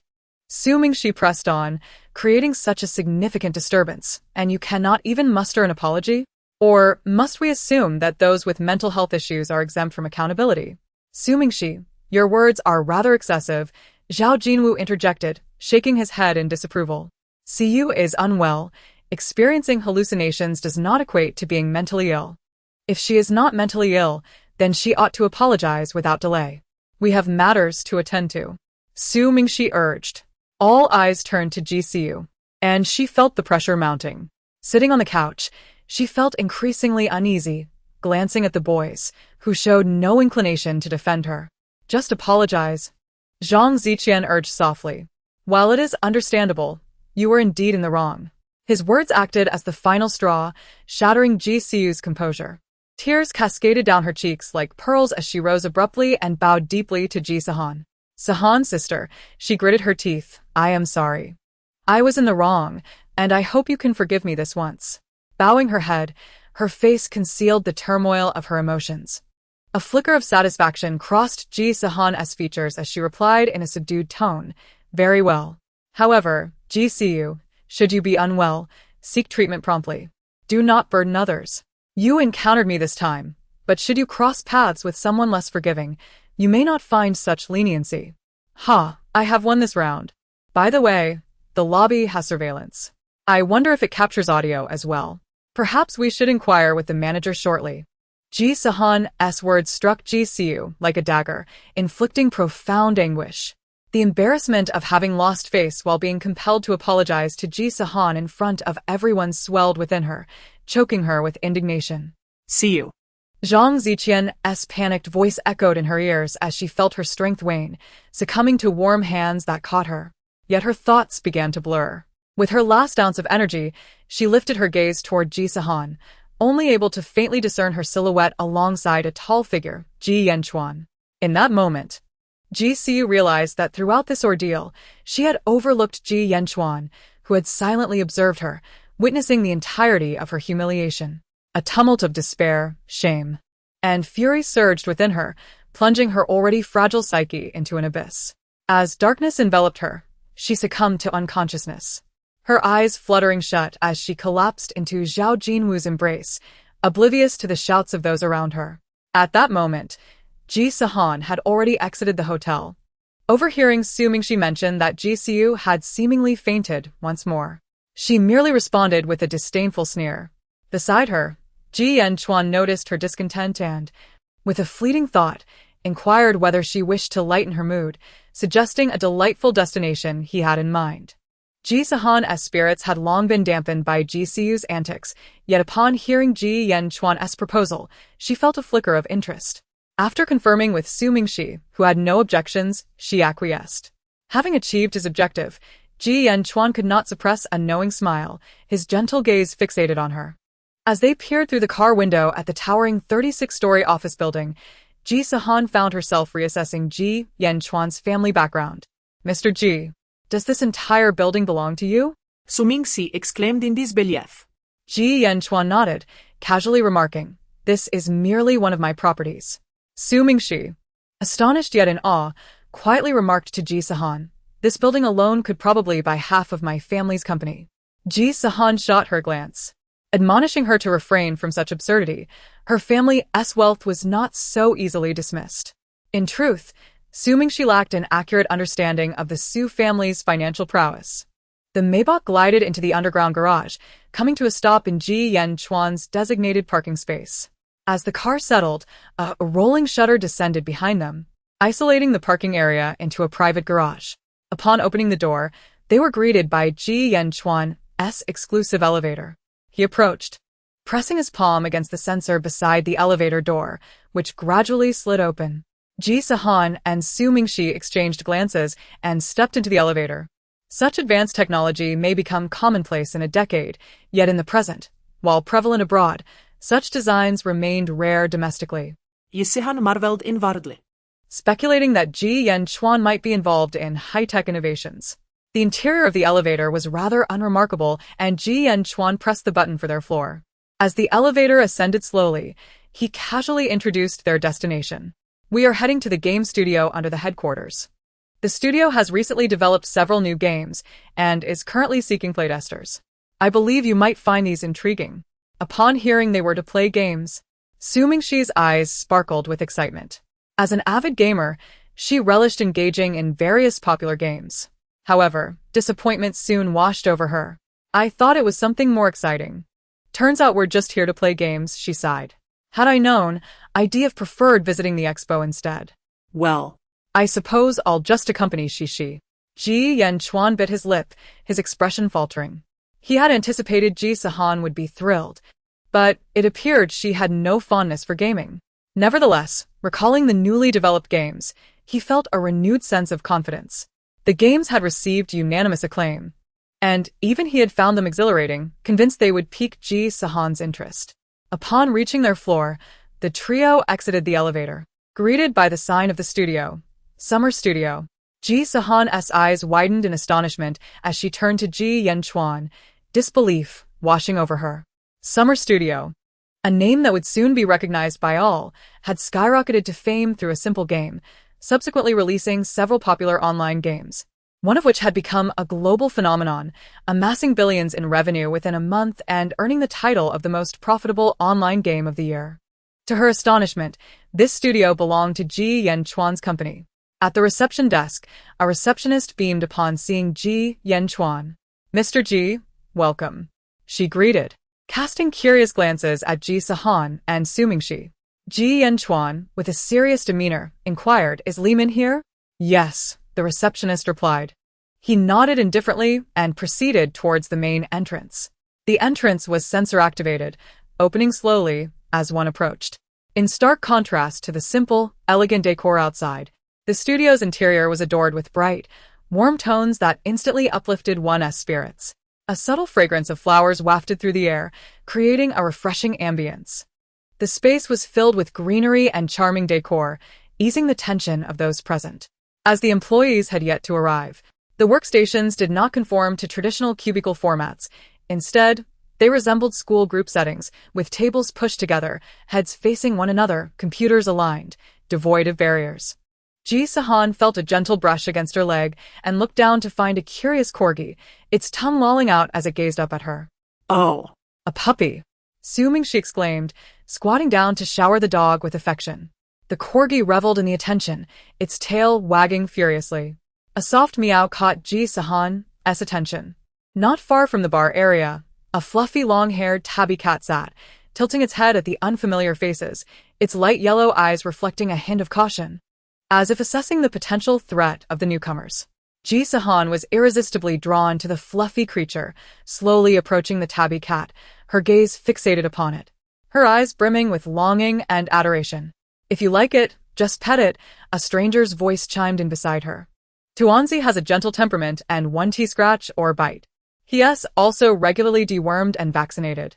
Receiving permission, Ji Sihan cautiously extended her hand, lightly touching the tabby's pointed ears. Noticing its lack of resistance, she gently rested her palm on its neck, her hand sinking into its soft fur. The plush texture eliciting a satisfied smile from her. Is its name Tuanzi? What a cute name, Ji Sihan remarked, her hands now petting the cat, one stroking its chin while the other caressed its small head, causing the tabby to purr contentedly. Yes, the owner replied, a pair of porcelain-like hands brushing against the cat's nose. Ji Sihan then realized that the speaker was not Ji Yanchuan. When she looked up, a gentle, handsome face came into view. The newcomer was slightly taller than her, standing sideways, with shoulder-length hair, fair skin, arched eyebrows, and rosy lips, exuding an aura of warmth and tenderness. Ji Sihan froze momentarily, stepping back to create distance between them. Li Min, don't frighten her, Ji Yanchuan interjected, stepping forward with a hint of exasperation. Li Min shifted his gaze from Ji Sihan to Ji Yanchuan, teasingly remarking, what brings our busy Mr. Ji here today? Ji Yanchuan, unable to counter his friend's banter, feigned ignorance. Aren't there a few games that need testing? Li Min then grasped Ji Yanchuan's intent, quickly assessing Ji Sihan and assuming she. What games have you both played? He asked. Ji Sihan remained silent for a moment before replying. I've accompanied her in the games she mentioned, but found them rather mediocre. I didn't play for long. Currently, I'm mostly playing. She hesitated briefly before deciding to reveal, Happy Mahjong. Li Min was taken aback by her response, falling silent as well. Happy Mahjong was a well-known card game, essentially a form of Mahjong. Ji Sihan felt a twinge of embarrassment, as an 18-year-old blossoming young woman. Her sole passion was playing Mahjong. Oh, dear, I've been too honest. Had I known, I could have made up a more impressive game instead of admitting to Mahjong. The studio is currently in need of individuals like you to serve as playtesters. He eagerly led a few people to the testing room, where several computers were idling. Li Min powered on the computers, launched the game, and began introducing it to the group. You may start by playing this game. It is our newly developed sandbox game with a high degree of freedom. The character setting revolves around mercenaries, and the backdrop involves 100 mercenaries being deployed onto the same map to engage in fierce combat. The map contains supplies, ammunition, and vehicles, and the game concludes when only one player remains. Ji Sihan recognized this game as the flagship title that had taken the summer studio by storm globally. However, she recalled that it was not supposed to launch for several years, so she was surprised to see it already completed. The game allows for solo play as well as duo or quartet teams. You may first try playing solo, Li Min suggested, opening 2 computers for them while he observed and recorded their gameplay. Assuming she was eager to begin and, upon receiving permission, prepared to start the game. Ji Sihan also felt a surge of interest. She was curious about the differences between this testing version and the officially released game. As she opened the game, the first task was to name her character. Ji Sihan chose her usual gaming moniker and clicked next. The subsequent step was to select her gender, and naturally, she opted for female, resulting in the appearance of a robust woman on the screen, exuding strength. Next, she had the option to choose the character's hairstyle, clothing, and skin tone, but the choices were limited and not particularly appealing.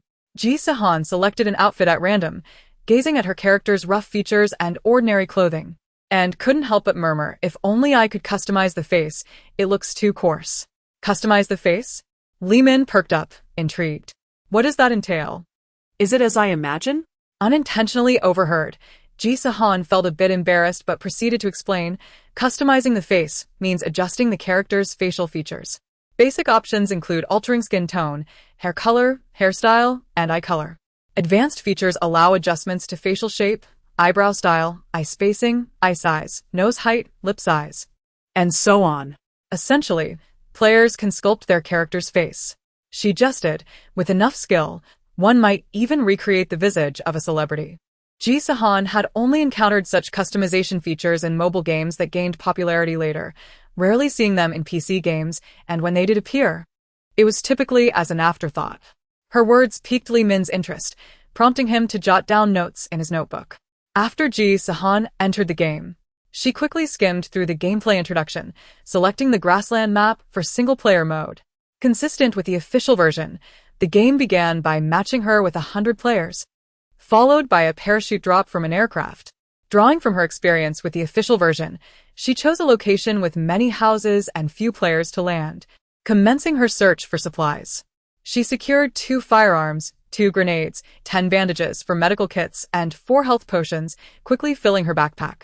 Fortunately, Ji Sihan's luck held as she soon discovered a level 3 backpack, which allowed her to continue collecting supplies with glee. When encountering other players, she refrained from engaging in combat unless attacked, typically opting to avoid them. Aside from avoiding the toxic zone, she spent most of her time gathering resources, occasionally picking up attractive clothing to change her appearance. Ultimately, she survived until the final circle, using her last grenade to eliminate the final opponent and clinching victory. In contrast, Su Mingxi's gameplay style was entirely different. She aimed for the most populated areas during her parachute jump, landing and immediately engaging in fierce combat.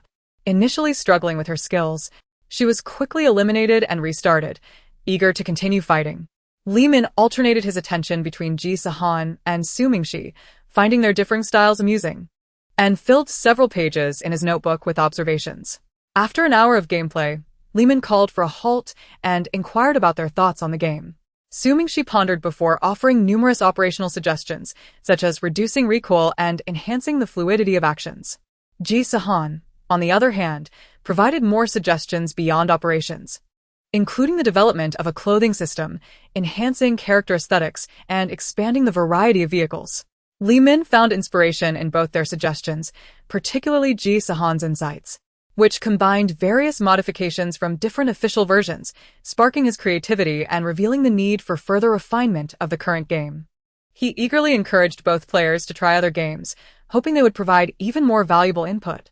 Elbowing Ji Yanchuan playfully, he teased, "This Ji Sihan seems quite capable. Perhaps we should consider having her intern at the studio?" Ji Yanchuan shot him a warning glance. Undeterred, Li Min continued to observe with great enthusiasm, convinced that Ji Sihan's suggestions held significant potential to elevate the studio's work to new heights. He became increasingly attentive, producing a folder to ask them about their gaming preferences. Ji Sihan and Su Mingxi leaned in together to peruse the contents of the folder, which contained numerous games currently being tested by the summer studio, spanning various genres including web games, sandbox games, and role-playing titles, even featuring female-oriented romance games. "I'll try this web game first," Su Mingxi declared. Ji Sihan browsed through the options but found nothing that piqued her interest, leaving her momentarily indecisive about which game to attempt. Noticing her lack of enthusiasm, Li Min asked, "There are many games not listed here. Do you have a particular type you wish to play? I can check if our studio has it." Indeed, Ji Sihan had a favorite genre, card-collecting games. It was said that mysteries do not alter fate, and spending does not change destiny. In a few years, a small studio would release a dress-up card-collecting game, Brilliant Blossoms, which would sweep across Asia and be downloaded by nearly every girl. Ji Sihan was no exception. She affectionately referred to the game characters as her daughters, obsessively drawing cards for beautiful outfits during events. Her collecting obsession extended to completing her collection, and she felt restless if she did not fill the entire catalog. "Is there a game where I can draw cards and collect a catalog?" Ji Sihan inquired. Take a look at the other games first. I'll make a call to that employee, Li Min replied.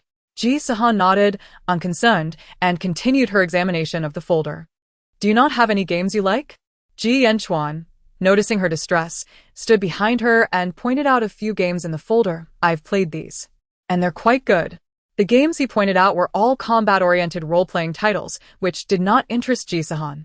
She was not particularly fond of computer games. Her most extensive experience had been with Angry Birds. However, after the proliferation of smartphones, she had downloaded numerous mobile games, which offered a greater variety compared to PC games. Seeing Ji Sihan's lack of enthusiasm, Ji Yanchuan felt that bringing her to play games was a misguided idea. He had presumed that most youths enjoyed gaming, and thus assumed Ji Sihan would as well. I'm sorry, he suddenly apologized, catching her off guard. Why are you apologizing? Ji Sihan looked up at him. Her eyes filled with confusion. Ji Yanchuan's expression bore a hint of regret. I thought bringing you here to play games would lighten your mood, but it seems to have caused you more distress. Realizing the reason behind his apology, Ji Sihan found Ji Yanchuan's concern endearing, as he felt guilty over such trivial matters. His thoughtfulness towards her feelings was evident, illustrating his sensitivity to even the slightest issues. She shyly lowered her gaze, her eyes fixed on the folder, her heart bubbling with excitement. Without any distress, she spoke softly, almost afraid of being overheard. Actually, I quite enjoy playing games. It's just that the games here don't feature the type I like. In truth, the game before her appeared rather interesting, casual in her demeanor. Ji Sihan clicked on a game, fibbing as she said, Really? Ji Yanchuan seemed skeptical. You don't have to accommodate me. If you dislike it, we can find another place. I know of a spot you might enjoy. No, I like this. Ji Sihan firmly denied, saying, This game truly seems a bit intriguing. Will you take me to play it? Ji Yanchuan, concerned that Ji Sihan was forcing herself to please him, hesitated. Do you genuinely like it? Indeed, she declared emphatically, turning to emphasize her point, but suddenly found herself staring into Ji Yanchuan's profound eyes. It struck her then that the distance between them was merely 2 fists apart. A faint citrus aroma enveloped her, and Ji Sihan even felt as if she could sense his breath. Her previously clear mind became a chaotic mess, unaware that her cheeks had flushed crimson, resembling a tempting, sweet red apple, inviting a bite. Chapter 72. A new perspective. Ji Yanchuan was unable to tear his eyes away. The sight of her blushing was both youthful and beautiful, igniting an overwhelming desire within him to kiss her passionately, filling her innocent, shy eyes with his emotions. An intoxicatingly ambiguous atmosphere enveloped them, transforming the very air into a rosy hue, sweet enough to induce a toothache. Meow. Strangely, Ji Sihan felt a twinge of guilt, as if she were corrupting a little kitten. She squatted down, caressing the smooth, glossy fur of the little creature, avoiding Ji Yanchuan's gaze to alleviate the warmth on her face. Oh no, I am losing control. Ji Yanchuan's eyes are terrifying.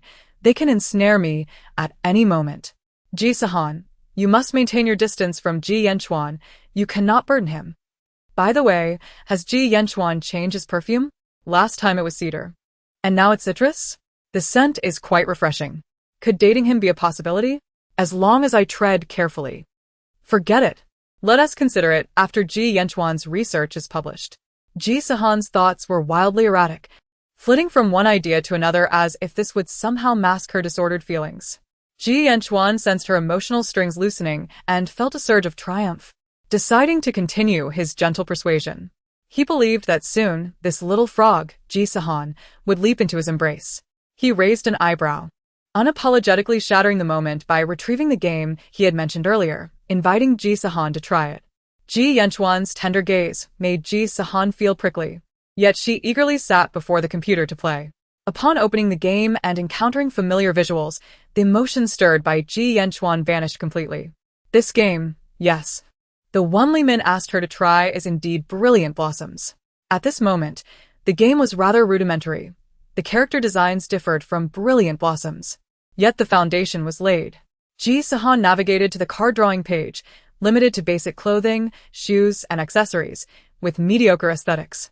Nevertheless, this did not diminish her enthusiasm for drawing cards. She eagerly drew 10 times in succession, delighted to discover numerous items, reveling in her good fortune. She then entered the wardrobe, joyfully dressing her character. Li Min, underestimating her skills, remarked, "The clothes you draw can be used to clear levels." He pointed at the screen. "Right here." Ji Sihan acknowledged dismissively, fully aware, having previously ranked in the spending leaderboard for Brilliant Blossoms, having completed all levels. Opening a level that required her to outfit the protagonist for an outing, the criteria were youthfulness and simplicity. Ji Sihan surveyed her wardrobe, selecting the most vibrant outfit for the character, but was disheartened to find she only scored 3,000 points, her rating being not surprising at all. Resigned. She chose a blue and white striped dress, paired with sheer flesh-tone stockings, red high-heeled boots, exaggerated pink heart-shaped sunglasses, and topped with a straw hat. The glaring ensemble caused the two gentlemen behind her to widen their eyes in disbelief, their expressions revealing disdain. "Perhaps you should change the shoes?" Li Min suggested gently. "No need," Ji Sihan replied nonchalantly, submitting her choice. The result was a staggering 392 points, her rating being Ji Yanchuan, Li Min. He could hardly fathom the judgment criteria. How could such an outrageous outfit score so high? Ji Sihan was unfazed, accustomed to the game's scoring system, which relied on tags. As long as the tags were correct, even the most unsightly combinations could yield high scores. After completing a few levels, Ji Sihan grew somewhat bored. The game still felt too crude. Only the card drawing held some interest, but the probabilities seemed unadjusted, quickly filling her collection. When Li Min inquired if she had any suggestions, Ji Sihan, comparing it to the mobile game Brilliant Blossoms, offered numerous constructive insights. Li Min took notes, observing how Ji Sihan's eyes sparkled with enthusiasm. "Do you think this game will attract players?" Li Min asked, tapping his notebook with a pen. "Absolutely, and many will play it," Ji Sihan asserted confidently, then added, "But this game is not suited for a PC version." Li Min paused, asking, "Not suitable for a PC version? Do you mean for mobile?" Ji Sihan shook her head, explaining that similar games already existed on Jiguang. While they were all 2D games, they were no longer novel. Moreover, the high costs of gaming consoles and cartridges meant few players in the country. "I mean on mobile phones." "Mobile?" Li Min's delicate brows furrowed, somewhat disapproving. "Current mobile systems cannot support such large games, nor are the graphics clear." "I'm not referring to those types of phones," Ji Sihan clarified, gesturing to her semi-smartphone with a large screen. "As far as I know, smartphones have already emerged abroad with completely different systems. If this game could be adapted for smartphones, I am certain it would attract many downloads." Indeed, smartphones capable of supporting games had appeared abroad. Ji Yanchuan interjected. "In fact, the smartphone company I manage has already developed smartphones, but they are quite costly and have yet to be marketed." Ji Sihan was taken aback by Ji Yanchuan's foresight, realizing he had pioneered smartphone development as early as 2010. By 2014, many mature mobile games had emerged, including Brilliant Blossoms, which was released in 2014. However, Brilliant Blossoms was not published by Summer Studio, suggesting that the developers might have ventured out on their own or switched jobs. Ji Yanchuan's words sparked contemplation in Li Min. If smartphones were on the verge of becoming mainstream, mobile gaming could indeed be a new frontier. He envisioned a future where most individuals would opt for mobile games rather than traditional PC gaming. Li Min was correct. After the rise of smartphones, nearly everyone had several games on their devices, and even the elderly tended to have a few card games on their phones to avoid feeling out of place. However, I believe that computer games will not become entirely obsolete. Many games still offer a unique experience on PCs, Ji Sihan added. Even in 2020, before her rebirth, internet cafes were bustling with patrons and esports hotels were ubiquitous. Li Min's thoughts began to crystallize. Reflecting on the games currently at hand, he realized that many projects he deemed unworthy might yield different outcomes on mobile platforms. Simultaneously, he regarded Ji Sihan with newfound respect. Chapter 73. Growing fonder of Ji Yanchuan. Would you be interested in interning at my studio? The benefits are excellent, and you can set your own salary. Li Min extended a sincere invitation. Ji Sihan was taken aback, instinctively glancing at Ji Yanchuan, who also appeared surprised, revealing that this was a spontaneous suggestion from Li Min. I can't, Ji Sihan declined. "I still have my studies to complete, and I'm just a visitor from Shennan." "Visitor from Shennan?" Li Min clapped her hands with glee. That's perfect. The studio is relocating to Shenzhen soon. It won't interfere with your internship. Only then did Ji Sihan recall Ji Yanchuan mentioning his plans to develop in Shenzhen. She felt a flutter of interest.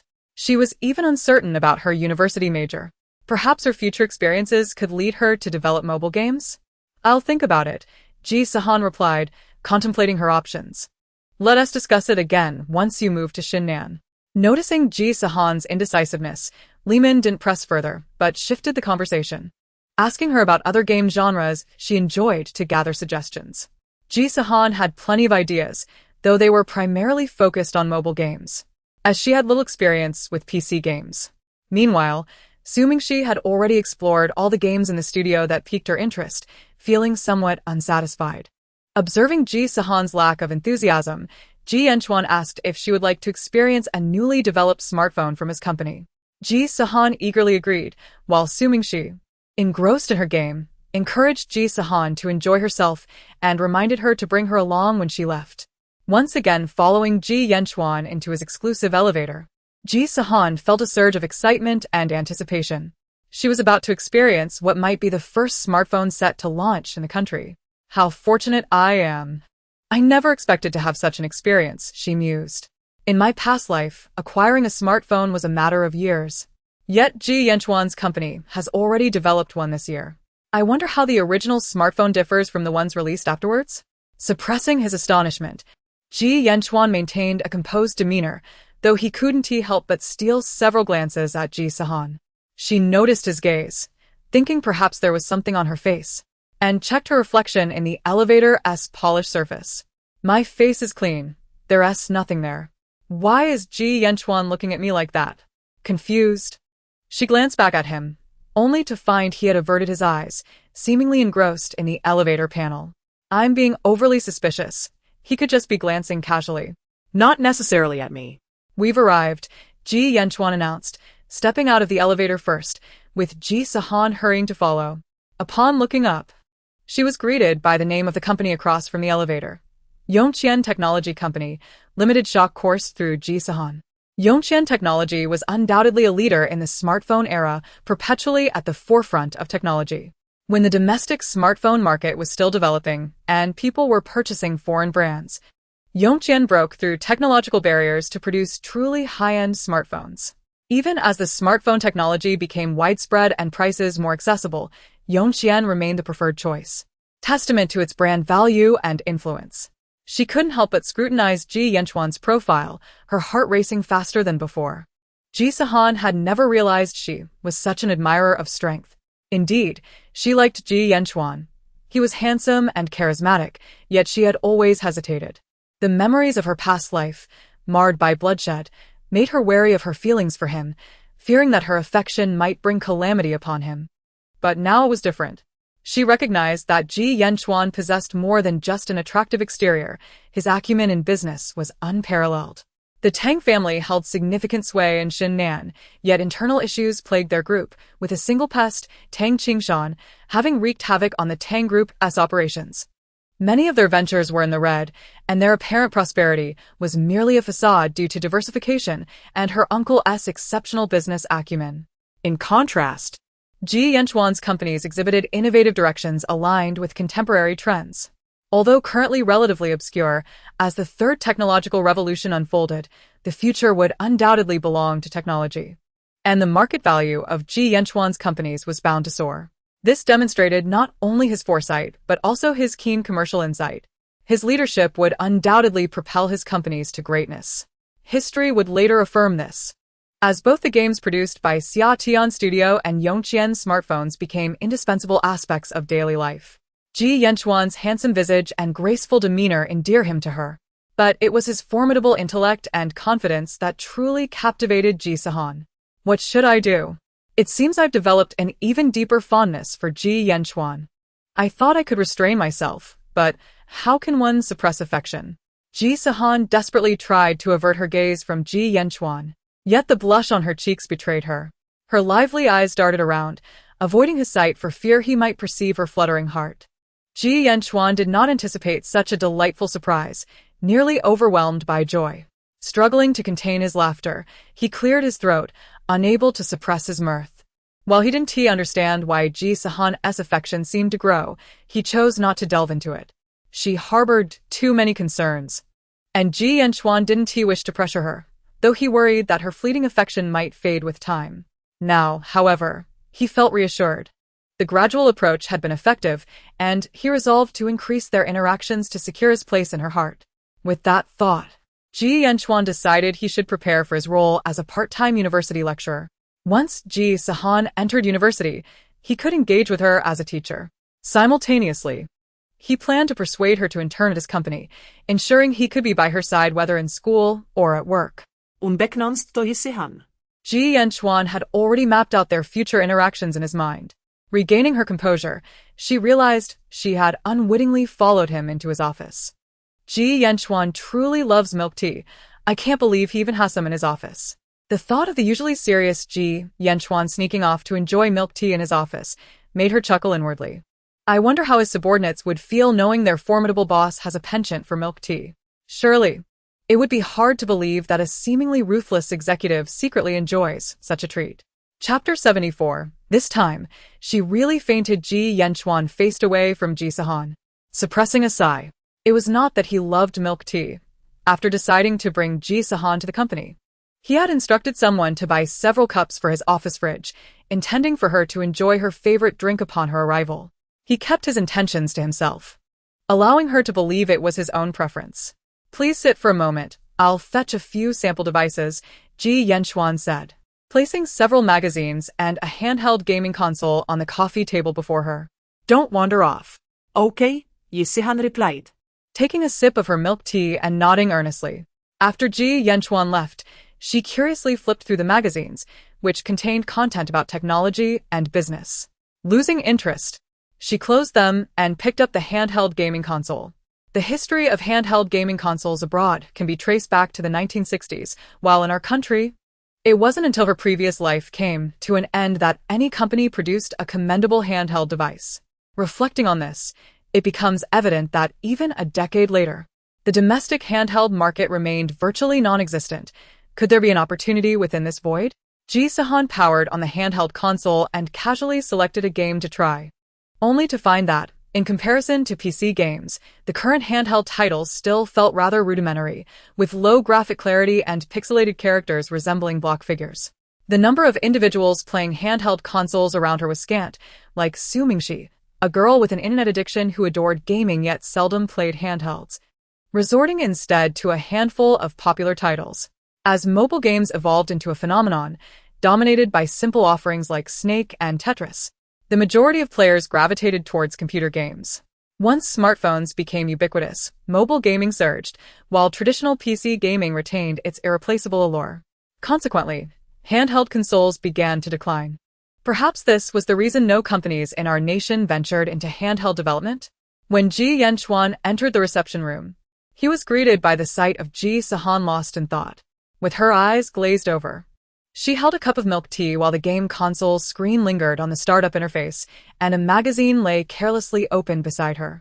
What could be occupying her mind? Ji Yanchuan set the box he held on the coffee table and opened it, revealing a smartphone inside.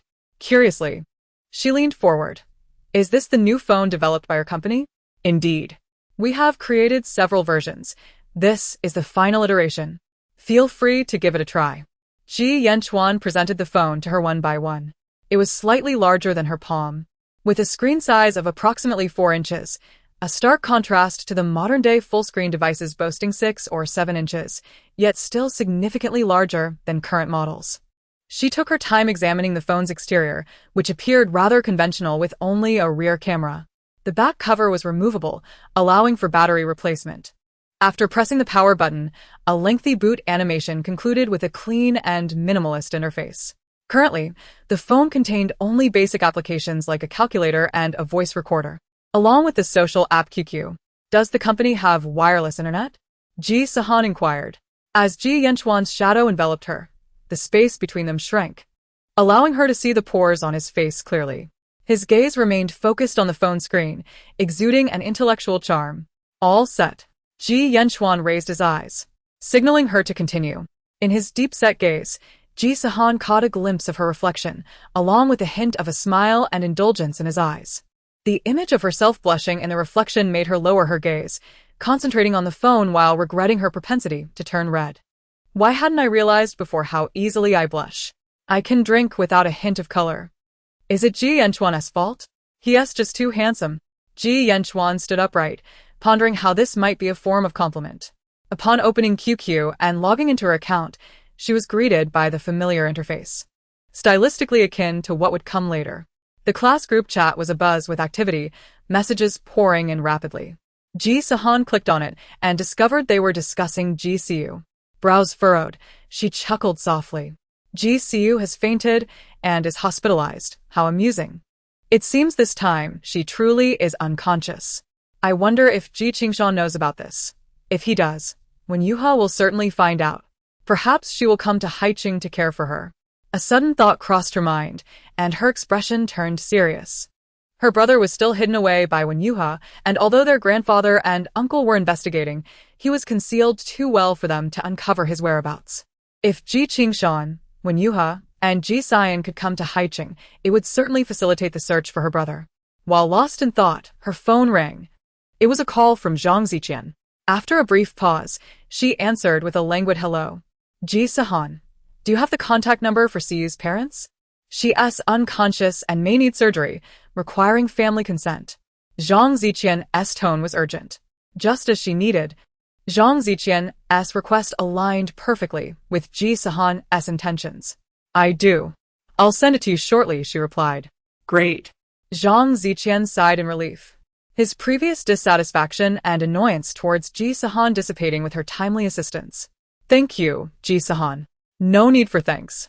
After hanging up, Ji Sihan hesitated before deciding not to share Ji Qingshan's contact information with Zhang Ziqian. She found her uncle's number and was about to dial when she suddenly remembered there was another person in the room. Ji Yanchuan, sensing her intent, remarked. Someone just called for me. I'll step out for a moment. As she watched him close the door behind him, she dialed her uncle. Hello, Han Heng, Tang Chenfeng's voice echoed, sounding distant as if he were in an expansive, empty space, his breath slightly hurried, as though he had just engaged in physical exertion.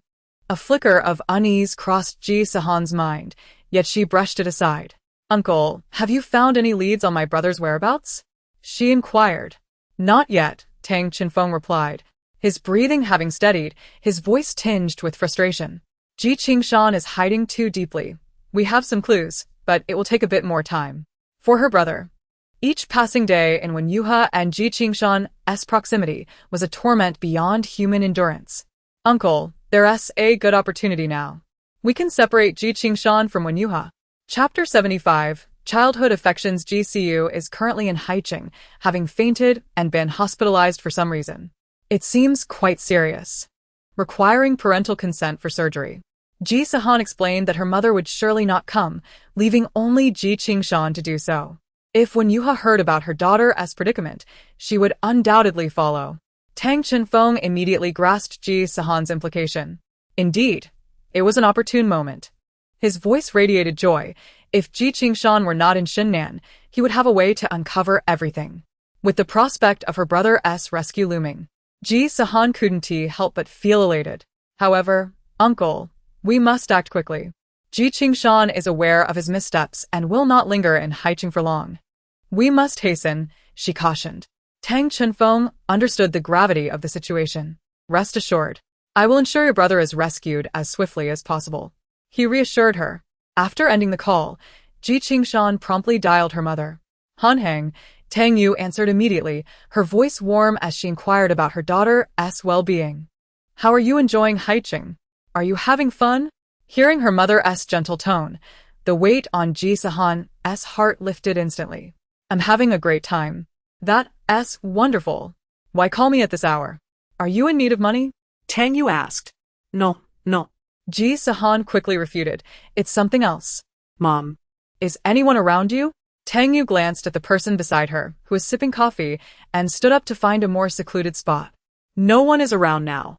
Han Heng, is there something important you wish to discuss? Ji Sihan laid out her plan. So, Mom, you need to come up with an excuse to compel Ji Qingshan to come to Haiqing, This way, my uncle can seize the opportunity to locate my brother. The mere thought of her son rekindled Tang Yu's anguish. Long-buried resentment surged within her, making her fists clench in fury. Wishing to confront Ji Sihan and Wen Yuha and exact vengeance. Not wanting to worry her daughter, she composed herself. All right, you can rest assured. I will find a way to get Ji Sihan out of Shinnan. Suppressing her pain, she exchanged a few more pleasantries with her daughter, reminding her to protect herself while out and about before hanging up the call. As the phone call ended, sorrow and self-reproach erupted from within her like a volcano. Anh lung tan yêu em Tilly. She leaned against the wall, slowly sliding down to the floor, unable to restrain herself from embracing her knees, tears cascading forth like a fountain. She loathed Ji Sihan. If he did not love her, why marry her? Why feign a facade of deep affection to deceive her? Deceit aside, how could he be so cruel as to endanger their child? She also harbored resentment towards Wen Yuha. As a woman, why inflict harm upon another woman?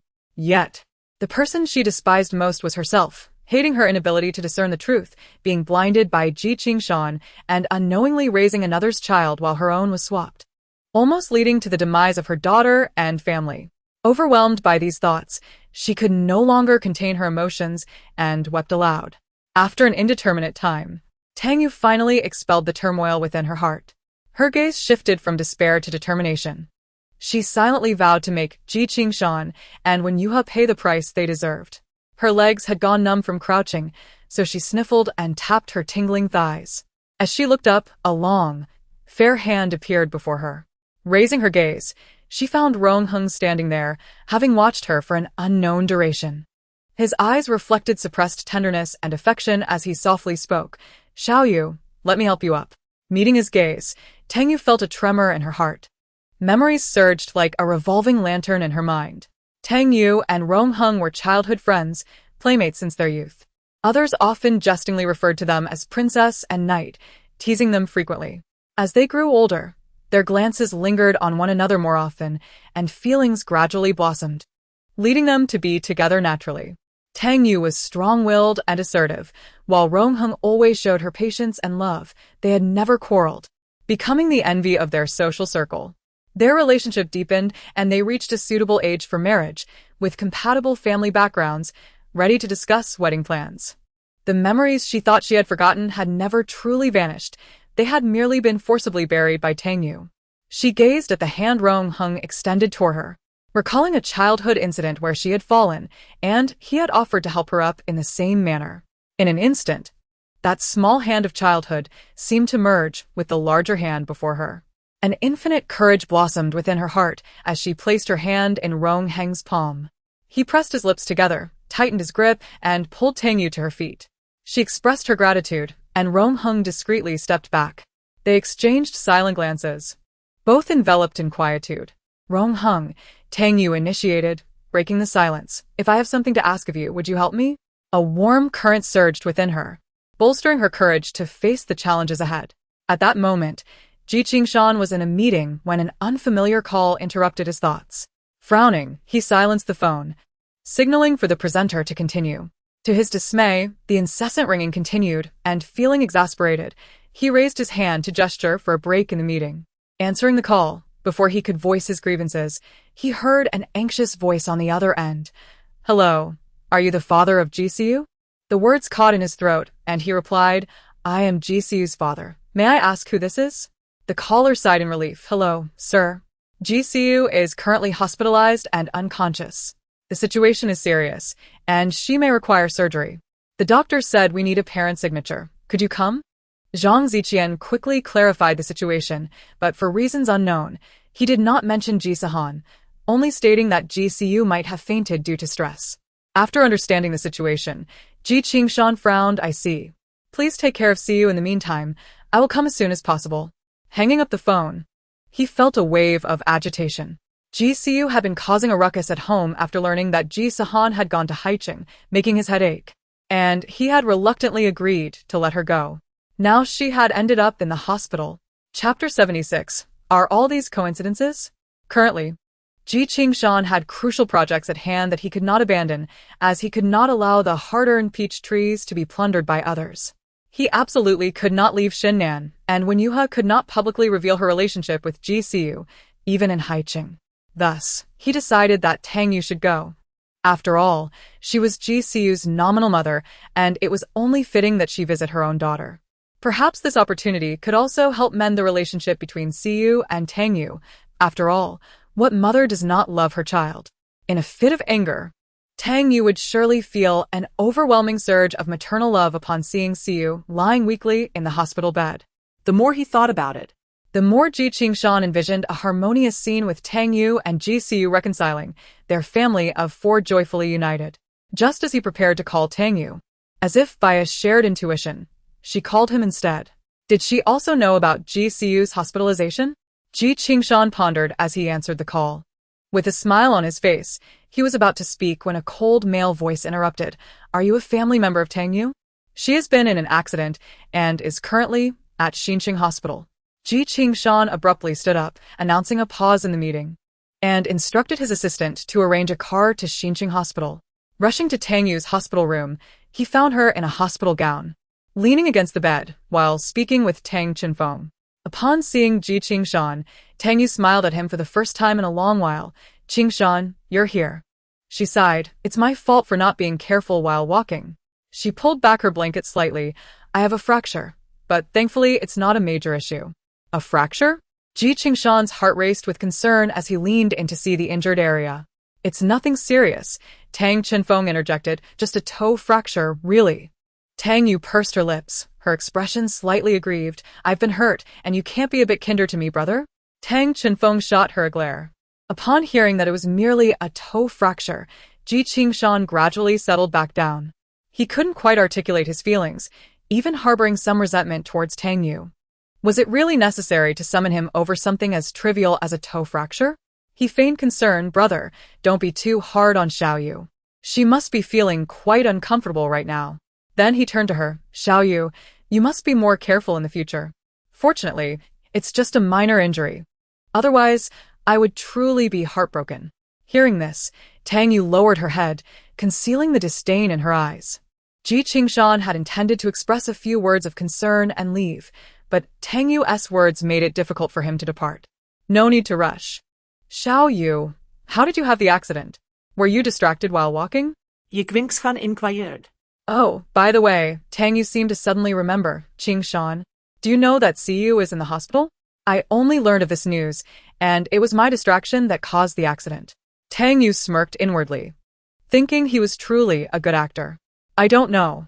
The situation seems quite critical now. I've been injured and can't go. Qingshan, I can only ask you to go. Tang Yu's expression was a mix of difficulty and guilt. Seizing the moment, Tang Chenfeng added fuel to the fire. Yes, brother-in-law. It seems the situation with Siu is quite critical. You should hurry over and check on her. Don't delay her treatment. Xiao Yu will be taken care of by me, so you can rest assured and attend to Siu. With both of them insisting, what could Ji Qingshan do? Could he say he couldn't leave Shinnan? He could only grit his teeth and agree. All right. Brother, Xiao Yu, don't worry. I will buy a ticket to Haicheng to see Siu shortly. After exchanging a few more pleasantries, Ji Qingshan left the hospital room at the urging of Tang Chenfeng and Tang Yu. As he closed the door to the hospital room, Ji Qingshan's expression instantly darkened. Half closing his eyes, a wave of suspicion suddenly arose within him. Ji Qingshan found it somewhat incredulous that things unfolded so fortuitously. Just as he was contemplating sending Tang Yu to Haicheng, she experienced a car accident that only injured her toe. Moreover, there was the matter of Ji Sihan. Did Ji Sihan know about Ji Siu's coma? Or was Ji Siu's condition somehow instigated by Ji Sihan? After mulling over these thoughts, Ji Qingshan resolved to inquire with Ji Sihan. In the hospital room, Tang Chenfeng stealthily stood at the door, cautiously peeking outside through a slight opening. No one was present. Ji Qingshan has already left, Tang Chenfeng remarked. Tang Yu responded with a slight hum, her expression nonchalant. Sister, do you truly believe this will fool Ji Qingshan? To be frank, your excuse is rather clumsy, Tang Chenfeng stated with brutal honesty. Rest assured, she reassured him, with Rong Heng's assistance, Ji Qingshan will not uncover anything. Upon hearing the name Rong Heng, Tang Chenfeng's interest was piqued, and he probed. Have you re-established contact with Rong Heng? Detecting her brother's inquisitive tone, Tang Yu remained unperturbed and replied coolly, "Brother, if you have time, why not investigate where your nephew is being held? Additionally, Find a way to inform Wen Yuha to accompany Ji Qingshan to Haicheng. She could create some trouble for him." He stood up, advising, "Take care, and do not reveal any flaws. I shall take my leave. Call me if anything arises." After Tang Chinfeng departed, Tang Yu rose from the hospital bed and effortlessly poured herself a glass of water, exhibiting no signs of injury. Ji Qingshan's call swiftly reached Ji Sihan. "Father." what is it? At that moment, Ji Qingshan was en route to the airport. "Henin, are you aware that Siyu is also in Haicheng?" Ji Sihan raised an eyebrow, realizing this inquiry was indeed about Ji Siyu. "Yes, I am aware. You are inquiring about her hospitalization, correct? Or did I provide you with the contact information? Otherwise, how would you have reached someone with Ji Siyu?" Ji Sihan preemptively disclosed her knowledge of Ji Siyu's hospitalization to prevent Ji Qingshan from subtly probing. Ji Qingshan was taken aback to learn that Ji Sihan was aware of Ji Siyu's hospitalization, something he had not anticipated. His brow furrowed in displeasure as he retorted, "Since you know, why did you not call me immediately? Why let others inform me?" "I am not associated with Ji Siyu," she replied inexplicably. Moreover, they only requested the contact information of Ji Siyu's guardians without specifying their intentions. "I only found out later by asking on QQ." Ji Sihan's frustration surged as she pondered why Ji Siyu's affairs were always thrust upon her. Did they expect her to donate her heart should Ji Siyu suffer a heart attack at home? "Father, do you believe Ji Siyu is somehow superior to me? Must I constantly shadow her in Haicheng, serving her incessantly? Do I not have my own life? Am I merely Ji Siyu's maid? Her illness is not my doing. So, why should I bear the blame for this?" Ji Sihan's tone grew increasingly agitated, culminating in an almost furious shout. Listening to Ji Sihan's accusations, Ji Qingshan was initially incredulous, but soon his anger flared. "Ji Sihan, you dare to lecture your father? I utter one remark, and you respond with 100 retorts. Siyu is unwell. What is wrong with you caring for her a little more? Have you forgotten your role as a sister? Do not forget your identity. If not for you taking on Siyu's identity, would her health be so poor?" In response, Ji Sihan let out a cold laugh. Though she no longer harbored expectations for Ji Qingshan and even detested him, his heartless and self-righteous words still stung her deeply. "Ji Siyu's ailments stem from her very birth and have nothing to do with our identity switch. Even if they did, it is not my concern. The mix-up of children is your fault as a parent, not mine. Moreover, Ji Siyu is not my sister. I am now a member of the Tang family, not the Ji family." After a pause, she added with a hint of malice, "After all, I am the heir of the Tang family." With that, Ji Sihan decisively ended the call, blocking Ji Qingshan's number and exhaling heavily. The thought of Ji Qingshan's likely reaction brought a smile to her face.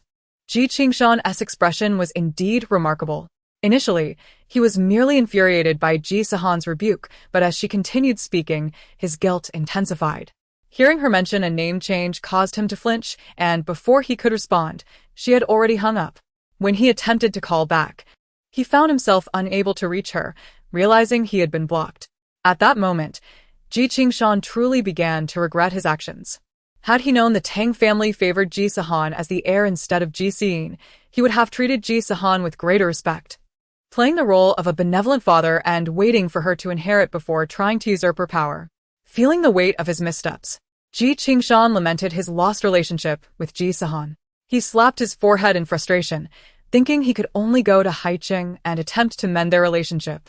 As he contemplated how to reconcile, Ji Qingshan received a call from Wen Yuha. On the other end, Wen Yuha was in a state of panic. "Darling, is Siyu hospitalized?" Ji Qingshan was taken aback. "How did she know? How did you find out about Siyu's hospitalization?" he asked. Wen Yuha hesitated before admitting, "I've been monitoring Siyu's social media. Her classmates mentioned it in their group chat." She then began to sob. "Darling, are you going to Haicheng to see Siyu? Please take me with you." "That's absurd," Ji Qingshan dismissed. "What would that look like? Do you not realize the Tang family is keeping a close watch on me? We nearly got caught by Tang Yuha last time. What if we slip up again?" When Yuha understood the gravity of the situation but couldn't bear the thought of her daughter lying weakly in a hospital bed, alone in an unfamiliar place. "I know. But darling, she is our daughter. She has always been frail, and now she is in a hospital far from home. I just can't. Her voice, carefully crafted to evoke sympathy, was so pitiful that it made Ji Sihan feel compelled to comfort her. With a touch more patience, he soothed her. Siyu won't be in Haicheng for long. Once her condition improves, I will transfer her to Xinnan, and then you can care for her. When Yuha sniffled, knowing she should concede, but her heart ached for Ji Siyu. Though they were both her children, Ji Sihan had been raised alongside Tang Yu and Ji Sihan. While Ji Siyu had been nurtured by her since childhood, she was incredibly protective of Ji Siyu, fearing that any moment apart could be detrimental. Darling, she said softly, what if I pretend to be a nurse you hired to care for Siyu? I could disguise myself and wear a mask, ensuring no one recognizes me. Ji hesitated. Her final suggestion struck a chord. He assented. All right, just make sure to disguise yourself well, and do not let anyone discover your identity. As Ji Sihan and when Yuha boarded the flight to Haicheng, Ji Sihan received a text from Tang Chenfeng. Uncle, the snake and scorpion have entered the sea. Upon reading the message, Ji Sihan raised an eyebrow. Uncle works swiftly. I hope all goes smoothly and that my brother can successfully rescue him. Ji Yanchuan halted his steps, suddenly filled with a sense of regret. His influence in Shunnan paled in comparison to that in Haicheng. Though he had previously instructed his subordinates to assist in locating Ji Sihan's brother, the multitude of tasks had caused him to forget this matter. It was imperative that he swiftly cultivate his own power in Shunnan to render more assistance to her. Lost in contemplation, he momentarily forgot he was walking. Why have you stopped? Ji Sihan inquired curiously, nearly colliding with his back. It's nothing, Ji Yanchuan replied, resuming his pace. I wonder if you will find our company's working meals to your liking. I'm not picky, Ji Sihan responded. The two ascended the elevator to the staff cafeteria, where several employees were already dining. Upon seeing Ji Yanchuan accompanied by a young lady, the onlookers exchanged curious glances, yet none approached to greet them, quickly returning to their meals. As Ji Sihan passed a group of female employees, she caught snippets of their whispered gossip, prompting an amused smile. It seems that regardless of the size of the company, the cafeteria serves as a hub for gossip. Ji Yanchuan glanced at the group of female staff, raising an eyebrow. Selecting their preferred dishes, they sat at the same table, engaging in a discussion about the potential development of handheld gaming devices. As they ate, Ji Sihan began to feel an odd sensation. Pausing her chopsticks, she searched for the source of her discomfort. What's wrong? Ji Yanchuan asked, noticing her unusual expression. Is the food not to your taste? No. She shook her head. I feel like I've forgotten something important. In response, Ji Yanchuan also sensed a vague sense of forgetfulness. They both paused, deep in thought. Suddenly, a light of realization sparked. Oh my! Ji Sihan exclaimed. At the same moment, Ji Yanchuan looked up and their eyes met, revealing mutual alarm. Su Mingxi! They exclaimed in unison. While they were enjoying their meal, Su Mingxi was still at the summer studio, likely going hungry. Ji Sihan hurriedly called Su Mingxi, feeling guilty as she invited her down for lunch. Su Mingxi's reaction was a scoff. By the time you remember me, I'd have starved. Don't worry, I've already eaten. Directorly packed me a meal from the cafeteria.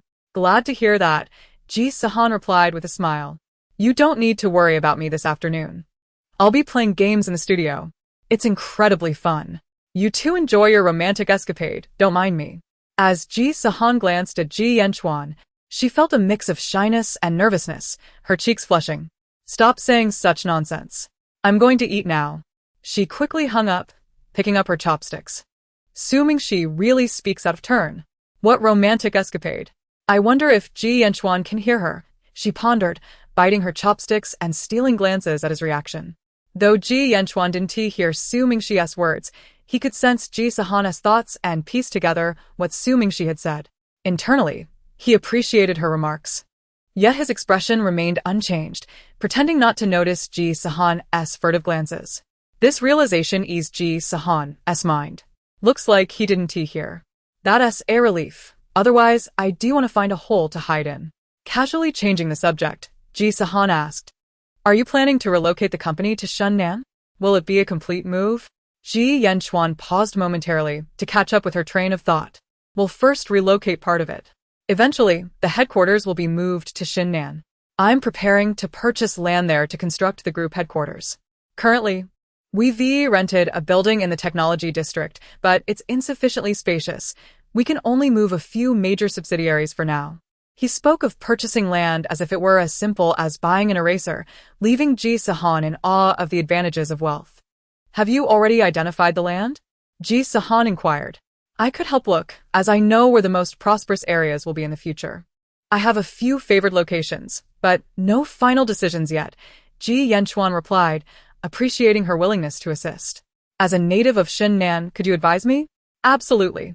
Ji Sihan replied eagerly, filled with confidence. I promise to help you find the best spot. Ji Yanchuan smiled as he observed her reflection in the elevator. We've arrived. The elevator doors opened, and Ji Yanchuan led the way, saying, This is my office. Following him, Ji Sihan felt a deep sense of her own ignorance. Ji Yanchuan's office was over 100 square meters, situated on the 12th floor of the building. The desk was positioned against the wall, facing a large glass window that offered a clear view of the scenery outside.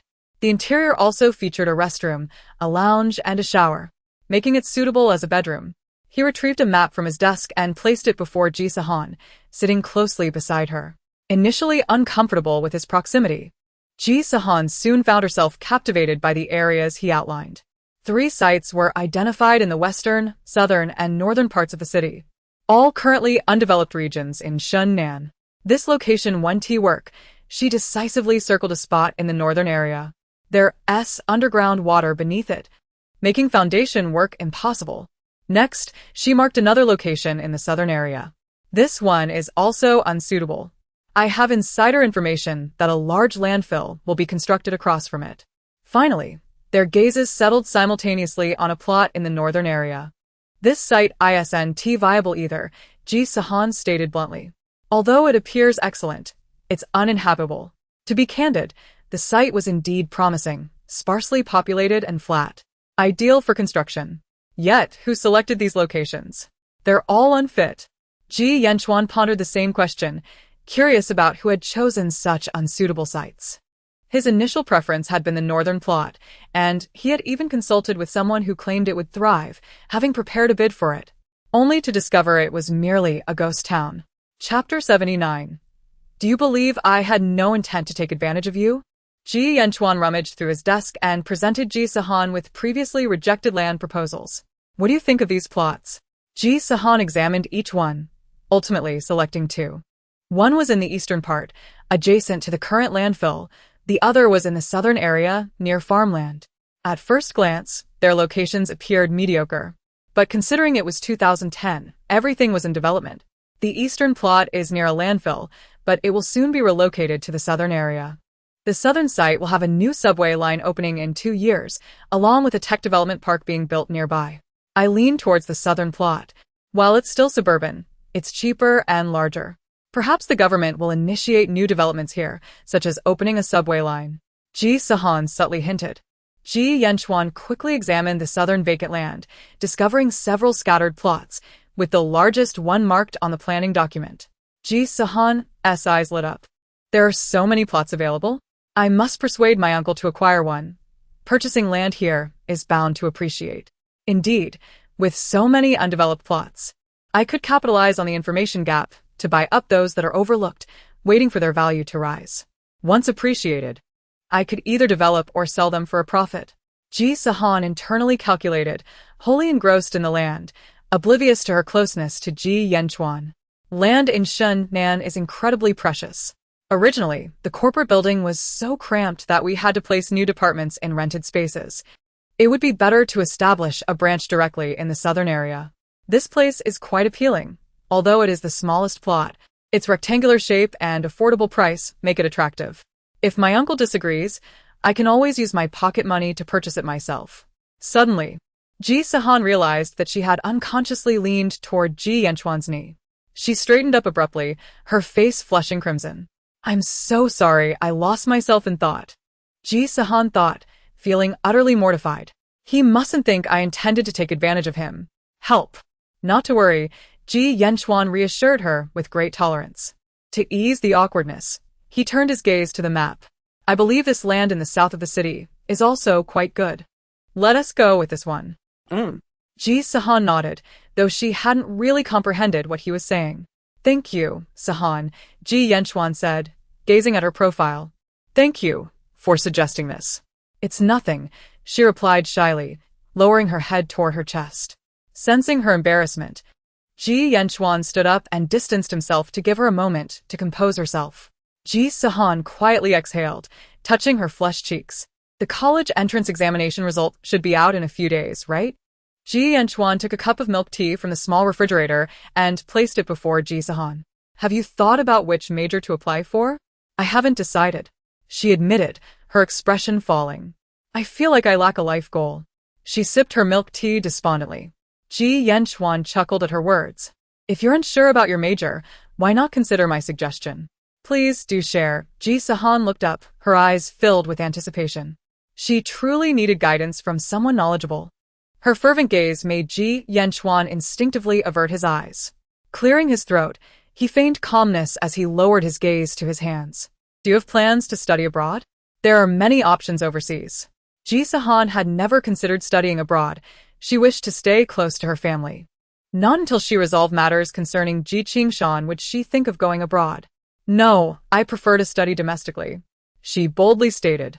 I should have no problem getting into Beida or Qingda, but I'm still uncertain about which major to choose. Beida excels in liberal arts and medicine, while Qingda boasts excellent science and business programs, making the choice quite challenging. Fortunately, her words went unheard by others. Otherwise, she would surely be labeled as pretentious. Yang Hun, who had been considered a genius since childhood, understood her dilemma well. However, unlike Ji Sihan, he had long established his goals. You are now the heir of the Tang family, destined to inherit its legacy. I suggest you pursue business studies. Both finance and management are reputable majors at Qingda. Ji Yanchuan analyzed. In truth, Ji Sihan felt she would likely choose one of those two majors, yet a lingering sense of regret haunted her. Ji Yanchuan is right, but my choice of major isn't driven by passion. It's merely a step toward inheriting the family business, which feels rather unsatisfying. Upon hearing her disappointment, Ji Yanchuan quickly shifted the conversation. Moreover, if time permits, you could opt for two majors. Ji Sihan's eyes brightened as if she had just discovered a new possibility. I could take 3 courses: finance, management, and even a violin class. Ji Yanchuan mimicked playing the violin and joked. Isn't it obvious that I don't have a crooked neck? Ji Sihan's eyes twinkled with delight. I had no idea you could play the violin. No wonder he always seems so graceful. He must have looked quite dashing in a tailcoat. Perhaps, if you have time someday, would you like to attend my violin performance? Ji Yanchuan extended the invitation, his eyes brimming with anticipation. Ji Sihan, unable to meet his gaze, nodded in agreement. Of course, I would love to. Then it's settled. Ji Yanchuan replied, pleased to have another reason to spend time with Ji Sihan. His words inspired her to broaden her perspective. She could indeed pursue 2 majors, alleviating her indecision. Yet soon, Ji Sihan felt disheartened again. Despite this new possibility, she still had not found a field she was passionate about. Moreover, she had only been accepted into Qingda due to cheating. If she were to fail any courses, if you encounter a major you love during your university years, you can always choose a second one later. Ji Yanchuan suddenly remembered. Also, you don't necessarily have to choose 2 majors. There are many intriguing clubs at university. You might consider joining one that interests you. This suggestion resonated with her. Speaking of which, I never truly enjoyed my university life in my past life. I was too focused on maintaining family relationships. This time, I cannot let my life pass by aimlessly. I want to engage in more campus activities and genuinely experience the atmosphere of university life. Chapter 80. Just seeking more connections. The moment Ji Sihan thought of her past life, her mood plummeted. To mask her emotions, she took a sip of milk tea and stared blankly at it. By the way, Ji Yanchuan seems to genuinely enjoy milk tea. He even has some in his office. However, drinking milk tea every day isn't healthy. It can raise blood sugar levels. Should I remind him to cut back? Ji Yanchuan interjected. Actually, I don't drink milk tea every day. He wished to avoid leaving such an impression on Ji Sihan. He only bought it for her since he knew she liked it. I understand. Ji Sihan nodded appreciatively. I do indeed love milk tea.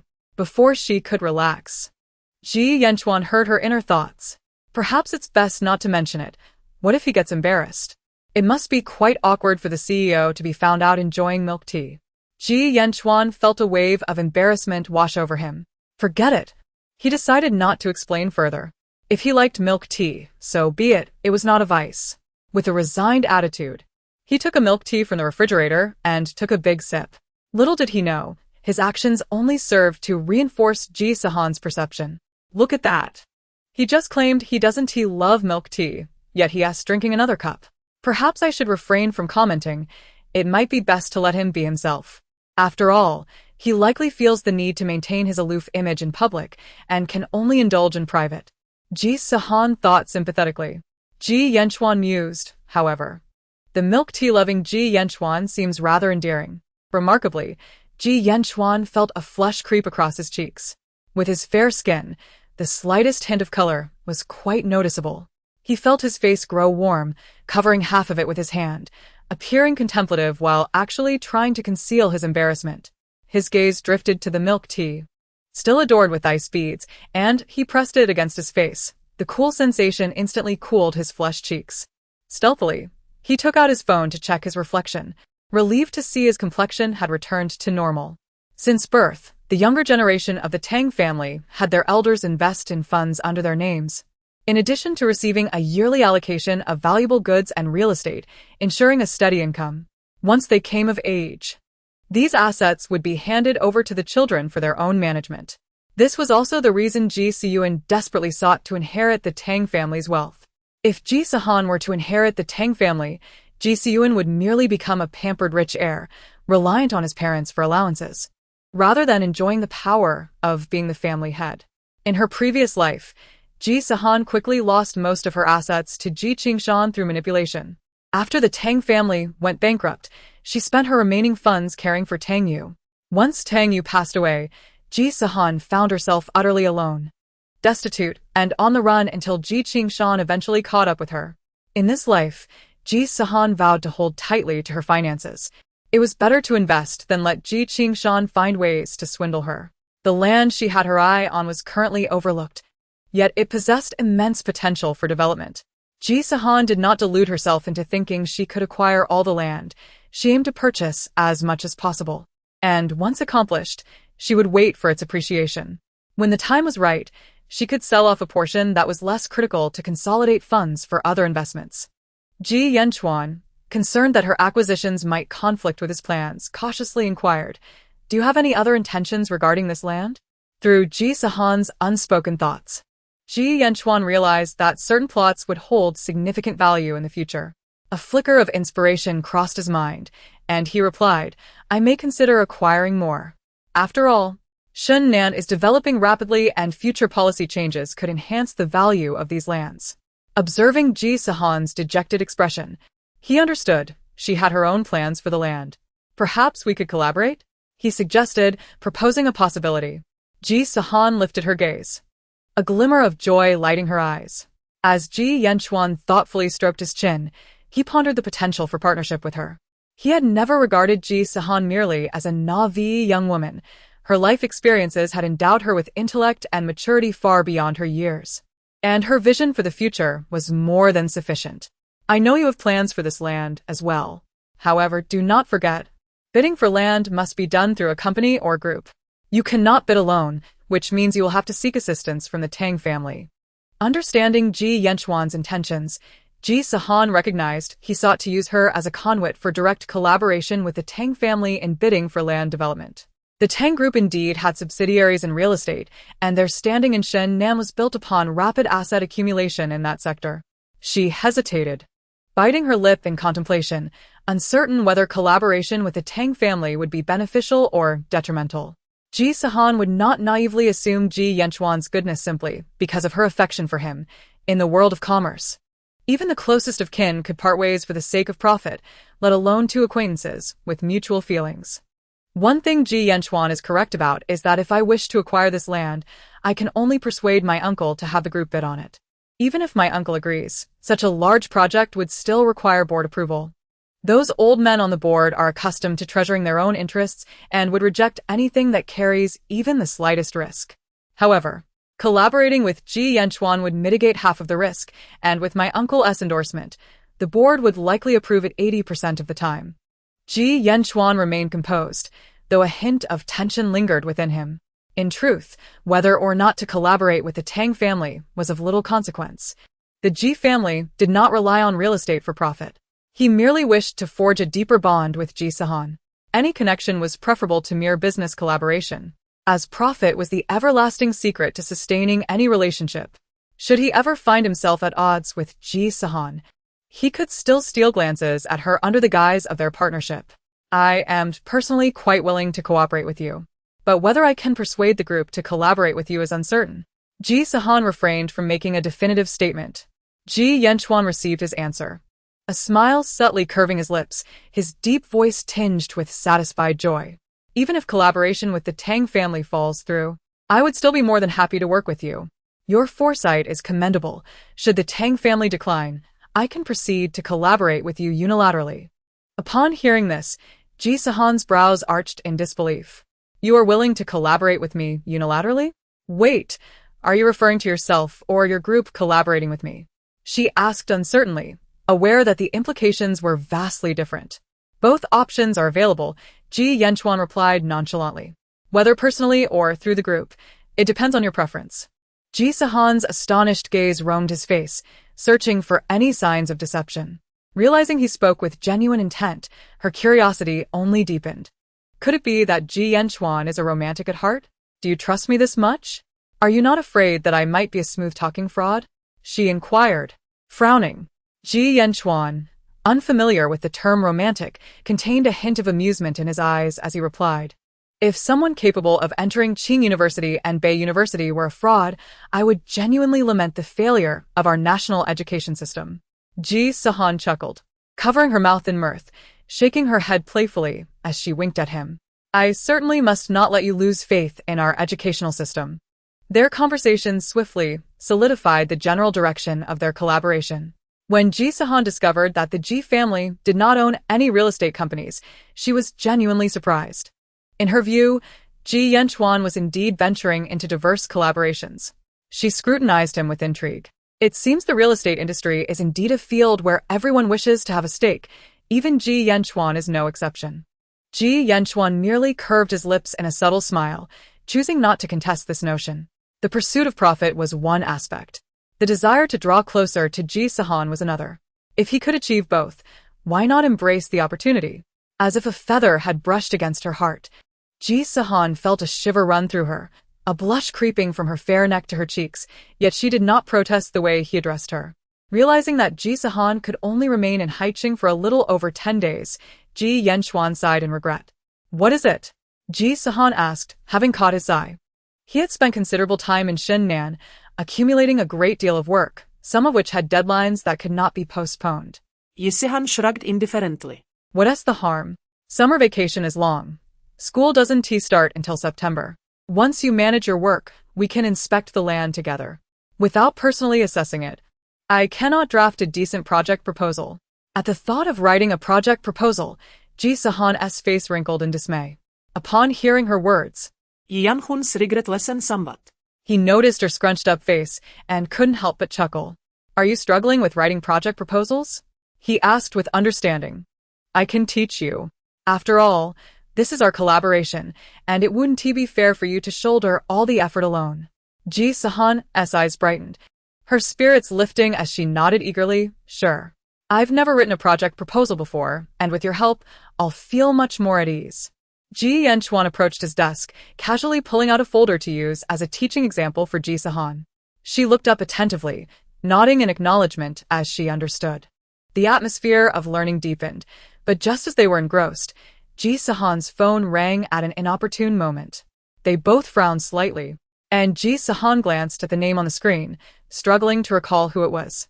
Ji Yanchuan inadvertently caught sight of the caller ID, and a cold gleam flickered in his eyes, his lips curling downward slightly. Shui Qingsheng, Ji Sihan murmured, feeling a sense of familiarity with the name. This name sounds so familiar. I should know this person. Who could it be? Ugh, it feels like the name is on the tip of my tongue, but I just can't recall. Aren't you going to answer? Ji Yanchuan asked, his tone laced with displeasure as he noted Ji Sihan's fixation on the name. Unaware of Ji Yanchuan's strange reaction, she continued to ponder who it could be. Suddenly, a light bulb went off in her mind. I remember now. Xue Qingsheng. ISNT that my fiancé? With everything going on, I completely forgot about him. Recalling the difficulties Xue Qingsheng had caused her in her previous life. A cold smile crept onto Ji Sihan's lips as she answered the call with a hint of disdain.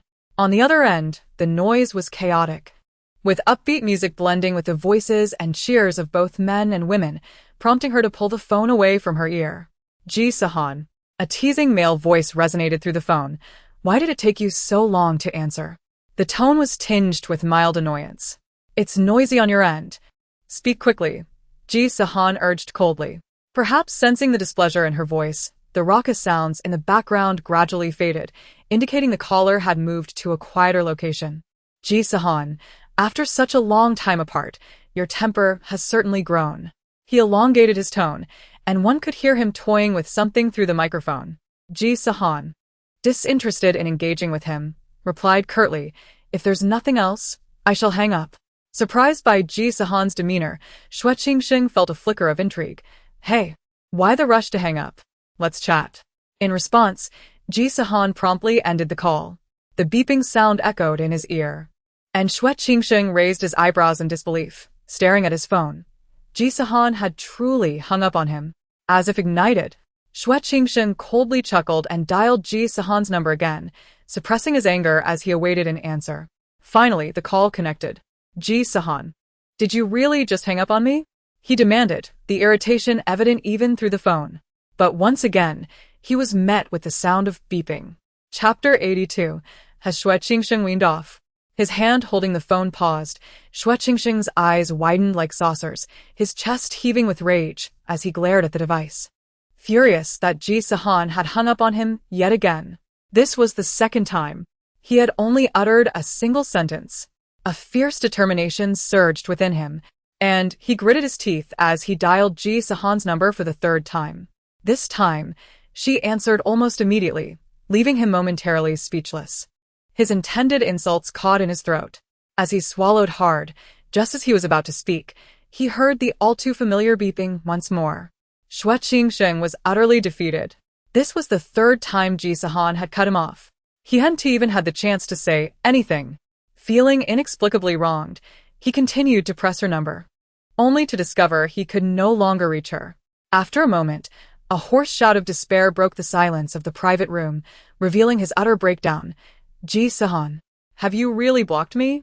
Meanwhile, Ji Sihan clicked her tongue and decisively added Xue Qingsheng to her blacklist. Please continue, Ji Yanchuan, she instructed. How should this proposal be structured? Observing Ji Sihan's impatience and disdain toward Xue Qingsheng, Ji Yanchuan lowered his eyes to conceal his amusement, suppressing a smile as he continued his explanation.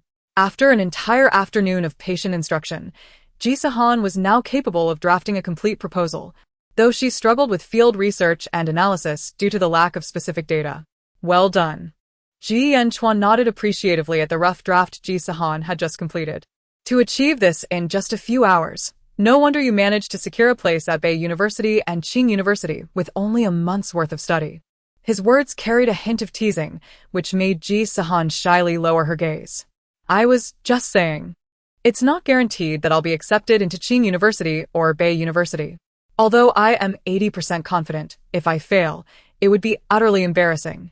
Ji Yanchuan, confident in Ji Sihan's abilities, smiled and pointed out some immature aspects of her proposal. Ji Sihan promptly set aside her other thoughts to revise it. As time passed, the sun began to set, casting hues of yellow and purple across the sky, painting it like a canvas splattered with oil paints. The dim light filtered through the floor-to-ceiling windows, casting shadows on the two closely seated figures on the pristine tiled floor. Their shadows were intertwined, imparting an indescribable intimacy, as if the shadows themselves were more honest than the individuals. After an afternoon of study, Ji Sihan felt a slight headache forming and closed her eyes, wearily rubbing her temples. Noticing her fatigue, Ji Yanchuan compassionately put away his papers and pens. Let us call it a day. You've grasped the material quite well. Ji Sihan glanced at her watch, surprised to see it was already past 5 o'clock. Realizing that time had flown by, she had been studying for 3 hours without noticing. Her lunch had long since digested, and a pang of hunger surfaced. Sensing her subtle gesture of rubbing her stomach, Ji Yanchuan kindly suggested, "Shall we have dinner together? At the same restaurant as yesterday. I've made a reservation." Ji Sihan, of course, would not refuse. Just as she was about to agree, her phone rang. It was a call from Tang Chenfeng. "Has my uncle moved quickly? Could he have found my brother?" Her eyes lit up, and after greeting Ji Yanchuan, she stepped into a quiet spot to eagerly answer the phone. "Hello, uncle, have you found him?" Tang Chenfeng paused, taken aback by her excitement. "Not yet," he sighed. "But we have some leads, and believe we will find him soon." Oh. Ji Sihan felt a tinge of disappointment. "So they haven't found him yet. But leads are still good." "Uncle, is there something else?" she inquired, her spirits lifting. "There is something," Tang Chenfeng said, recalling the headache it caused him. "Did you block Xue Qingxing's number?" Upon hearing this, Ji Sihan frowned. It was merely blocking a number. Did it warrant a phone call from her uncle? Suddenly, she asked in disbelief, "No way. Did Xue Qingxing complain to my parents just because I blocked him? Has he really not matured?" When Tang Chenfeng received Xue Qingxing's complaint call, he too found it hard to believe that a 20-year-old could behave in such a manner. Yet Xue Qingxing had done just that. Exhaustion and helplessness permeated his voice. "Have you two had a falling out?" "No, no falling out," Ji Sihan replied, her expression difficult to read. "I was discussing a collaboration here, and Xue Qingxing kept calling me one after another. When I asked him what he wanted, he remained silent, so I blocked him." Tang Chenfeng noted the words "discussing a collaboration," raising an eyebrow. "Discussing a collaboration? I thought you were going out for fun? How did it turn into a business discussion?" A sense of caution arose within him. Ji Sihan was still too naive, and with the weight of the Tang family heirloom upon her, he worried she might be deceived. "I understand, uncle," Ji Sihan assured him. Hearing his niece's compliant tone, Tang Chenfeng's voice softened. "Please unblock Xue Qingxing. After all, we still have business dealings with the Xue family. It wouldn't be wise to escalate tensions." Ji Sihan pouted. "Fine, I'll unblock him right away." After hanging up, her expression turned cold as she gritted her teeth and removed Xue Qingxing from her blacklist. Almost immediately, as if he had been waiting for this moment, Xue Qingxing called again. Ji Sihan narrowed her eyes, a cold glint flashing within them as she stared at his name for a long moment before finally answering the call. "Ji Sihan," Xue Qingxing slurred. "Do you dare to block me again?" His voice was muffled by the loud background music, yet she could still discern the smugness lacing his tone. Through the phone, Xue Qingxing could sense her sarcasm, and the unjust anger and grievance he felt surged within him like flames fueled by oil. His eyes reddened with fury, and he lost his rationality. Gripping the phone tightly, emboldened by alcohol, he spoke without thinking. "Ji Sihan, what are you so proud of? You're nothing but a mistaken heiress, thinking you're still the young lady of the Ji family, expecting everyone to revolve around you. I called you out of courtesy. Don't take it for granted." Having vented his frustrations, Xue Qingxing felt a rush of exhilaration. He exhaled deeply, his voice dripping with mockery and disdain. "You have 20 minutes to arrive at the Night Lullaby Bar, box number 8. If you don't come, don't blame me for breaking off our engagement." The last sentence carried a heavy threat. In response, Ji Sihan scoffed, her clear voice tinged with frost. "Xue Qingxing, I genuinely question whether there's anything of substance in that head of yours. I have never had an engagement with you. What is there to cancel? Moreover, while I may not belong to the Ji family anymore, I am now the heir of the Tang family." She paused, her words laced with endless mockery. "Who do you think is unworthy of whom in terms of status, you or me?" Chapter 83. I was wrong. Ji Sihan. Since the revelation of Ji Sihan being the wrongly swapped heiress, the engagement between Xue Qingxing and Ji Sihan has frequently resurfaced in conversation. Although their engagement was merely verbal and no marriage certificate was exchanged, Xue Qingxing has always believed that he would ultimately marry Ji Sihan.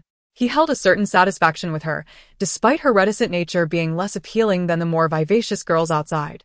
Her exquisite beauty and graceful demeanor nonetheless afforded him a sense of pride. The Xue family has consistently cautioned him that while it is permissible to socialize with other girls, he must not create any scandals. Unless he could secure a girl of superior lineage to the Tang family, he must avoid inciting dissatisfaction from either the Tang or Ji families. Unexpectedly, during discussions regarding the marriage arrangement with the Tang family, Ji Sihan was suddenly exposed as the false heiress. This left the Xue family in a state of disarray. Upon investigating the true heiress, Ji Sihan, they discovered her frail health, indicating that she was unlikely to live a long life. If they were to marry, and she were to pass away prematurely, it would lead to an irreparable rift between the Xue and Tang families. Conversely, the false heiress, Ji Sihan, was healthy and had grown up in the Tang family, exuding an extraordinary presence. Thus, they resolved to proceed with the engagement between Xue Qingsheng and Ji Sihan, despite the circumstances. However, Xue Qingsheng was opposed to this. He had never been particularly fond of Ji Sihan and now perceived her as merely a commoner who had fortuitously been raised by the Tang family, enjoying 18 years of opulence. He staunchly refused to be engaged to a commoner. Yet, his opinions held little weight. After being sternly reprimanded by his elders, he, feeling dejected, accepted an invitation from friends to unwind in Haiqing. Upon his arrival, he was taken to a bar, and after several rounds of drinks, he learned that Ji Sihan was also in Haiqing. Fueled by liquor, he decided to call her, intending to vent his frustrations. Xue Qingsheng thought that Ji Sihan, knowing she was not a member of the Ji family, would undoubtedly be flustered, and even if he scolded her, she would have to endure it in silence. To his astonishment, after several attempts to reach her, Ji Sihan blocked him. This stirred a hornet's nest. Already irate, and with the influence of alcohol and the encouragement of those around him, he called Tang Chenfeng to complain. When he tried to call Ji Sihan again, he was able to get through. In his drunken state, he unleashed his pent-up disdain and contempt for Ji Sihan, only to find her unfazed, coldly asserting her identity as the heir of the Tang family. At the banquet where Ji Qingshan formally announced Ji Sihan's status, he did not invite the Xue family to avoid any leaks that might alert them. Thus, the revelation made by Tang Yinsong that Ji Sihan was the heir of the Tang family only circulated later. This was as absurd as an ancient emperor choosing a beggar to become the crown prince. Consequently, he found it utterly unbelievable. Hearing Ji Sihan declare this, Xue Qingsheng found her amusing, bursting into laughter, questioning whether he was intoxicated or if she was delirious. "You are the heir of the Tang family? Then I must be the leader of the nation." The more he spoke, the more ludicrous it seemed, until tears of laughter began to form in his eyes. Holding his phone, he did not hang up but turned to a friend beside him, slurring, "Old Wang, I'm on the phone with Ji Sihan. Do you know what she just told me?" Old Wang, a fair-skinned boy with glasses, who had been flirting with a beautiful girl, responded lazily. "What did she say?" He imitated Ji Sihan's voice. "I am the heir of the Tang family. You are not worthy of me, ha ha ha." Xue Qingsheng's boisterous laughter traveled through the phone to Ji Sihan's ears, who curled her lips into a cold smile, her gaze icy and resolute, yet she remained silent. After his laughter subsided, he expected Old Wang to join in, but upon looking up, he found Old Wang staring at him with a strange expression. The girl in his arms pushed away. A sense of foreboding gripped him as he straightened up and hesitantly asked, "Old Wang, why are you looking at me like that?" Old Wang adjusted his glasses. "You don't know?" The ominous feeling intensified, and Xue Qingsheng's voice trembled. "I don't know what?" Ji Sihan is indeed the heir of the Tang family. The old master of the Tang family personally announced it, and the documents have reportedly been signed. Old Wang glanced at Xue Qingsheng's ashen face, astonished. "No way, you really didn't know?" His words struck Xue Qingsheng like a bucket of cold water, extinguishing all his drunkenness and fury, awakening him to reality. He could clearly hear Ji Sihan's light laughter through the phone, sending a chill up his spine, causing him to involuntarily shiver. "Xue Qingsheng," Ji Sihan articulated slowly into the phone. "Am I impressive? Am I the false heiress? You think calling me is a favor? I won't accept your disdain? You think you can cancel the engagement just because I don't seek you out?" She recounted his earlier words, her tone calm yet laced with a hint of amusement, but Xue Qingsheng could not mistake Ji Sihan's demeanor for genuine laughter. He wanted to apologize, yet the words caught in his throat. He wished to explain that he was drunk and speaking nonsense, but feared she would not believe him. "Ji Sihan, Please let me explain, he stammered. Despite the air conditioning in the private room being quite cool, sweat began to bead on his forehead. Ji Sihan interrupted. There's no need for you to explain. I have recorded what you just said. Since you look down on me, the heir of the Tang family, we will not form an alliance with the Shui family. You can explain it to your elders. She had recorded it. The thought of his earlier disparaging remarks made him break into a cold sweat. If his father and grandfather were to hear those words, he would certainly face severe reprimand. Moreover, Ji Sihan's outright rejection of the engagement on behalf of the Tang family due to his words was unfathomable. He could not even imagine the reaction of his family upon learning of this incident, even though he had never been involved in the family business. He knew that obstructing the cooperation with the Tang family would lead to dire consequences for him. Ji Sihan, I'm sorry. At that moment, Xue Qingsheng disregarded old Wang's gaze and turned to her, lowering his voice in a plea. I was wrong. I was drunk and spoke foolishly. I didn't mean it. We grew up together. You know what kind of person I am. I truly regret it. I want to drink again. Please consider my previous words as mere nonsense. Don't let my family know, all right? His tone was earnest, and in desperation, he even knelt, pleading with her not to inform his family. Chapter 84. Uncle is truly considerate now you realize you cannot seek your family as support?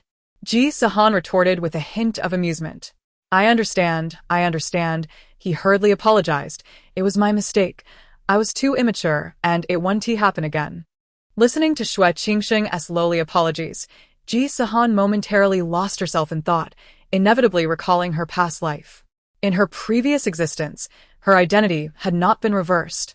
Everyone believed she was the one who was wrongly swapped.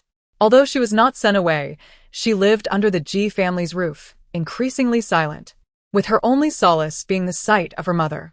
Initially, the Xue family intended to continue their engagement with her. As Ji Siu appeared to be on the brink of death, it would render the engagement meaningless if she could not hold on until the wedding. Once the marriage was fulfilled, the Xue family would not desire a daughter-in-law with a short lifespan. Under Ji Siu's machinations, Xue Qingsheng would often stand by Ji Siu's side, mercilessly mocking Ji Sihan and targeting her multiple times. The facade of righteousness he displayed still makes Ji Sihan feel nauseated, as his apologies echoed in her ears. She lowered her eyelids to conceal the hatred and disgust within her, casually remarking, if apologies were effective, what use would the police be? Xue Qingsheng instantly fell silent. He had been patiently apologizing, but Ji Sihan's words made him feel utterly deceived, and the suppressed anger within him became uncontrollable.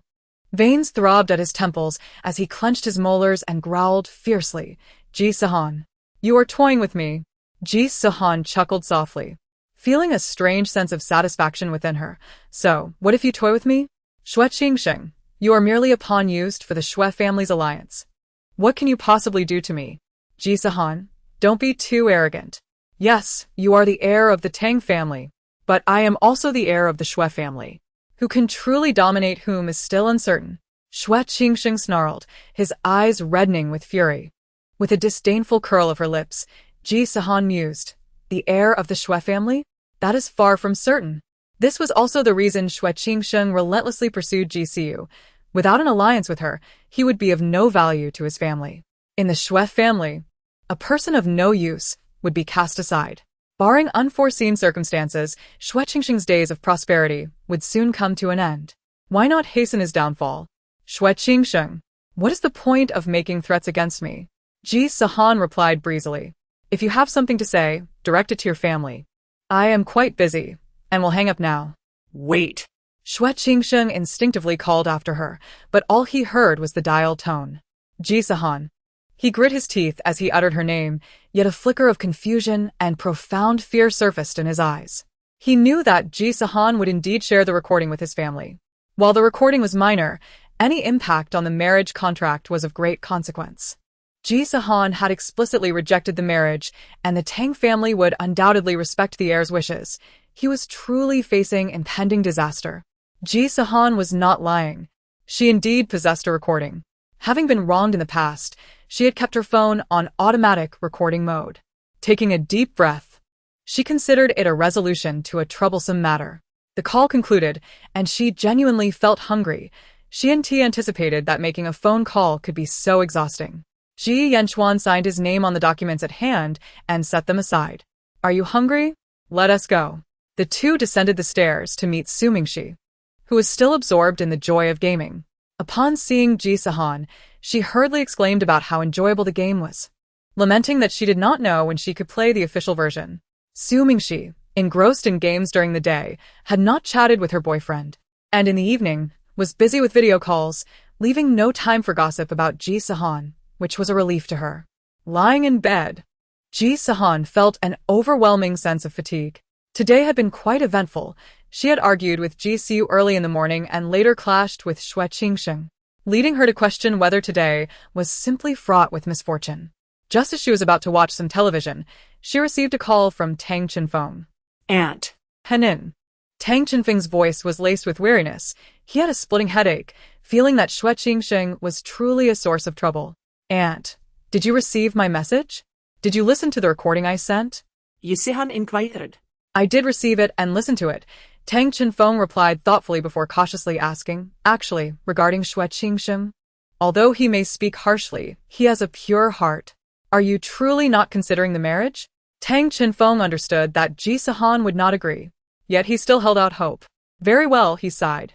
Sensing the regret in Tang Chenfeng's tone, Ji Sihan hesitated before asking, Aunt, if there is no marriage contract, will it affect the cooperation with the Xue family? Tang Chenfeng replied with a hint of amusement. What matters more, a marriage contract or your happiness in the latter part of your life? Although her uncle said this, Ji Sihan did not wish for family business to be affected. Biting her lip, she stated, if it truly has a significant impact, then an engagement would suffice. After all, an engagement is merely a means to ensure smooth cooperation. Once we have established a deep partnership with the Xue family, the marriage contract will become inconsequential. We can find a way to dissolve it later. Absolutely not. This time, it was Tang Chenfeng who rejected the notion, his tone dripping with disdain. Let us forget it. If I were to have such a nephew-in-law, I fear he would hollow out the Tang family from within. After hanging up, Tang Chenfeng glanced at the time. It was still not yet 8:30. The employees of the group had long since left, with only a few lights still aglow. The Tang Group, located at the intersection of the second and third rings of deep southern city, possessed a 23-story building, a testament to its substantial financial strength. However, as the group expanded, with subsidiaries and departments multiplying, the main building became increasingly congested, leading to thoughts of relocating several subsidiaries to other areas. Numerous proposals had been drafted, yet none produced a viable solution. Tang Chenfeng signed the last document, marking the end of the day's work.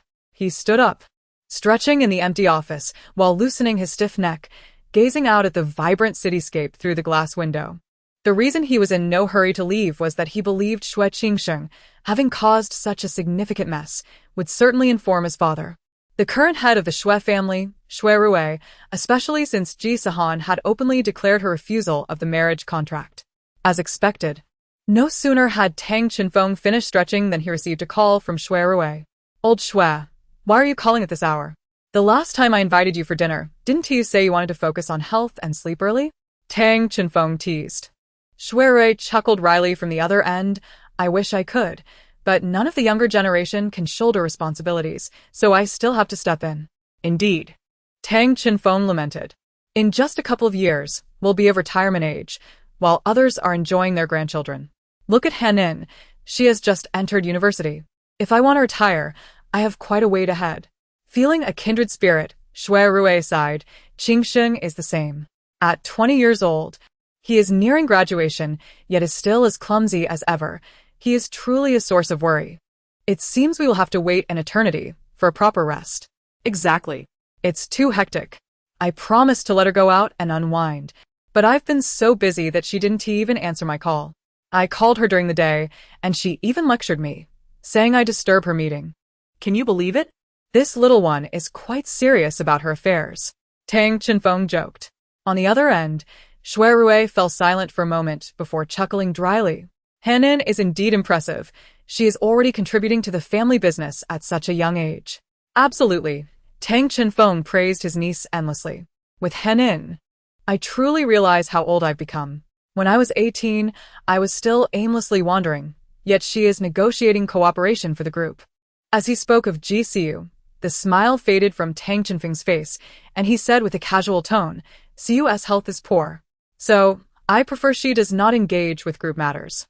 As for the banquet, we can hold it together with Hanin as coming-of-age ceremony and graduation celebration once her results are out. Shui Rui paused, quickly responding, that's a good idea. Hanin is capable, and with C and S support, it's reassuring to have the siblings working together. By the way, how about assigning the port project to Si Yan and Qingsheng? These two boys should also get some training, Shui Rui suggested. Si Yan is a no-go. Tang Chenfeng refused. He will not be involved in group matters. Let me ask Hanin first. If she is interested, I will let her participate. Upon hearing this, Shui Rui was astounded. Tang Chenfeng's words implied that the Tang family would indeed nurture only Ji Sihan. Ji Sihan was out of the question due to her poor health. Yet, the Tang family was even willing to overlook Ji Sihan. Initially, he had doubted that the Tang family would treat a girl with no blood relation as an heir. But Tang Chenfeng had nearly confirmed Ji Sihan's status as heir with his own words, compelling Shui Rui to accept this reality. Reflecting on Shui Qingsheng's earlier call, where he complained about Ji Sihan humiliating him and refusing to acknowledge the marriage between the Tang and Shui families, Shui Rui found himself largely unconcerned. Ji Sihan is not an option, then let it be Ji Sihan, for she is the true treasure. As for the wife who complains that she is frail and may not live long, that is a matter easily resolved. If organ failure occurs, one can simply replace the organ. If that fails, one can cling to life. Once the Tang family is bound to the Shui family, Ji Siu's death would bear no consequence. Initially, it mattered little whether the betrothed was Ji Sihan or Ji Siu. But now the stakes have changed. One is the heir of the Tang family, while the other is merely a sickly scion of the Ji family. Is there still a choice to be made? Shui Rui promptly overturned his previous plans. He must facilitate a marriage contract between his son and Ji Sihan. Old Tang. Shui Rui quickly considered his words, stating that he had come to apologize for his inept son. After such lengthy preamble, he finally arrived at the crux of the matter. Tang Chenfeng appeared to understand, yet his tone was laced with surprise. Apologizing for Qingsheng? What does that mean? He paused before continuing. I have already scolded Qingsheng. Old Tang, please speak to Hanhui. Qingsheng genuinely recognizes his mistakes, and I hope Hanhui will not remain upset. Despite knowing Shui Rui's true character, Tang Chenfeng could not help but find amusement in his evasive rhetoric. How could he suggest that Hanhui's disinterest in his son was her fault? Moreover, was Shui Rui's apology truly of such value that it warranted Hanhui's forgiveness? Oh, I see. However, I cannot make decisions on this matter, Tang Chenfeng replied, his voice devoid of warmth. Let us not interfere in the affairs of the younger generation. Chapter 86. Perhaps a matter of inheritance. Shui Rui did not expect Tang Chenfeng's response to be so dismissive, clearly indicating his disinterest. It was not that he, as an elder, wished to meddle. Rather, he feared that a conflict between the two would jeopardize the marriage contract. Shui Rui tentatively remarked, when Qingsheng mentioned Hanhui's rejection of the marriage, my heart truly sank. Indeed, the topic of the engagement had been broached. Tang Chenfeng now had no desire to forge a marriage alliance with the Shui family. From the eldest to the youngest, none in the Shui family were of commendable character. He chuckled lightly. It was all in jest. Do not take it to heart. Is it not said that children and grandchildren will have their own fortunes? Let them figure it out for themselves. We, as elders, will support them. What is there to fear? His words were vague. And while Shui Rui wished to inquire whether the engagement was still valid, he found himself at a loss for words. With a long sigh, Shui Rui felt fatigued. Indeed, the world of youth is best left untouched by us. Yet, on the other hand, Shui Rui remained unconvinced. The more he thought about it, the more he sensed that Tang Chenfeng's words hinted at a desire to annul the engagement, stirring unease within him. In years past, the Shui and Tang families stood on equal footing, yet in recent years, the Tang family had successfully transformed while the Shui family had missed their opportunity for change. Externally, they appeared formidable, but internally, they were on a decline. In a moment of clarity, following a board meeting, It was decided to revive the previously rejected proposal to develop the Baihai port. The project was fraught with risk, but if successful, it could yield immeasurable returns, potentially surpassing the Tang family. With the group's cash flow heavily invested, they soon realized that the project was a bottomless pit. The Xue family alone could not undertake such development. Thus, they sought the Tang family as collaboration. Fearing that the Tang family would withdraw from the project, the long-standing verbal engagement between the two families was frequently referenced, aiming to bind them together. An annulment of the engagement was a minor concern. The true fear lay in the possibility that the Tang family would use the annulment as an excuse to withdraw from the project. Without a collaborative partner, the group would face bankruptcy in no time. Imagining the aftermath of such failure, Xue Rui felt as though he were on fire, unable to remain still. It was imperative to secure the engagement between Xue Qingsheng and Ji Sihan. He could not allow the group to crumble under his watch. Xue Rui hardly slept that night, and when his alarm rang, the exhaustion bore down on him like a hammer. Struggling to reach his phone on the bedside table, he squinted and found Ji Sihan's number, dialing it. Meanwhile, Ji Sihan, having enjoyed a restful night, was happily indulging in breakfast. Opposite her sat Su Mingxi, radiating the sweet scent of romance. Su Mingxi's eyes were glued to her phone, fingers flying across the screen as she smiled blissfully, clearly engaged in a conversation with her boyfriend. When the phone rang, Ji Sihan swallowed her food, glanced at the unfamiliar number, and answered. "Hello, is this Hanhui?" "This is Uncle Xue," came Xue Rui's warm and kind voice. Ji Sihan raised an eyebrow, her expression tinged with amusement. "Ah, Uncle Xue, what brings you to call me?" She was well aware of his intentions, which were undoubtedly to speak favorably of Xue Qingsheng. "Hanhui, I must admit, I feel somewhat ashamed for calling. Sigh. Qingsheng has been spoiled by me, and his words can be rather harsh. Could you perhaps forgive him for Uncle's sake? After all, you both grew up together. And he means no harm," Xue Rui explained. All right, she replied, relieved that the conversation had shifted. The mirth in Xue Rui's voice was palpable, and anyone could discern his good spirits. "You know, Uncle wishes you were my daughter." Ji Sihan was not naive enough to believe Xue Rui genuinely held such affection for her. She merely chuckled lightly in response. "Hanhui, are you currently in Haicheng? Qingsheng is also there. You are engaged, after all, so it would be good for you to spend more time together. You should meet up and have some fun. It would also help Uncle if you could temper that boy's temperament, considering you two will spend a lifetime together." Xue Rui's intentions were transparent. The volume of her phone call was slightly high, allowing Su Mingxi to overhear clearly. She paused her typing, looking at Ji Sihan with a mixture of disbelief and exasperation, her face reflecting thoughts of the absurdity of the conversation. Ji Sihan, unbothered by Xue Rui's scheming, cut to the chase. "Uncle Xue, are you under a misconception? I am not engaged to Xue Qingsheng, nor will I be spending my life with him. As for tempering his temperament, perhaps that is a task best left for you." Her blunt remarks caused Xue Rui to retract his jovial demeanor. "Hanhui, what do you mean by that?" "The engagement between our families was arranged by your grandfather and my father. Are you now intending to break the engagement?" His voice grew increasingly stern, and his breath quickened. With a scoff, Ji Sihan's expression hardened. "May I ask, Uncle Xue, you mentioned the engagement was established by my grandfather and grandfather Xue. Is there a written contract? Was there a ceremony? Is there any documentation to solidify it? If the Tang family were to decline, the Xue family would surely disavow this engagement. The reality is the opposite. The Xue family relies on the Tang family's integrity, hence your audacity in demanding we honor this engagement." Realizing that the engagement was merely verbal and lacking any substantial backing, Xue Rui faltered but pressed on. As the saying goes, a word is worth 1,000 pieces of gold. In business, integrity is paramount. Once spoken, it must be upheld. Surprised by Xue Rui's audacity as an elder to engage in childish tactics, Ji Sihan laughed lightly. "Uncle Xue, you are correct. One must indeed uphold their word. I will send you a recording. Do listen before we continue this conversation." After hanging up, Ji Sihan swiftly sent the recorded audio to Xue Rui. "I cannot believe it. That was Xue Qingsheng's father calling you?" Su Mingxi exclaimed in astonishment. Indeed, Ji Sihan tossed her phone aside, her tone laced with mockery. I once wondered why Xue Qingsheng seemed somewhat dim-witted. Now it appears it may be hereditary. Chapter 87. How can you sleep at your age?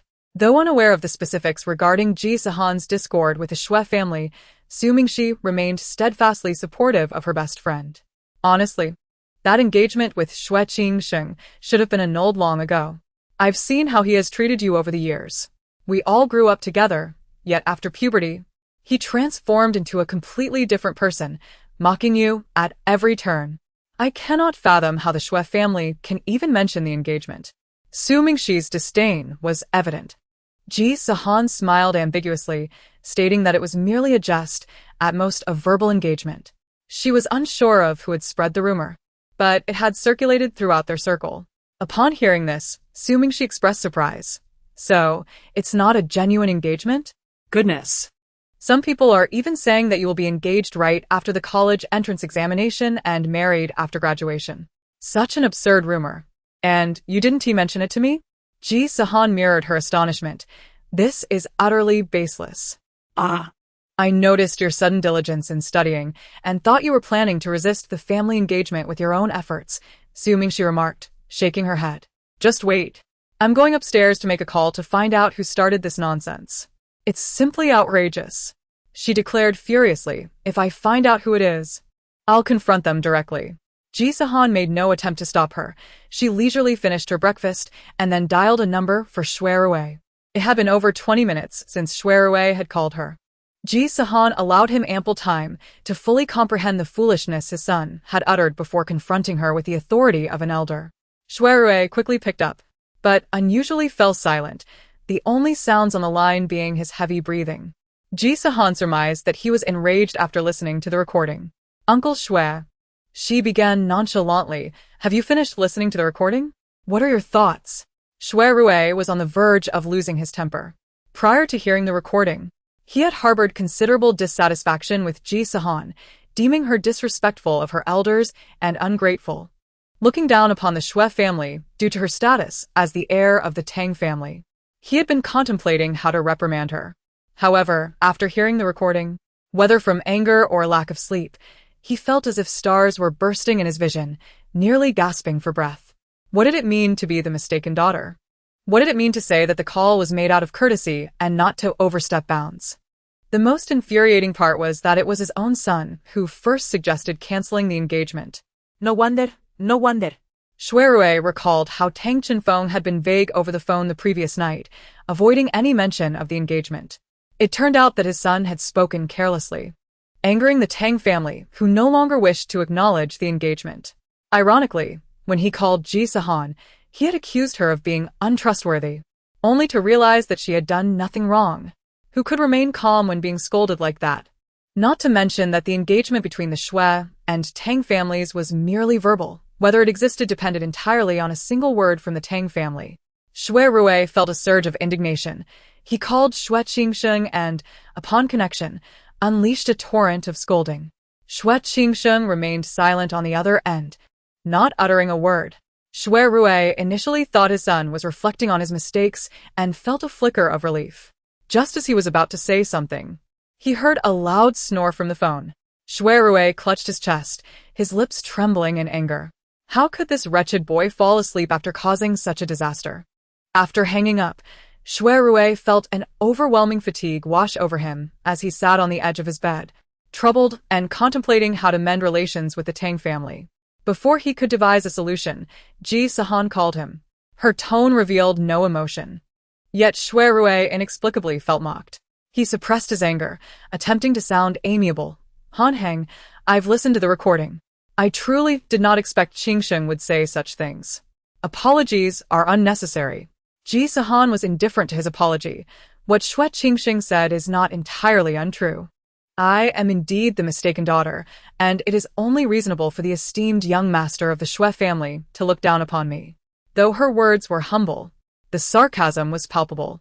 Han Heng, oh dear, Qingsheng sometimes speaks without restraint. He doesn't truly mean it, Xue Rui tried to explain. He continued, moreover, we are collaborating on a project.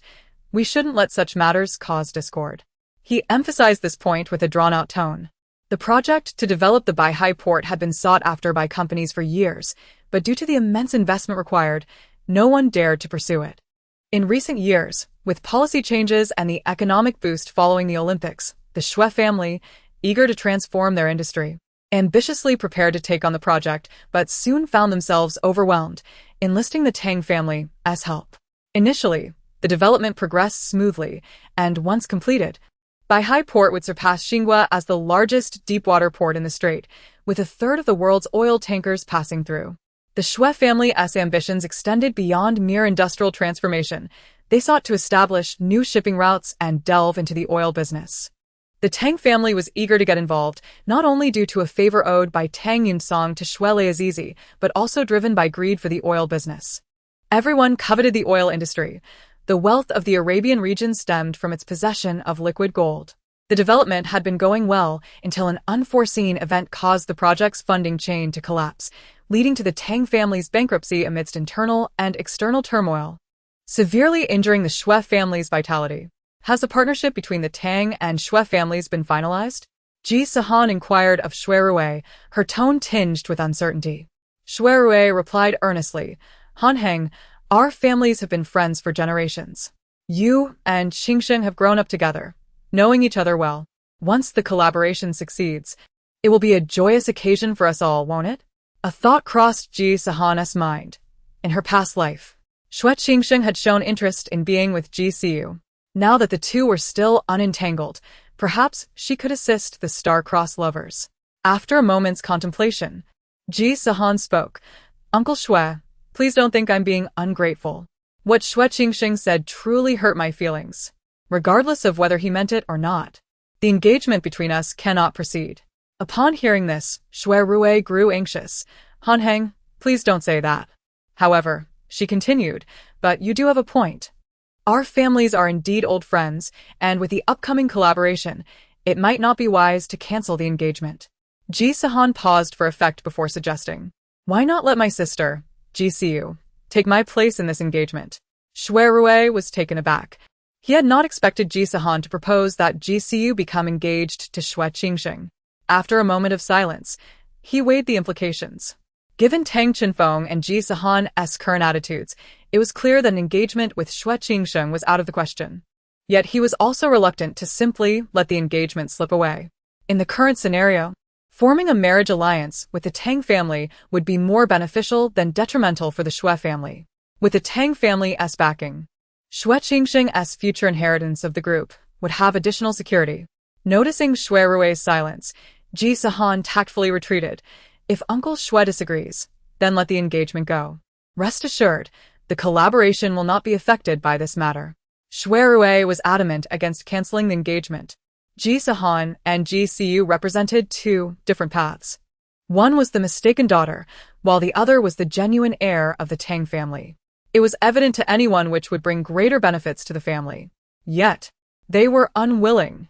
With no viable option, Xue Rui conceded, contemplating that for the sake of solidifying the partnership, it might be acceptable to switch the engagement to Ji Siu. However, he harbored concerns for Ji Siu's health, having heard she was preparing for a kidney transplant. He subtly inquired, is the kidney source secured? Ji Sihan quickly understood. Uncle Xue, rest assured. The Tang family's resources will ensure my sister lives comfortably for several more years. Moreover, her health is robust. Indeed, she was not speaking in vain. Ji Siu's frail body seemed as if it had been enchanted by some magic. It appeared delicate and tattered, yet it refused to succumb to death. Ji Sihan genuinely suspected that Ji Siu was the reincarnation of a cockroach, possessing an indomitable spirit. Though Xue Rui harbored lingering doubts upon hearing her, he could only nod in agreement. His words dripped with insincerity. Alas, it appears there is no other way. Han Heng. Your uncle has always believed that we would become one family in the future, considering you as his own daughter. Unexpectedly, Qingsheng has proven to be disappointing, lacking such fortune. On the other end of the line, Xue Rui sighed, as if genuinely reluctant to part with Ji Sihan. She found his hypocrisy utterly nauseating. Yet she was compelled to utter polite phrases. Once Xue Qingsheng marries my sister, we will indeed be one family. I believe our cooperation with the Xue family will be remarkably smooth. Haha. Well said, Hanhang. Shue hui shukla de archili. Although Ji Sihan had declined, the prospect of a marriage alliance with Ji Siu was still appealing. His earlier gloom dissipated, and Xue Rui praised her. Hanhang has indeed grown up, proving herself worthy of being the heir of the Tang family. Uncle Xue, you flatter me, Ji Sihan replied with a hint of indifference. After exchanging a few more pleasantries with Xue Rui, she promptly called her uncle. When Tang Chenfeng answered the phone, he had yet to rise, his voice still laced with sleepiness. Hanhang, what is it? Xue Qingqing's father called me, urging me not to hold a grudge against Xue Qingqing, Ji Sihan stated plainly, recounting the essence of their conversation, which instantly roused Tang Chenfeng. He sat up in bed, rubbed his face, and furrowed his brow. What else did that thick-skinned Xue Rui say? He dares to use his elder status to insist that I fulfill the marriage contract with his son? Ji Sihan coolly replied, Xue Rui is determined to forge a connection with our family, insisting that Xue Qingqing and I become engaged. Racked with deep confusion, Ji Sihan inquired, Uncle, what on earth is happening with the Xue family? They are, after all, a well-established conglomerate. Why does it seem he is so eager to align with us? Ji Sihan raised her brows, her eyes wide with astonishment. They have lost so much? I never imagined Uncle Xue was such a person. Her voice rose in pitch. Ah. At that moment, Tang Chenfeng's surprise was no less than hers, and he couldn't help but retort, don't let his current fade fool you.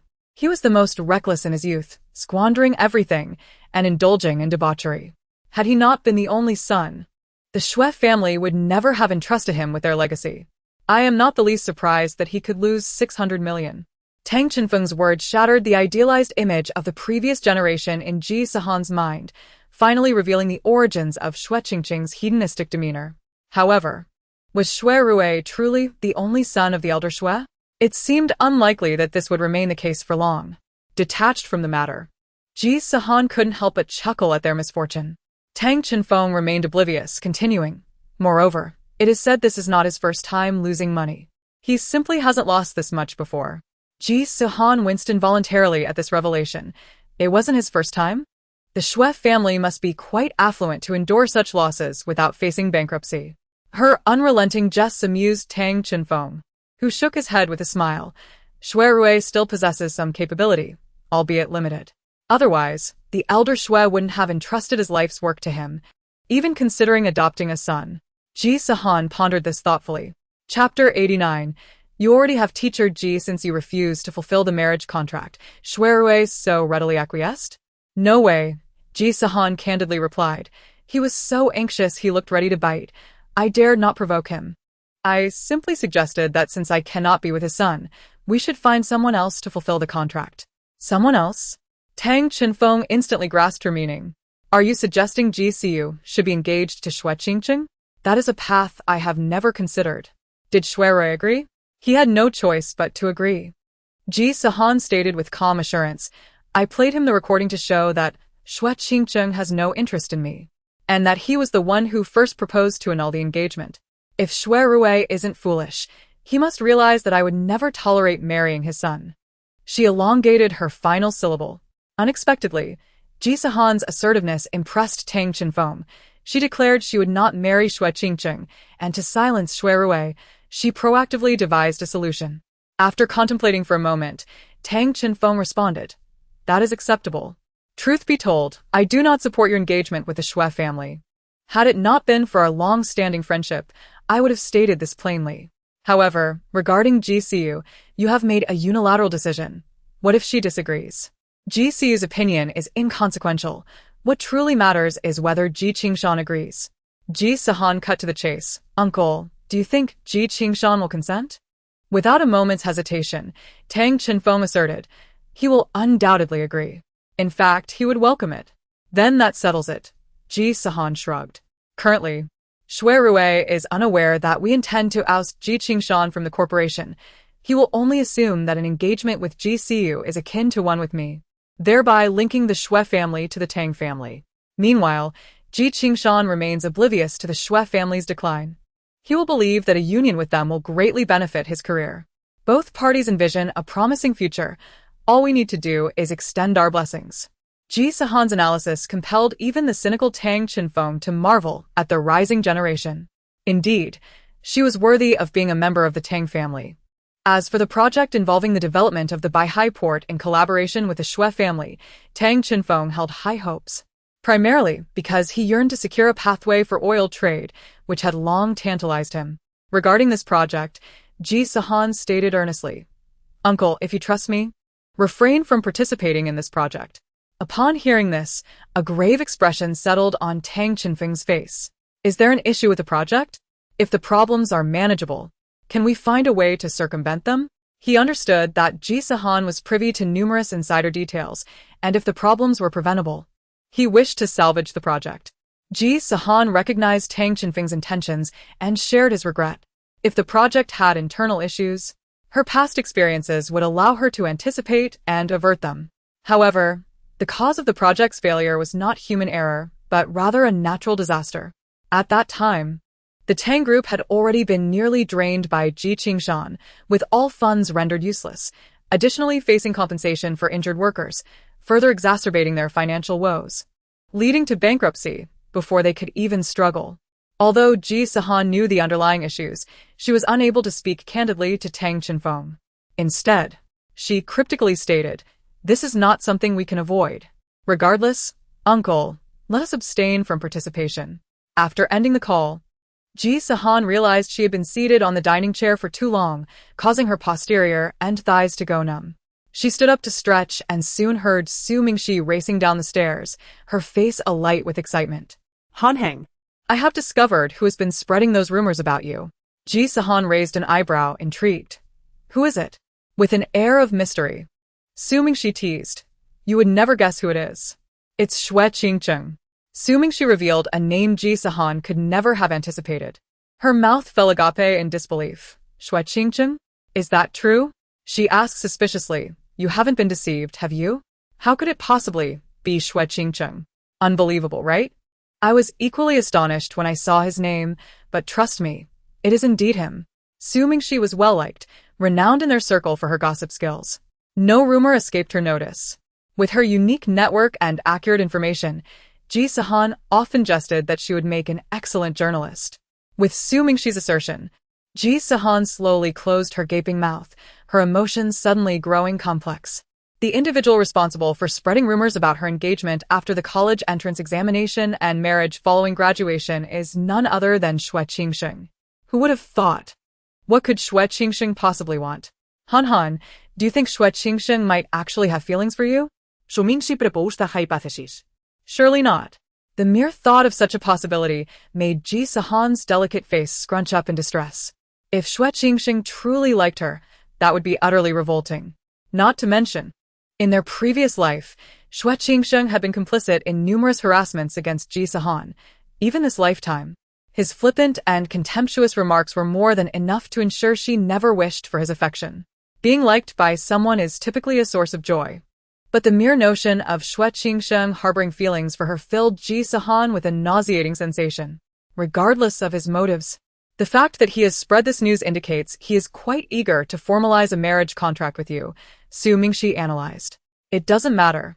There's no way I would ever agree to an engagement with Shui Qingsheng. Ji Sihan shrugged her shoulders dismissively. True, you already have Teacher Ji. Su Mingxi flashed a knowing smile. Compared to Teacher Ji, Shui Qingsheng was nothing of significance. These two individuals are in no way comparable, Ji Sihan asserted. Chapter 90. Ji Qingshan arrives. One is a good-for-nothing scion, possessing little beyond his looks, while the other is a capable, shrewd corporate leader. Not only brilliant of mind but also strikingly handsome. It's akin to a level 30 novice challenging a level 100 master. They simply cannot be compared. Su Mingxi waved her hand dismissively, asserting, "It's definitely the right choice not to select Shui Qingsheng. Has the Shui family consented to your withdrawal from the engagement?" Ji Sihan responded, "Firstly, without a formal engagement, there's nothing to withdraw from. Secondly, I would never agree to an engagement with Shui Qingsheng, which is why I recommended another candidate to the Shui family." "You mean GCU?" Su Mingxi's eyes widened in surprise, giving her a thumbs up. "You're truly remarkable. But will GCU agree?" Ji Sihan nonchalantly replied, "Isn't there a saying about parental arrangements and matchmakers? 수민기 그리끝 할 통구. shaking her head in disbelief. What a ruthless sister you are, pushing your elder sister into the fire for your own happiness. Oh, you seem quite sympathetic towards Ji Sihan. Ji Sihan teased, lifting Su Mingxi's chin with her finger. Should I suggest to the Shui family to swap Ji Sihan for you? It wouldn't make a difference to them. No, no, no. Su Mingxi recoiled in fright, waving her hands frantically. Miss Ji, I was wrong. Spare me. I already have a boyfriend. You can't break us apart. Ji Sihan let out an evil cackle, reclining on the sofa and raising her hand. Then why don't you hurry and give my legs a rub and my shoulders a massage? Fine. Su Mingxi rolled up her sleeves, feigning a pitiful demeanor, and then pounced on her, tickling her. Do you dare? Do you dare? Su Mingxi continued her relentless assault, feigning ferocity. Having trained in Taekwondo for years, her skills were impressive, and Ji Sihan could only dodge and laugh. I wouldn't dare. You and your boyfriend are truly a match made in heaven. Hearing the compliment she longed for, Su Mingxi finally ceased her tickling. Let's see if you dare to speak carelessly in the future. Ji Sihan collapsed back onto the sofa, gasping for breath, her clothes disheveled and hair tousled, taking a while to stabilize her heartbeat. What kind of extraordinary person is your boyfriend to have captivated you so deeply, even to the extent of turning his longtime friend into a target? Ji Sihan lamented. Mentioning her boyfriend, Su Mingxi's face blushed slightly, and her voice lowered. Well, he's very handsome and quite wonderful, she added, though he couldn't compare to Teacher Ji. He was still far superior to Shui Qingsheng. Oh. Ji Sihan's interest was piqued. Shui Qingsheng may be a waste, but his looks are considered top-notch in the circle. He was voted the school heartthrob every year, inundated with love letters. The notion that Su Mingxi's boyfriend could be even more handsome than Shui Qingsheng was hard to believe. You must be seeing him through rose-colored glasses, mistaking a frog for a prince. I won't believe it unless you show me, Ji Sihan casually remarked. Here, take a look. Su Mingxi refused to let anyone doubt her boyfriend, pulling out her phone and showing Ji Sihan a photo. Isn't he handsome? The image displayed a young man with headphones, his silver-dyed hair slightly long, partially obscuring his forehead and eyebrows. The angle of the photo highlighted his well-defined nose and rosy lips, while his peach blossom eyes, devoid of emotion, were the most striking feature in the image.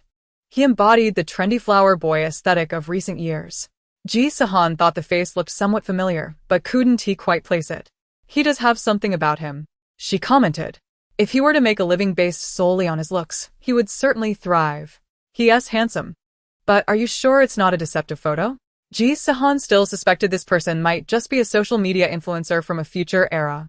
No, I've met him in person. Don't you remember? Su Mingxi clarified, and he looks even better in reality. Alright then. Ji Sihan felt a bit more reassured, though she still harbored concerns about Su Mingxi encountering a superficial man. If anything comes up, let me know. I need to meet him in person, Ji Sihan urged. Understood. Ji Sihan fiddled with her disheveled hair, complaining, You've messed up my hairstyle. She was also feeling quite warm, having laughed so much that she was slightly sweaty. Su Mingxi, too, was glistening with a light sheen of sweat, but brushed it off with her hand, glancing at the time. Oh my, it's already past 9, she exclaimed. I didn't expect that just a few phone calls would take so long. Are we still going out? She asked Ji Sihan. Of course. Ji Sihan straightened her clothes. Such beautiful weather. How could we not go out? Besides, we haven't finished exploring the World Expo yet. There are so many pavilions. Don't you want to see them? Ah. Su Mingxi flopped back onto the sofa, complaining about the crowds. There are too many people. I don't want to squeeze through. If only something were to hold you back, Su Mingxi suddenly mused. Like Teacher Ji knocking on the door to invite you on a date. Ji Sihan smacked her lightly on the head, saying without mercy, Stop dreaming. Get up now and don't waste time. No sooner had she spoken than there was a knock at the door. Su Mingxi sat up straight in an instant, a teasing expression on her face. Speak of the devil. It can't really be Teacher Ji here to invite you on a date, can it? Don't spout nonsense. Ji Sihan scolded with a smile, though a flicker of anticipation stirred within her. She approached the door, and upon seeing who was outside, she paused in surprise. Good morning, ladies. Standing outside was the hotel manager, clad in a suit, greeting them politely.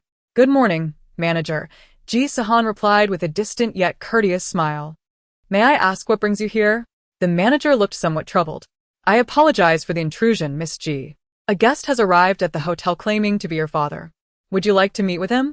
A flicker of astonishment crossed Ji Sihan's face. "Is it Ji Sihan? How did he find us here?" Regardless of whether it was Ji Sihan or not, as he had come to her under the pretense of being her father, she felt compelled to meet him. "Where is he now?" she inquired. "The guest is in the reception area on the 3rd floor. Would you like to meet him?" the hotel manager asked.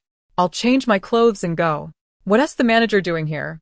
Su Mingxi lazily inquired from the sofa. "My dad is here." Ji Sihan frowned, a hint of confusion and concern clouding her features. Su Mingxi quickly sat up, leaning over the back of the sofa. "Your dad is here? How does he know we're staying here?" Ji Sihan also had her doubts. She speculated that perhaps Ji Siu had woken up. Chapter 91. A truly caring father. I'll find out. Ji Sihan hurried upstairs, changing into a more appropriate outfit. She then returned downstairs, instructing Su Mingxi, "I'll be meeting my dad on the 3rd floor. You stay here in the room. Call me if you need anything. And if you're hungry, just order something." Okay. Su Mingxi nodded like a pecking chick, but then expressed a hint of concern. "What if I go with you? In the event that your father were to strike you, I would be willing to lend a hand." "No need for that. My father would never harm me." Ji Sihan casually waved her hand, leaving behind a figure with a dismissive expression. "Just don't run around." Following the hotel manager, they ascended to the 3rd floor's reception area. Upon entering, Ji Sihan was seen on the phone. Noticing Ji Sihan's arrival, he hastily ended the call, his face adorned with a disturbingly warm smile. "Sihan has arrived," he said, rising and taking a couple of steps forward as if to greet her.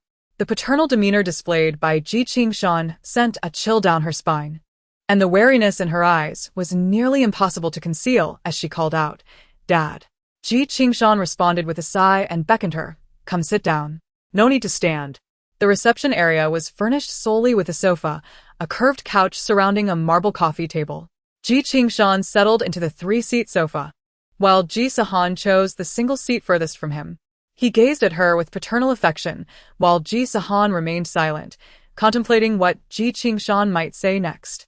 Observing their familiarity, the hotel manager discreetly exited, leaving the duo alone. Once he departed, the room fell into a silence, so profound that one could hear a pin drop. Ji Sihan discreetly scrutinized Ji Sihan.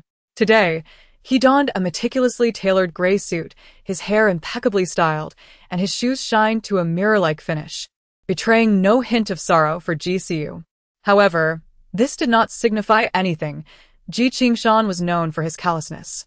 Even if Ji Siu had truly passed away, his face would merely display a facade of feigned grief, while his heart remained untouched. He adjusted his expression, sighed, and began, "Sihan, I have come this time to apologize." Raising his gaze, Ji Sihan wore a mask of sincere regret. "What I said to you last time was not my true intention. I was merely anxious upon hearing of Siu's illness, and spoke without thought." He shifted on the sofa, moving closer to Ji Sihan. "In fact, after you hung up yesterday, I regretted my words. I should not have said that to you.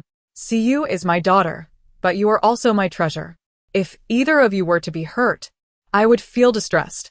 Sihan, I truly acknowledge my mistake. Please forgive me just this once." Ji Sihan kept her head lowered, fixated on her knees, remaining silent. Je kvinkskan? Feeling a rising urgency, gritted his teeth and continued, "Sihan, didn't I mention that I would gift you something else? What do you think of this?" He placed a catalog before her, flipping to a page that showcased a phoenix crown worn by a princess during the Ming Dynasty, resplendent in its grandeur. "What do you think? Do you like it?" Ji Sihan glanced at it, but remained mute. Assuming her silence indicated disinterest, Ji Sihan flipped through the pages again, asking, "What about this?" "This ring has a significant history. It belonged to Princess Ali before her engagement to Prince Ipili, featuring a pink diamond of about 10 carats. Ji Sihan stole another glance, still silent. A surge of frustration ignited within Ji Sihan. He felt an urge to hurl the catalog at Ji Sihan's face, cursing her for her ungratefulness. Yet, He suppressed his anger, adopting a patient tone. Sihan, why not choose something yourself? Seeing a glimmer of hope, he gestured grandly. Choose whatever you wish. Ji Sihan, of course, would not hold back. She aimed to make Ji Qingshan pay for his transgressions. Knowing that a significant portion of his wealth had come from the Tang family. This catalog was the auction catalog from the port city, and as she flipped through, she pointed at one item, exclaiming, Dad, I want this. Seeing her demeanor return to normal, Ji Qingshan sighed in relief. What is it that you find so appealing? Let me see. His gaze fell upon the catalog, and suddenly, his smile vanished. The opened page displayed a photograph of a diamond necklace, elegantly simple, featuring several silver chains secured by a roughly 20-carat oval white diamond, with a pink heart-shaped diamond dangling beneath it, weighing approximately 100 carats. The necklace bore a melodious name, Heart of Dreams, with a starting price of $5 million. This was merely the opening bid. The final price would likely exceed 100 million in soft currency. Ji Qingshan lamented internally, cursing himself for forgetting this piece de resistance. He hesitated, his lips moving as if to voice a retraction, but the words eluded him. A businessman's reputation hinges on integrity, and having already made a promise. He feared how his daughter would perceive him if he reneged. Moreover, should Ji Sihan communicate this to the Tang family, they would surely question his integrity towards his own family, undermining their trust in his ability to manage affairs within the corporation.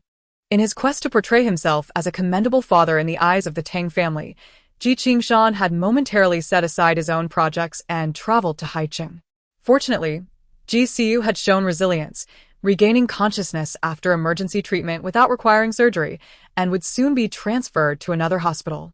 This was one of the reasons driving Ji Qingshan's desire to mend his relationship with Ji Sihan.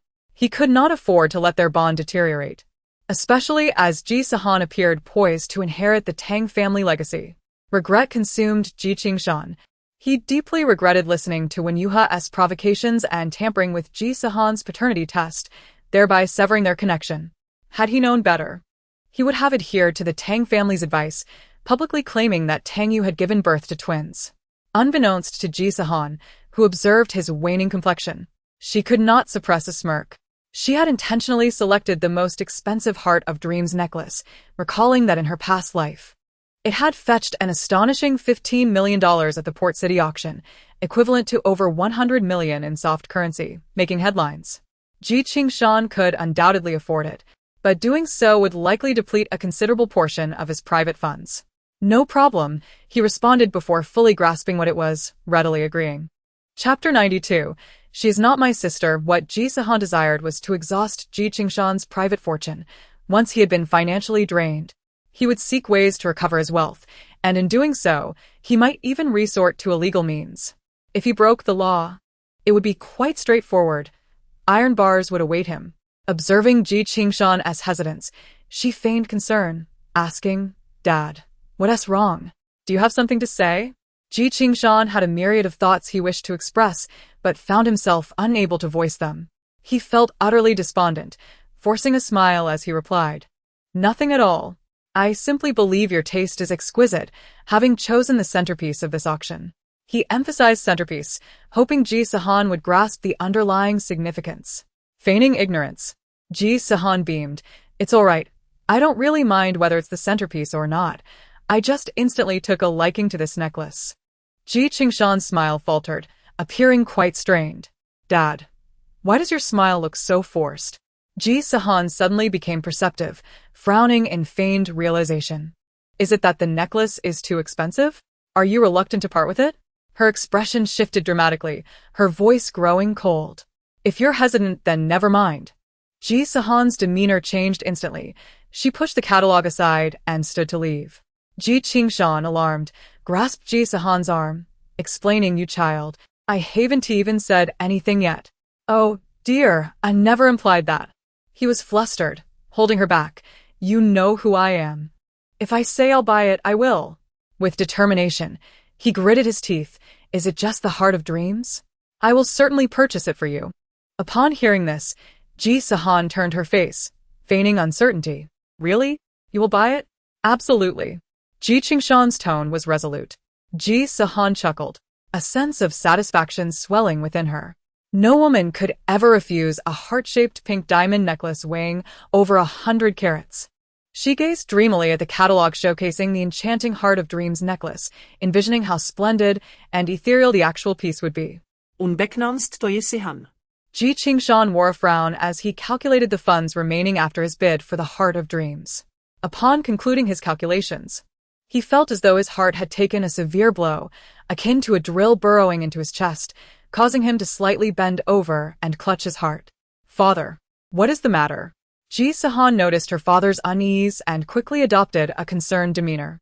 Ji Sihan forced a smile, assuring her, "It's nothing, nothing at all." Once the pain subsided, he discreetly wiped away the sweat. "Hanheng, this is an auction. If in the end I fail to secure the Heart of Dreams, will you blame me?" he inquired tentatively. "Of course not," Ji Sihan responded without hesitation. "But I believe you will do your utmost to win it." She flipped through the catalog and realized that the auction would take place next week. Calculating the time, she concluded that it would coincide with her graduation banquet and coming-of-age ceremony. Her grandfather and mother had promised to hold the ceremony and banquet together once her college entrance examination results were out. By then, she would eagerly await adorning this necklace, certain that she would be the center of attention. Ji Sihan's eyes sparkled with anticipation. Observing her lost in her daydreams, Ji Sihan closed his eyes, knowing he must exert every effort to obtain the Heart of Dreams. With Ji Sihan already mentioning Tang Yunsong, what more could he say? He feared that the moment they left this room, Ji Sihan would call Tang Yunsong to inform her that he intended to bid for the Heart of Dreams as a gift for her coming-of-age ceremony. He could already envision Tang Yunsong's expression and Tang Chenfeng's sarcastic remarks if he failed to fulfill his promise. "Rest assured, Hanheng, your father will certainly secure the Heart of Dreams for you, allowing you to shine brightly at your coming-of-age ceremony." Ji Sihan nearly gritted his teeth as he uttered these words. "Thank you, father." Ji Sihan joyfully embraced Ji Sihan's arm before returning to the catalog. Meanwhile, Ji Sihan's inner calculations rang like chimes. Despite spending over 100 million, he reasoned that he was not at a loss and perhaps even profited. Instantly, his spirits lifted, and his expression brightened. Ji Sihan appeared engrossed in the catalog, yet she discreetly observed Ji Sihan from the corner of her eye. His countenance shifted like a painter's palette, one moment green with regret, the next pale with heartache. Uncertain of his thoughts, she was surprised to see a smile gradually emerge on his face. Setting the catalog aside, she realized that apart from the Heart of Dreams, nothing else in the auction piqued her interest. "By the way, father, how did you know I was at this hotel?" Ji Sihan suddenly inquired, looking at Ji Sihan with curiosity. Ji Sihan, observing the renewed trust in his daughter's expression, felt no need for caution. "Your sister woke up and told me." "Oh." Ji Sihan nodded, unfazed, once again marveling at Ji Sihan's remarkable resilience. Recalling Ji Siu, Ji Sihan's mind drifted to the tension between the two sisters. Naturally, he favored the frail and affectionate Ji Siu. The image of Ji Siu lying in a hospital bed, pale and adorned with medical equipment, striving to comfort him and Wenyuha, insisting they not worry for her sake, stirred a sense of pity within Ji Sihan. "Hanheng, "Would you like to visit your sister in the hospital?" he proposed, studying Ji Sihan's expression, anxious that it might displease her. Ji Sihan's demeanor darkened instantly. She cast a cold glance at him, thinking that Ji Sihan had changed not at all and remained oblivious. "Father," she replied icily, "I have no relationship with Ji Siu. Please refrain from referring to her as my sister in the future."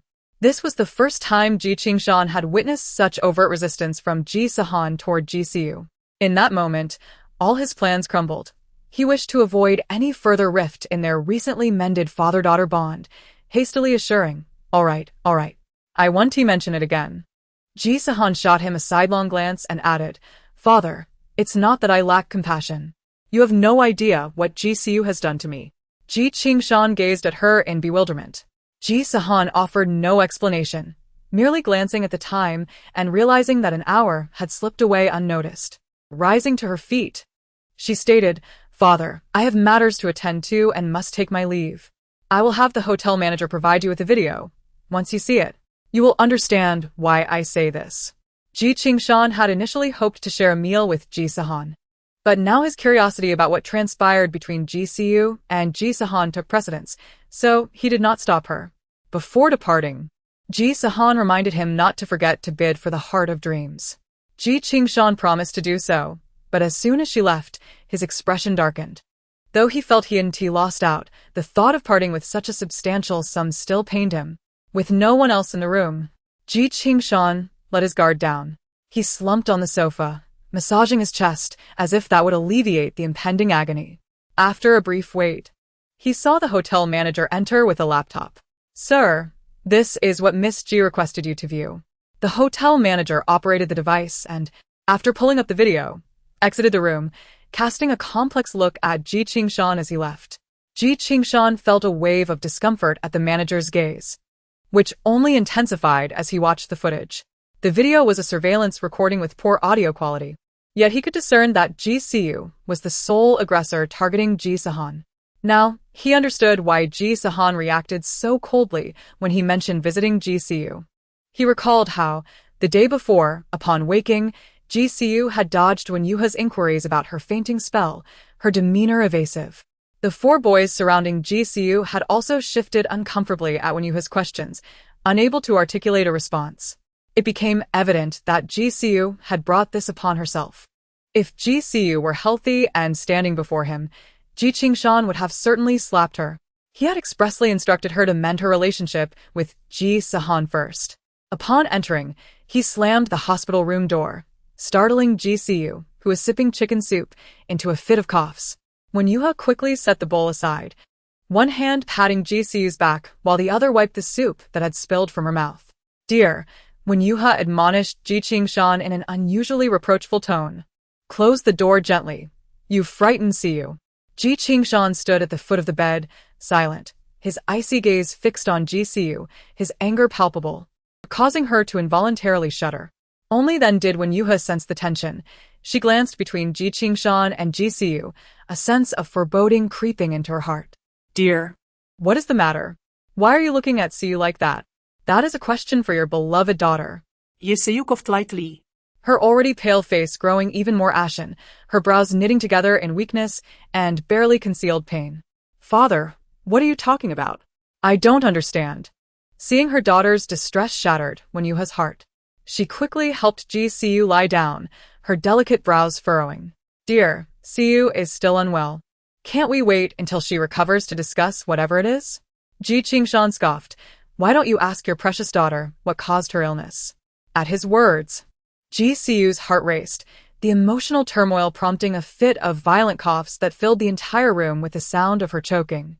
Tears of a physiological nature trickled from the corners of her eyes, tracing a path down her pallid cheeks, embodying a poignant beauty of fragility.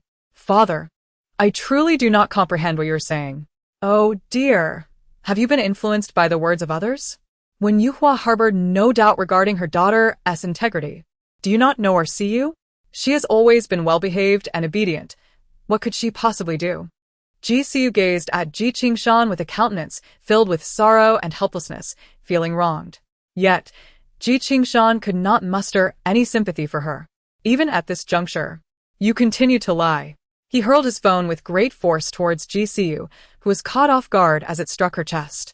She was as slender as a piece of paper, and the phone, propelled by Ji Sihan's fury, felt like a hammer upon her, causing her to collapse onto the bed, curling into a ball. Wen Yuhua, initially startled by Ji Sihan's sudden outburst, soon found herself in a state of panic and heartache as she witnessed her daughter in tears from the pain. However, her intellect prompted her to recognize that Ji Sihan might have indeed committed a grave error. After a moment of contemplation, a look of anguish settled upon Wen Yuhua's face as she leapt onto the hospital bed, tears cascading down her cheeks like precious pearls. "What are you doing, my dear husband?" Her voice was both a lament and a plea. "Even if Sihan has made a monumental mistake, considering her fragile health, you cannot act this way. If you must vent your anger, direct it at me instead." In the next breath, she embraced Ji Sihan, weeping as she spoke. "Sihan, it is all my fault. If I had not been so deeply enamored with your father and insisted on being with him, you would not have been forced into this world prematurely, leading to all your ailments." Oh, does it hurt? Does it hurt? When Yuhua gently caressed the area where Ji Siyu had been struck. As the sharp pain began to subside, Ji Siyu's complexion gradually returned to normal. She shook her head and reassured her mother. It's all right, mother. I am no longer in pain. Oh, my dear Siyu. When Yuhua's heart ached genuinely. One hand caressed Ji Siyu's gaunt cheek, while the other gently squeezed her arm beneath the blanket. Do not blame your father. If you have indeed lied, it is best to confess quickly. I do not blame him, Ji Siyu timidly replied, sensing her mother's insinuation. I understand that father was merely very angry. Acknowledging the anger that had prompted his actions, Ji Qingshan sighed and took a seat. Siyu, have I not advised you to mend your relationship with Ji Sihan? His tone softened slightly. Ji Siyu bit her lip, recalling her father's previous counsel. You have mentioned it. Then, why did you still seek out Ji Sihan and lie? Ji Qingshan expressed genuine confusion at Ji Siyu's choices. If you had succeeded, it would have been one thing, but to be exposed on the spot? Do you not feel embarrassed? Chapter 94. All blame on Ji Sihan. Ji Siyu closed her eyes. How could she not feel humiliated? At the moment of exposure, surrounded by so many gazes, she wished she could vanish into thin air. I am sorry, father, Ji Siyu murmured. Only when Yuhua remained oblivious to the unfolding events. What are you all discussing? Ji Qingshan gestured toward the phone on the hospital bed. When Yuhua took it and, upon opening it, found a video. Ji Siyu finally understood how Ji Qingshan had become aware of the incident. The video had been edited to retain only the most incriminating parts. After watching, when Yuhua's heart sank, Ji Siyu sat uneasily, feeling as if she were undergoing public execution, overwhelmed with shame and indignation. Siyu, when Yuhua's expression darkened, her words lingering unspoken. You were too impulsive. Ji Siyu pursed her lips and murmured an acknowledgement. Dear husband, where did this video originate? When Yuhua asked. It was provided by Ji Sihan. Ji Qingshan replied. Indeed, it was that wretched Ji Sihan. Ji Siyu lowered her head, concealing the resentment in her eyes. Once was not enough for her humiliation in the hotel lobby. Now, she had been subjected to further ridicule through an edited video for others to see. Her fingers beneath the blanket clenched into fists. When Yuhua, holding the phone, questioned anxiously, what about Ji Sihan? At this, Ji Qingshan felt a sigh escape him. Ji Sihan has explicitly stated that she wishes to sever ties with Siyu, even forbidding anyone from referring to them as sisters.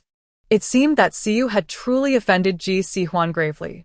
Clutching the phone tightly, when Yuhua felt beads of sweat forming on her forehead. How could this happen?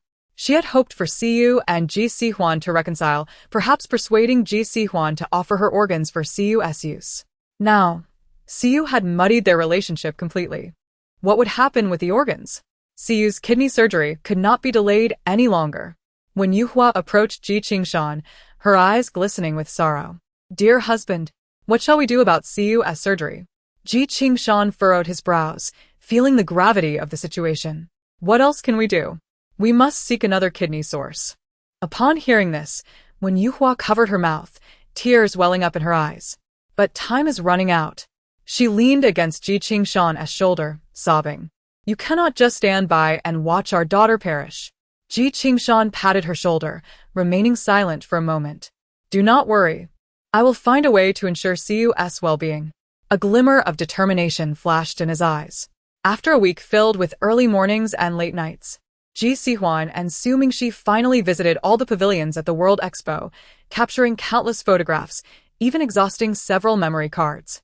Nevertheless, Ji Sihan would chat with Ji Qingshan daily, often inviting them to dinner together. One evening, Ji Yanchen invited Ji Sihan to dine at a Michelin restaurant on the Bund. After their meal, they strolled along the Yangtze River. The neon lights glimmered amidst towering buildings, and the bustling crowds infused the historic Bund with a vibrant atmosphere. The summer night in June carried a hint of coolness and a gentle breeze, as Ji Sihan and Ji Yanchen walked side by side, her hair tousled by the wind. She gazed across the river, where the iconic Pearl Tower illuminated the skyline, its lights flickering in a mesmerizing array of colors. This is the Pearl Tower. It truly lives up to its reputation as a landmark, appearing magnificent and beautiful at night, she remarked. Compared to Shinnan, does Haicheng not offer a distinctly different view? Ji Yanchen's voice broke through her reverie. Ji Sihan turned to see him also gazing at the distant pearl tower, its lights reflecting in his deep, captivating eyes. Noticing her gaze upon him, Ji Yanchen turned to meet her eyes. The evening breeze tousled his hair, revealing his striking features, which held a hint of classical elegance that caught Ji Sihan off guard. "Is it not beautiful?" he asked, his voice low and gentle, instilling a sense of warmth and reassurance within her. It felt as though a feather had lightly brushed against her heartstrings, causing Ji Sihan to avert her gaze in fluster, tucking her disheveled hair behind her ear while softly replying, "Indeed, it is a different kind of scenery." She cast her eyes across the river, focusing on the distant skyscrapers to evade Ji Yanchen's intense gaze. "He is truly handsome, and his voice is delightful," she thought. "I must change the subject quickly before my face betrays my feelings. I heard there's a restaurant inside the Pearl Tower. I wonder which floor it's on?" She initiated a new topic. Dining in the Pearl Tower must be quite an experience, offering a unique perspective of the surroundings, right? She continued. "I wonder what it feels like to look out from the Pearl Tower? Is the floor transparent? How do those afraid of heights manage to eat there? What am I even thinking? I am not afraid of heights. Have you been there?" Ji Sihan gazed at him, her eyes brimming with curiosity. Is dining inside an entirely different experience? Upon hearing this, a soft smile flickered in Ji Yanchuan's eyes. "Are you free tomorrow?" Ah! Ji Sihan was taken aback by the sudden shift in conversation. "I'm free," she replied, turning her gaze towards the tranquil river surface. "I have already explored the pavilions at the expo. I am contemplating visiting other places, though I have yet to decide where to go. In truth, I yearn to visit Disneyland, but it only opened in 2016, so it remains a distant dream. By the way, when did the first Disneyland in the country open? If all else fails, perhaps a trip abroad would suffice." "That's good to hear." Ji Yanchuan looked at her, his gaze gentle and serene. "May I invite you to dine at the restaurant atop the Pearl Tower tomorrow evening?" At his words, Ji Sihan turned to face him. "Is that possible? Do we need a reservation?" Her voice was laced with joy and anticipation. The streetlights cast a glow behind her, illuminating each strand of her hair with a soft shimmer. Delight and expectation danced across her radiant face, her sparkling lychee-like eyes reflecting his image. A gust of night wind stirred the tranquil waters of Ji Yanchuan's heart, creating ripples of emotion. Yes. Ji Yanchuan focused on her, feeling a swell of warmth in his chest. "No reservation is necessary. It is a restaurant owned by a friend of mine." Oh. Ji Sihan's expression brightened with understanding. "Your friend is quite impressive to have a restaurant at the Pearl Tower." Chapter 95. Look, fireworks. Indeed, Ji Yanchuan's friends must be quite remarkable. I can only imagine the hefty rent for a restaurant in the Pearl Tower. Alas, poverty limits my imagination. Her praise made Ji Yanchuan feel slightly uncomfortable, and to his surprise, he found himself experiencing a twinge of jealousy. Jealous of his friend's ability to receive Ji Sihan's commendation, even if it was a casual remark. "In fact, I hold shares in the restaurant as well." Unable to restrain himself, Ji Yanchuan added, albeit with a modest stake. Ji Sihan raised her eyebrows, giving him a thumbs up. "So you are half a boss then?" She tilted her head and laughed. "You are even more impressive. It seems you have shares in many restaurants. Do you have a fondness for gourmet food? Surely that must be the case. Otherwise, why invest in so many restaurants?" Who would have thought the outwardly polished CEO is secretly a foodie? Ji Yanchuan chuckled, explaining, "I studied abroad for an extended period. Initially, I could not cook and relied on cafeterias or restaurants. It was manageable at first, but eventually I craved Chinese cuisine intensely. However, as you know, authentic Chinese restaurants are virtually non-existent abroad.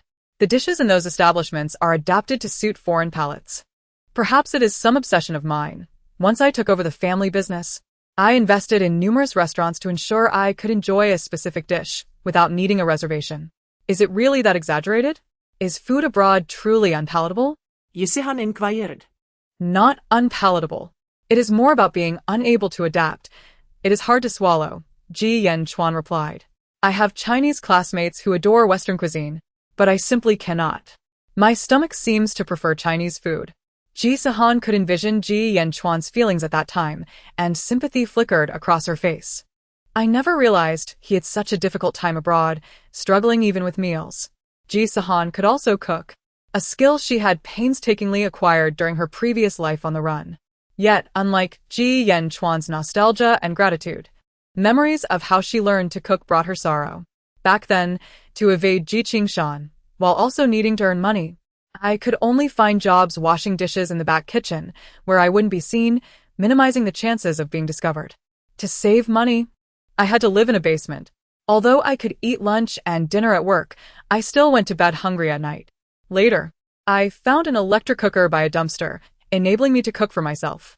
Yet, I was reluctant to use oil and lacked culinary skills. My dishes often turned out burnt and bitter, yet I forced myself to eat them, unable to waste. Ji Sihan's cheerful demeanor vanished completely, her eyes reflecting deep-seated resentment. If it weren't for Ji Sihan and Wen Yuhe, my grandparents, uncle, and mother would not have passed away, and I would not have become like this. All right. I must look forward. Where were we? Oh, Ji Yanchuan learned to cook while abroad. Collecting her thoughts, Ji Sihan lifted her gaze towards the river. That's great. Many boys nowadays cannot cook, and your ability to do so is certainly a plus. She spoke with a smile, her face devoid of any trace of sadness. The image of her petite figure bent over the sink in the kitchen, devouring her work meals, cooking in a dusty basement, and chipping ice by the river in winter to wash dishes, with her fingers turning red from the cold, made Ji Yanchuan's heart ache as if gripped by an unseen hand. He gazed at Ji Sihan's smiling profile, wanting to say something, yet his lips trembled, and no words escaped. Ji Sihan's emotions were equally tumultuous, the dark river under the night sky reflecting her own somber feelings, leaving her unaware of Ji Yanchuan's turmoil. A sudden sound erupted nearby, prompting Ji Sihan to look up just in time to see fireworks exploding above one of the tourist boats, scattering like a meteor shower. Countless fireworks burst forth in the sky, transforming it into a sea of light. Look, fireworks! Ji Sihan exclaimed excitedly, her previous displeasure forgotten. The air was filled with the crackling of fireworks and the gasps of passers-by, while Ji Yanchuan quietly admired the side of Ji Sihan's face. Her lips curved into a gentle smile, her wide eyes sparkling with wonder, the dazzling fireworks mirrored in her pupils. Aren't they beautiful? Ji Sihan asked. What luck to witness fireworks. I wonder what occasion it is today. Just as she pondered, a massive firework burst in the sky, slowly forming the words Happy Birthday Shinshi. Ji Sihan's mouth fell open in disbelief. She never expected this fireworks display was in celebration of someone's birthday. Shinshi. The name suggests it is a girl. I wonder if it is a suitor or a friend who arranged such a grand event. Indeed, it was grand. The fireworks continued for nearly 10 minutes, each display exquisitely breathtaking and roughly estimated to have cost hundreds of thousands. So she enjoys watching fireworks. Ji Yanchuan noted in his heart. Chapter 96. Do you mind holding my hand? All right. With her emotions swinging like a pendulum, Ji Sihan began to feel fatigued. Ji Yanchuan still resided in the room across from hers, and she found herself somewhat puzzled as to why he chose to stay in a hotel instead of his own home. Assuming she suggested it was because he wanted to be near Ji Sihan, able to see her every day, enjoying the proximity. However, Ji Sihan firmly believed he preferred hotel living, especially since it was conveniently located near his company. To this, assuming she merely scoffed, urging her not to deceive herself. Watching Ji Sihan's figure disappear behind the door, Ji Yanchuan's gentle expression gradually faded. He closed the door, picked up his phone, and instructed his subordinates to investigate all available information on Ji Sihan and Wen Yuhe. The moment he closed his eyes, he could not help but envision the hardships Ji Sihan endured. Upon opening them, he longed to exact vengeance upon those responsible. Meanwhile, as Ji Sihan entered her room, she found Su Mingxi waiting for her. Ji Sihan felt somewhat weary and mustered her energy to ask, Are you waiting for me? Su Mingxi raised her phone, saying, Shen Shui asked us if we would like to visit GCU tomorrow morning. Not going. Ji Sihan sat beside her, a hint of mockery on her face. GCU's hospitalization was my doing. Why would I visit her? I'm not going. I have plans for tomorrow evening. You can go if you wish. Ji Sihan firmly declined. Su Mingxi understood. All right then, I have nothing to do anyway, so I will go check on her. Without a moment's respite, the clock had already struck 7 in the evening. Ji Yanchuan had been waiting downstairs for some time, and his eyes brightened upon seeing Ji Sihan. She tugged at the hem of her dress, apologizing. "I'm sorry for being late." Today, she donned a stunning red evening gown that accentuated her slender arms and delicate collarbone. A necklace of perfectly round pearls adorned her neck, enhancing the elegance of her swan-like figure. "I arrived too early," Ji Yanchuan replied, unable to divert his gaze from her face. The vibrant red of the dress harmonized beautifully with her radiant appearance, making her glow. His eyes sparkled with admiration, causing a blush to creep onto Ji Sihan's cheeks. "Well, shall we go?" she said, avoiding his gaze and clutching her pearl clutch a little tighter. The car was filled with melodious music, and Ji Yanchuan sat beside Ji Sihan, his eyes unconsciously drawn to her profile. Ji Sihan bit her lip, attempting to shift her focus by taking out her phone. Assuming she was messaging her about their farewell party with Xin Shui, sharing amusing anecdotes from the gathering. Her friend's humorous remarks elicited a smile from Ji Sihan, momentarily distracting her from Ji Yanchuan's gaze. After some time, Ji Sihan felt a gentle pat on her arm. Looking up, she was met with Ji Yanchuan's warm smile. "We've arrived. Let's get out." Once they exited the vehicle, they entered a glass elevator, gradually ascending while taking in the breathtaking scenery outside. As the elevator chimed, Ji Yanchuan bent his arm towards her, gentlemanly inviting, "Miss Ji, would you mind linking arms with me?" Ji Sihan glanced at his bent arm, unable to resist biting her soft lip, and naturally intertwined her arm with his. Their arms were separated only by a thin layer of fabric, and an indescribable intimacy enveloped them. Ji Sihan could distinctly feel his warmth radiating towards her, the scent of wood lingering in the air, prompting her to glance up at Ji Yanchuan. How does he manage to wear such different fragrances every day? One moment it's cedar, the next it's citrus, and now a woodsy aroma. Surely he doesn't have an entire wall of perfumes at home, switching them up daily? Imagining Ji Yanchuan standing before a wall of fragrances each day, she couldn't help but smile. Though Ji Yanchuan maintained his forward gaze, a careful observer would notice the faint flush on his ears. Indeed, there was a wall of perfumes in his home, acquired after meeting Ji Sihan, as he sought to find the scent she favored most. As the clock ticked past 7, Haicheng had embraced the night. The restaurant glowed with lights, bustling with numerous diners. The waiter led them to Ji Yanchuan's reserved table, the finest in the establishment, with a panoramic glass wall offering a splendid view of the outside. A pianist played softly in a corner of the restaurant, and as the melodious music filled the air, Ji Sihan felt an overwhelming sense of joy. While dining, they engaged in conversation about the future of smart home technologies, their mutual understanding reflected in their shared glances, with an amorous atmosphere swirling around them. Halfway through their meal, gazing at the distant river view, Ji Sihan suddenly felt a pang of regret. Had I known to bring my camera, I would have captured this beautiful moment, dressed so splendidly against such a picturesque backdrop. Ji Yanchuan paused, wiping his mouth with a napkin and discreetly whispering to a waiter. Sensing Ji Sihan's curiosity, he smiled. "The night view is splendid. It would indeed be a shame not to capture it." Hearing this, Ji Sihan's eyes sparkled with delight. Feeling a profound connection with Ji Yanchuan's sentiment, she leaned slightly closer, her lips parting. "You feel the same?" "So do I." The waiter soon returned with a Polaroid camera, smiling as he asked, "May I take a picture of you too?" Ji Yanchuan set down his utensils, moved closer to Ji Sihan, his arm brushing against her side. "Say cheese." 3, 2, 1. A flash of light erupted, capturing the moment. The waiter showed them the picture, inquiring if they were satisfied. On the screen, a pair of strikingly attractive young individuals leaned together, smiles gracing their faces, exquisite dishes in front of them, with the dazzling nightscape behind them, creating a perfect tableau. Ji Sihan's attention was wholly captured by their intimate pose on the screen, her cheeks warming. Ji Yanchuan nodded in satisfaction, pleased with the outcome. Suddenly, a commotion erupted at the restaurant's entrance, drawing the attention of nearly everyone, including Ji Sihan. A group of young men and women in their 20s burst in, some appearing intoxicated and staggering. They surrounded a stunning girl at the center, who seemed impatient as she urged the waiter to lead them to their reserved seats. As she walked, her gaze swept across the restaurant and halted upon Ji Sihan and Ji Yanchuan, her expression lighting up with surprise. An ominous feeling washed over Ji Sihan. The girl exchanged a few words with those around her before striding confidently toward them. Yanchuan, She exclaimed, plopping down beside him, her demeanor flirtatious. You're here. Why didn't you let me know before you came?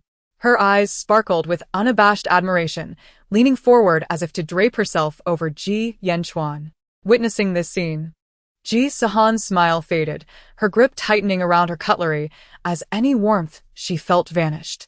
Ji Yanchuan was momentarily startled by the girl's sudden closeness, instinctively leaning back to create distance.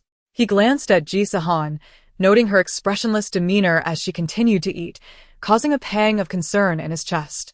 Shen Ting. Sit properly, he reprimanded softly, setting down his utensils with a frown. The girl, now realizing Ji Yanchuan's seriousness, pouted and reluctantly straightened up. It was only then that she noticed Ji Sihan seated across from her, her large, expressive eyes scanning Ji Sihan's face before narrowing slightly. Ji Yanchuan quickly introduced Sihan. This is my friend's sister, Shen Ting. Ji Sihan set down her utensils, her expression neutral as she nodded at Shen Ting. Hello, I'm Ji Sihan. Shen Ting appeared to be of similar age to Ji Sihan, yet she exuded a youthful innocence that contrasted with Ji Sihan's maturity, which seemed beyond her years. Shen Ting harbored animosity toward anyone close to Ji Yanchuan, though she refrained from being outright rude, merely greeting Ji Sihan in a lackluster manner, Sister Sihan. Ji Sihan remained silent, but Ji Yanchuan interjected, Sihan is a year younger than you. Just call her by her name. At this, Ji Sihan raised her eyebrows in surprise.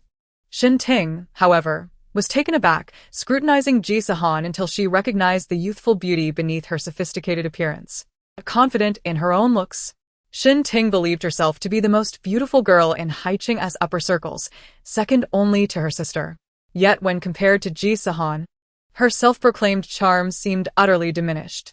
Jealousy bubbled within her, causing her face to fall as she shot an icy glance at Ji Sihan when Ji Yanchuan wasn't looking.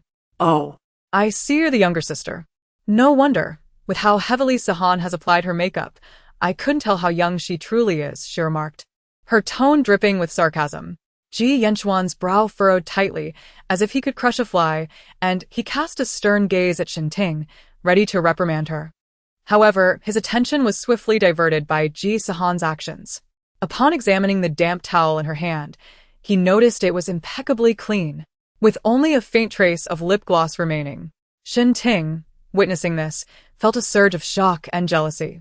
She had initially believed that Ji Sihan's beauty was largely due to makeup, only to realize that she was naturally stunning without any cosmetic enhancements. She retorted defiantly, Isn't that lipstick? How can you say she hasn't worn makeup? Ji Sihan had no intention of engaging in a dispute with Shen Ting, considering her nearly a decade her junior, and thus deserving of some understanding regarding youthful competitiveness. Yet Shen Ting's audacity was becoming unbearable. Did she truly think she could intimidate her?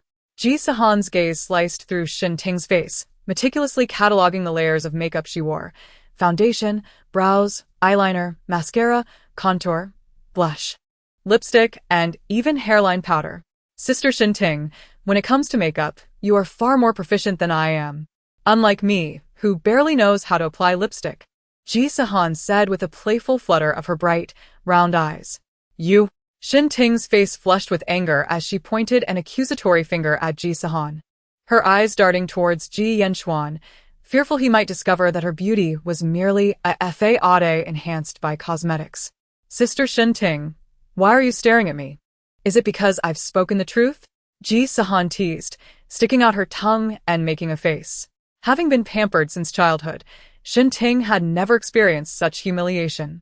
The sight of Ji Sihan's playful expression infuriated her to the point of losing her composure. Clenching her fists, she stood up and shouted, How shameless. Dressed like that for a date with a man, why not just go naked? You seductress. Her voice rose uncontrollably, echoing throughout the half-full restaurant. All the patrons who had been conversing fell silent, turning to stare at her.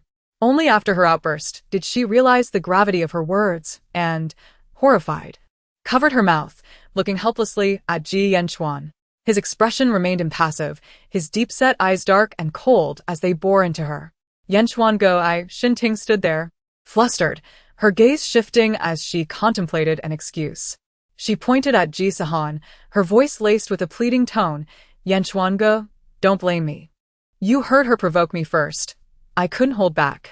As her voice dwindled under Ji Yenchuan's icy gaze, her doll-like face displayed a mix of grievance, tears welling in her eyes. I was wrong, Yenchuan. Ji Yenchuan looked at her with deep disappointment. He had always considered Shinting somewhat willful but still a good girl. Never did he expect her true nature to reveal such sharpness and cruelty in her words. Suppressing his anger, he spoke with a voice as cold as ice, apologized to Sihan. Shinting genuinely felt wronged. Both of them had erred. So, why should she be the one to apologize? She gazed at Ji Yenchuan with pleading eyes, and upon seeing his stern demeanor, she feared he might truly be angry and ignore her henceforth. Reluctantly, she swallowed her pride and turned to Ji Sihan. I'm sorry, Sister Sihan. It was my mistake to speak to you that way. A blink, and tears streamed down her cheeks. Ji Sihan had no desire to make things difficult for a young girl. With a sigh, she approached Shinting, lifting her chin and gently wiping away her tears with a tissue. Shinting looked at her with wide eyes, tears cascading down. All right, stop crying. Such expensive makeup. And you look so beautiful. Wouldn't he be ashamed to waste it? Oh dear, your eyeliner has smudged into dark circles. You look like a panda.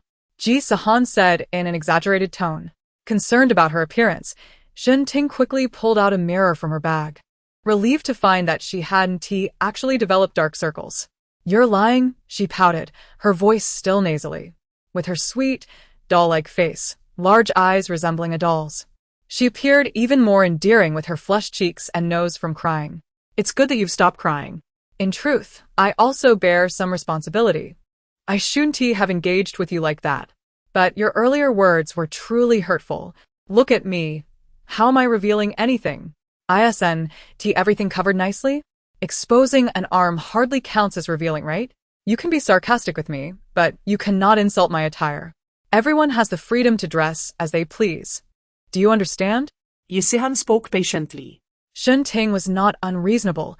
She had simply let her emotions get the better of her.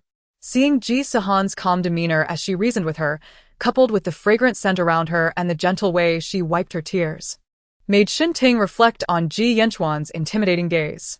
She concluded that Ji Sihan was far more agreeable than Ji Yenchuan. I am sorry. Shinting sincerely apologized to Ji Sihan. I was wrong to say those things about you, and to call you a seductress. Ji Sihan chuckled, touching her own face. It's all right. I actually find it flattering that you called me a seductress. After all, seductresses are typically beautiful. Shinting laughed as well, growing fonder of Ji Sihan and speaking to her in a soft, endearing manner. Meanwhile, Ji Yenchuan, unnoticed, let out a helpless smile. He thought to himself that Ji Sihan indeed possessed a certain charm. When she wished, anyone could come to adore her in the shortest time. He recalled how Shinting had initially harbored animosity towards her, yet now they appeared as close as sisters. Shinting, spotting the instant camera next to Ji Yenchuan, suddenly exclaimed, Sihan, let us take a picture together. Sure. Ji Sihan readily agreed. Yenchuan, you take the picture. Make sure it looks good. Shinting handed the camera to Ji Yenchuan and pulled Ji Sihan to sit across from him, striking a pose. With a resigned expression, Ji Yenchuan aimed the camera at the two girls, who were cozily intertwined. Ready? 3, 2, 1. Not bad, Ji Sihan commented after reviewing the photo. In the picture, Shinting clung to her arm, beaming brightly. Yes, let us take more. Shinting exclaimed, eagerly printing the photo. Following that, Shinting and Ji Sihan snapped numerous pictures, exploring various corners of the restaurant for unique backdrops. Initially, Ji Sihan felt a bit awkward, concerned about disturbing others or upsetting the restaurant staff. However, Shinting reassured her, stating that this restaurant belonged to her brother. It was then that Ji Sihan realized that being Ji Yenchuan's friend must mean she had a significant background. It wasn't until Shinting's friends arrived that she reluctantly parted ways, promising to connect with Ji Sihan on social media before leaving. Ji Yenchuan finally breathed a sigh of relief. Upon returning to his seat, he let out a sudden sigh. Ji Sihan raised an eyebrow, inquiring, Why the sigh? Ji Yanchuan smiled wryly. I had intended to enjoy a private dinner with you, but it seems it nearly turned into a trio affair. Ji Sihan chuckled, Gesturing to the remnants of their meal. Well, we've nearly finished eating anyway. Besides, Shen Ting is quite entertaining. After what she said about you, you truly aren't upset? Ji Yanchuan worried. She might be putting on a brave front. Shaking her head, Ji Sihan replied, I'm genuinely not upset. Shen Ting is merely a girl who isn't matured yet. She must be quite cherished at home. Moreover, she isn't entirely unreasonable, as she did apologize. Seeing Shen Ting reminds me of myself. Had my previous life not been marred by upheaval, had my family not fallen apart, I might have been as carefree and innocent as Shen Ting, Ji Yanchuan realized, understanding Ji Sihan's tolerance toward Shen Ting. His smile faded slightly, and his heart grew heavier with resentment towards Ji Qingshan. The gaze he cast upon Ji Sihan gradually transformed into one of tenderness. For reasons unknown. When Ji Sihan met Ji Yanchuan's eyes, she felt a pang of emotion. Lowering her gaze, she feigned a cheerful demeanor. It seems I'm still not full. Do you have any dessert recommendations? Ji Yanchuan's gaze fell upon her as she earnestly perused the menu, occasionally inquiring with the waiter about the specific ingredients of certain dishes, her expressions shifting from curiosity to astonishment, her face animated like that of an adorable creature. He watched her intently, unwilling to miss any of her movements, the warmth and mirth in his eyes nearly spilling over. While waiting for dessert, Ji Yanchuan's phone lit up. He glanced at it and tapped the table lightly. Ji Sihan looked up at him, puzzled. He then picked up the instant camera, aiming it at her. Just as she was about to voice her curiosity, a series of explosive sounds erupted from the vicinity of the bed. Ji Sihan turned to the window and beheld countless fireworks bursting forth, transforming into a sky full of twinkling stars that gradually descended. Wow. Ji Sihan's eyes widened. Captivated by the beauty of the fireworks, her entire being enraptured. Others also noticed the spectacle outside, exclaiming in awe. Only Ji Yanchuan remained focused on capturing the most vivid moment of Ji Sihan's expression, pressing the shutter at just the right instant. The fireworks continued for a full 10 minutes, and Ji Sihan found herself in the prime location to appreciate them, feeling a lingering desire for more once they concluded. How fortunate I am to have witnessed 2 consecutive days of such beautiful fireworks. A genuine smile blossomed on her face, radiating satisfaction. Ji Sihan blinked and said, Let me see. Please don't capture any unflattering photos of me. Ji Yanchuan then handed her 2 photographs. One was the candid shot from earlier, where she was smiling radiantly, full of life and beauty. The other was a surreptitious photo taken while the fireworks were being set off. In that picture, she was clad in a red outfit that accentuated her fair complexion, her dark hair seemingly aglow. She was slightly turned, gazing out the window, her features exquisite, with a curve of delight gracing her lips, her eyes shimmering with surprise. Behind her, a majestic display of fireworks filled the frame. Upon seeing this photograph, Ji Sihan understood Ji Yanchuan's intent in raising the camera earlier. Her gratitude was sincere as she expressed, Thank you. This is truly beautiful. I love it. The genuine joy in her eyes mirrored Ji Yanchuan's happiness. I'm glad you like it. It was worth the effort to arrange the fireworks. After finishing dessert, as Ji Yanchuan prepared to settle the bill, the waiter informed him that their charge had been placed under Shen Ting's name. With a sense of resignation, he chose not to insist. The 2 stood by the elevator, awaiting its arrival when the doors slid open to reveal a serene, bookish girl inside. Upon seeing Ji Yanchuan, she appeared somewhat surprised. Yanchuanga? Ji Yanchuan was momentarily taken aback as well, not expecting to see her there. Faced with Ji Yanchuan's teasing, she felt a touch of exasperation. It's just my friends playing pranks, celebrating my birthday. Her gaze shifted to Ji Sihan. Then back to Ji Yanchuan. Are you leaving, Yanchuanga? Yes. Then I won't disturb you. I'll go find Xiao Ting. She bid them farewell, with understanding. Ji Sihan, standing beside her, blinked without altering her expression. So yesterday's fireworks were set off by Shi's friends for her birthday. She must have quite the social circle. Upon reflection, they do share a resemblance. Though their dispositions are entirely different, one is lively and charming, while the other is composed and graceful. You seem quite familiar with them, Ji Sihan remarked casually. Our families have been friends for generations. I mostly interact with their brothers, so I only know them in passing, Ji Yanchuan clarified, assuming she had misunderstood. In truth, Ji Sihan held no strong feelings on the matter. It's only natural for someone as outstanding as Ji Yanchuan to have admirers. Moreover, I can see that he holds no particular interest in them. However, it seems Shinting may no longer harbor feelings for Ji Yanchuan. She appears to prefer me now, Ji Sihan thought to herself, feeling a sense of pride. As for Shin Shi, it's hard to discern whether she has any affection for Ji Yanchuan. But it doesn't matter. I'm not fixated on being with him. Rather than viewing them as rivals, I would much prefer to be friendly with them.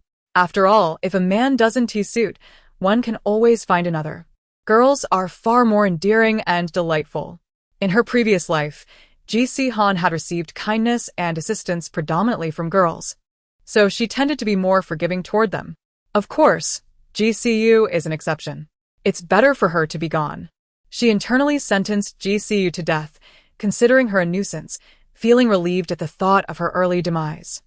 While Ji Sihan contemplated how to ensnare GCU, a sense of urgency welled up within Ji Yanchuan. He had caught wind of her thoughts, particularly the part about not being fixated on being with him, which made him exceedingly anxious. He resolved to distance himself from all girls of their age, determined not to let Ji Sihan down and risk her choosing to abandon him. Upon exiting the elevator, Ji Sihan's phone vibrated, revealing multiple missed calls from Su Mingxi, which she had been unable to answer due to poor signal in the elevator. Why so many calls? Could something have happened to Shi? Ji Sihan halted, quickly dialing back, her heart filled with concern for Su Mingxi. Oblivious to Ji Yanchuan draping his arm around her shoulder, guiding her aside. The call connected swiftly, but the loud music and raucous laughter on the other end prompted her to pull the phone away from her ear. How noisy! Where are you? Someone was speaking on the other end, but the cacophony rendered it inaudible. Ji Sihan patiently responded, "It's too loud.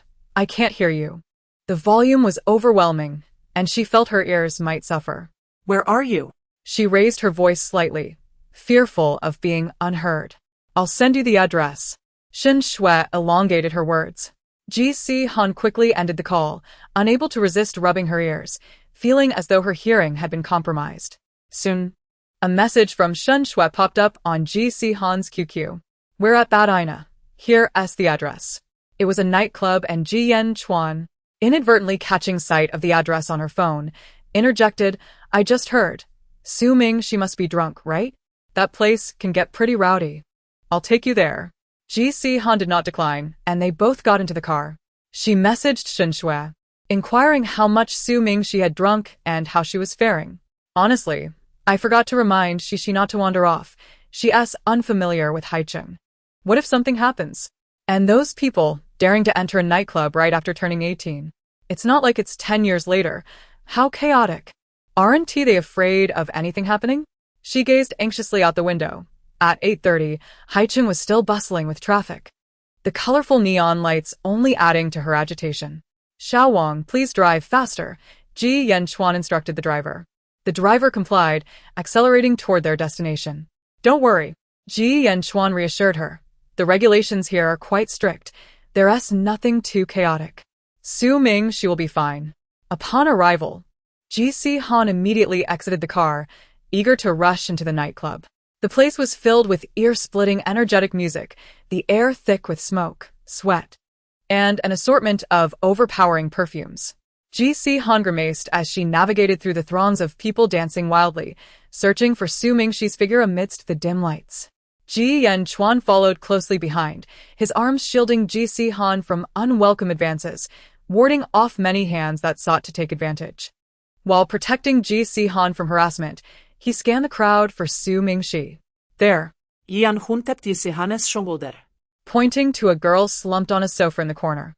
Ji Sihan followed his finger, initially spotting not Su Mingxi, but rather Shin Shui, who was glancing around anxiously and hurried to squeeze through the crowd.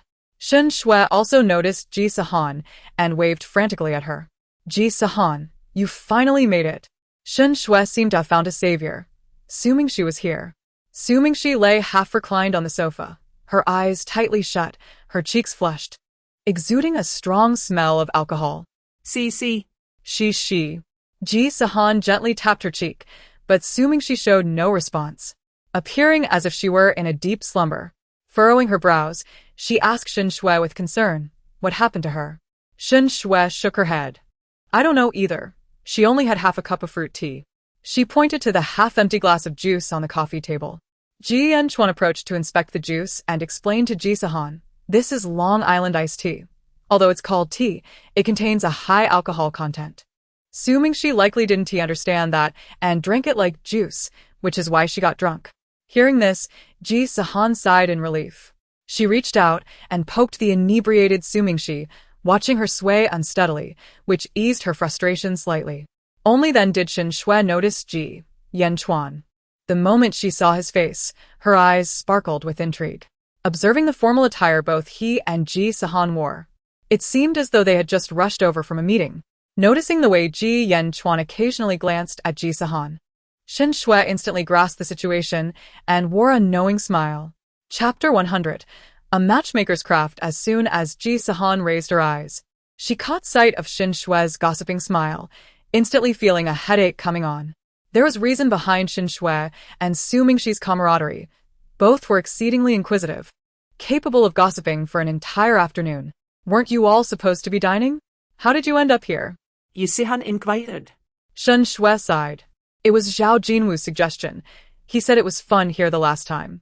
The other guys agreed. Initially, the girls were against it, but Sumingshi claimed she had never been, and with the boys egging us on, we came. Who would have thought Sumingshi would be the one to initiate it?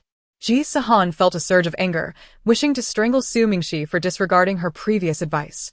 She pinched Sumingshi's cheek, leaving a red mark to relieve her irritation. What about the others? Where are they? Ji Sihan noticed the absence of their classmates. They all went off to have fun. I didn't want to go, and since I was worried about Sumingshi, I stayed here to watch over her and wait for you, Shen Shui replied. Thank goodness Shen Shui is reliable. Those people just left without considering whether Sumingshi would be taken away by someone else. Ji Sihan's expression darkened, her anger flaring. What about Zhou Qi? Isn't he here with you? Ji Sihan recalled that Zhou Qi and Shen Shui were a couple.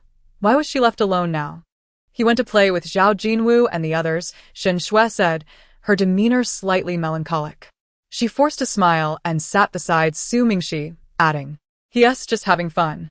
Her words were gentle, but Ji Sihan understood the underlying meaning, essentially a breakup. Remembering how sweet Zhou Qi and Shen Shui were when they encountered each other at the World Expo, Ji Sihan was baffled as to how a visit to GC could lead to a split within just a few days. What kind of mischief does GC possess? Even bedridden, she manages to break up couples. And what about Zhou Qi? If he likes GC, why is he with Shen Shui? Isn't that just playing with people's feelings? Ji Sihan felt both angered and confused, her heart aching at the sight of Shen Shui's sorrow. Noticing Shen Shui's expression, she embraced her, allowing her to rest her head on her shoulder, gently patting her back. You're absolutely right. You are our exceptional class monitor. And there are many boys in our class who like you. Who is Zhou Qi to you? She reassured. Seemingly forgetting her earlier sadness, Shen Shui eagerly queried, Who likes me? Ji Sihan noted, Shen Shui's capacity to heal her wounds is impressive. Just moments ago, she was heartbroken. Although I know she's nosy. Why is she so invested in her own gossip?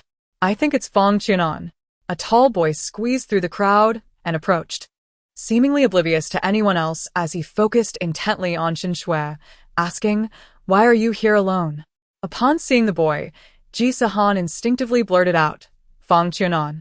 Realizing someone had called his name, Fang Qianan noticed Shen Shui was not alone. Oh, you're not by yourself? Then I'll just leave, he said, scratching his head and turning to leave, appearing somewhat flustered. Shen Shui stared blankly at Fang Qianan's retreating figure before turning back to Ji Sihan. Ji Sihan winked at her knowingly. Shen Shui instinctively chased after Fang Qianan's silhouette but was caught off guard when their eyes met, causing her face to flush. Ji Sihan felt a bit perplexed. Let me carry her, Ji Yanchuan suddenly interjected, startling both girls. Oh my, I completely forgot Ji Yanchuan came with me. He hasn't left yet. Feeling overlooked, Ji Yanchuan sighed. Together, Shen Shui and Ji Sihan hoisted Su Mingxi onto Ji Yanchuan's back, with Ji Sihan steadying her from behind to prevent her from toppling over. "I'll see you out," Shen Shui said, still feeling uneasy. "It's fine if you go out. You won't be able to come back in. We'll head out first." "Shen Shui, stay safe." Ji Sihan waved her hand. Upon exiting, the driver was waiting at the door, promptly assisting them in placing Su Mingxi in the back seat. Ji Sihan sat beside Su Mingxi, while Ji Yanchuan took the front passenger seat. After disembarking, Ji Yanchuan carried Su Mingxi directly to her room. Ji Sihan poured a glass of water for Ji Yanchuan and asked with concern, "You must be tired. Thank you for your help." Ji Yanchuan is in excellent shape. He didn't even break a sweat over such a long distance. "It's nothing. I'm not tired," Ji Yanchuan replied, though he felt grateful for his fitness routine. Otherwise, he would be panting like a dog, which would ruin his image in Ji Sihan's eyes. Chapter 101. Hurry, take her to the hospital. Noticing his calm demeanor, even his breathing steady, Ji Sihan realized Ji Yanchuan was indeed not fatigued. Her gaze unconsciously roamed over his well-defined arms, subtly glancing at his abdomen. "When I held his arm last night, I could feel his muscular build. He must work out. But I wonder if he has abs?" As Ji Yanchuan drank water, he instinctively tightened his abdomen, nearly choking. Ji Sihan quickly diverted her gaze. "Drink slowly. Don't choke." She handed him a tissue. "It's fine. I drank too quickly," Ji Yanchuan said, accepting the tissue to wipe the water that had trickled down to his chin and neck. His face flushed slightly as he avoided Ji Sihan's gaze. Oblivious, Ji Sihan couldn't help but notice Ji Yanchuan's damp shirt, faint outlines of his chest muscles visible. "It looks like he has pecs. Surely he must have abs too? I wonder if he has 6 or 8. Novels always describe the domineering CEO as having 8-pack abs. If Ji Yanchuan only has 6, wouldn't that break the trope?" Ji Yanchuan could no longer tolerate the situation, feeling as though Ji Sihan's gaze might pierce through to his abdomen. He fidgeted awkwardly, discreetly shielding his midsection. "Good night," he said. Ji Yanchuan yearned to reach out and caress Ji Sihan's hair but restrained himself. "If you have matters to attend to tonight, do remember to call me," he said. Ji Sihan gazed at Ji Yanchuan's retreating figure, perhaps lost in thoughts about his physique. Unable to suppress her musings. Ji Yanchuan's posterior seems quite appealing. I wonder how it feels to capture on camera. Ji Yanchuan hastily closed the door, blocking Ji Sihan's intrusive gaze from his view. His ears flushed crimson, a mix of shyness and distress flickering in his eyes. As he stood before the mirror, he lifted his shirt, scrutinizing the vaguely defined contours of his abdominal muscles, resolving to intensify his core workouts in the future. To care for the inebriated Su Mingxi. Ji Sihan shared a bed with her that night.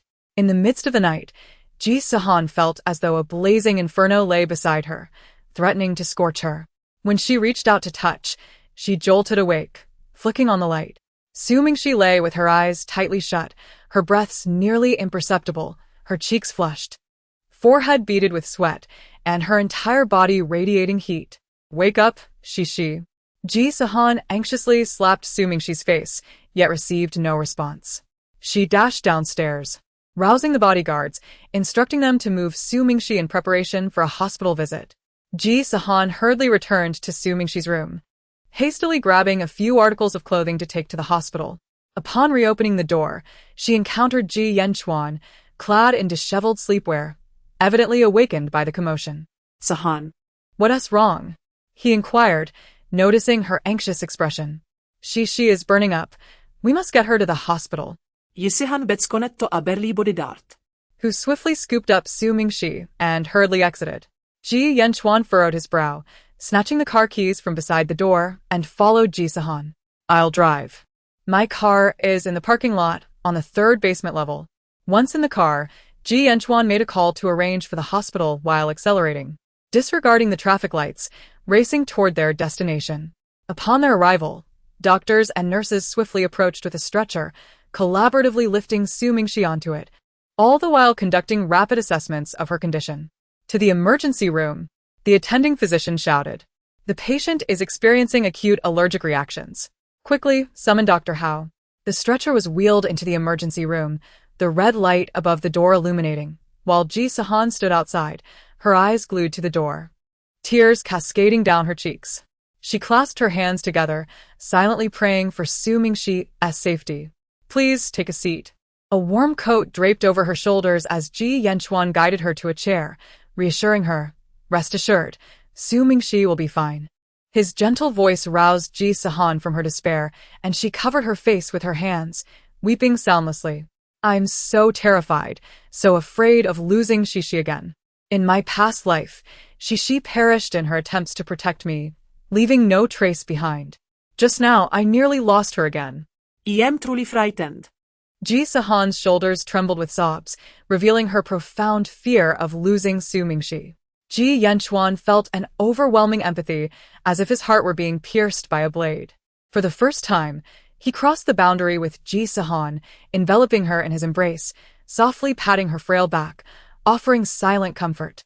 Like a fledgling bird returning to its nest, Ji Sihan clung tightly to Ji Yanchuan's waist, her face pressed against his warm chest, unabashedly sobbing. Her tears saturating his sleepwear, leaving significant damp patches. After she had released all her pent-up fears, her emotions gradually stabilized, allowing her to realize the closeness of their embrace. Oh no! How did I end up in Ji Yanchuan's arms without even noticing? I can smell the lavender scent on him. He's changed his perfume. His embrace is as warm as his character. I'm reluctant to let go. In this position, I can hear the steady rhythm of his heartbeat. Ji Yanchuan's heartbeat was steady and robust, mirroring his trustworthy nature. Ji Sihan cherished the warmth of his embrace, yet reluctantly released him. I apologize. I lost my composure, she said, her spirits still dampened as she wiped away the remnants of her tears, gazing at the emergency room still flashing its red light. It's all right, Ji Yanchuan thought, wishing he could hold her a little longer. Now, he felt an emptiness in his arms, as though something vital was missing. Thereafter, the two sat in silence, awaiting news of Su Mingxi's condition. As dawn broke, the emergency room door, which had been closed for hours, finally swung open. And a weary doctor emerged, a smile of relief gracing his face.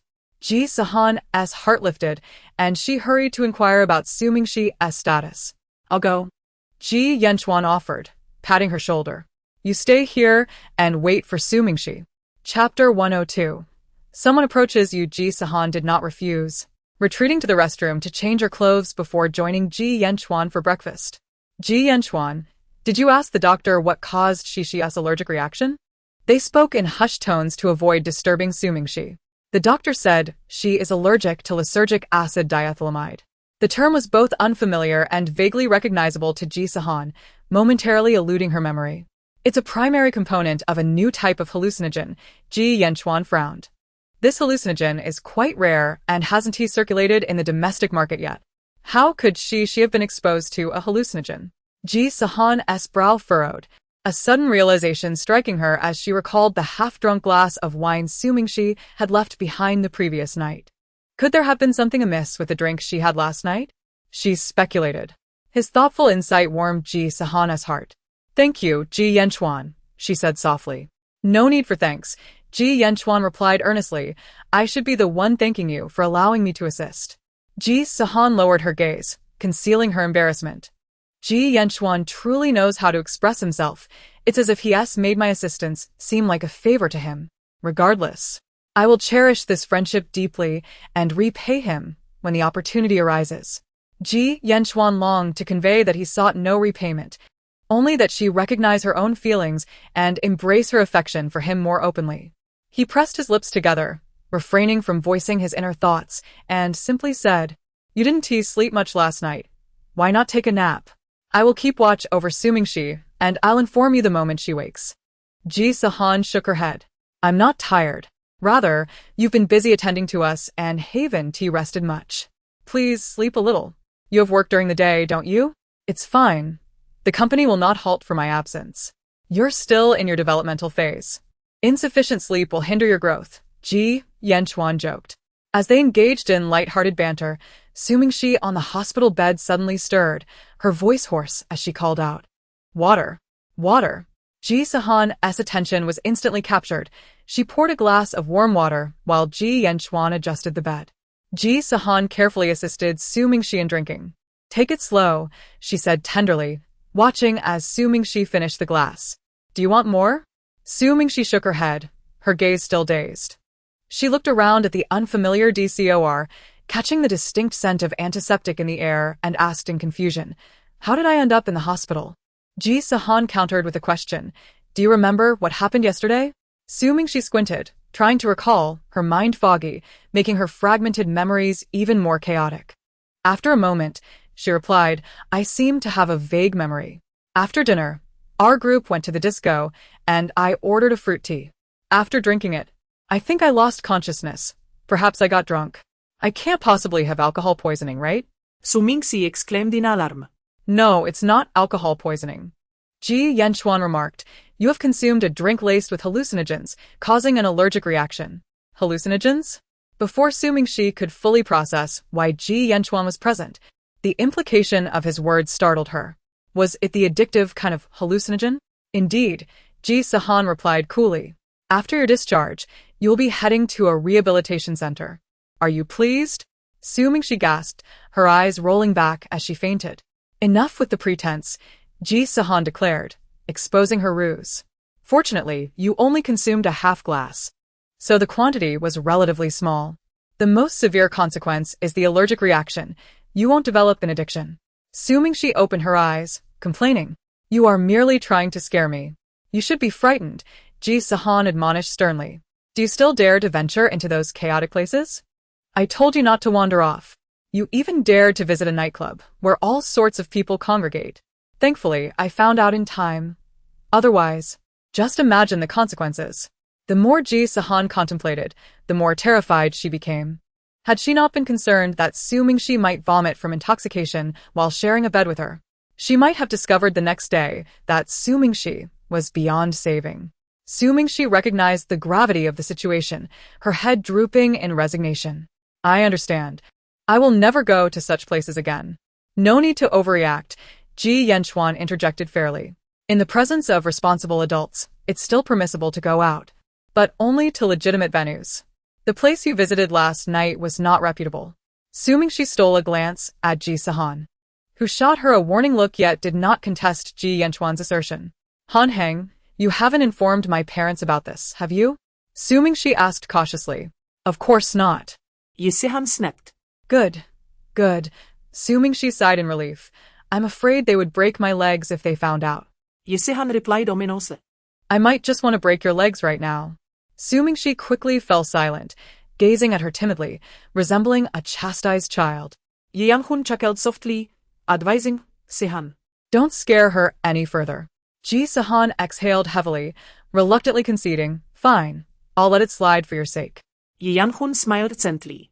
His eyes filled with affection as he regarded Ji Sihan. He Su Mingxi chuckled, feeling a bit giddy. By the way, Su Mingxi suddenly remembered. Xin Shui and the others drank yesterday too. Are they all right? Ji Sihan smacked her forehead, exclaiming, "I almost forgot. I'll call Xin Shui." Xin Shui was unharmed but was concerned upon hearing that Su Mingxi had been hospitalized and contemplated canceling her flight to visit her. Ji Sihan managed to dissuade her from that notion. "This is peculiar," Ji Sihan said, hanging up, her expression turning strange. "They are all fine, yet you alone fell victim. Could it be that someone targeted you specifically?" "Surely not," Su Mingxi shivered. "I am unfamiliar with this place. Who would come after me?" Chapter 103. "It is you." Shui Qingxing Ji Sihan gnawed on her soft flesh, deep in thought. While it may seem unfamiliar, it isn't entirely so. Those classmates are the most familiar faces, after all. Yet, there are no real conflicts among them. Even minor frictions wouldn't warrant such malicious intent. The only one capable of such cruelty would be GC. But she is currently bedridden in the hospital and likely lacks the energy to inflict harm. Furthermore, if GC truly intended to do harm, she would probably target me first. Could it genuinely be a case of random malice? Perhaps someone at the nightclub took a fancy to Su Mingxi, intending to drug her and abduct her? Ji Sihan pondered, unable to arrive at a conclusion. "Oh, dear, I can't seem to figure it out," Su Mingxi lamented. Lying back on the hospital bed, her gaze fixed on the ceiling. "Everyone who bears a grudge against me is in Shennan. I know no one in Haicheng." At this, Ji Sihan had a sudden epiphany. Of course. Aside from classmates, there is one other person from Shunnan. However, he should harbor resentment toward me. Why would he target Su Mingxi? Is it merely because our engagement was dissolved? Must he harbor such hatred that he would take action against those close to me? Ji Sihan's suspicions grew, though she dared not voice them. Ji Yanchuan's heart raced as he instantly deduced whom Ji Sihan was suspicious of. Yet, his focus remained on the words engagement dissolved, and he couldn't help but feel a sense of elation. He cleared his throat. You two should rest for a moment. I have already reported to the police and sealed off that nightclub. We have obtained the surveillance video, and the police will come shortly to take statements. Ji Sihan gave him a peculiar glance. Ji Yanchuan felt slightly uncomfortable, fearing his delight was too evident, and inquired, "What's wrong?" Ji Sihan shook her head. I never expected Ji Yanchuan to report to the police. This is unlike what I have read in novels. In those tales, the domineering male leads always manipulate everything behind the scenes, never resorting to the authorities. It seems reality diverges from fiction. Even the powerful must adhere to the law. Hearing Ji Sihan's inner thoughts, Ji Yanchuan couldn't help but chuckle. I reported it because it involves a new type of hallucinogen, which is quite toxic and has appeared in Haiqing before. Involving the police is the best course of action. With the police involved, the procedures would be legitimate. Ji Sihan and Su Mingxi both understood the gravity of the situation. After the police completed their statements, Ji Yanchuan received the analysis of the surveillance footage from his subordinates. There are results, Ji Yanchuan announced. Ji Sihan quickly leaned in, while Su Mingxi eagerly exclaimed, I want to see too. The three of them huddled around a small phone, watching the edited highlights of the surveillance footage. The screen displayed a group of young men and women sitting in a corner of the bar, with Su Mingxi among them. A man in a green shirt stumbled out of the restroom, his head bowed, obscuring his face, seemingly intoxicated, and walking unsteadily. The absence of sound hindered their understanding, but they could see him glance towards Su Mingxi before slowly sitting nearby, as if eavesdropping. After a while, the others accompanying Su Mingxi left to dance, leaving her alone. A waiter approached with drinks, causing the man to abruptly stand, bumping into the waiter before staggering away. The waiter then handed the drink to Su Mingxi, who unsuspectingly took several gulps, quickly appearing to faint as she slumped onto the sofa. Now, it seemed the most suspicious figure was this man, but his face wasn't captured on camera. Who could he be? Su Mingxi pander. Ji Sihan, upon seeing the man, had an inkling. With a cold smirk, she declared, who else could it be but Xue Qingsheng? The mention of that name sent a shiver down Su Mingxi's spine. Xue Qingsheng? She asked incredulously, snatching the phone, her eyes nearly bulging as she scrutinized the footage, failing to recognize him. How did you figure it out? Su Mingxi inquired. Ji Sihan settled into a chair, arms crossed, her expression mocking. Who else but that tasteless Xue Qingsheng would wear a green shirt? Su Mingxi appeared momentarily. Seizing the opportunity, Ji Yanchuan asked, May I inquire? Who is Xue Qingsheng? How should she respond? Should she reveal that he was her former fiancé? Before Ji Sihan could formulate a response, Su Mingxi blurted out, He's Han Hong's former fiancé. Ji Sihan. Su Mingxi quickly realized her faux pas and attempted to amend, but the engagement has been dissolved. We are only acquaintances now. What dissolved engagement? I never had an engagement with him. Ji Sihan exclaimed, anxious that Ji Yanchuan might misunderstand. It was all his one-sided desire. I never contemplated an engagement with him. Her expression was flustered. I understand. Ji Yanchuan reassured her with a gentle smile. It's all right, I comprehend. His soothing tone calmed Ji Sihan's anxious heart. You truly understand? She questioned, somewhat skeptical. I truly do. Jay Wang-Chu and observed her anxious demeanor and gently ran his fingers through her hair, reassuring her, I believe in you. Even if there was something between you, it belongs to the past. JSH and nodded lightly, her cheeks flushed with a rosy hue. Fortunately, Jay Wang-Chu and did not misunderstand me. Otherwise, I would truly want to strangle SMNGX. Watching the affectionate interaction between the two, SMNGX felt a pang of bitterness. She scrutinized the blurry surveillance screenshot on her phone and remarked, it can't be denied that there are still many tasteless individuals out there. SMNGX did not wish to cast a negative light on Su Q and GSHing, as they had grown up together. Despite some friction, How could he resort to such ruthless measures? XX is simply too naive. Alas, I have experienced Soo Q and GSH Ng's cruelty firsthand. In my past life, Soo Q and GSH Ng and I were childhood sweethearts. To please JSHN, he disregarded our years of friendship, revealing the coldness and ruthlessness within him. His ability to commit such acts does not surprise me in the slightest. I have already instructed someone to find his face in the surveillance footage. As they spoke, Jae Wine-Chu N's phone lit up and a picture was sent over. He had found it. He placed the phone on the table. And JSHN and SMNGX leaned in to take a look. The photo revealed a man in a cyan shirt, showcasing a handsome profile, his eyes and brows reflecting inebriation as he embraced a beautiful woman and drank. Although the surveillance quality was not very clear, JSHN recognized him immediately as Soo Q and GSH Ng.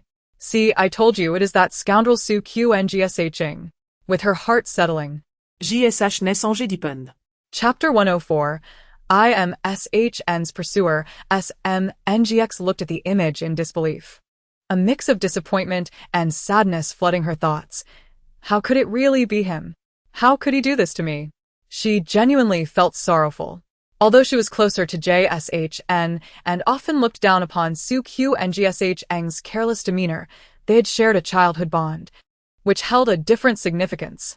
Seeing SMNGX in distress troubled JSHN. This is all my fault. Soo Q and GSH Ng must harbor resentment towards me and thus targeted SMNGX, knowing our friendship. Dam su quy nỡ ne, zubastat. If you want to strike, come at me instead of poisoning the innocent the 10th X. Emsor, XX, yes, have shoulders, lemon. Because of the marriage contract, Soo Q and GSH Ng must have taken out his anger on you for my sake. I should have been more cautious. She felt immense regret. Upon hearing JSHN's words, SMNGX raised her eyes and countered, "How can you blame yourself? No one could have foreseen such an event. I was too trusting. My brother had warned me before that drinks out of sight should not be consumed, and I completely forgot." As the two engaged in mutual self-reproach, Jae Wine-Chu and shook his head, stating, "Neither of you is at fault. The true culprit is the one who committed the wrongdoing." His words acted like a beacon in the fog, awakening the two who had been apologizing to each other. Jae Laosher is right. We are both innocent. Let us cease the apologies, SMNGX said, gently shaking JSHN's arm. She gazed at the inebriated Soo Q and GSH Ng in the photo. Still unable to believe he would resort to such cruelty, Soo Q and GSH Ng is terrifying. Even if you have offended him, to retaliate against those around you, including me, is excessive. He wouldn't wish for my demise, would he? I have done nothing to provoke him. SMNGX's lingering fear reminded JSHN of how she had been unable to wake her last night. A shiver ran down her spine as she imagined what she would have become had SMNGX perished beneath her very eyes. I must ensure Soo Q and GSH Ng pays for his actions. JSHN vowed silently, her gaze on the photograph sharp as a knife, wishing to tear him to shreds. Jae Wine-Chu N, however, held a different opinion. He tapped his fingers on the table pensively and said, "I believe Soo Q and GSH Ng does not wish for your death. He may merely intend to teach you a lesson, perhaps by exposing you to hallucinogens. But he did not anticipate your severe allergy, which could lead to life-threatening consequences." Regardless of the circumstances, Soo Q and GSH Ng was unforgivable. JSHN clenched her fists and turned to SMNGX. XX, I want to report him to the police. Do you agree? SMNGX hesitated for a moment, but then nodded decisively in agreement. I understand now. The moment he targeted me, whether he intended to kill me or merely to make me addicted, he ceased to be my friend. Her gaze was resolute. Let's report him. Jae Wine-Chu N made the call, inquiring about the progress. To their surprise, the police were acting much quicker than expected. They had already identified Soo Q and GSH Ng as a suspect and were in the process of apprehending him. The police are already in pursuit of Soo Q and GSH Ng. After hanging up, Jae Wine-Chu N's expression relaxed as he said, I believe we will have results soon. That's good. JSHN felt a sense of relief wash over her, a smile gracing her face. SMNGX breathed a sigh of relief as well. lying on the hospital bed. HN, where's my phone? I need to inform everyone in my circle about Soo Q and GSH's arrest, and see how he can hold his head high in the future. Here. JSHN tossed her phone to her, cautioning, limit your phone use. Be careful of headaches. SMNGX nodded perfunctorily, opening her phone to reveal over 30 missed calls, all from her brother. Ugh. SMNGX gasped in shock, her expression one of terror. Oh no. My brother called me over 30 times. JSHN, feeling a bit irritated, rubbed her arms, covered in goosebumps, and distanced herself from her. I truly cannot stand SMNGX. She becomes insufferable when it comes to her brother. Jay whined and watched her adorable reaction with a tender smile. Just then, the door to the hospital room creaked open, revealing a stern face. Brother? SMNGX exclaimed, dropping her phone in shock. What are you doing here? SMNGHN's icy gaze swept across the room, momentarily pausing on Jay N before softening slightly as he acknowledged JSHN with a nod. Hanging up the phone, he approached with a cold smile. SMNGX, you're quite remarkable, aren't you? Off on a trip, and end up in the hospital. Hee. SMNGX chuckled awkwardly, attempting to evade her brother's reprimand. It's really not a big deal. Facing her brother's dangerous stare, SMNGX squeezed her eyes shut. If you don't believe me, ask HN. Brother MNGHN. JSHN stepped forward in a display of sisterly camaraderie. XX is truly fine now. It's partly my fault. He glanced at JYN, his expression turning unfriendly, as if scrutinizing a suspicious uncle who had abducted his sister. And who might this be? Understanding the misunderstanding, JYN smiled slightly and extended his hand. Hello, I am JYN, SHN's admirer. JSHN never anticipated that JYN would introduce himself in such a manner. Her face immediately flushed crimson, her thoughts a jumble of words unspoken. Oh. SMNGHN's expression darkened rather than softened. SHN, is this true? Blushing, JSHN nodded chilly. Noticing the affection SHN held for JYN, SMNGHN's demeanor softened. Mr. J, we met at Mr. SHN's banquet. I wonder if you recall. Mr. S's charm is still fresh in my memory, JYN complimented with a smile. The two young heirs of their respective corporations exchanged pleasantries, causing JSHN and SMNGX to roll their eyes in exasperation. All right, enough of the charades. SMNGX could no longer tolerate it. Brother, how did you know I was here? SMNGHN, with his usual stern demeanor, replied, one of the bodyguards accompanying you, and SHN is one of my men. Did you think I would let you roam freely in Haicheng? He pinched SMNGX's cheek, his voice laced with danger. Do you dare to go to the nightclub again? Quite bold of you. Chapter 105. A pleasant collaboration helped me. HN. SMNGX pleaded, her face in his grip. Her words muffled as she sought rescue from JSHN. Minghan. Ji Sihan hurried over to assist, rescuing her friend from her brother's grasp. Having vented his frustration, Su Minghan released his hold and adjusted his collar. He approached Ji Yanchen with an inquisitive tone. I have heard that you intend to relocate the headquarters to Xinnan. Is there a new project in the works? Not particularly, Ji Yanchen replied nonchalantly, masking a significant ambition beneath his casual demeanor. I simply believe the Haicheng market has reached saturation, and the group should expand its horizons. Mr. Su, might there be an opportunity for collaboration? Yanfen inquired. Certainly, Su Minghan smiled. It would be my honor to collaborate with you. Your praise is too generous, Ji Yanchen remarked, but before any business partnership, I have a few other minor projects I wonder if you might be interested in. He patted Su Minghan's arm, his tone friendly. Oh. What projects do you have in mind? I'm all ears, Su Minghan responded, not declining the invitation to speak further. Meanwhile, Ji Sihan and Su Mingxi were engaged in playful banter, drawing Ji Yanchen's attention toward them, his gaze filled with affection and indulgence. Ji Yanchen chuckled, shaking his head. Mr. Su, you truly are unaware? Unaware of what? Su Minghan furrowed his brow, glancing instinctively at Ji Sihan and Su Mingxi, pondering if there were matters of which he was oblivious. Yi Yangfen understood. Realizing that the Tang family had yet to publicly announce the annulment of Xue Qingxing and Ji Sihan's engagement, thus Su Minghan could not connect the dots. He opted for a different angle. What do you think prompted Xue Qingxing to target your sister? Ji Yanchen asked. Did you not claim to know the circumstances? One who intends to commit a crime requires no justification, Su Minghan scoffed. Is there some hidden truth? Yi Yangfen speculated. I personally surmise that Xue Qingxing sought to harm Sihan, but whether intoxicated or for other reasons, he administered a drug to your sister. Sihan? Su Minghan's expression tightened. Confusion mounting. Why would Xue Qingxing wish to harm her? Were they not betrothed?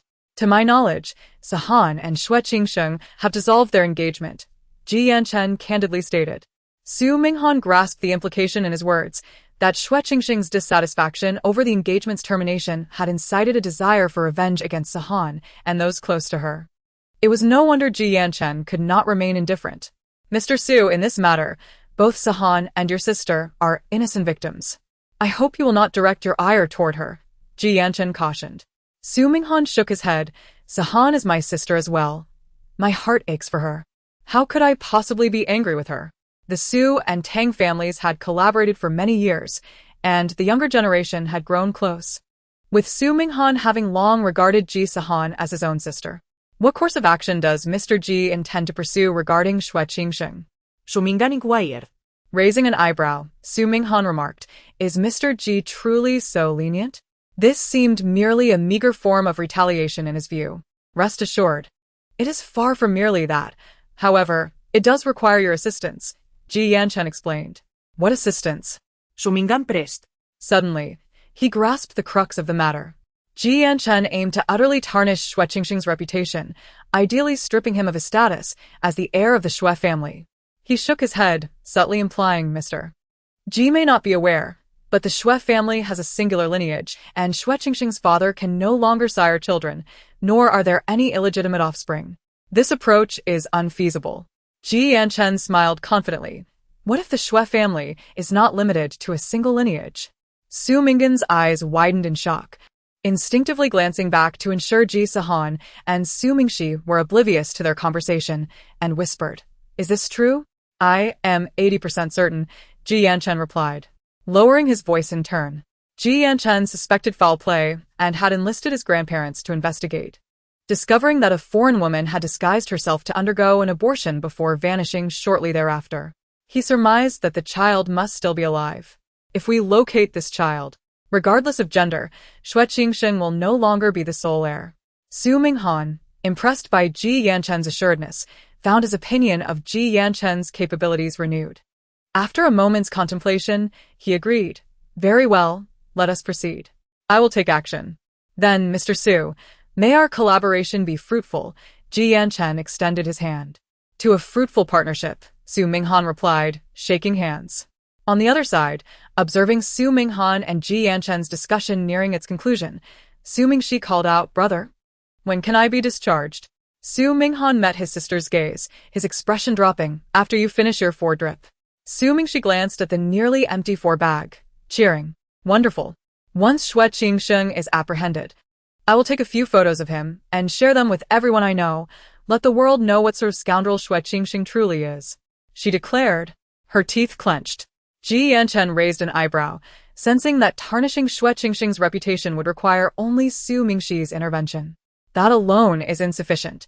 It would be even better if Xue Qingxing could serve a 2-year sentence, Ji Sihan added casually. That would be splendid. I nearly lost my life. Su Mingxi exaggerated. Ideally, he should receive a life sentence and spend eternity behind bars. Su Minghan's expression darkened further, preparing to reprimand her when Ji Yanchen interjected, Xue Qingxing has been apprehended. Chapter 106. Who provoked me in the raucous police station?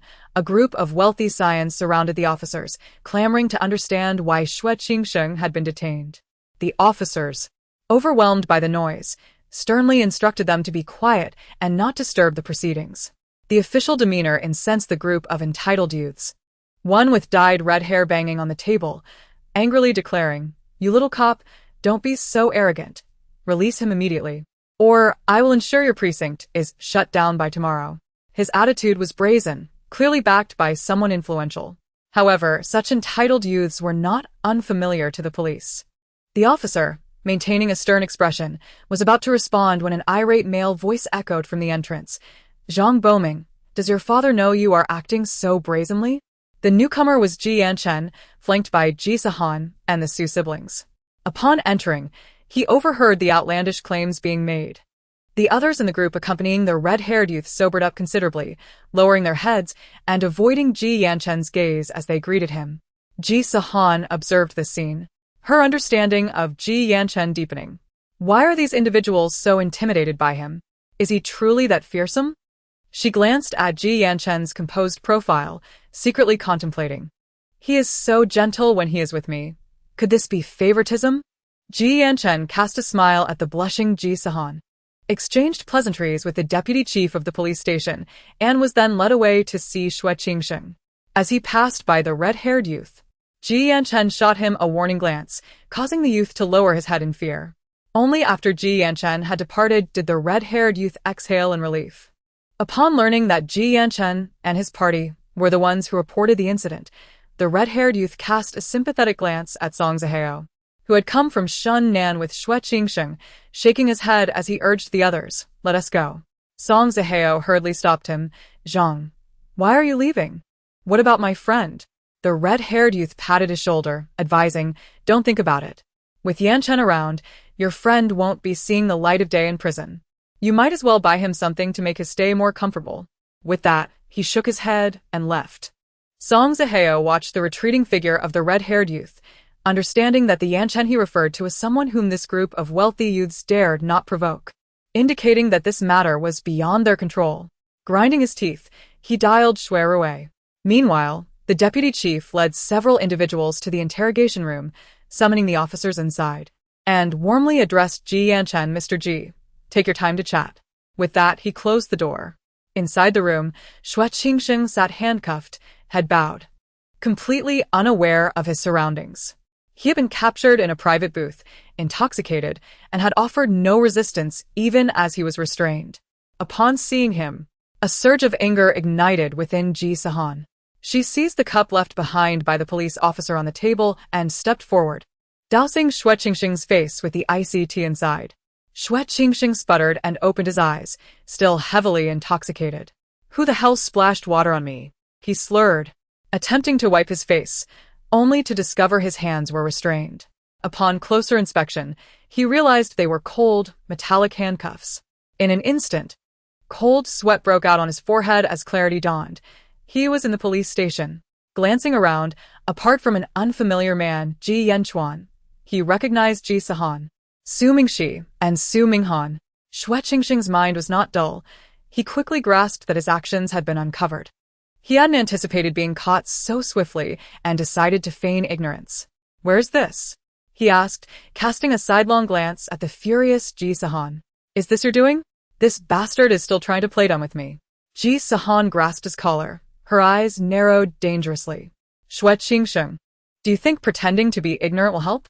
Xue Qingsheng raised his cuffed hands and pushed Ji Sihan away. She stumbled back several steps, steadied only when someone pressed down on her shoulder. "Be careful," Ji Yanchuan said with concern, catching her. "I'm fine," Ji Sihan replied, shaking her head. Her gaze toward Xue Qingsheng filled with menace. "Let me ask first," assuming she strode forward, clearly indignant. "Xue Qingsheng, are you out of your mind? I have no grievances with you, yet you drugged me?" Xue Qingsheng averted his gaze, his expression indifferent. "I don't know what you're talking about." Xue Qingsheng, Su Minghan interjected. "There's no need to pretend. The evidence has already been handed to the police. If you dare oppose the Su family, you had better be prepared for the consequences." The threat in his words was unmistakable. Xue Qingsheng hadn't expected the police to gather evidence so quickly, and he felt regret for not having covered his tracks more thoroughly. Simultaneously, he dropped the act. "Brother Minghan, you can't blame me. Blame Ji Sihan instead," he said with blatant insouciance. Ji Sihan was infuriated to the point of laughter. "What does your crime have to do with me? It's all your fault for breaking off our engagement and turning me into a laughingstock." As memories of the ridicule from his friends flooded his mind, Xue Qingxing's heart brimmed with resentment. What makes you think you're unworthy of me? You're just a commoner.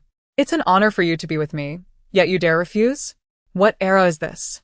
Still clinging to the notions of commoners and nobility. Xue Qingxing must have read too many novels to be this delusional. Clearly, his own twisted psyche is to blame, yet he casts blame upon others. If I hadn't discovered it in time, Cici would have died. The recollection of losing Su Mingxi in his past life struck Ji Sihan with a wave of fury, and she slapped Xue Qingxing hard across the face. Holding his hand while tugging at his hair, she gazed at his pained expression, tears streaming down her cheeks. If you hate me, then come for me. Why did you target Cici? She did nothing wrong. Do you know she is allergic to the hallucinogen you used? She nearly died. Xue Qingxing's heart jolted. He had intended to target Ji Sihan, but in his drunken stupor, he had seen Su Mingxi. Knowing the close bond between Su Mingxi and Ji Sihan, he thought if Su Mingxi fell victim to the drug, Ji Sihan would also suffer, perhaps even dragging her down with her. Who could have foreseen Su Mingxi's allergy? Yet, seeing Ji Sihan in tears stirred a strange satisfaction within him. Enduring the pain in his scalp, he chuckled. What does it matter to me? If Su Mingxi dies, it's her own fault for provoking me. Chapter 107. Let you become famous in Shen Nan. Xue Qingxing's arrogant and glaring smile pushed Ji Sihan beyond the brink of reason, and she yanked his hair, slamming his head against the table. The others rushed to intervene, with Ji Yanchuan embracing her from behind, gently restraining her hands while soothingly murmuring, "It's all right, don't be angry." Su Mingxi, start that, hurriedly weep at her tears. Henin, don't cry, I'm fine. I'm still all right. Su Minghan stood before Xue Qingxing, his gaze icy as he observed Xue Qingxing's grimace. Xue Qingxing showed no fear, boldly meeting Su Minghan's stare as if the near-death experience of Su Mingxi was trivial to him. Su Minghan's eyes grew colder. Xue Qingxing, do you think I can't touch you? Su Minghan leaned slightly forward, hands pressed against the table, his eyes gleaming with danger. Xue Qingxing laughed, dismissing him. Brother Minghan, I acknowledge that your Su family holds some influence in Shennan. But the Xue family is not a nameless clan either. Even if I were to kill someone, there would be those who would take the fall for me. Do you think you can touch me? His words dripped with arrogance. Besides, your sister is standing right there. Isn't she? Xue Qingxing tilted his chin, feigning regret. He had underestimated the dosage. Had he known Su Mingxi was allergic to the hallucinogen, he would have administered a stronger dose. If Su Mingxi were to die, Ji Sihan would likely be consumed by guilt. Xue Qingxing relished the thought. Xue Qingxing, just wait. Ji Sihan shouted, her voice thick with emotion, her eyes burning with intent to kill. I will definitely kill Xue Qingxing. Xue Qingxing chuckled, shrugging off her threat. Unimpressed, Su Minghan noticed the malice lurking in Xue Qingxing's eyes, glanced at his sister, who was still comforting Ji Sihan, and straightened up. Lowering his gaze to conceal his own murderous intent, he casually remarked, Xue Qingxing, don't think the Xue family can protect you forever. I, Su Minghan, will remember this grudge. Su Minghan exchanged a glance with Ji Yanchuan, both men harboring dark thoughts. Ji Sihan wiped away her tears, her voice low and firm. Xue Qingxing, don't be too arrogant. Do you truly believe the Xue family is your sanctuary? I will see how long your good days can last. Xue Qingxing, your good fortune is about to come to an end. Ji Yanchuan regarded her thoughtfully, reaching out to gently stroke her hair, urging her not to be too upset. Ji Sihan, with red-rimmed eyes, managed a strained smile to reassure him. Their closeness did not escape Xue Qingxing's notice, and as a realization dawned on him, he spat. So that's why you suddenly wanted to annul our engagement. You've been keeping a toy boy on the side. Ji Sihan, you truly have no shame. Xue Qingxing.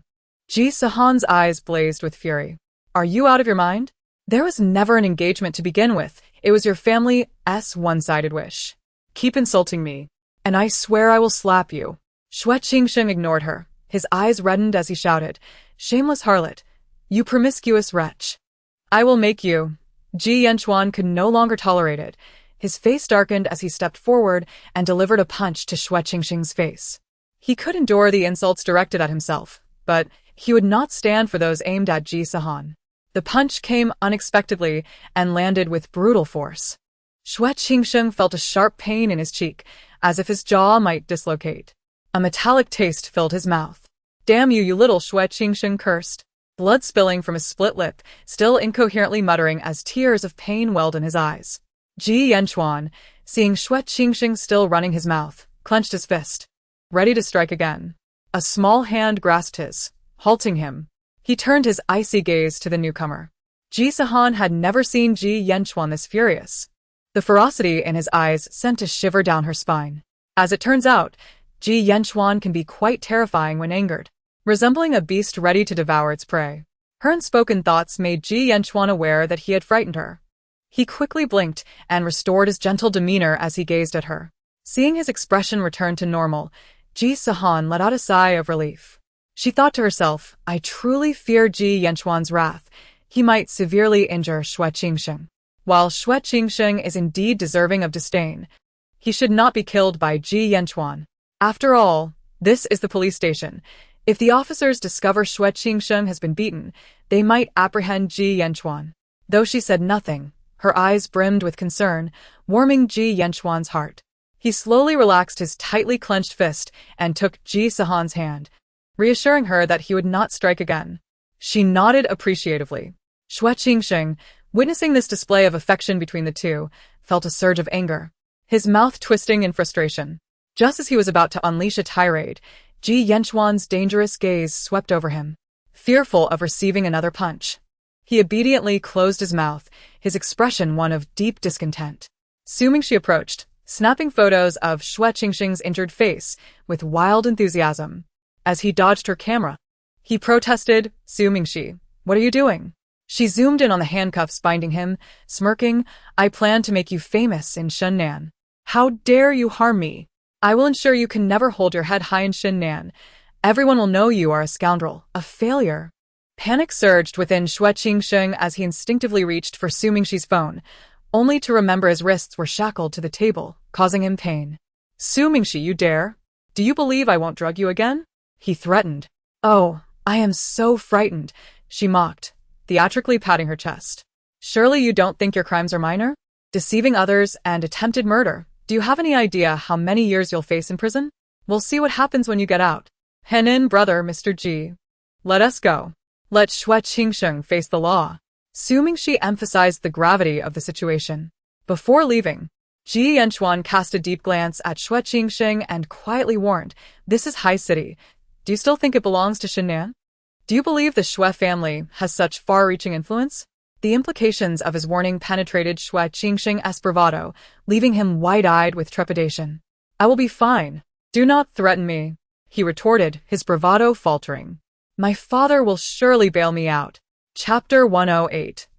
Who is she to be a sister? Xue Qingsheng's hoarse cries were confined within the interrogation room as Su-Mingxi took a few steps before suddenly realizing something, slapping her forehead in frustration. "Oh no. I forgot to ask him why he spread rumors about your impending engagement." Who cares why? Ji Sihan replied nonchalantly. Soon everyone would know that Xue Qingsheng is a scoundrel, and they wouldn't heed such false rumors. Su-Mingxi linked arms with Ji Sihan, showing her the photos she had just taken, and they animatedly discussed which ones to post in their group chat. Su-Minghan slowed his pace, observing the joyful smiles of the two girls, and quietly asked Ji Yanchuan, "Do you have confidence in keeping him in High City?" "As long as Su can intervene, I have an 80% chance," Ji Yanchuan conservatively stated. With a smile, Ji Yanchuan added, "Thank you for the reminder, but the Xue family does not dictate terms here." His words carried a hint of arrogance, justified by his standing. "I shall await your good news, Mr. Ji," Su-Minghan replied, his expression relaxed. Having arrived in High City in a hurry, Su-Minghan had not booked a hotel in advance, so he stayed with Ji Sihan and Su-Mingxi, occupying a bedroom on the first floor. Upon discovering that Ji Yanchuan resided directly across from them, his usually impassive expression revealed a flurry of emotions, his gaze towards Ji Sihan laden with meaning. Though Su-Mingxi had been discharged from the hospital, her body still required several days to metabolize the hallucinogens, necessitating continued intravenous treatment. Naturally, Ji Sihan stayed by her side. Outside the hospital's infusion room, Ji Sihan stepped out to use the restroom and, in a fleeting moment, spotted a familiar silhouette. The figure was a petite woman, dressed in seemingly simple yet entirely designer attire, her hair tied up, and a blue mask obscuring the lower half of her face.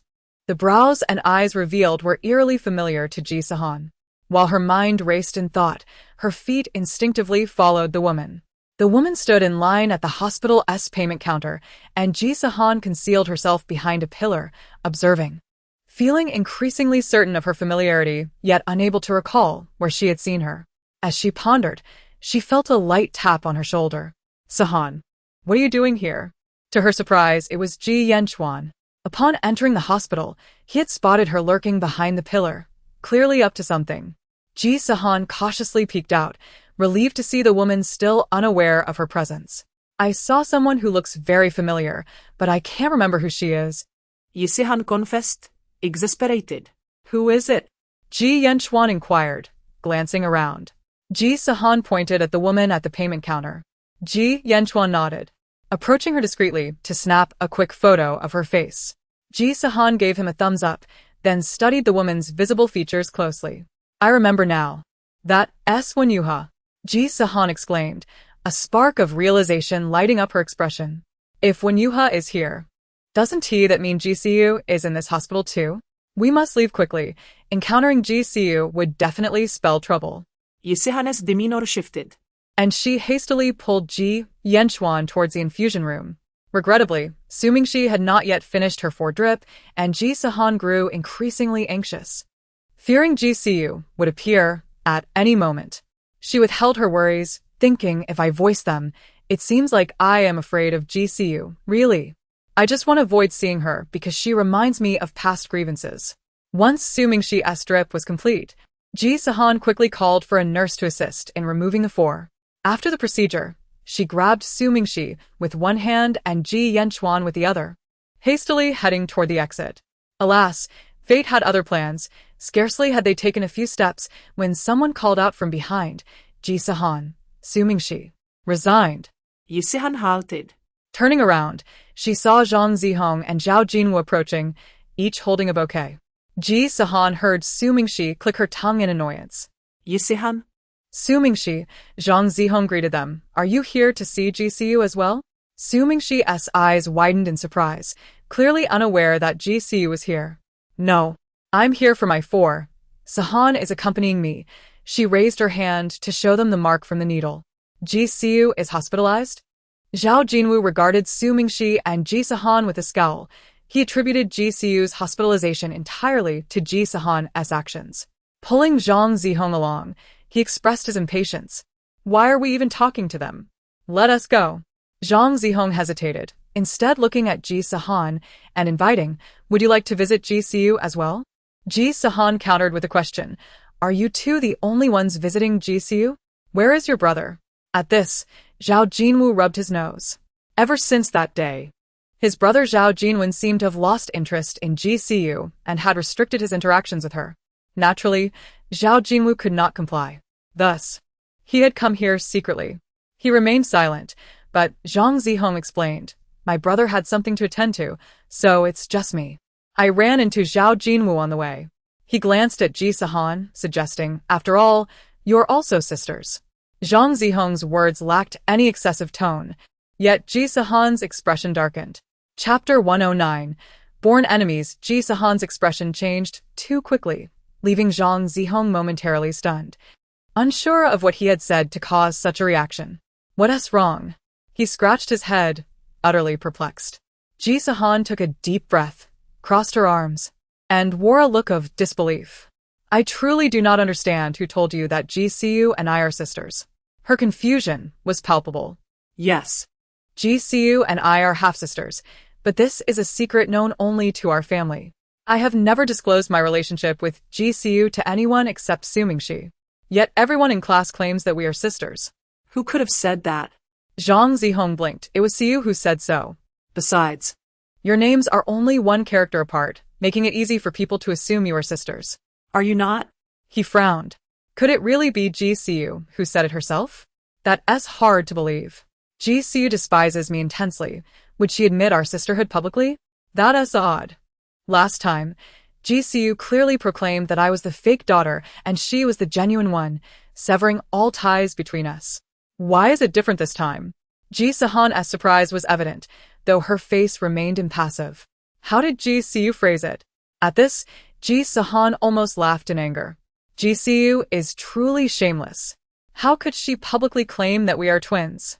As an illegitimate child, how can she dare to say such a thing?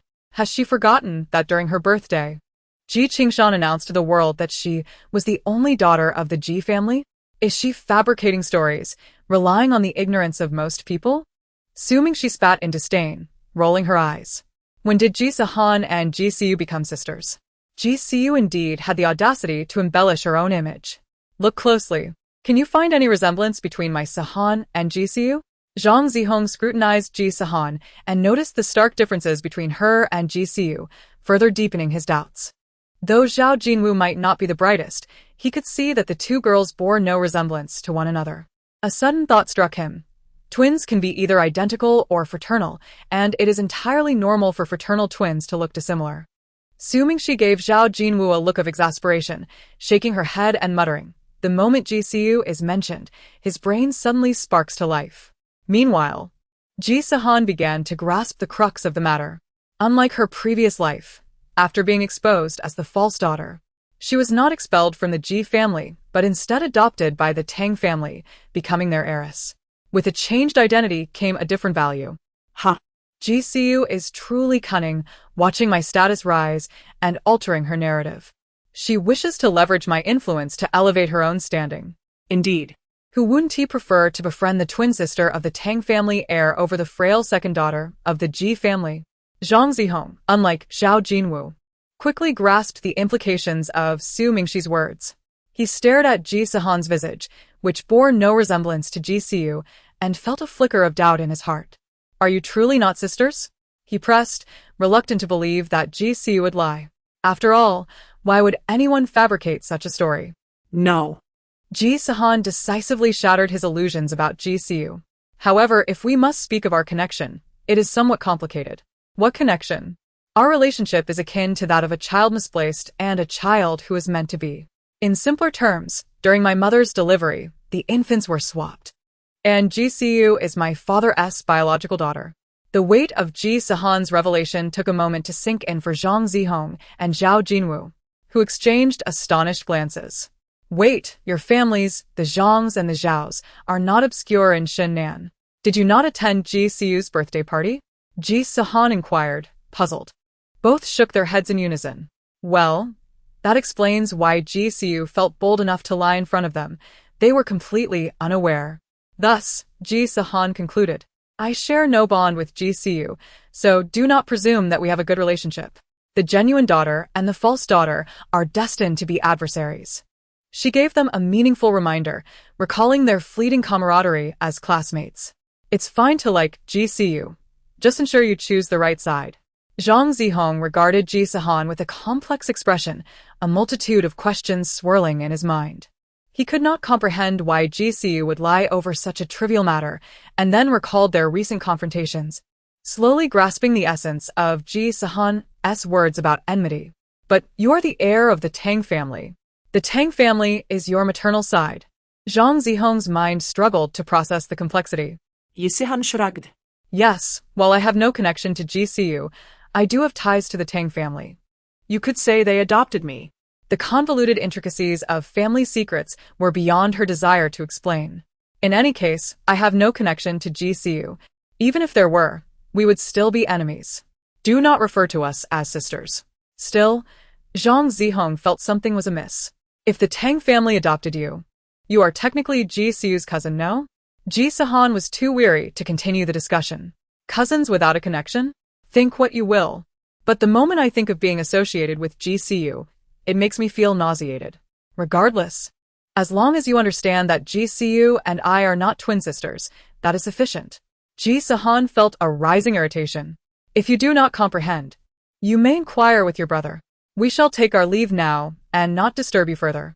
As Zhang Zihong processed Ji Sihan's words, he looked up to find that she and her companions had already wandered far away. He turned to Zhao Jinwu in confusion. Did you understand what Ji Sihan was saying? Upon uttering the words, Zhang Zihong felt they were futile. How could Zhao Jinwu possibly comprehend? As expected, Zhao Jinwu shook his head.